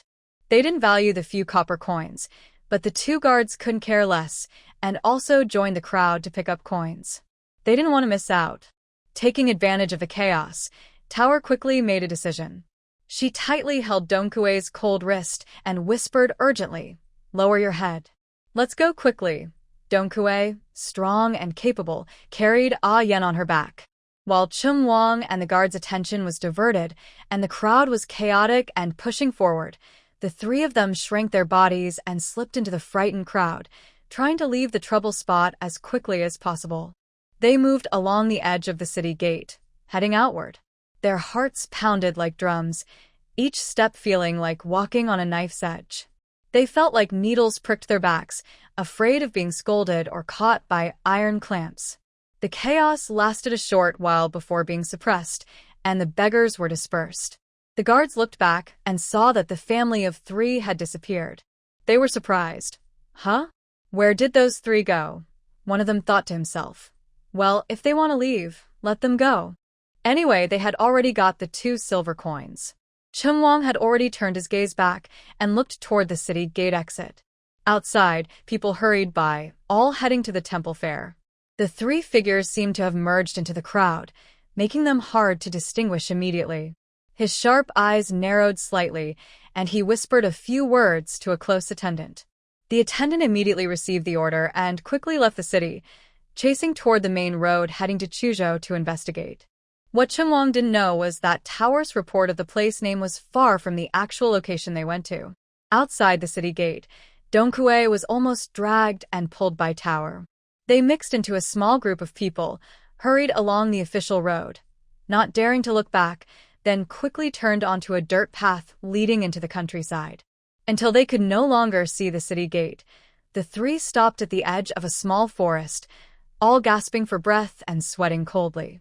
Dong Kuei's legs gave way, and she nearly collapsed to the ground, her face pale as paper. Pear put down a yen and gently touched her chest, feeling scared. That scared me. Finally. We are out. She looked toward the city gate, still worried. Why would King Ching come personally to the city gate? Fortunately, Uncle Chen arranged for some beggars to arrive just in time, and it was thanks to our disguises. A yen tugged at Pear's sleeve and smiled. Sister, we finally escaped. Pear nodded and patted Ayan's head. Dong Kue caught her breath and looked at Pear with full trust and gratitude, still shaken. Pear, are we safe now? Pear pursed her lips, shook her head, and pulled them both closer. It's not safe yet. King Cheng is very clever and might not believe our story about fleeing. He could send people to check along the way, but they will probably head toward Chuzhou. We need to follow the original plan and go south quickly, to Yunnan. For now, let's go to Ulipo. Pear thought Uncle Chen had surely made arrangements. Sister Pear, isn't our grandmother supposed to send us to Yuzhou? Why are you going to Yunnan? Ayan hesitated but finally asked her question. She remembered what her grandmother said the night she passed away. Ayan's sister Yuzhou thinks it's not very safe right now. We can't go there for the moment. Going to Yunnan, your grandmother's hometown, might be better. King Chung probably won't think of that place. We should go there first and stay for a while, Pear explained, but inside she was thinking that if they could settle down there, they might do some small business. If not, she would have to take them back to her original home. Before entering the official residence, she was an orphan with no parents. Actually, she had been moved around several times. The people who wanted to buy her were afraid the government wouldn't sell her, so they lied, saying her parents had died. King Cheng couldn't find out the truth, only that she was an orphan. Although her future was uncertain and the crisis was temporarily avoided, Pear felt that escaping the city was a good first step. All right, let's rest for a bit and then keep moving. Pear took out a water bag and handed it to them, letting them drink some spiritual spring water to quickly regain their strength. They are now no longer among the crowd but walking alone with 3 people. The 3 of them stood up, tidied their emotions and slightly messy clothes, supported each other, and once again entered a more remote field path, heading toward Wulipo.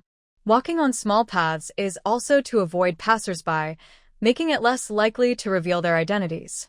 Inside the 7-kill pavilion, a man in black was reporting, "Pavilion Master, I have already sent that girl called Dongkue to the girl named Tower.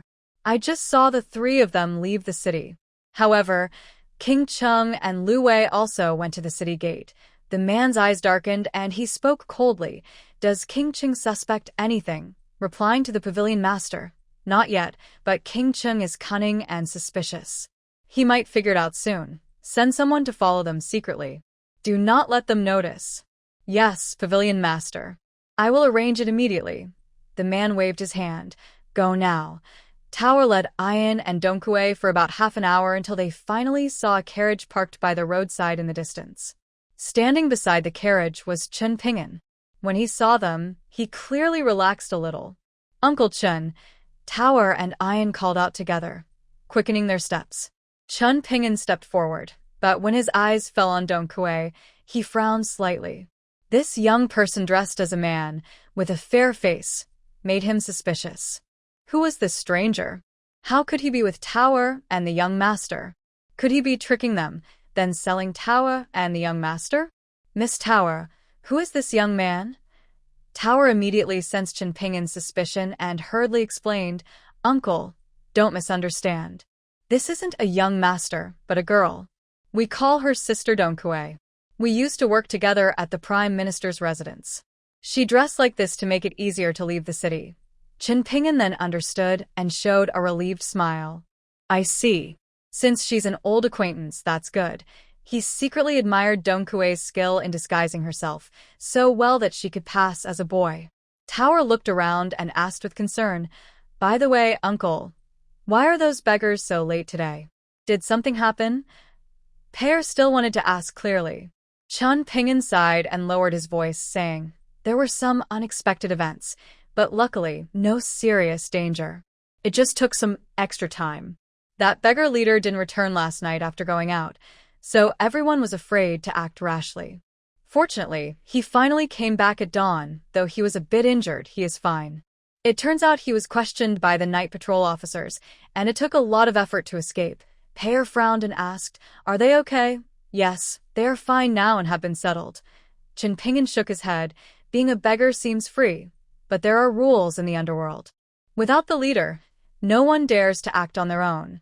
Payer nodded thoughtfully. She was mainly worried about the safety of the Chin family, so she asked. When she heard that the beggars had some trouble, not the Chin family, she felt relieved. Without saying more, Payer got straight to the point.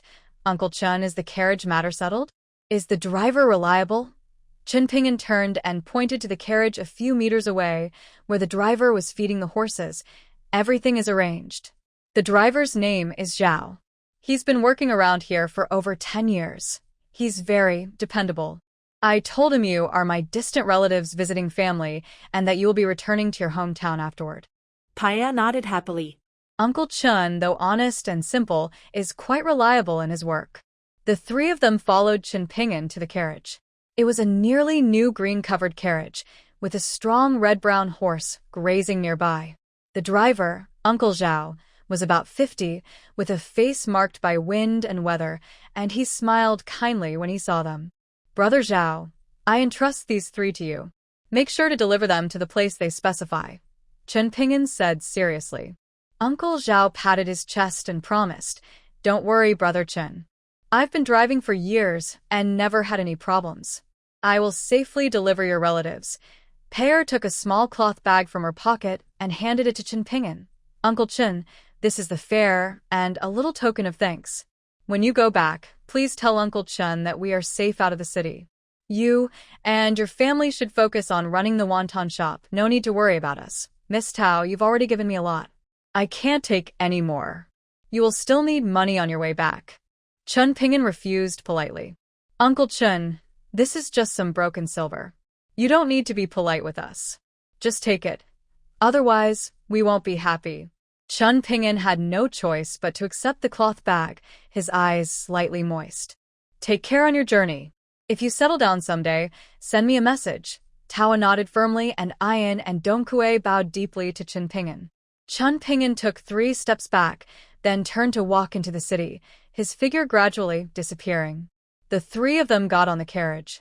Driver Zhao cracked his whip lightly, and the carriage slowly started moving. Inside the carriage, Tower leaned by the window, watching the scenery outside blur as they traveled, feeling a mix of emotions. This escape was uncertain, but at least they had taken the first step. Ayan sat close to Tower and whispered, "Sister, can we really reach safety?" Tower gently held his hand. "Don't be afraid. We've left the city. Just half a month more, and we'll be in a safe place." Dongkue sat silently across from them. She lifted a corner of the curtain cautiously, observing the outside carefully. Years of living in a big house had made her cautious.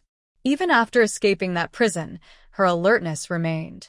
The carriage moved steadily along the official road for about half an hour, gradually approaching the Jingmeng mountain area.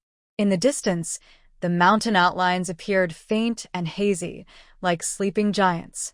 Driver Xiao looked around nervously, silently praying they wouldn't encounter bandits from Jingmeng Mountain. If it weren't for the generous payment Chinpingen gave, he wouldn't want to come here. Because of the money, he was willing to gamble on his luck. But often, that's how things go. Fear nothing, and trouble comes. Suddenly, the horses let out a frightened neigh, and the carriage jolted sharply. The 3 of them were thrown forward unexpectedly. Tower instinctively protected Ayan, but she hit the carriage wall, feeling a dull pain in her shoulder. "Uncle Zhao, what's going on?" Tower steadied herself and called out to the outside. There was no response outside, only the sound of hurried footsteps. Soon after, Zhao the coachman's frightened and trembling voice was heard. "Mississippi, the bandits are here." Peach felt her heart tighten. Could they really have encountered bandits from Jingmeng Mountain? She had heard before that the forests around Jingmeng Mountain were thick, and bandits often appeared. Especially at night, travelers had to be very careful. But now it was daytime. These bandits were really acting so boldly. Could it be that they were so unlucky that they ran into bandits right after leaving the city? Dongkue and Ayan, upon hearing the word bandits, turned pale. Ian tightly grabbed Peach's sleeve and whispered, "Sister, the bandits are here." "What should we do?" Before she finished speaking, the curtain of the carriage was roughly pulled aside, and a sharp sword flashed coldly as it was pushed inside. Donc lui screamed instinctively, "Ah!" A sword. Peach took a deep breath and instinctively protected Ian behind her. Through the opening in the curtain, she saw a tall figure outside the carriage, face covered with a black cloth, only revealing a pair of sharp, sinister eyes. "Everyone get down." The masked man's voice was hoarse and firm, leaving no room for argument. Peach was trying to think of a way to escape. At that moment, the entire carriage door was pulled open, and several burly men with large swords pointed their blades at them. Peach knew they were in great danger now and couldn't escape. She guessed that this masked man was the bandit leader, or at least a second-in-command or third-in-command. She calmly spoke, her voice surprisingly steady. "Good sir, we are just ordinary travelers passing through. We don't have much silver on us. If you are after money, we are willing to give all our valuables. Please just let us go alive." Fortunately, she had some copper coins and broken silver in her bundle. The masked man sneered. "Stop wasting time. Get out of the carriage." He pushed his sword forward another half-inch, almost touching Peach's clothes, then snatched the bundle from her hand. Peach took a deep breath, forcing herself to stay calm. She gently pushed Ian aside and slowly stood up. "Good sir, please don't be angry. We will get out of the carriage now. It's just that my younger brother is young and my husband is weak. I hope you will show mercy." The three of them stepped down one after another and stood beside the carriage. Pear finally saw clearly that there were more than 10 masked men holding weapons, surrounding them tightly. The coach driver Zhao was already gone, probably taking advantage of the chaos to escape. It seems he was scared off when he saw bandits blocking the road. The bandits didn't chase him, likely because they thought he had nothing valuable on him. However, Pear doesn't blame Zhao. After all, who wouldn't risk their life in such a situation? It's normal for someone to run for safety. "Open the bag and see how much silver is inside," the tall bandit said to another. "Okay, second in command." The other bandit quickly opened the bag. He found some copper coins and broken silver pieces. Pear realized that the man was the second in command.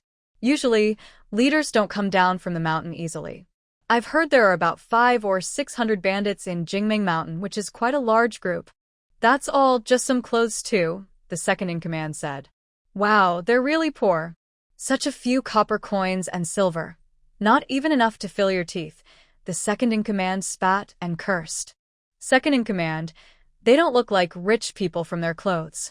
But this woman looks decent. Maybe we should take her back to be the big boss's concubine. As for the man, let him work as a laborer, and he can serve us big bosses at night," one bandit suggested with a sly smile. The bandits burst into loud laughter. Winter Sun felt both shy and angry, but she could only hold it in. She kept a close eye on the bandits. She needed to protect Pear, her sister, and the young master, so they wouldn't get hurt. The so-called second-in-command looked them over and finally fixed his gaze on Pear's face. This woman, though already a wife, still looks quite pretty, just a bit dark. But that's okay.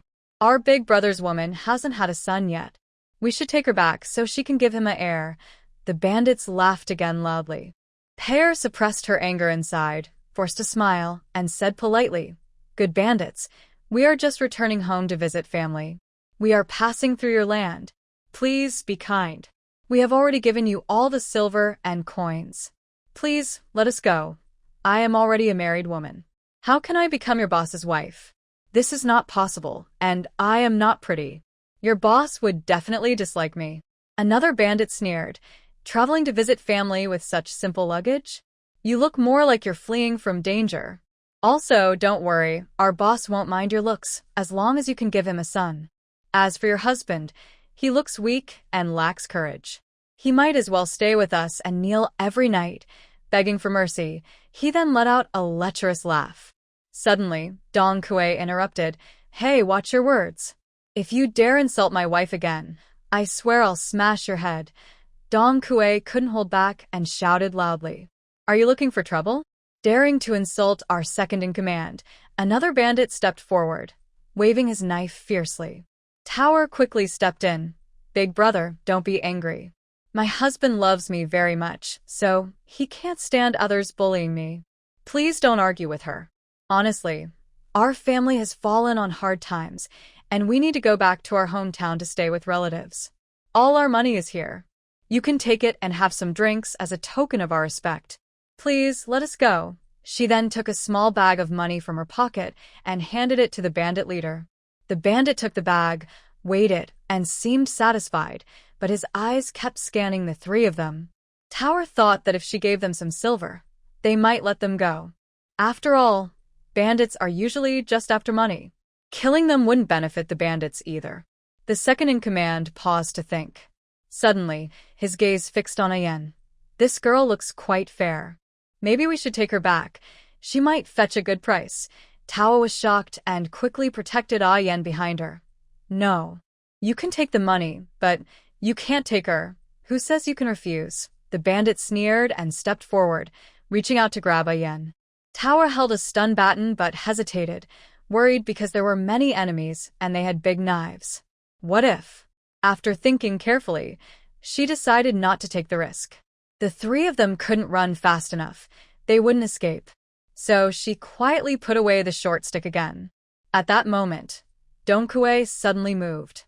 She quickly appeared in front of Tower and Ayen, holding a small dagger, and loudly said, "You are not allowed to hurt my wife, and you are not allowed to sell Ayen." Everyone was stunned, including Tower. She never expected that the usually gentle Donkue would have such skill and courage. Now she remembered that Donkue was actually a bodyguard trained and raised by the Lee family to protect the caravan. She had some martial skills, but not very strong. This girl was too impulsive. Was she trying to fight them all alone? The bandit leader was also surprised but quickly calmed down. Interesting, so you're a little pretty boy who knows martial arts. I didn't see that coming. But can you handle so many of us alone? Husband, don't be reckless. Tower was worried that Donkue might rush into danger and lose her life, which would be a big loss. Wife, I won't let them hurt you, or Ayen, Donkue whispered to Tower. Ha ha ha. You really are overestimating yourself. Donkue remained calm. I might not be able to do much, but I can still try to hold you back before I die. You're after money, so why risk your life? Tower sighed inwardly. This girl was too naive. These bandits wouldn't be scared off by just a few words. Brothers, stop talking. Capture them first and take them back to the hideout for the boss to decide.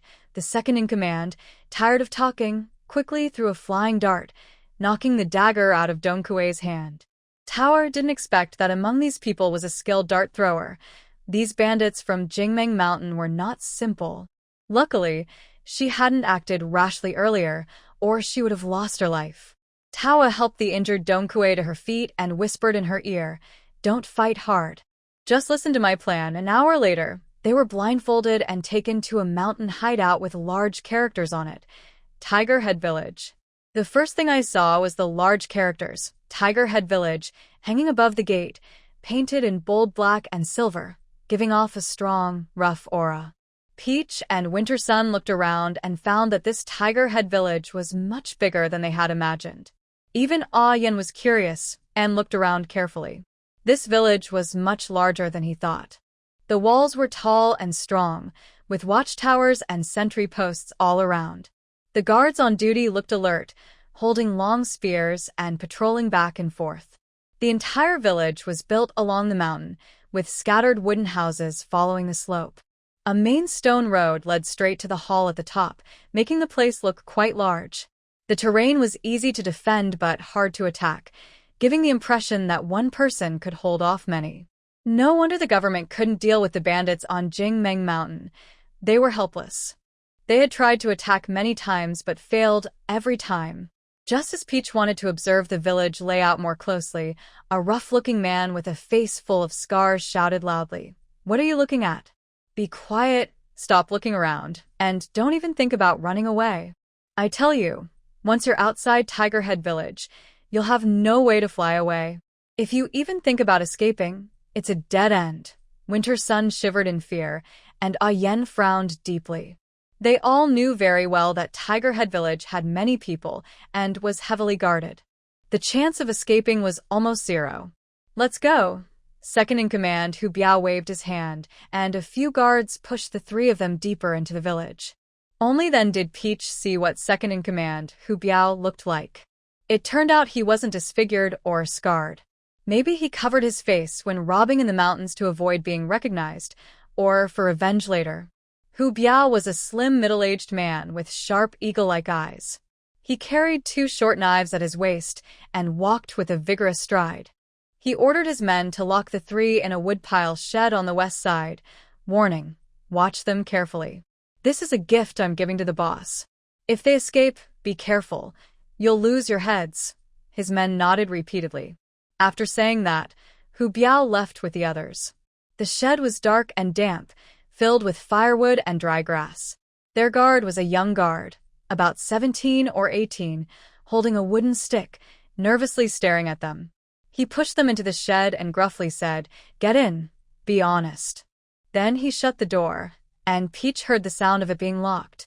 She truly believes they are being watched very carefully, and there is no chance for them to escape. However, Tower didn't plan to run away immediately. First, she wasn't familiar with the terrain or the details of the mountain stronghold. If she tried to escape suddenly, it would be a dead end. Second, King Chung would soon find out that she tricked him at the city gate. He would continue to investigate her and Yen. If she could stay here safely for a few days, it might be a good place to hide temporarily. When she finally leaves, she plans to take all the valuable things here into her space. Over the years, the bandits in Jingming Mountain must have stolen many treasures. She could use them to improve her situation. Wouldn't that be wonderful? Even if she had to take some of their belongings as compensation for capturing them, it would be worth it. At this moment, Dong Kue looks pale, and Yen frowns tightly. Tower feels a little nervous too, but she stays calm on the outside. She puts aside her previous thoughts and plans, making a move. Dong Kue and Yen move closer to her. The 3 sit together on a pile of dry grass. Dong Kue and Yen look at Tower at the same time. "Little Tower, what should we do now? Will they kill us?"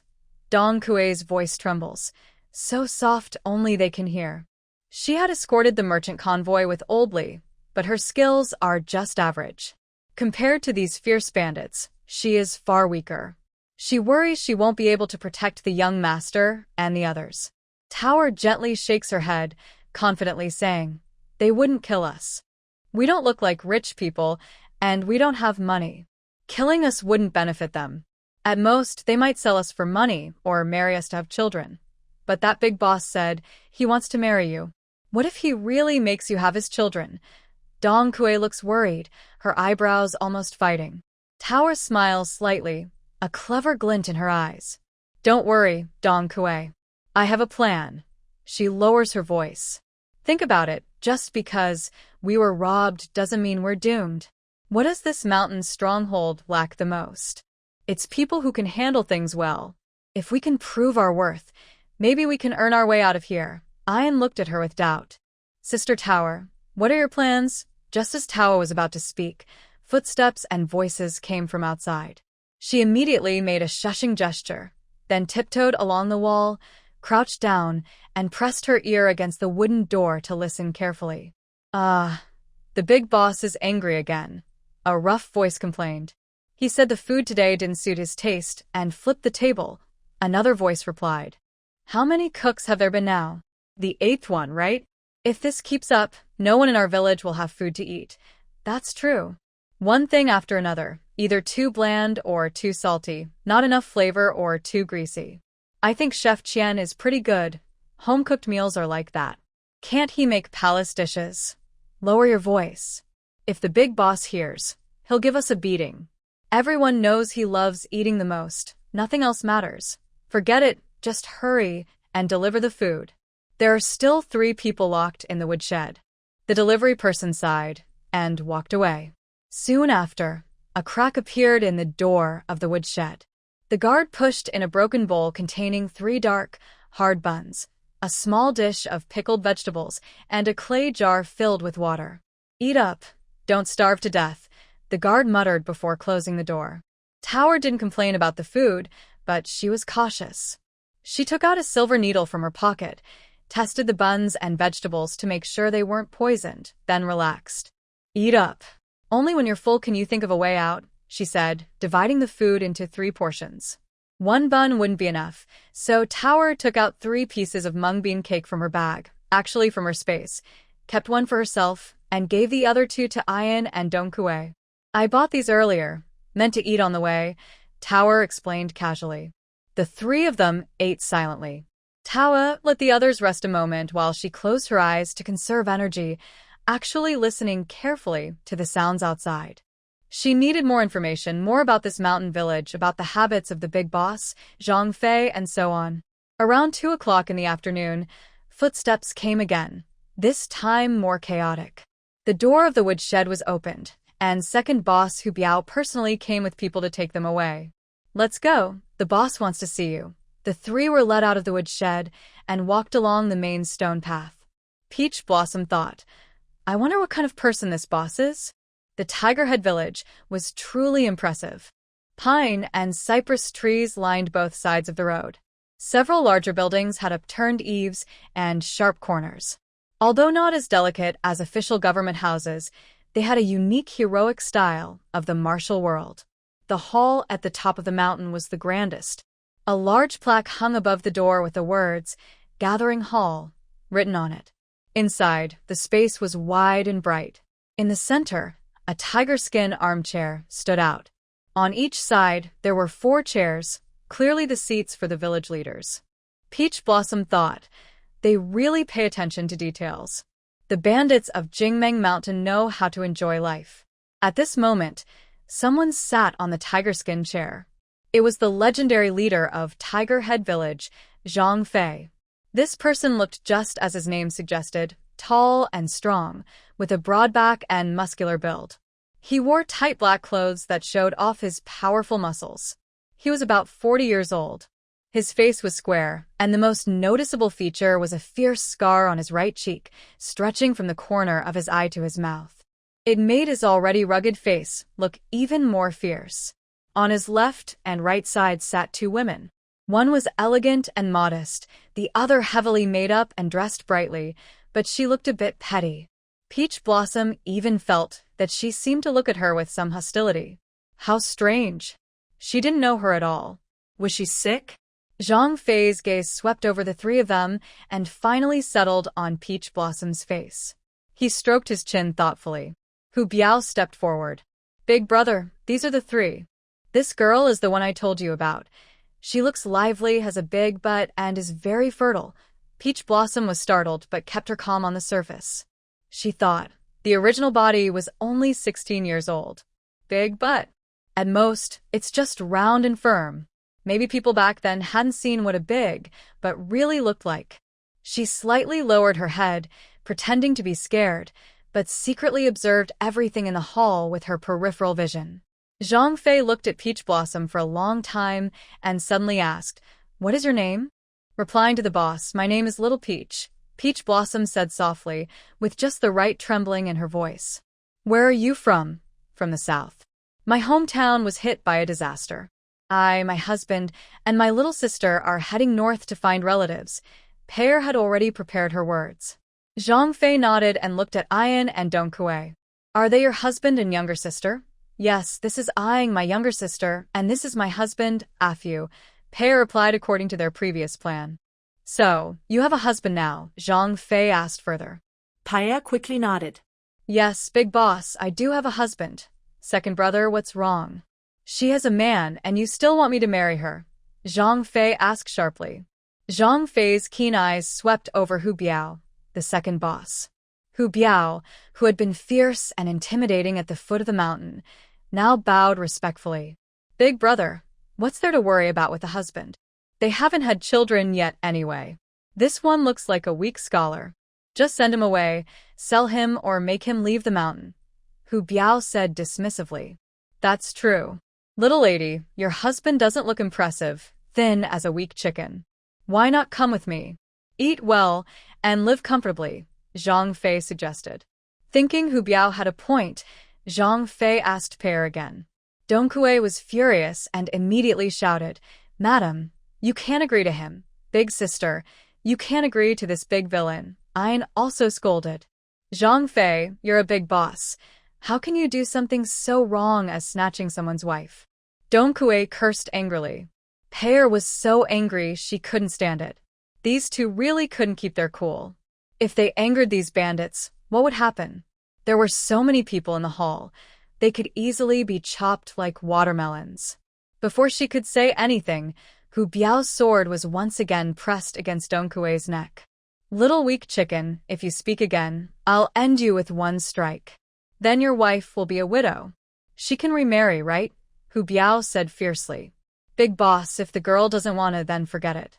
Look at me, what's wrong with me? I don't think I'm worse than her. Maybe it's better to sell this man to Qingfeng Garden, sell this woman into Tahua Lane, and the girl can be taken there too. She can serve customers after a few years," said the woman sitting on the left.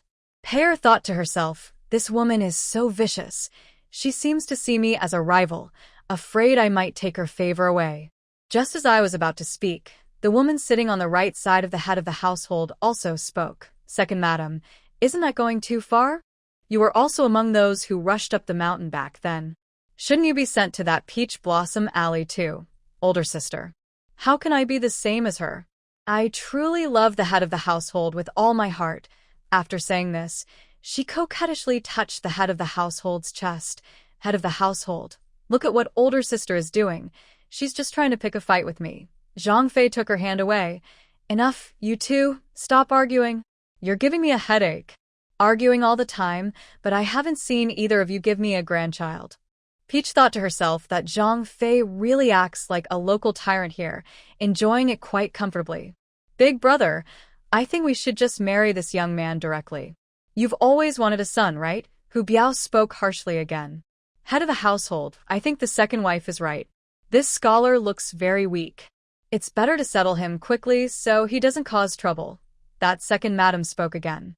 Peach sneered inwardly. "Second madam, you, a woman, are always talking about being sold to dirty places or wanting someone's life. With your wicked heart, I wonder if one day you'll even secretly harm the head of the tiger camp. This woman even wants the second master, Hu Biao, to kill Dong Kui. Could she have seen some flaw? Where did this country girl come from, daring to speak nonsense in front of the head of the household?" The second madam was very nervous, her tone becoming more agitated. "Second madam, why are you so worked up? Could it be that I've hit the mark? Do you really have murderous intentions? The head of the household, the prettier a woman is, the more you should be cautious. Sweet words don't always mean sincerity. You need to be careful."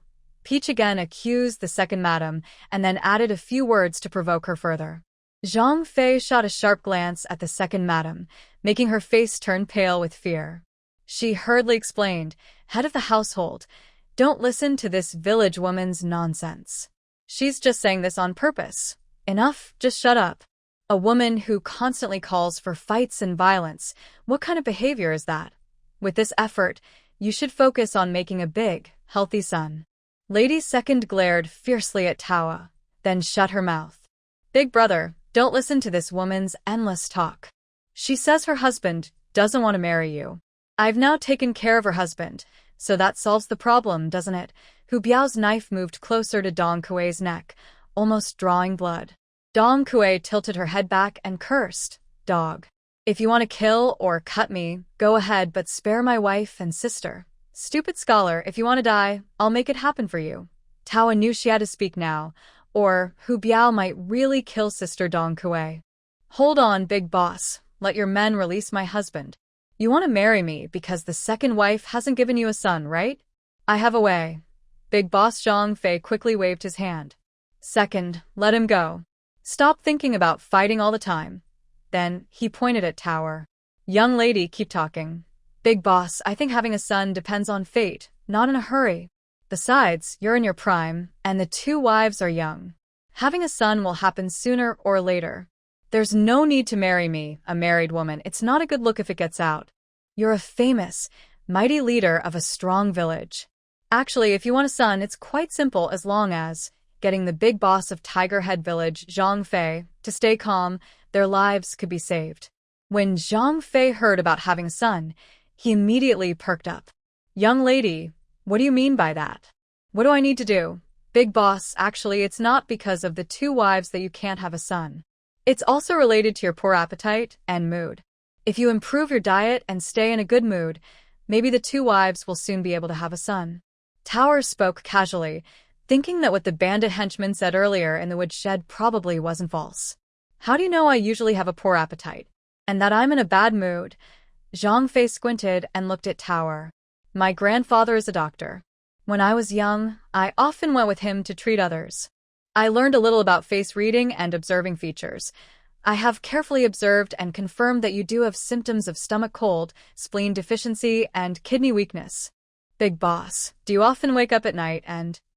Little lady, you don't need to say those things. Just tell me how to improve my appetite. Recently, I haven't been enjoying my meals. Zhang Fei interrupted Tower, looking a bit uncomfortable. Tower immediately knew she guessed correctly and felt happy inside. She continued, Big boss, this isn't hard. Maybe it's because the cook's food doesn't suit your taste. Why not let me prepare 2 small dishes for you to try? I promise they will make your appetite better. Tower said with a smile.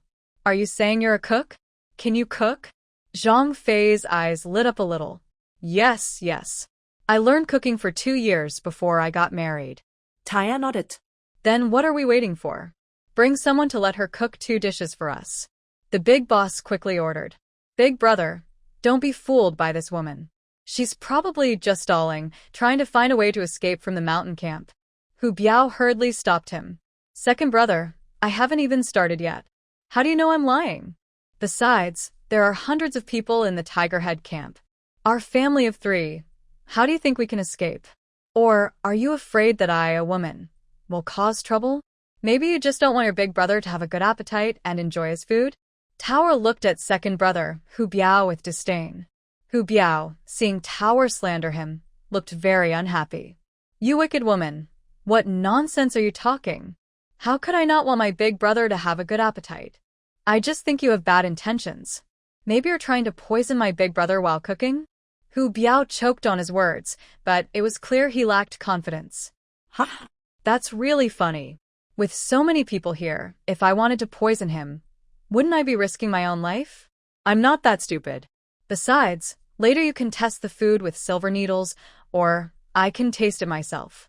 Surely, the second brother can be assured of that? If you still don't trust me, then I really have to suspect you have other motives. Pear remained calm and confident, replying carefully and clearly. She intentionally aimed to make the 2 leaders of Hota village suspicious and distrustful of each other. From her observations, the second boss was cruel and cunning but loyal to the main leader, Zhang Fei. Currently, Zhang Fei also seemed to trust the second boss very much. Pear wanted to create a rift between them so they wouldn't trust each other or stay loyal. Second boss stopped talking. At most, let the 3 of them taste the dishes first. What are you still worried about? Besides, I can easily handle those 3. There's no need to be so cautious. Zhang Fei thought the second boss was overthinking and making a big fuss. He underestimated this family of 3. Hu Biao could only nod and reply, Yes, big brother. Afterward, he shot a sharp look at Pear. Zhang Fei looked at Pear with curiosity and asked, Young lady, what kind of dishes do you plan to make? Or, do you know how to cook some special dishes? Do you have any signature recipes? I mostly cook simple home-style dishes. Sometimes I also create new recipes. Pear continued. Zhang Fei's eyes lit up. Oh? Then, what do you think makes a dish truly delicious? Pear answered calmly. To the main leader, taste is subjective. Some like salty, others prefer mild. Some love meat, others prefer vegetarian. A good cook isn't just about making fancy dishes, but about making food that suits the eater's taste. Her words caught Zhang Fei's interest. He sat up straight. Go on. Pear cautiously said, I dare to guess that the main leader has tasted many delicacies, but still feels they don't suit his taste. Not because the chef's skills are poor, but because they don't know what the main leader truly wants to eat. She spoke carefully. Real delicious food not only has to taste good but also needs to touch the heart. Zhang Fei burst into laughter, his scarred face twisting with a smile. A dish that pleases both the palate and the heart. Young lady, you're quite interesting. Big brother, since she says she can cook simple dishes and even create new ones, why not let her make 2 dishes with tofu and fish? Hu Biao chimed in again. But the big brother hated eating tofu and fish the most. In his early years, the tofu became boring and the fish had a strong earthy smell, which even the older brother didn't like. Just wait and see. You'll obediently marry the older brother and have his children. Zhang Fei frowned, thinking that the second brother knew all along. Never mind, this was a good chance to see this young woman's cooking skills. Young lady, then I'll follow the second-in-command's decision. Please make 1 tofu dish and 1 fish dish. Tower smiled and nodded. Big boss, no problem. I can make these 2 dishes. But I have 2 requests. Now is the perfect time to make requests, so this was her chance. Since you've been caught by us, how dare you make demands? Are you not thinking clearly, huh? Brothers, what do you think? Hu Biao sneered and then burst out laughing.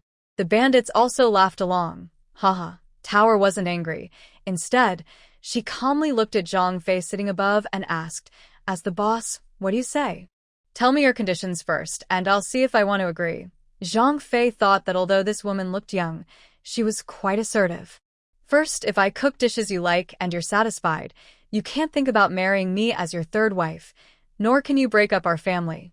Second, you are not allowed to let your people from the Tigerhead Village hurt my husband or my sister. Shameless woman, you really have some nerve to make demands. If it weren't for wanting my older brother to have a son, I would have sold you at the foot of the mountain long ago.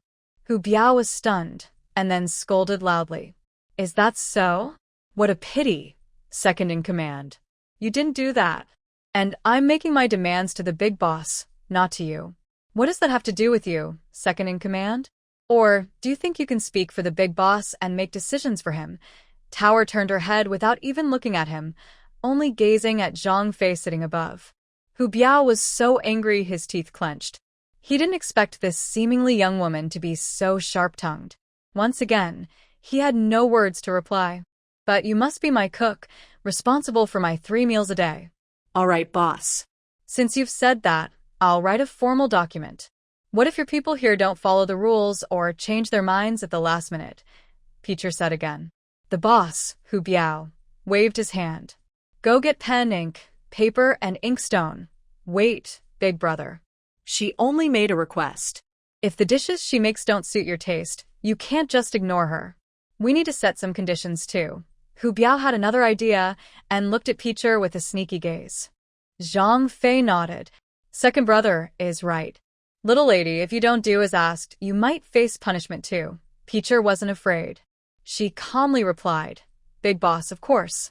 If I fail, I can accept your punishment. Ian, standing nearby, nervously tugged at Peacher's hand. Peacher patted his head and gave him a reassuring look, telling him not to worry.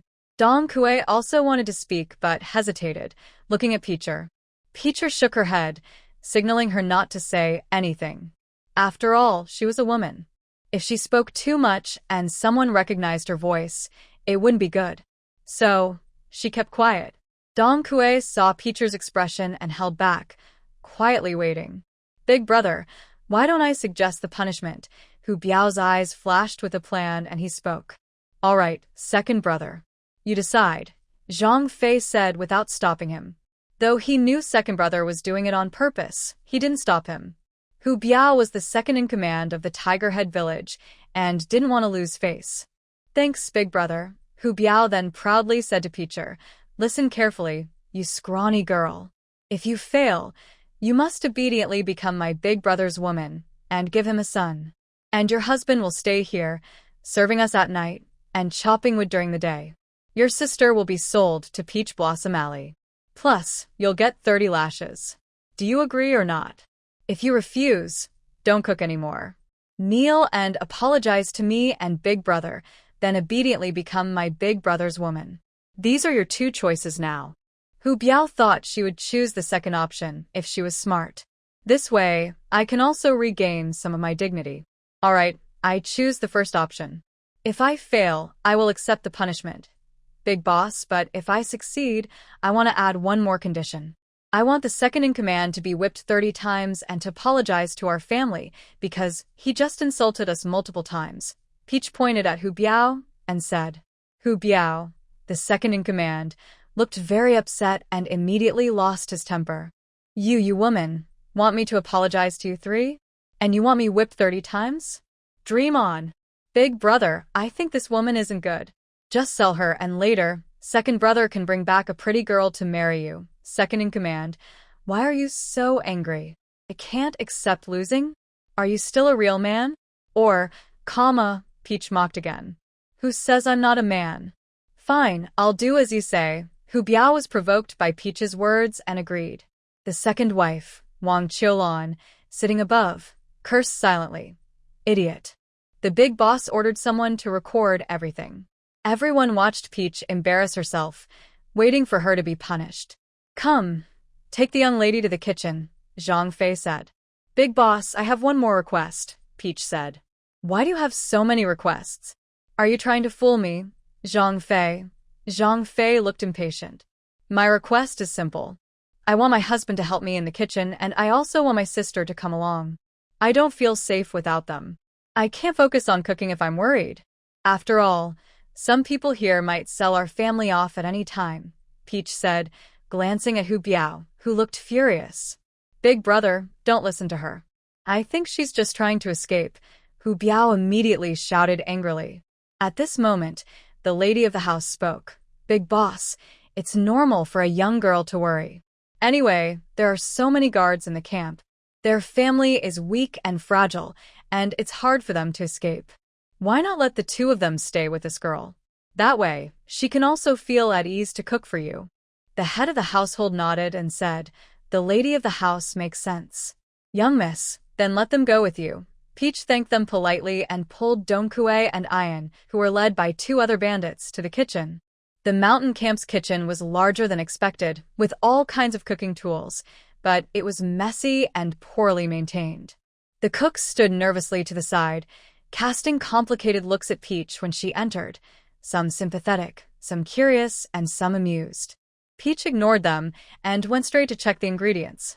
There were quite a few ingredients, not less than those in wealthy city homes. There was fresh tofu, even mountain spring water, and surprisingly, wild mushrooms given the weather. There were wild Sichuan peppercorns, ginger, dried chili peppers, garlic, and more. There was also plenty of meat, including wild game. Husband, please help me prepare these, Peach said, selecting some ingredients for Dongkue. Because other cooks were watching, they couldn't call her by her real name. Yes, madam. Dongkue replied, cooperating perfectly. Big sister, I want to help too, Ian said. Peel these garlic cloves for me. Peach handed him a large garlic bulb. Ian carefully started peeling. While waiting, Peach began preparing other ingredients. She carefully cut the tofu into small, even pieces and soaked them in salt water. Next, she swiftly killed a large grass carp, sliced the fish meat, and marinated it with egg whites. Soon, Dongkue and Ian finished preparing the seasonings and other ingredients.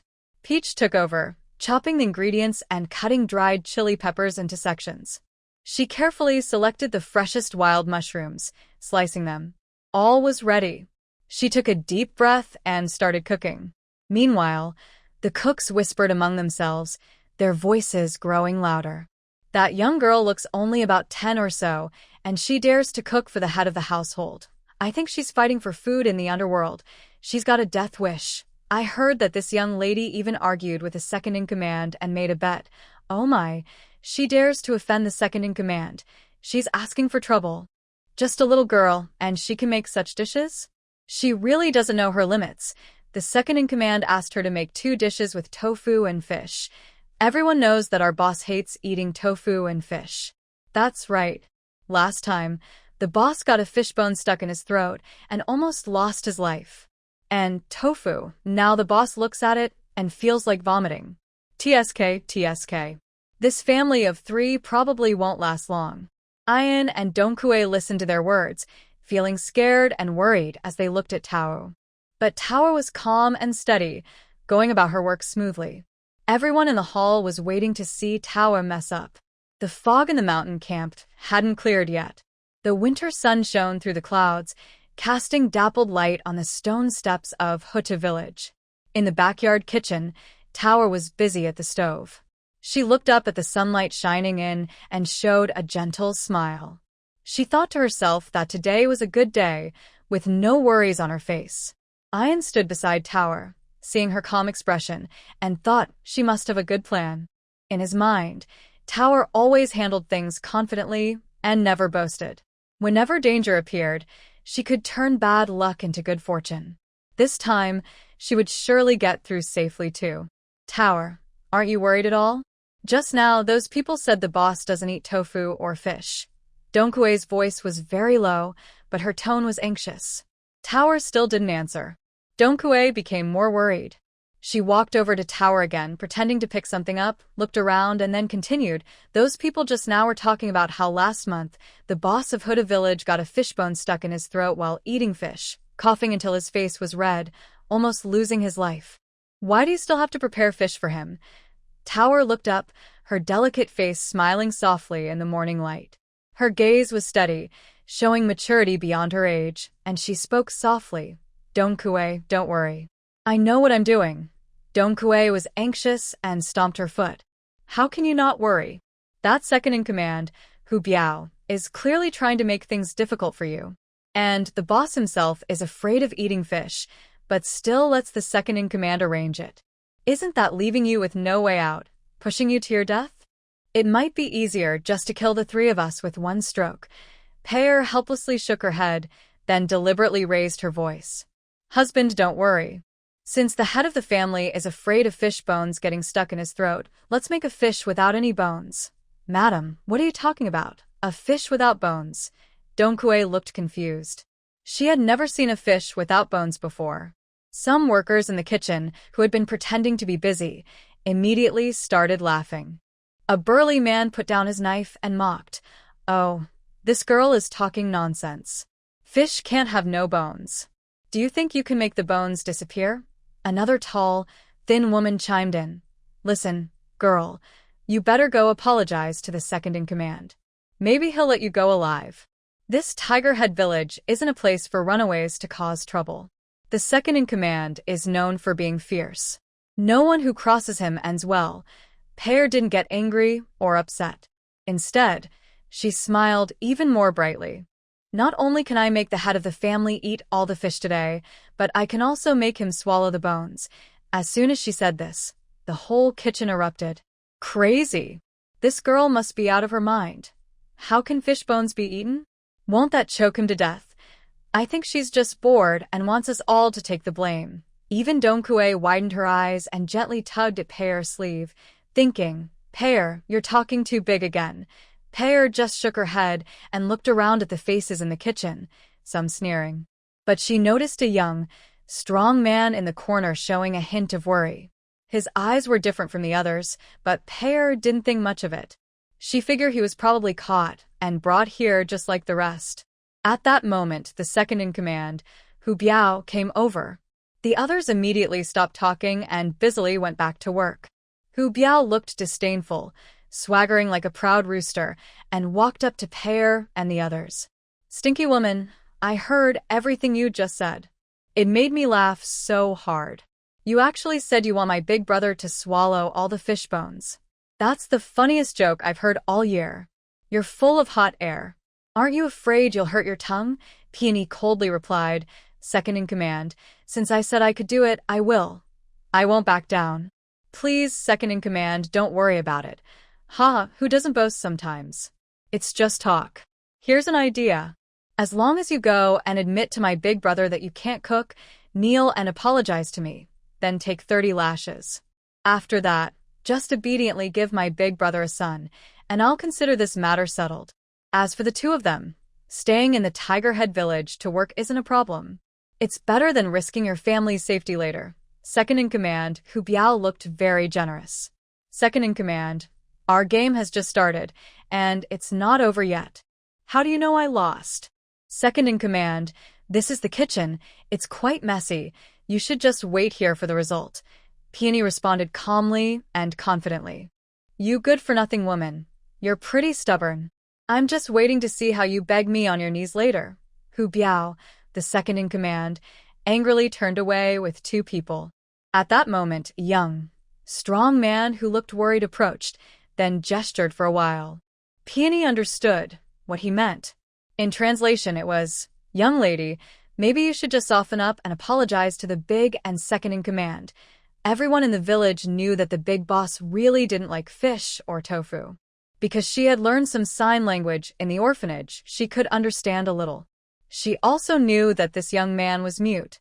He looked quite handsome, but she wondered how he ended up in this village. Go away, you mute. What are you worrying about here? Someone came over and pushed the mute aside. It was a fat man, probably the chef here. Why are you like this? Speak properly. How can you push people? Peony glared at the fat man unhappily. Young lady, you're barely alive yourself, and you're worried about this mute. Haha. Let me tell you the truth. Offending the second in command is a dead end. And our big boss doesn't eat fish or tofu. Even if you make a beautiful flower, it's useless. I not only want the big boss to eat fish, but I also want him to eat tofu. Pear raised her voice, drowning out the noise in the kitchen. I heard you say that the boss almost choked on tofu and won't touch it anymore? Today, I want to make it clear, I will change this situation today. Another tall, thin woman sneered. You still dare to make tofu? Girl, I advise you to admit defeat now. Apologize to the second in command, and maybe you can keep your life. Pear interrupted her, a clever glint in her clear eyes. How about we make a bet? The chubby man's eyes lit up with interest. He walked over and asked, What do you want to bet, girl? If I can make the boss happy with my cooking today, from now on, this kitchen will be mine. You'll have to give me the head chef position. If I lose, I'll accept whatever punishment you give. I also have some silver coins, those are yours. Pear took out 5 taels of broken silver coins, which she had secretly stored in her space. The kitchen fell silent. A few helpers looked at each other, and finally, the burly chef sneered. Fine, since you won't live past today anyway, we'll bet with you. Pear nodded and turned to Dong Kue. Husband, light the fire. Let's start working. At that moment, the mute man came over, pointing at the stove and gesturing a few times. Pear understood immediately. She said to Dong Kue, Husband, let him do the fire. You and Ian can rest for a while. Dong Kue glared at the mute man, wondering what he was trying to do. She had no good feelings toward the people from Hotu village. The mute man looked a bit embarrassed, but quickly sat in front of the stove to start the fire. The others nearby sneered. That Achi is so silly and mute. What's she trying to do? Someone whispered. Pear ignored the looks and focused on slicing the fish into paper-thin pieces, stirring them gently. Then she put the remaining fish bones and heads into the pot, added ginger slices and cooking wine, and simmered on low heat. Dong Kue rested for a while, then pulled Ian over to watch Pear skillfully work. She looked at the mute Achi, thinking to herself, this person isn't pretending to be mute, is he? However, seeing him continuously cooking without saying a word, I gradually believed that he was truly mute. Finally, I looked at Tower with concern. Wife, are you really confident? Master. What if he refuses to eat these dishes? Tower kept busy, cutting tofu into neat small pieces and slicing mushrooms. Husband, don't worry. Treating an illness requires the right medicine, and cooking is the same. The master isn't against eating tofu and fish. He's just afraid because of past experiences. Rest assured, he won't be able to resist these aromas. But the fish bones aren't the real problem. It's the person eating the fish. Tower smiled mysteriously. As she spoke, the fragrant fish soup already filled the air. She started a new pot, added hot oil with Sichuan peppercorns and dried chili peppers, and stir-fried until fragrant, then added bean paste to produce red oil. At this moment, she strained the cooked fish soup to remove the bones, poured it into the pot, and added a little rice wine and sugar for flavor. As the soup boiled, Tower gently slid in the fish slices one by one, as if placing precious treasures. The fish slices quickly turned white and curled in the hot soup.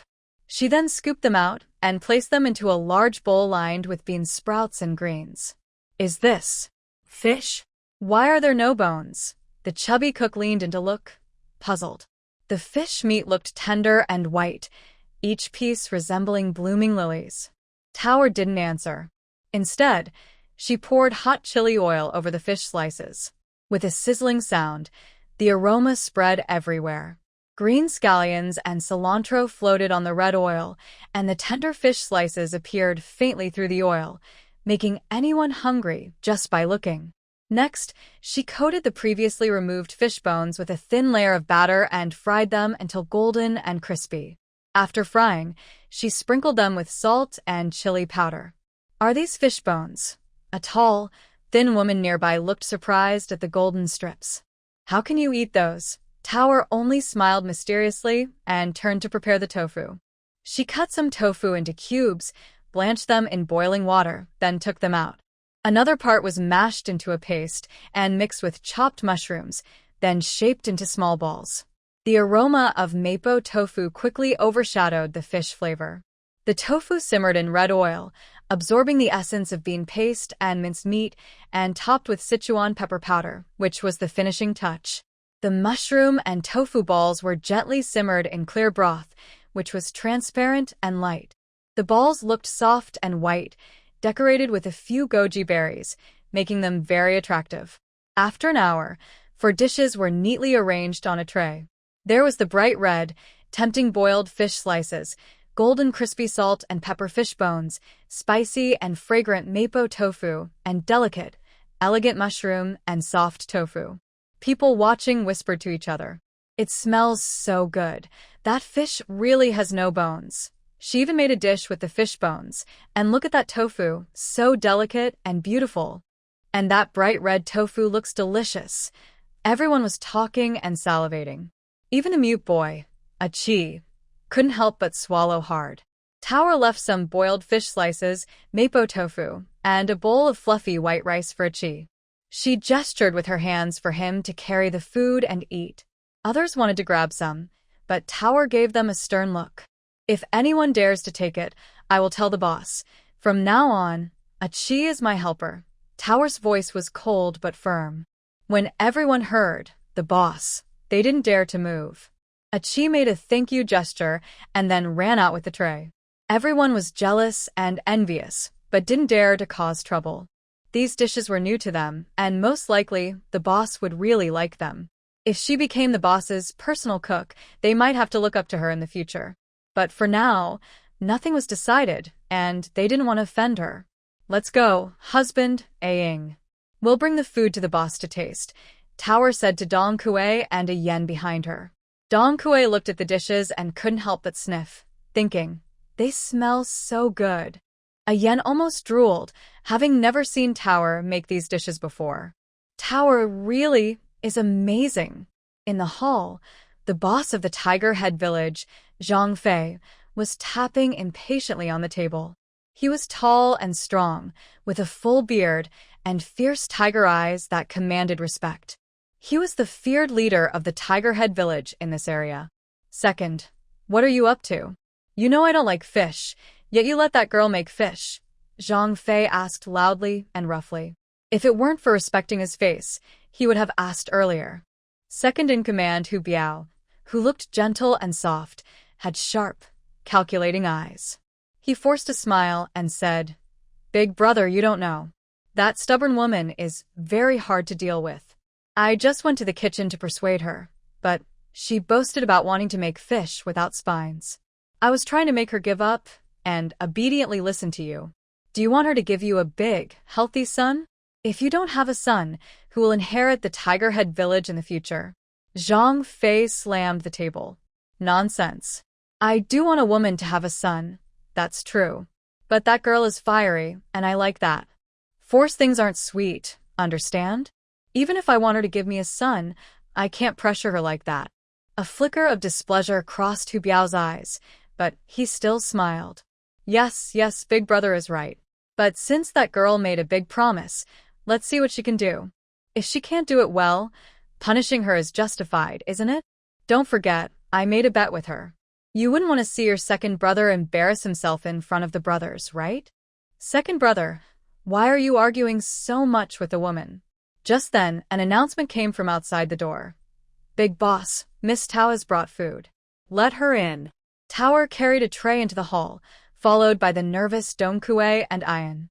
She walked steadily and looked calm, completely unlike someone facing life and death tests. Big boss, second boss. The food is ready. Please enjoy. Tower straightened her back. As she set the dishes on the table, a strong aroma filled the entire hall. Zhang Fei couldn't help but sniff, and his throat moved noticeably. The lady of the house and the second lady also leaned in curiously. Seeing this, Hu Biao immediately snorted coldly. The food smells good, but who knows if it's poisoned? Come here, test the food. A subordinate took out a silver needle and tested each dish, but the needle showed no change. No poison, the subordinate reported after checking. Then let the three of them eat first. Hu Biao pointed at Tower and the others. The big boss didn't stop them, because no one knew if there was poison and safety was more important. Pear calmly picked up her chopsticks, tasted each dish, and then signaled to Dongkue and Ian to try as well. The three of them ate happily. Ian even quietly said, "Sister's cooking is really delicious." Pear raised an eyebrow and looked at Hu Biao with a disdainful expression. Second in command, now that the silver needle has been tested and is safe, our family has also tasted it. Can we invite the head of the family to try now? Soon, she decided she had to get rid of this second in command. If she didn't, the three of them probably wouldn't survive. She looked up at the second wife, who had been staring at her, and had a bold new idea in her mind. Zhang Fei had long been unable to hold back, but still tried to act calm as he asked, "Girl, tell me, what are these? Aren't you supposed to make fish? And what is that thing that looks like a white jade orchid flower?" Pear pointed to the bright red boiled fish slices. "Head of the family, isn't this the fish that looks like a white jade orchid flower?" Hu Biao interrupted again. "Big brother, don't believe this woman's lies. That's not fish meat, not even a bone or a spine." His eyes suddenly lit up as he pointed at the fish slices in the bowl. He had never seen anything like this. "Second in command, your eyes don't seem to be working well. You should see a doctor soon. These shiny, translucent slices are fish meat. If you can't tell, then forget it. Can't you smell the fish? Or is your sense of smell also failing? You should find a doctor to check it out, or what will happen when you're old?" Pear said sarcastically. Dongkue and Ian couldn't help but cover their mouths and laugh softly, thinking Pear was really quick-witted. Even the bandits in the hall started to laugh, but Hu Biao shouted, "What are you laughing at? Want a beating?" Everyone then shut up, afraid to speak. "Stupid woman, you're making things up. Fish meat can't be that thin and transparent. Are you using something else instead? Big brother, you must not believe her words." Hu Biao was furious and pointed at Pear, scolding her. "Second in command, if I use something else, ask the cooks in the kitchen. They saw the whole process of me cooking, so they know for sure. I don't know those people, and it's impossible for all of them to lie for me." The onlookers all lowered their heads, afraid to look at Hu Biao. Hu Biao didn't understand what was happening. Even the head of the group could see it. The leader coughed a few times and said to Hu Biao, "Second brother, don't interrupt. Let her keep talking." Then he turned to Tower and asked, "Young lady, you said these thin, transparent slices are fish fillets? They have no fish bones or spines. How did you make them?" The leader, Zhang Fei, was very curious. It was the first time he saw such a dish. Tower continued, "This dish is water-cooked fish fillets. I removed all the fish bones when I was cleaning the fish. Look," she picked up a thin, paper-like fish slice. "The fish meat is whole, but there are no bones." The leader nodded and looked carefully. "Really no fish bones. I didn't waste the fish bones either. I made a tasty snack with them. They're coated and fried, crispy and delicious. You can eat them directly. They're a good snack to satisfy your cravings or to go with drinks. They have a fragrant banana aroma." She then pointed to the salt and pepper fish bones and explained. The leader, Zhang Fei, nodded again. Looks good, looks good. Golden and yellow." Next, Tower pointed to the mapo tofu.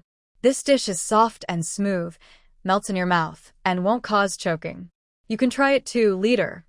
finally, there's the mushroom and soft tofu. This clear soup with tofu balls combines tofu and mushrooms, which are fresh and light. Very good for your stomach. It's also suitable for someone like you. Leader, try it while it's hot. If you like it, I can make other flavors for you later. Zhang Fei was surprised and hesitated for a moment. Finally, he carefully picked up a fish slice with his chopsticks and put it in his mouth. The next second, his eyes lit up. The fish was tender, spicy but not too hot, and the best part was, there were no bones. It tasted fragrant, spicy, and smooth. He took another bite of the salt and pepper fish bones.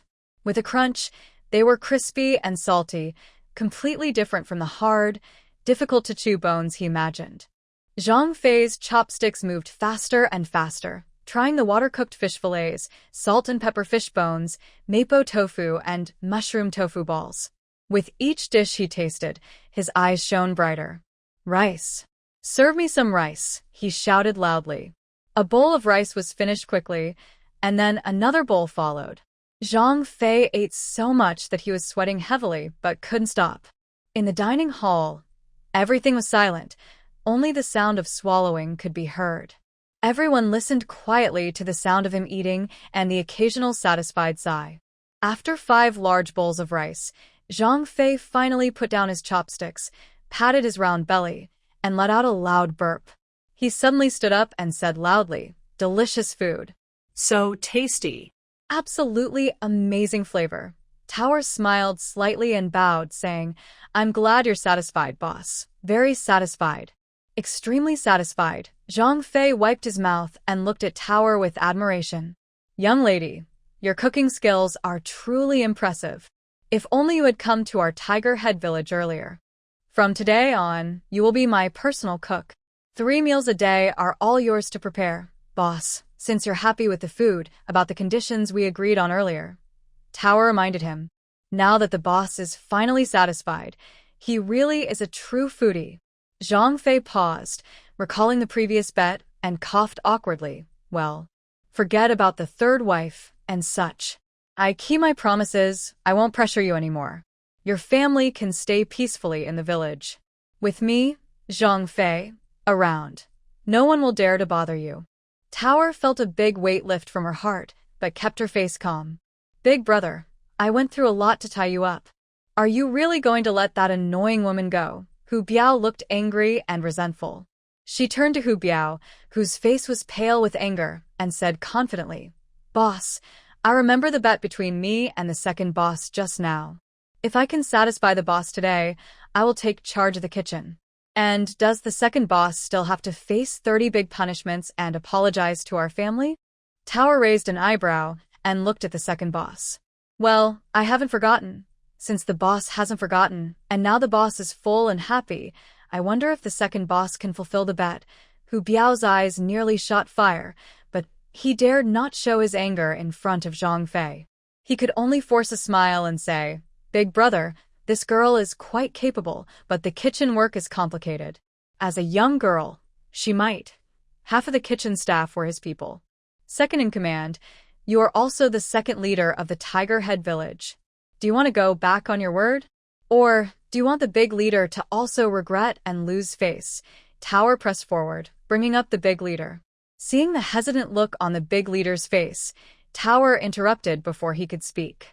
Zhang Fei waved his hand. "Wager accepted, and you must accept the consequences. Second in command, our mountain stronghold values honesty. Since you made a bet and lost, you have to admit it." Hu Biao clenched his teeth and finally managed to say, "Fine. The kitchen is yours." But Tower shook her head. "Second in command, we still have one condition. If I lose, I will accept whatever punishment. But if I win, you must take 30 lashes." Everyone in the kitchen heard this. "You won't forget, will you?" "You only remember one part." The hall suddenly erupted in noise. Hu Biao's face turned from pale to purple. He glared at Tower angrily. "You? I was willing to apologize and give you our name. Now you want to hit me with a stick." Zhang Fei also frowned. Although he knew the bet was made first, Hu Biao was a long-time brother, and he couldn't ignore that. He tried to smooth things over and said, "Little lady, Why not let the second-in-command apologize to your family, then give you 10 taels of silver? As for the punishment, maybe we can skip the lashes.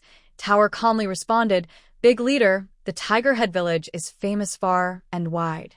It's known throughout the martial world and feared by many. If the second-in-command breaks his word today, it could damage our reputation. Moreover, all the brothers of the Tigerhead Village are watching. If rules are broken just because of a bet, how can we maintain discipline in the future? Her tone was calm, but her words were reasonable. Zhang Fei looked at Tower, then at the resentful Hu Biao. Finally, he sighed. All right, Hu Biao, 30 lashes. You go and take your punishment. Big brother, Hu Biao couldn't believe it. Go. Zhang Fei turned away and waved his hand. Hu Biao glared at Tower with a cold, snake-like look. The head of the group, I think this punishment should be carried out by my husband. I'm really afraid that your bandit gang will just pretend and get away with it. After all, the bandits are all your own people. Hu Biao's eyes are now full of anger, almost killing with his gaze. He wishes he could immediately strangle Tower. He can't hold it anymore and starts shouting loudly, You brat! Do you believe I will beat you to death right now? He rushes forward while cursing. The leader waves his hand, Stop him. Then he says, Young lady, it's up to you, but don't forget to think of something tasty for me. After saying that, the leader leaves with his 2 wives. He thinks this girl is still young but quite clever. She is showing him respect, not really intending to punish the second brother. After all, that scholar-like guy probably doesn't have the strength to hit anyone. His strength might be even less than the women in our village. When they leave, the main wife and the second wife both glance back at Tower. The leader gives an order, and no one dares disobey. Someone immediately drags the second brother, Hu Biao, onto a bench. Tower gives a signal to Dong Kuei. The sound of the bamboo sticks hitting the bench echoes repeatedly. Hu Biao grits his teeth tightly, not shouting out in pain. Taya sneers inwardly. Dong Kuei is quite strong. You'll have a tough time later. In front of the Tigerhead Village meeting hall, a tense and serious atmosphere hangs over the courtyard. Sunlight filters through the old locust tree's branches, casting mottled shadows on the ground, but it can't dispel the cold feeling in everyone's hearts. Of course, there are some who enjoy watching the misfortune, since many in the village have been bullied by the second brother, Hu Biao. They pretend to be respectful on the outside, but secretly harbor resentment. Today, the second brother has fallen into the hands of a young girl, and they are naturally happy about it. Tower stands on the steps, her posture straight. She is only about 15 or 16 but has a cold look that surpasses her age. Her voice is quiet but clear. Tie him up with rope, make it tight, so he won't shout in pain and run away later. Hu Biao, pressed on the bench, has a face flushed with anger. His eyes burn with fury. You little brat, I am the second leader of Tigerhead Village. How could I run just because of a little pain? Tower's words are a huge insult to him. But it's just a bit of skin pain. He can endure it. Before he could speak, Dong Kuei stepped forward quickly. She stomped on his back with strong force, making him unable to move. Hu Biao struggled a few times but found himself tightly held. He was surprised. This weak-looking scholar actually had some strength. Tower slowly walked down the stairs, her skirt swaying. Under everyone's watch, she came to Hu Biao and bent down softly, saying, Second brother, who can guarantee this? Since you said you won't run away, why are you still worried about being tied up? Offending you, second brother. She straightened up and looked at the 2 hesitant brothers from the mountain camp. What are you 2 waiting for? Hurry up and tie up second brother. After you finish 30 big whips, your task is done. The 2 looked at each other, beads of sweat forming on their foreheads. One was the second-in-command who had been in charge of punishments for years, and the other was Tower, a favorite of the boss. Neither could afford to offend them. Everyone knew that the boss's top priority was having children, and eating was second. Tower now managed the kitchen and the boss's 3 daily meals. This was common knowledge. The boss's main concern was having a son, and eating was a big deal. Suddenly, Tower raised her voice. What's the problem? This is the boss's order. Do you dare disobey? Didn't you hear what the boss just said? Her words hit like a heavy hammer. waking up the two hesitant men. The boss was the true leader of the camp.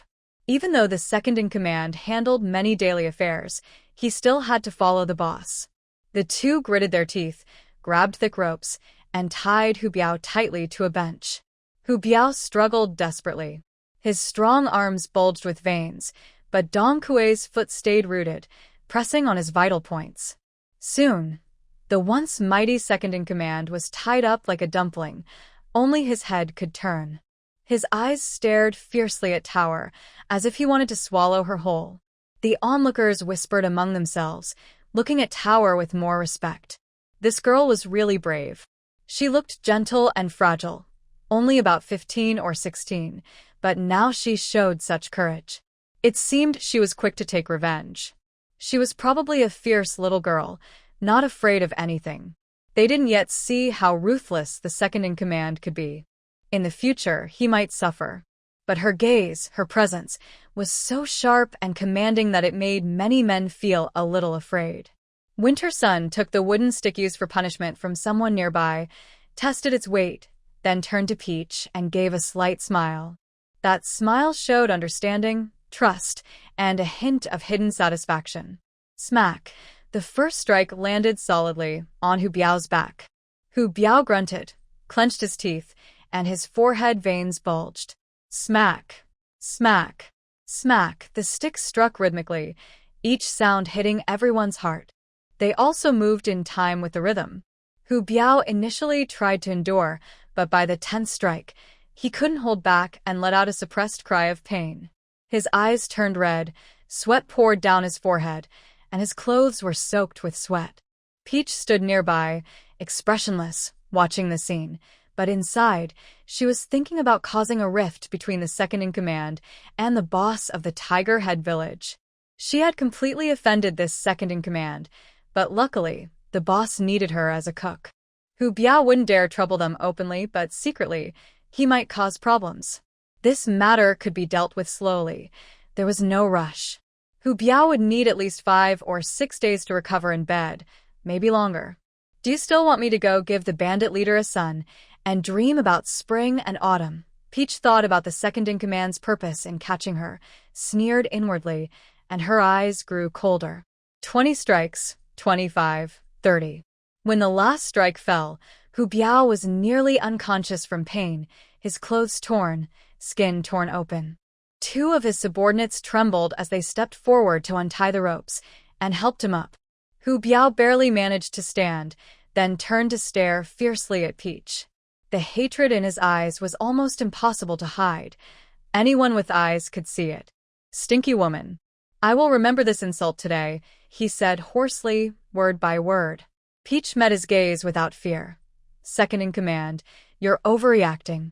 This is the boss's order, and it's also our bet. We accepted the challenge. If you're so angry, you're too petty. You might as well be like the women in our countryside. Why you? And I won't let any of you two go." Hu Biao spat out harsh words, then staggered away supported by others. Ian secretly took out a slingshot given to him by Peach's sister and aimed directly at the second-in-command's backside. With a loud bang, Hu Biao let out a terrible scream and cursed loudly. "That damn dog hit my butt." Ian quickly put away his slingshot, which was a gift from Sister Tower for self-defense. Since the time Ian was caught, Tower had given him the slingshot and taught him how to use it. Ha ha ha. Tower and the other two burst into loud laughter. Hu Biao was angry, but he didn't see anyone actually attacking him. His butt was still bleeding, so he didn't think much and left angrily. Handling the wound was more important. Soon, the yard fell silent. Everyone looked at the small girl standing in the middle of the yard. Dong Kuei handed the stick back to someone nearby and quietly said to Tower, "Miss, now you've really offended the second boss." Tower looked at the sunset slowly sinking into the mountains and softly said, "If I've offended him, so be it. It's because the second boss forced us. We don't need to be afraid of him now, especially with the boss still around. Besides, he's too injured to come after us these days." As night fell, the Tigerhead Village lit up with lanterns. In Tower's room, the candle flickered. Outside, the night owl's calls could be heard. Tower blew out the candle and kept her eyes open in the dark. Surviving in this bandit hideout was like walking on thin ice, but at least tonight, she protected the three of them. She looked at Dong Kuei and a Yen, who were sleeping peacefully, and wondered what to do next. In a strange place, she simply couldn't fall asleep. She got up and opened the window, but saw a dark figure flash past. Who was that? Were they coming for them? Maybe it was just her imagination, but she saw a faint bird flying into the night sky. Tower lay on the hard bed, tossing and turning. Dong Kuei and a Yen slept soundly beside her. She stared at the blurry beams on the ceiling, thinking about the shadow that had just flashed outside the window. She simply couldn't sleep. She suspected it was someone sent by Hu Biao to watch them. She had to stay alert. The three of them were just like fish on a chopping block in this bandit den, ready to be slaughtered at any moment. And today, she had just offended the second boss, Hu Biao, a fierce and hungry wolf. He wouldn't let them go easily. During the day, she thought Hu Biao was injured and would stay calm for a few days, but now she realized she was too naive. Peach thought carefully, looked at Dong Kuei and Ayan sleeping nearby, and finally decided to sit up. She tiptoed out of bed, went to the door, and listened carefully to the sounds outside. Besides the night wind howling through the forest, there was no other noise. She took a deep breath, opened the wooden door, and slipped outside. It was a bit dark outside, with the moon partially covered by clouds, barely lighting the small path in the village. Peach looked around but saw no shadows, only the mountain bandits standing straight at their posts nearby. The wind rustled the leaves, and the sound was especially clear in the quiet night. There was also an owl hooting. Listening to these sounds, Peach felt a little scared. She didn't dare go too far, especially since someone was guarding outside the village gate, and she couldn't leave. She found a hidden corner to hide and observe. Once her eyes adjusted to the dark, she could roughly see the outline of the village. There were a few simple wooden houses, and in the middle, a flagpole with a flag fluttering weakly in the wind. The flag was red, with a fierce tiger head on it. No wonder it was called Tigerhead Village. After watching for a while, she still saw nothing unusual. Could I be overthinking this? Peach wondered. Maybe that shadow was just someone passing by the village by accident, or just her imagination. After all, she had experienced a lot today, so feeling tense was normal. Thinking of this, Peach was about to go back to their house. Just as she turned around, she suddenly heard muffled voices from a nearby room. It was the boss and the second-in-command talking. Peach thought, maybe the boss came to comfort the second-in-command after what happened during the day.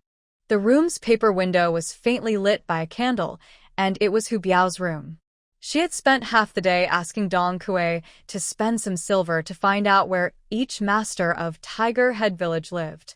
The boss, Zhang Fei, was sleeping alone.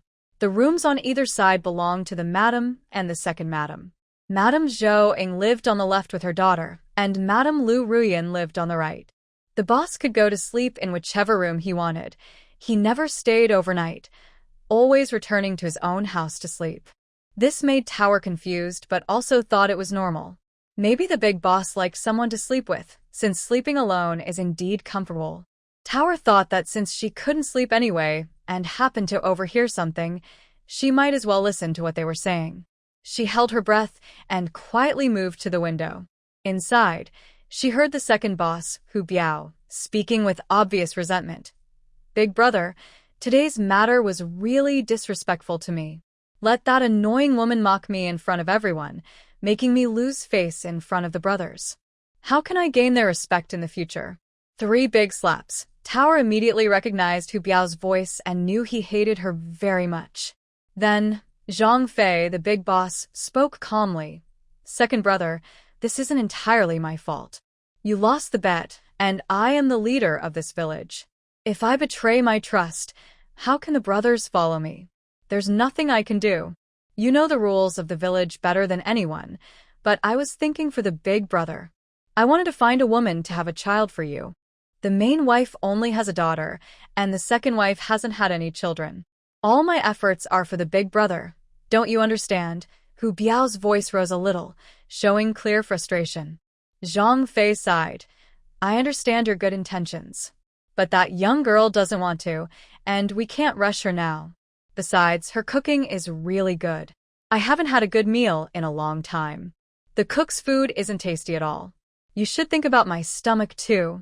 Keep those 3 around for now. When enough time passes, find a way to get rid of her man, then secretly sell the girl. Later, we can say she got lost, Hu Biao asked again. So this is your plan, big brother? I thought you liked that annoying woman and didn't want me anymore. Zhang Fei paused, speaking soothingly. Second brother, don't worry. Everything takes time. Rushing doesn't help. When she has no one to rely on, she'll naturally be willing to serve me. Anyway, I really like her cooking, and I can't be too harsh on her openly because of that. Pear listened outside the window, feeling cold all over. She realized that this big boss was even more evil than the second boss. One was openly bad, the other secretly evil, hiding a knife behind a smile. More frightening. She couldn't help but clench her fists tightly, her nails digging into her palms. Pear's heart tightened as she listened. She understood their plan now. Suddenly, the topic inside the house shifted. By the way, have you found out about the Xiao family situation? Zhang Fei's voice sounded again. Hu Biao replied, Big brother, I've got all the details. The Xiao family was raided and exiled. Only a young master and a maid escaped. He continued, that night the Xiao matriarch was taken. She supposedly passed away. Did they catch the young master who ran away? Zhang Fei asked further. No. King Cheng has been looking, but he hasn't found him. Those 2 disappeared completely. I heard the royal guard sent out many troops that day. Zhang Fei sneered. Humph. These princes are all good-for-nothings. They can't even find one person. Pear's heart skipped a beat. The Xiao family? The Xiao family they mentioned. Wasn't at the Prime Minister's residence? These bandits, besides stealing money and goods, also steal people. Why are they concerned about the Xiao family's affairs? That's strange. They also mentioned King Cheng. The Xiao family was raided because they got involved in the royal succession struggle. Most likely, King Cheng was behind it. But what does this have to do with the big boss and the second boss? Why would these bandits care about such matters? It was truly puzzling. Moreover, from Zhang Fei's tone earlier, it was clear he knew King Cheng, Xie Jingxing. Pear remembered that King Cheng had come here twice to deal with bandits. Maybe they had met before? It could be like that. To learn more, Pear decided to keep listening. The conversation that followed made her almost hold her breath. She couldn't believe what she was hearing. Did the court really issue an obituary for Xiao Yilong Xiaoyi's death? Zhang Fei's voice grew low. Hu Biao confidently said, Big brother, don't worry. This has been known for 3 years. In the entire capital, no one is unaware. Even a 3-year-old child knows that Xiao Yilong Xiaoyi fell off a cliff and died during a fight with enemies. Back then, jumping from such a high cliff would surely have been fatal. I heard that when they found him, half of his body had been eaten by wild animals, but the jade pendant and clothes confirmed it was Xiao Yilong. So, big brother, you don't need to worry. What happened back then definitely won't come to light. Moreover, you later disfigured your face, so no one recognizes you anymore. And I am also forgotten by everyone. Peach's heart was pounding wildly. Xiaoyi? That name was very familiar to her. She often heard the old madam mention it, plus the rumors circulating in town, and stories at tea parties. They all made her aware of it. At this moment, she wondered, could it be that Xiao Yi didn't die in battle, and could this big boss not be a bandit leader? Could he have another identity? Xiao Yi can only blame himself for offending the wrong people. I was also forced back then. And that damn King Cheng, he promised. I didn't expect him to go back on his word, not only refusing to pay silver, but also trying to kill to silence. Now I can only hide here, acting as a bandit leader. The big boss, Zhang Fei, grew angrier as he spoke. Peach listened more and more confused, more and more frightened. She pricked up her ears, trying to hear better, but the voices inside the room grew quieter, as if the 2 were speaking closer. Unconsciously, Peach moved forward a step, but her toes kicked something, making a soft, clink sound. Suddenly, the room fell silent. Who's there? Zhang Fei shouted sharply. Then hurried footsteps sounded. Peach was so scared she nearly fainted. She turned to run, but in her panic, she tripped over a stone on the ground and almost fell. At that moment, a hand reached out from the shadows, grabbing her arm forcefully and pulling her toward the depths of the camp. The person moved as fast as lightning, almost dragging her along, the wind rushing past her ears. She looked back and saw Zhang Fei rushing out of the door, holding a lantern and looking around. The person pulling her was clearly very familiar with the camp, weaving through narrow paths and hiding behind a pile of firewood. Both of them held their breath, listening to the sounds outside. Zhang Fei walked around outside, but saw no one. Only a wild cat ran past his feet, meowing twice. "Little beast, go die. You scared me to death." Zhang Fei cursed and kicked the cat. Then his footsteps faded away, as if he had gone back inside. The kitten made a few faint sounds but then fell silent. After a long while, Tower, still shaken, finally looked at the person who had saved her. The moonlight seeped through the clouds and illuminated his face. It was the mute boy she saw in the kitchen earlier today. During the day, she was too worried about herself, Dong Kuei, and Yan and how to handle the big boss, so she didn't look closely at his face. Now, under the moonlight, she saw that the mute boy was actually a very handsome young man. He was about 17 or 18, with delicate features. His skin was a bit rough, but he still looked noble and elegant. Most striking were his eyes, which shone brightly in the dark, as if holding a small flame. The boy released her arm, made a be quiet gesture, then pointed in the direction he came from, signaling that she should go back. Tower nodded, about to thank him, but suddenly remembered the conversation she overheard earlier. She stared at his face and had a bold guess. She lowered her voice. "What's your name?" The boy shook his head and pointed to his mouth, indicating he couldn't speak. "Sorry, I forgot. Thank you for saving me just now." Tower smiled shyly and then gestured an apology, showing she didn't mean to forget he couldn't talk. She then tried to communicate with gestures, speaking softly, so it was almost inaudible. The boy's eyes flashed with a smile. He shook his head and gestured that it was okay. He made a gesture of eating rice, and Tower immediately understood that he was thankful for the meal she made earlier.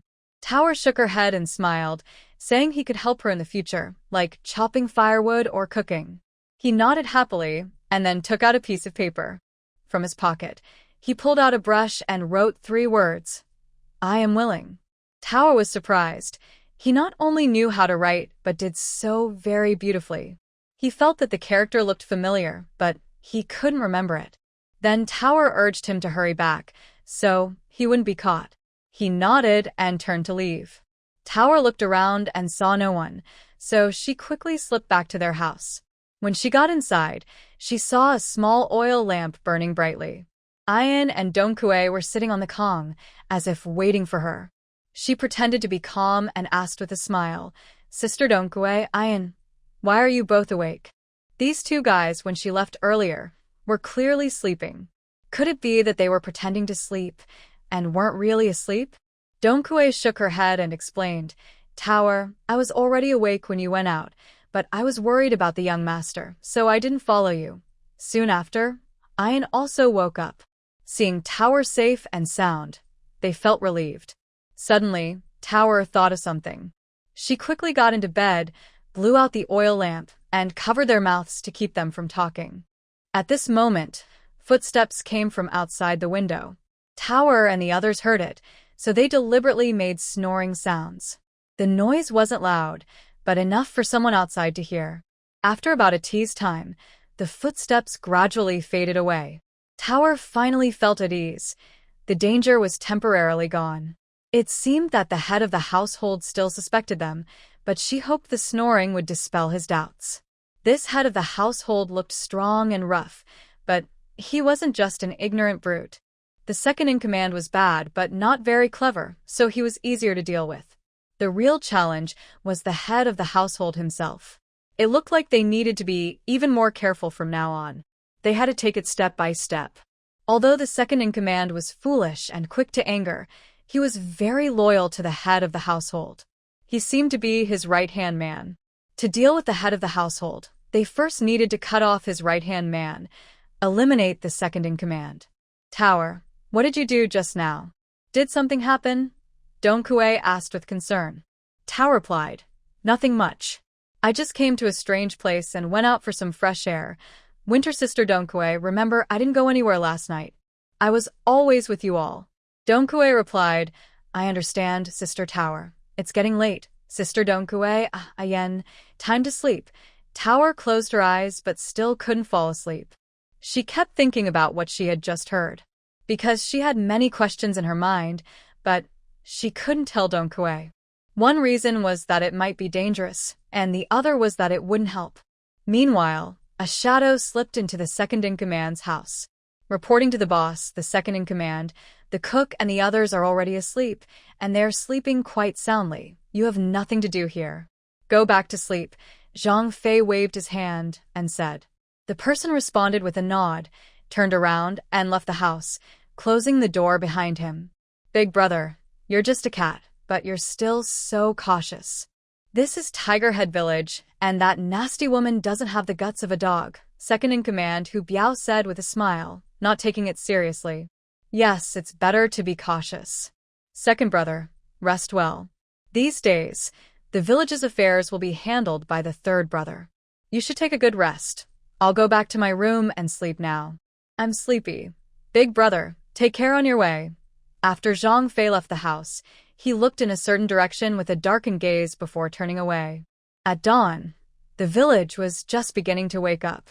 When Tower opened her eyes, sunlight was already filtering through the paper window, casting a faint glow on the muddy ground. She rubbed her eyes, still haunted by the scenes from last night.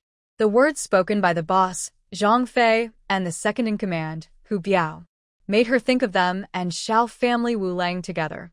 Maybe Xiao Yi's death wasn't so simple. That was the first thought that came to her mind.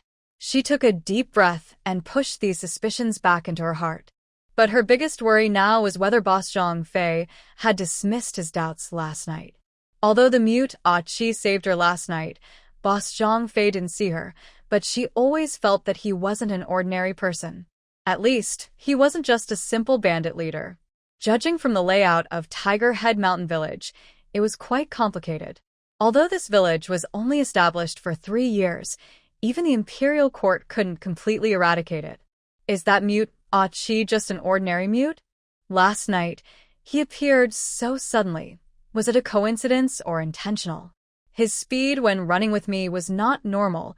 He must have some martial arts skills. Why was he in this mountain village?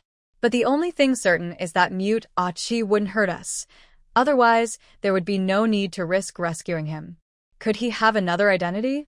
Maybe he's the boss or the second-in-command's enemy. Peach's thoughts grew heavier.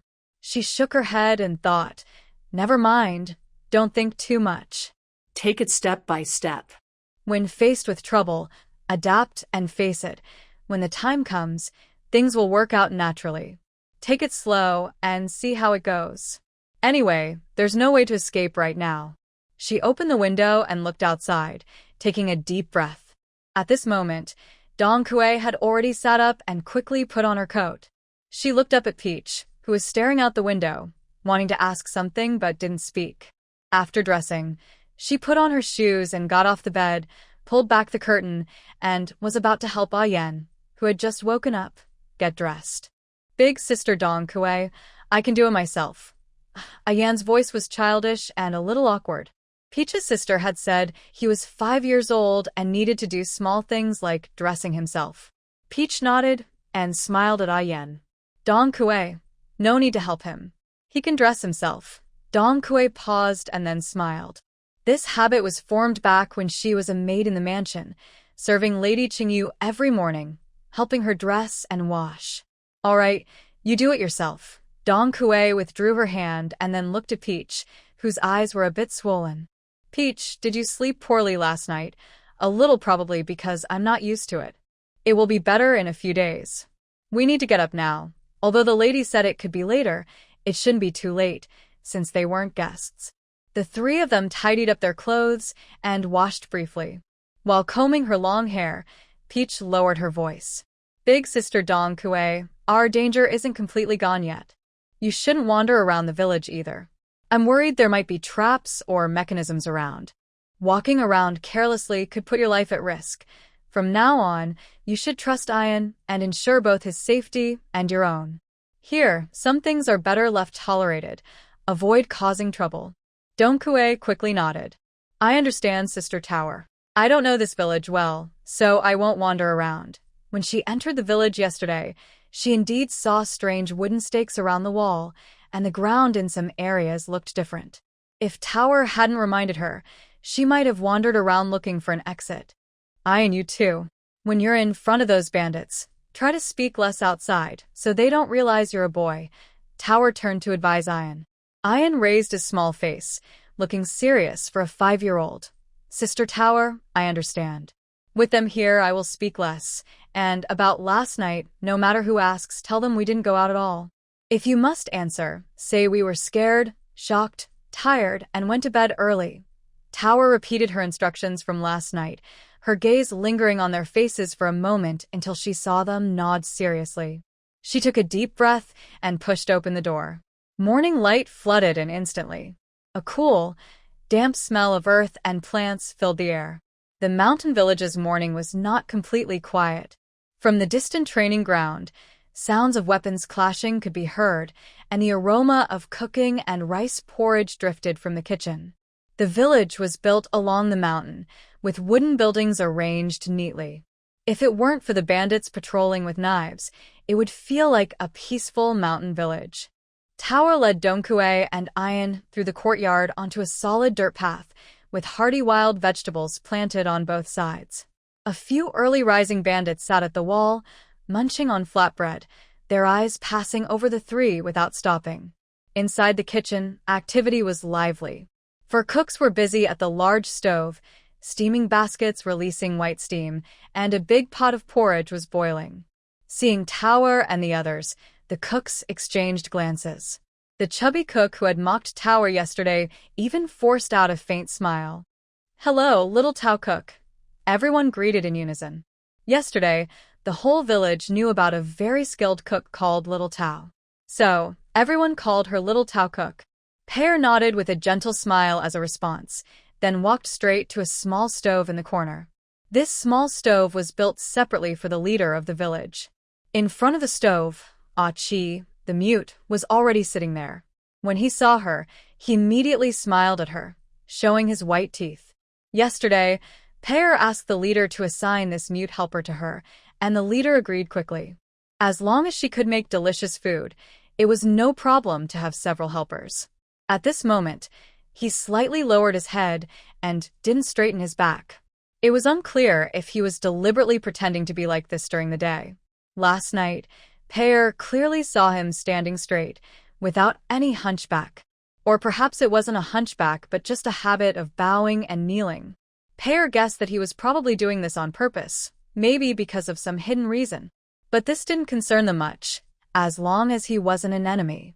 If he was an enemy of the leader and the others, that would be even better. An enemy's enemy might also be a good helper. Husband, let's make simple spring noodles this morning. Just simple, but the broth must be fresh, Pear said with a smile to Dong Kue. Dong Kue nodded and started preparing ingredients. Yen sat obediently on a small stool in the corner, but his eyes watched everyone in the kitchen carefully. Pear's small stove was not far from the other cooks' large stoves, so she could clearly hear their conversations. Hey, everyone, be careful in the future. Don't offend that family. That little chef Pear makes amazing dishes, a tall, thin cook whispered. Exactly. Yesterday, noon and evening, the leader ate several big bowls of her food. If we show a better attitude, maybe we can share some of the benefits. The chubby cook interrupted and glanced at Pear, saying, Work hard and stop gossiping. She cooks for the masters of the Tigerhead Village. We shouldn't even think about it. Pear remained calm, pretending not to hear, and focused on kneading the dough. Her hands were skillful, applying even pressure, and the dough quickly became smooth and soft. The flour provided by the village wasn't very fine, but it was fresh enough, with the aroma of wheat. Making spring noodles depends on the broth, and the noodles themselves. Peach used a mixture of chicken bones and pig bones to make a rich broth, adding a few simple spices. Although not luxurious, it was full of flavor. The noodles were freshly pulled and cooked, evenly thick, chewy, and smooth. As the aroma of the noodles wafted out, even the chefs who initially looked down on Peach couldn't help but sniff the air. "Hey, she's got some skill," grumbled the chubby chef. After the noodles were ready, Peach asked the kitchen helper to deliver the remaining bowls to each master's residence. At this moment, a young man in his early 20s approached. "Little Chef Peach, the head of the household wants you to personally deliver breakfast to his room." Peach's heart skipped a beat. Could it be that the head of the household still doubted her? Never mind, going there herself might be good. She felt more confident and could adapt to the situation when the time came. "Madam, let me go and deliver it to the master," said Dong Kue, worried that Peach's sister might suffer. Peach shook her head with a relaxed smile. "Husband, you and Ah-ing can eat here. I'll be back soon. Don't worry, it's fine. Maybe the master has something good to tell me," she added. "Big sister, I'll go with you," said Ah-yen, worried. He knew Peach had gone out last night and something must have happened, but she refused to tell them. He didn't dare ask too much, thinking she might be worried about them. "Ah-ing, be good. Stay here and eat noodles with your brother-in-law. Wait patiently for me. Don't wander around. I'll be back soon because I haven't eaten the noodles I cooked myself," she whispered to Dong Kue and Ah-yen, then gestured to Ah-chi, who nodded in understanding. Peach smiled at him, grateful because she knew Ah-chi understood her meaning. She then carried the tray, which held a large bowl of steaming Yangchun noodles.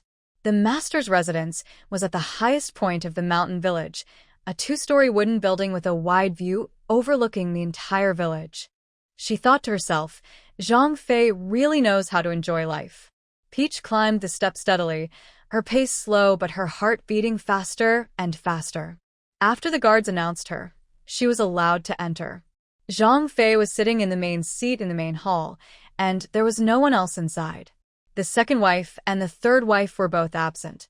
It seemed that those people said that Zhang Fei and his 2 wives did not stay together. This person must be suspicious. He probably keeps an eye on everyone around him. When Tower entered, he squinted his eyes, and his sharp gaze stayed on her for a moment. "Big boss, your breakfast." Tower lowered her head and gently placed the bowl on the table. Zhang Fei did not immediately pick up his chopsticks but looked at Tower. "Did you sleep well last night? She has arrived." Tower felt a chill but showed just the right amount of confusion and a hint of tiredness on her face, replying to the big boss, "I slept fairly well, but I suddenly changed places, so I might be a bit uncomfortable. Or maybe I was frightened by how the second boss looked like he wanted to hurt me yesterday. But I was really tired after a whole day, so the 3 of us fell asleep quickly." Zhang Fei picked up his chopsticks and casually stirred the noodles in his bowl. There's nothing to fear from the second boss. He just talks loudly and likes to scare people. He's not really bad-hearted. You don't need to worry. He won't really do anything to you. Besides, I, the big boss, am here to protect you. Hu Biao wouldn't dare. Big boss, with those words, Xiao Tao feels at ease. After all, the second boss got whipped yesterday. I'm afraid he holds a grudge against me, but I can't really blame myself. He chose to gamble. Tower showed a relieved expression. Zhang Fei nodded, then suddenly changed the subject. "So your name is Xiao Tao? From now on, I'll call you Xiao Tao. By the way, did you hear or see anything suspicious last night?" Tower's heart sounded an alarm, but her face showed even more confusion. "Something suspicious?" "Last night, I was so tired that I fell asleep as soon as I touched my pillow. I didn't hear anything. As for suspicious people, I didn't see anything either." "Big boss, could it be that someone attacked Huda Village at night? Who would be so daring to cause trouble in Huda Village?" Tower asked with a look of fear. "No. Huda Village is not a place where just anyone can come." Zhang Fei shook his head and carefully looked at Tower again, noticing that she showed no signs of panic and her eyes still held a bit of innocence. She paused, then carefully asked, "Big boss, with someone as brave as you in this village, is there really anything dangerous happening here at night?" Zhang Fei looked at her for a long moment, then suddenly smiled. Nothing much. Just a new person who didn't follow the rules and caused trouble. That has been dealt with. Since you're new here, you might not know the rules of the village. Some places are off-limits. Do you understand? Yes, I understand. Tawa nodded repeatedly, looking very nervous. I will behave myself and focus on cooking good food for you, the second-in-command, and the two ladies. I won't interfere with anything else. As long as the big boss protects me, my sister, and my husband. Good. Zhang Fei finally picked up a strand of noodles and ate it. After chewing for a moment, he looked pleased. Your cooking is good. Keep working hard, and the village won't mistreat you. Thank you for your praise, big boss. Tower bowed respectfully. By the way, Zhang Fei swallowed his food casually and asked, after dinner yesterday, did you go near the second-in-command's place? Tower was startled, but looked more confused. The second-in-command's place? I finished my work and went back to my room with my husband and sister. I don't know exactly where he lives. Besides, he was beaten yesterday and I was too scared to go near him. I only see him trembling when I deliver food, and I have others do it for me. Her explanation sounded reasonable. Zhang Fei nodded thoughtfully, seeming to agree. He waved his hand. Just asking, no big deal. You can go now. The noodles were good, so here's 5 taels of silver as a reward. Keep making good food. I want to have a son with my 2 wives soon. Tower took the silver, feeling like she had been pardoned. She complimented him a few words, bowed, and left the wooden building. Until she reached the last step, she felt a cold sweat soaking her back. That was close. Zhang Fei suspected she was the one eavesdropping last night, but he probably dismissed the suspicion just now. She had been very careful sneaking out of her room and left quickly when she escaped, so she didn't leave any clues. However, from Zhang Fei's reaction, his suspicion wasn't strong, more like a test. Back in the kitchen, Dong Kue immediately came over, her eyes full of worry. Tower gently shook her head, signaling that everything was fine. At that moment, someone patted her on the back. Tower turned around and saw the mute Achi. He was holding a note in his hand. He looked around to make sure no one was watching, then quickly slipped the note into her hand. Tae was surprised. She looked up at Achi, but quickly hid the note and made a few gestures. She pointed at the bowl of half-eaten noodles on the stove, signaling him to eat quickly. His clear eyes looked at her with a gentle smile, then he turned back to his noodles and continued eating as if nothing had happened. Tower pretended to be calm as she ate her noodles. After finishing, she wanted to wash her dishes, but Dong Kue eagerly took over. Tower told her to go ahead, since it was just a small task. She was worried that if she didn't let Dong Kue do anything, she might feel uncomfortable. Tower then moved to the side, avoiding everyone's gaze, and opened the note Achi had given her. It read, "Be careful of the fat cook Wang Dabing. He is the second-in-command." Tower crumpled the note and walked to the stove. She threw the crumpled paper into the fire. Using a fire poker, she stirred it a few times. Soon, the sparks ignited the paper, burning it into ashes. Because the flames were small, outsiders couldn't see what was happening. Only she could see the fire. Meanwhile, Achi finished his noodles and got up to chop firewood in the open space, acting as if nothing had happened. He returned to being the honest, timid mute Achi. After breakfast, the kitchen became a little quieter. Fat cook Wang Dabing approached with a smile on his face. "Miss Tower, your cooking skills are really good. The big boss is satisfied and we all look good too," he asked. "I don't know who you learned your cooking from. Could you teach me?" Tawa smiled modestly. "Chef Wang, I was just lucky. The dishes I made suit the big boss's taste. I still have a lot to learn from you." It seemed this man was deliberately trying to get close, probably just using the excuse of learning cooking. Earlier, Achi's note warned her, so she suspected he might have noticed something. She didn't know what Wang Dabing's real intentions were, so it was better not to offend him for now. Here are a few sentences to get by with. The chubby cook rubbed his hands and said, "Miss Peach is very modest. In the future, we can learn from each other. Oh, by the way, what do you plan to cook for lunch? Just tell me what ingredients you need, and I will go to the storage to get them. I haven't decided yet. I'll wait for the head of the household to give instructions. Later, I will ask him what he wants to eat for lunch, Peach casually replied with a few words. Actually, the head of the household always makes the decisions about what to eat, and she doesn't have to follow any specific menu.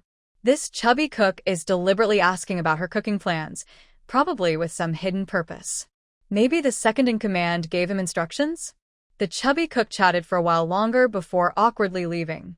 As soon as he left, Peach immediately looked toward Ah-Chi, who was chopping wood with an axe. Who is this mute person? Maybe he's not really mute. She plans to find a chance to test him later. Meanwhile, Peach prepared the ingredients for lunch while watching the people in the kitchen. The chubby cook seemed a bit suspicious. He kept looking outside, as if waiting for someone. Before noon, a small thief sneaked into the kitchen and whispered a few words to the chubby cook. Both looked tense. Peach pretended not to see and focused on handling the vegetables. In fact, her eyes kept watching the head chef. Sure enough, the head chef hurriedly left the kitchen. Peach thought for a moment and secretly followed him. He went to the second-in-command, Hu Biao's residence. Peach looked around and saw no one. She quickly slipped inside and saw the head chef enter Hu Biao's room. She followed closely and crouched by the window, peering inside through the gap. Hu Biao was lying on the bed, with a maid kneeling beside him, massaging his back. He seems to enjoy it quite a lot. The head chef respectfully reported, "Second in command, I tried to ask that Miss Peach about cooking, but she didn't respond well. She was unwilling to teach me and just gave a few vague answers. Then I asked what she planned to cook for the head of the household today. She said she didn't know and was waiting for instructions. I think that girl just doesn't want to tell me." Hu Biao smiled coldly. His lying posture made his voice sound muffled, but it also carried a chilling tone. That woman is quite cautious. She refuses to tell, so you won't look or smell for yourself. The kitchen is so small, and she prepared some ingredients. Can she hide anything from your eyes? If you learn her cooking skills, will the main boss still value her? Then the back kitchen will be under your control. Wang Dabing kept bowing. Yes, yes, yes, second young master is right. I paid close attention.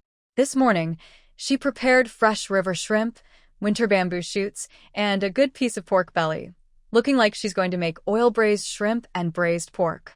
Knowing these isn't enough, you need to see how she cooks and what ingredients she adds. You must understand her methods. That woman's cooking is indeed delicious. This morning's bowl of plain noodles was even more authentic than those from outside restaurants. Hu Biao waved his hand, signaling the maid to stop massaging his back. Second young master is right, but she has her man watching her, so it's hard for us to get close. And when she cooks, she doesn't let us near her side. We really don't have better options. Chef Wang looked troubled and frowned. Hu Biao slowly turned half of his face, a strange smile forming on his face as he cursed. Such useless people. If they don't let you get close, can't you think of a way? Forget it. With your attitude, even if you see, you won't learn. The boss has had a good appetite and mood these days, so he's more relaxed about expanding the camp. When he's in a good mood, those who waver will lean more toward him. He paused, a hint of cruelty flashing in his eyes. If he suddenly gets a stomach ache or finds the food tastes off, will he blame that woman? Wang Dabing's heart skipped a beat, and sweat appeared on his forehead. Second young master means, Hu Biao snorted, means? Nothing special. You're the old hand in the kitchen. You should understand these things better than I do. Sometimes mistakes happen, flavors are too strong or too weak, or she uses ingredients that aren't directly incompatible but make people uncomfortable to eat. As long as the boss thinks her skills are just SOSO, he might get angry and decide to get rid of her. Second young master, do you mean I should put something in the food she sends to the boss? If I get caught, the boss probably won't forgive me. Chef Wang felt a wave of fear. The second in command is very ruthless, and the boss is not someone to be taken lightly. I can't afford to offend either of them. He looked at Wang Dabing and lowered his voice. That girl was brought back by the boss. She's currently in the spotlight. Do you think you can still stay in the village? Think about what happened to the previous cooks. It's not wise for us to confront them directly now. But if she acts carelessly or if her cooking causes trouble, even if the boss doesn't dislike her immediately, he will become cautious and wary of her. Besides, Chef Wang, if you stay hidden and don't let anyone see you, they won't find out about you. After all, you're not responsible for the boss's meals. Wang Dabing understood everything from this.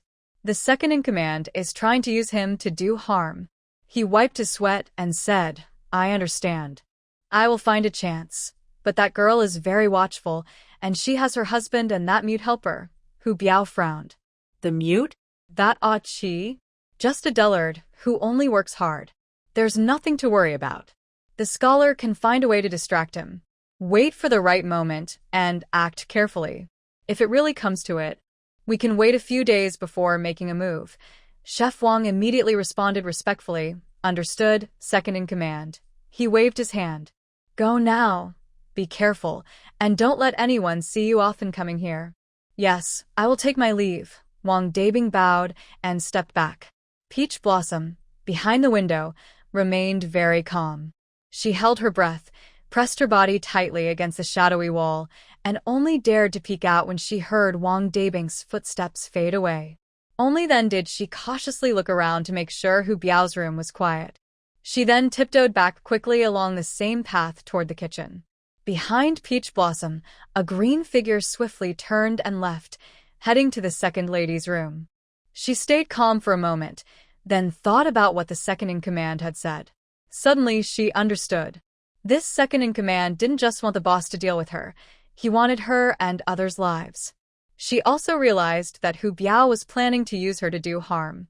Maybe, in the end, it wouldn't be as simple as adding some seasoning. It's very likely he gave Chef Wang a package of poison. This second-in-command needs to be dealt with quickly. Poisoning the food directly won't work because she is responsible for the meals, and they would suspect her immediately.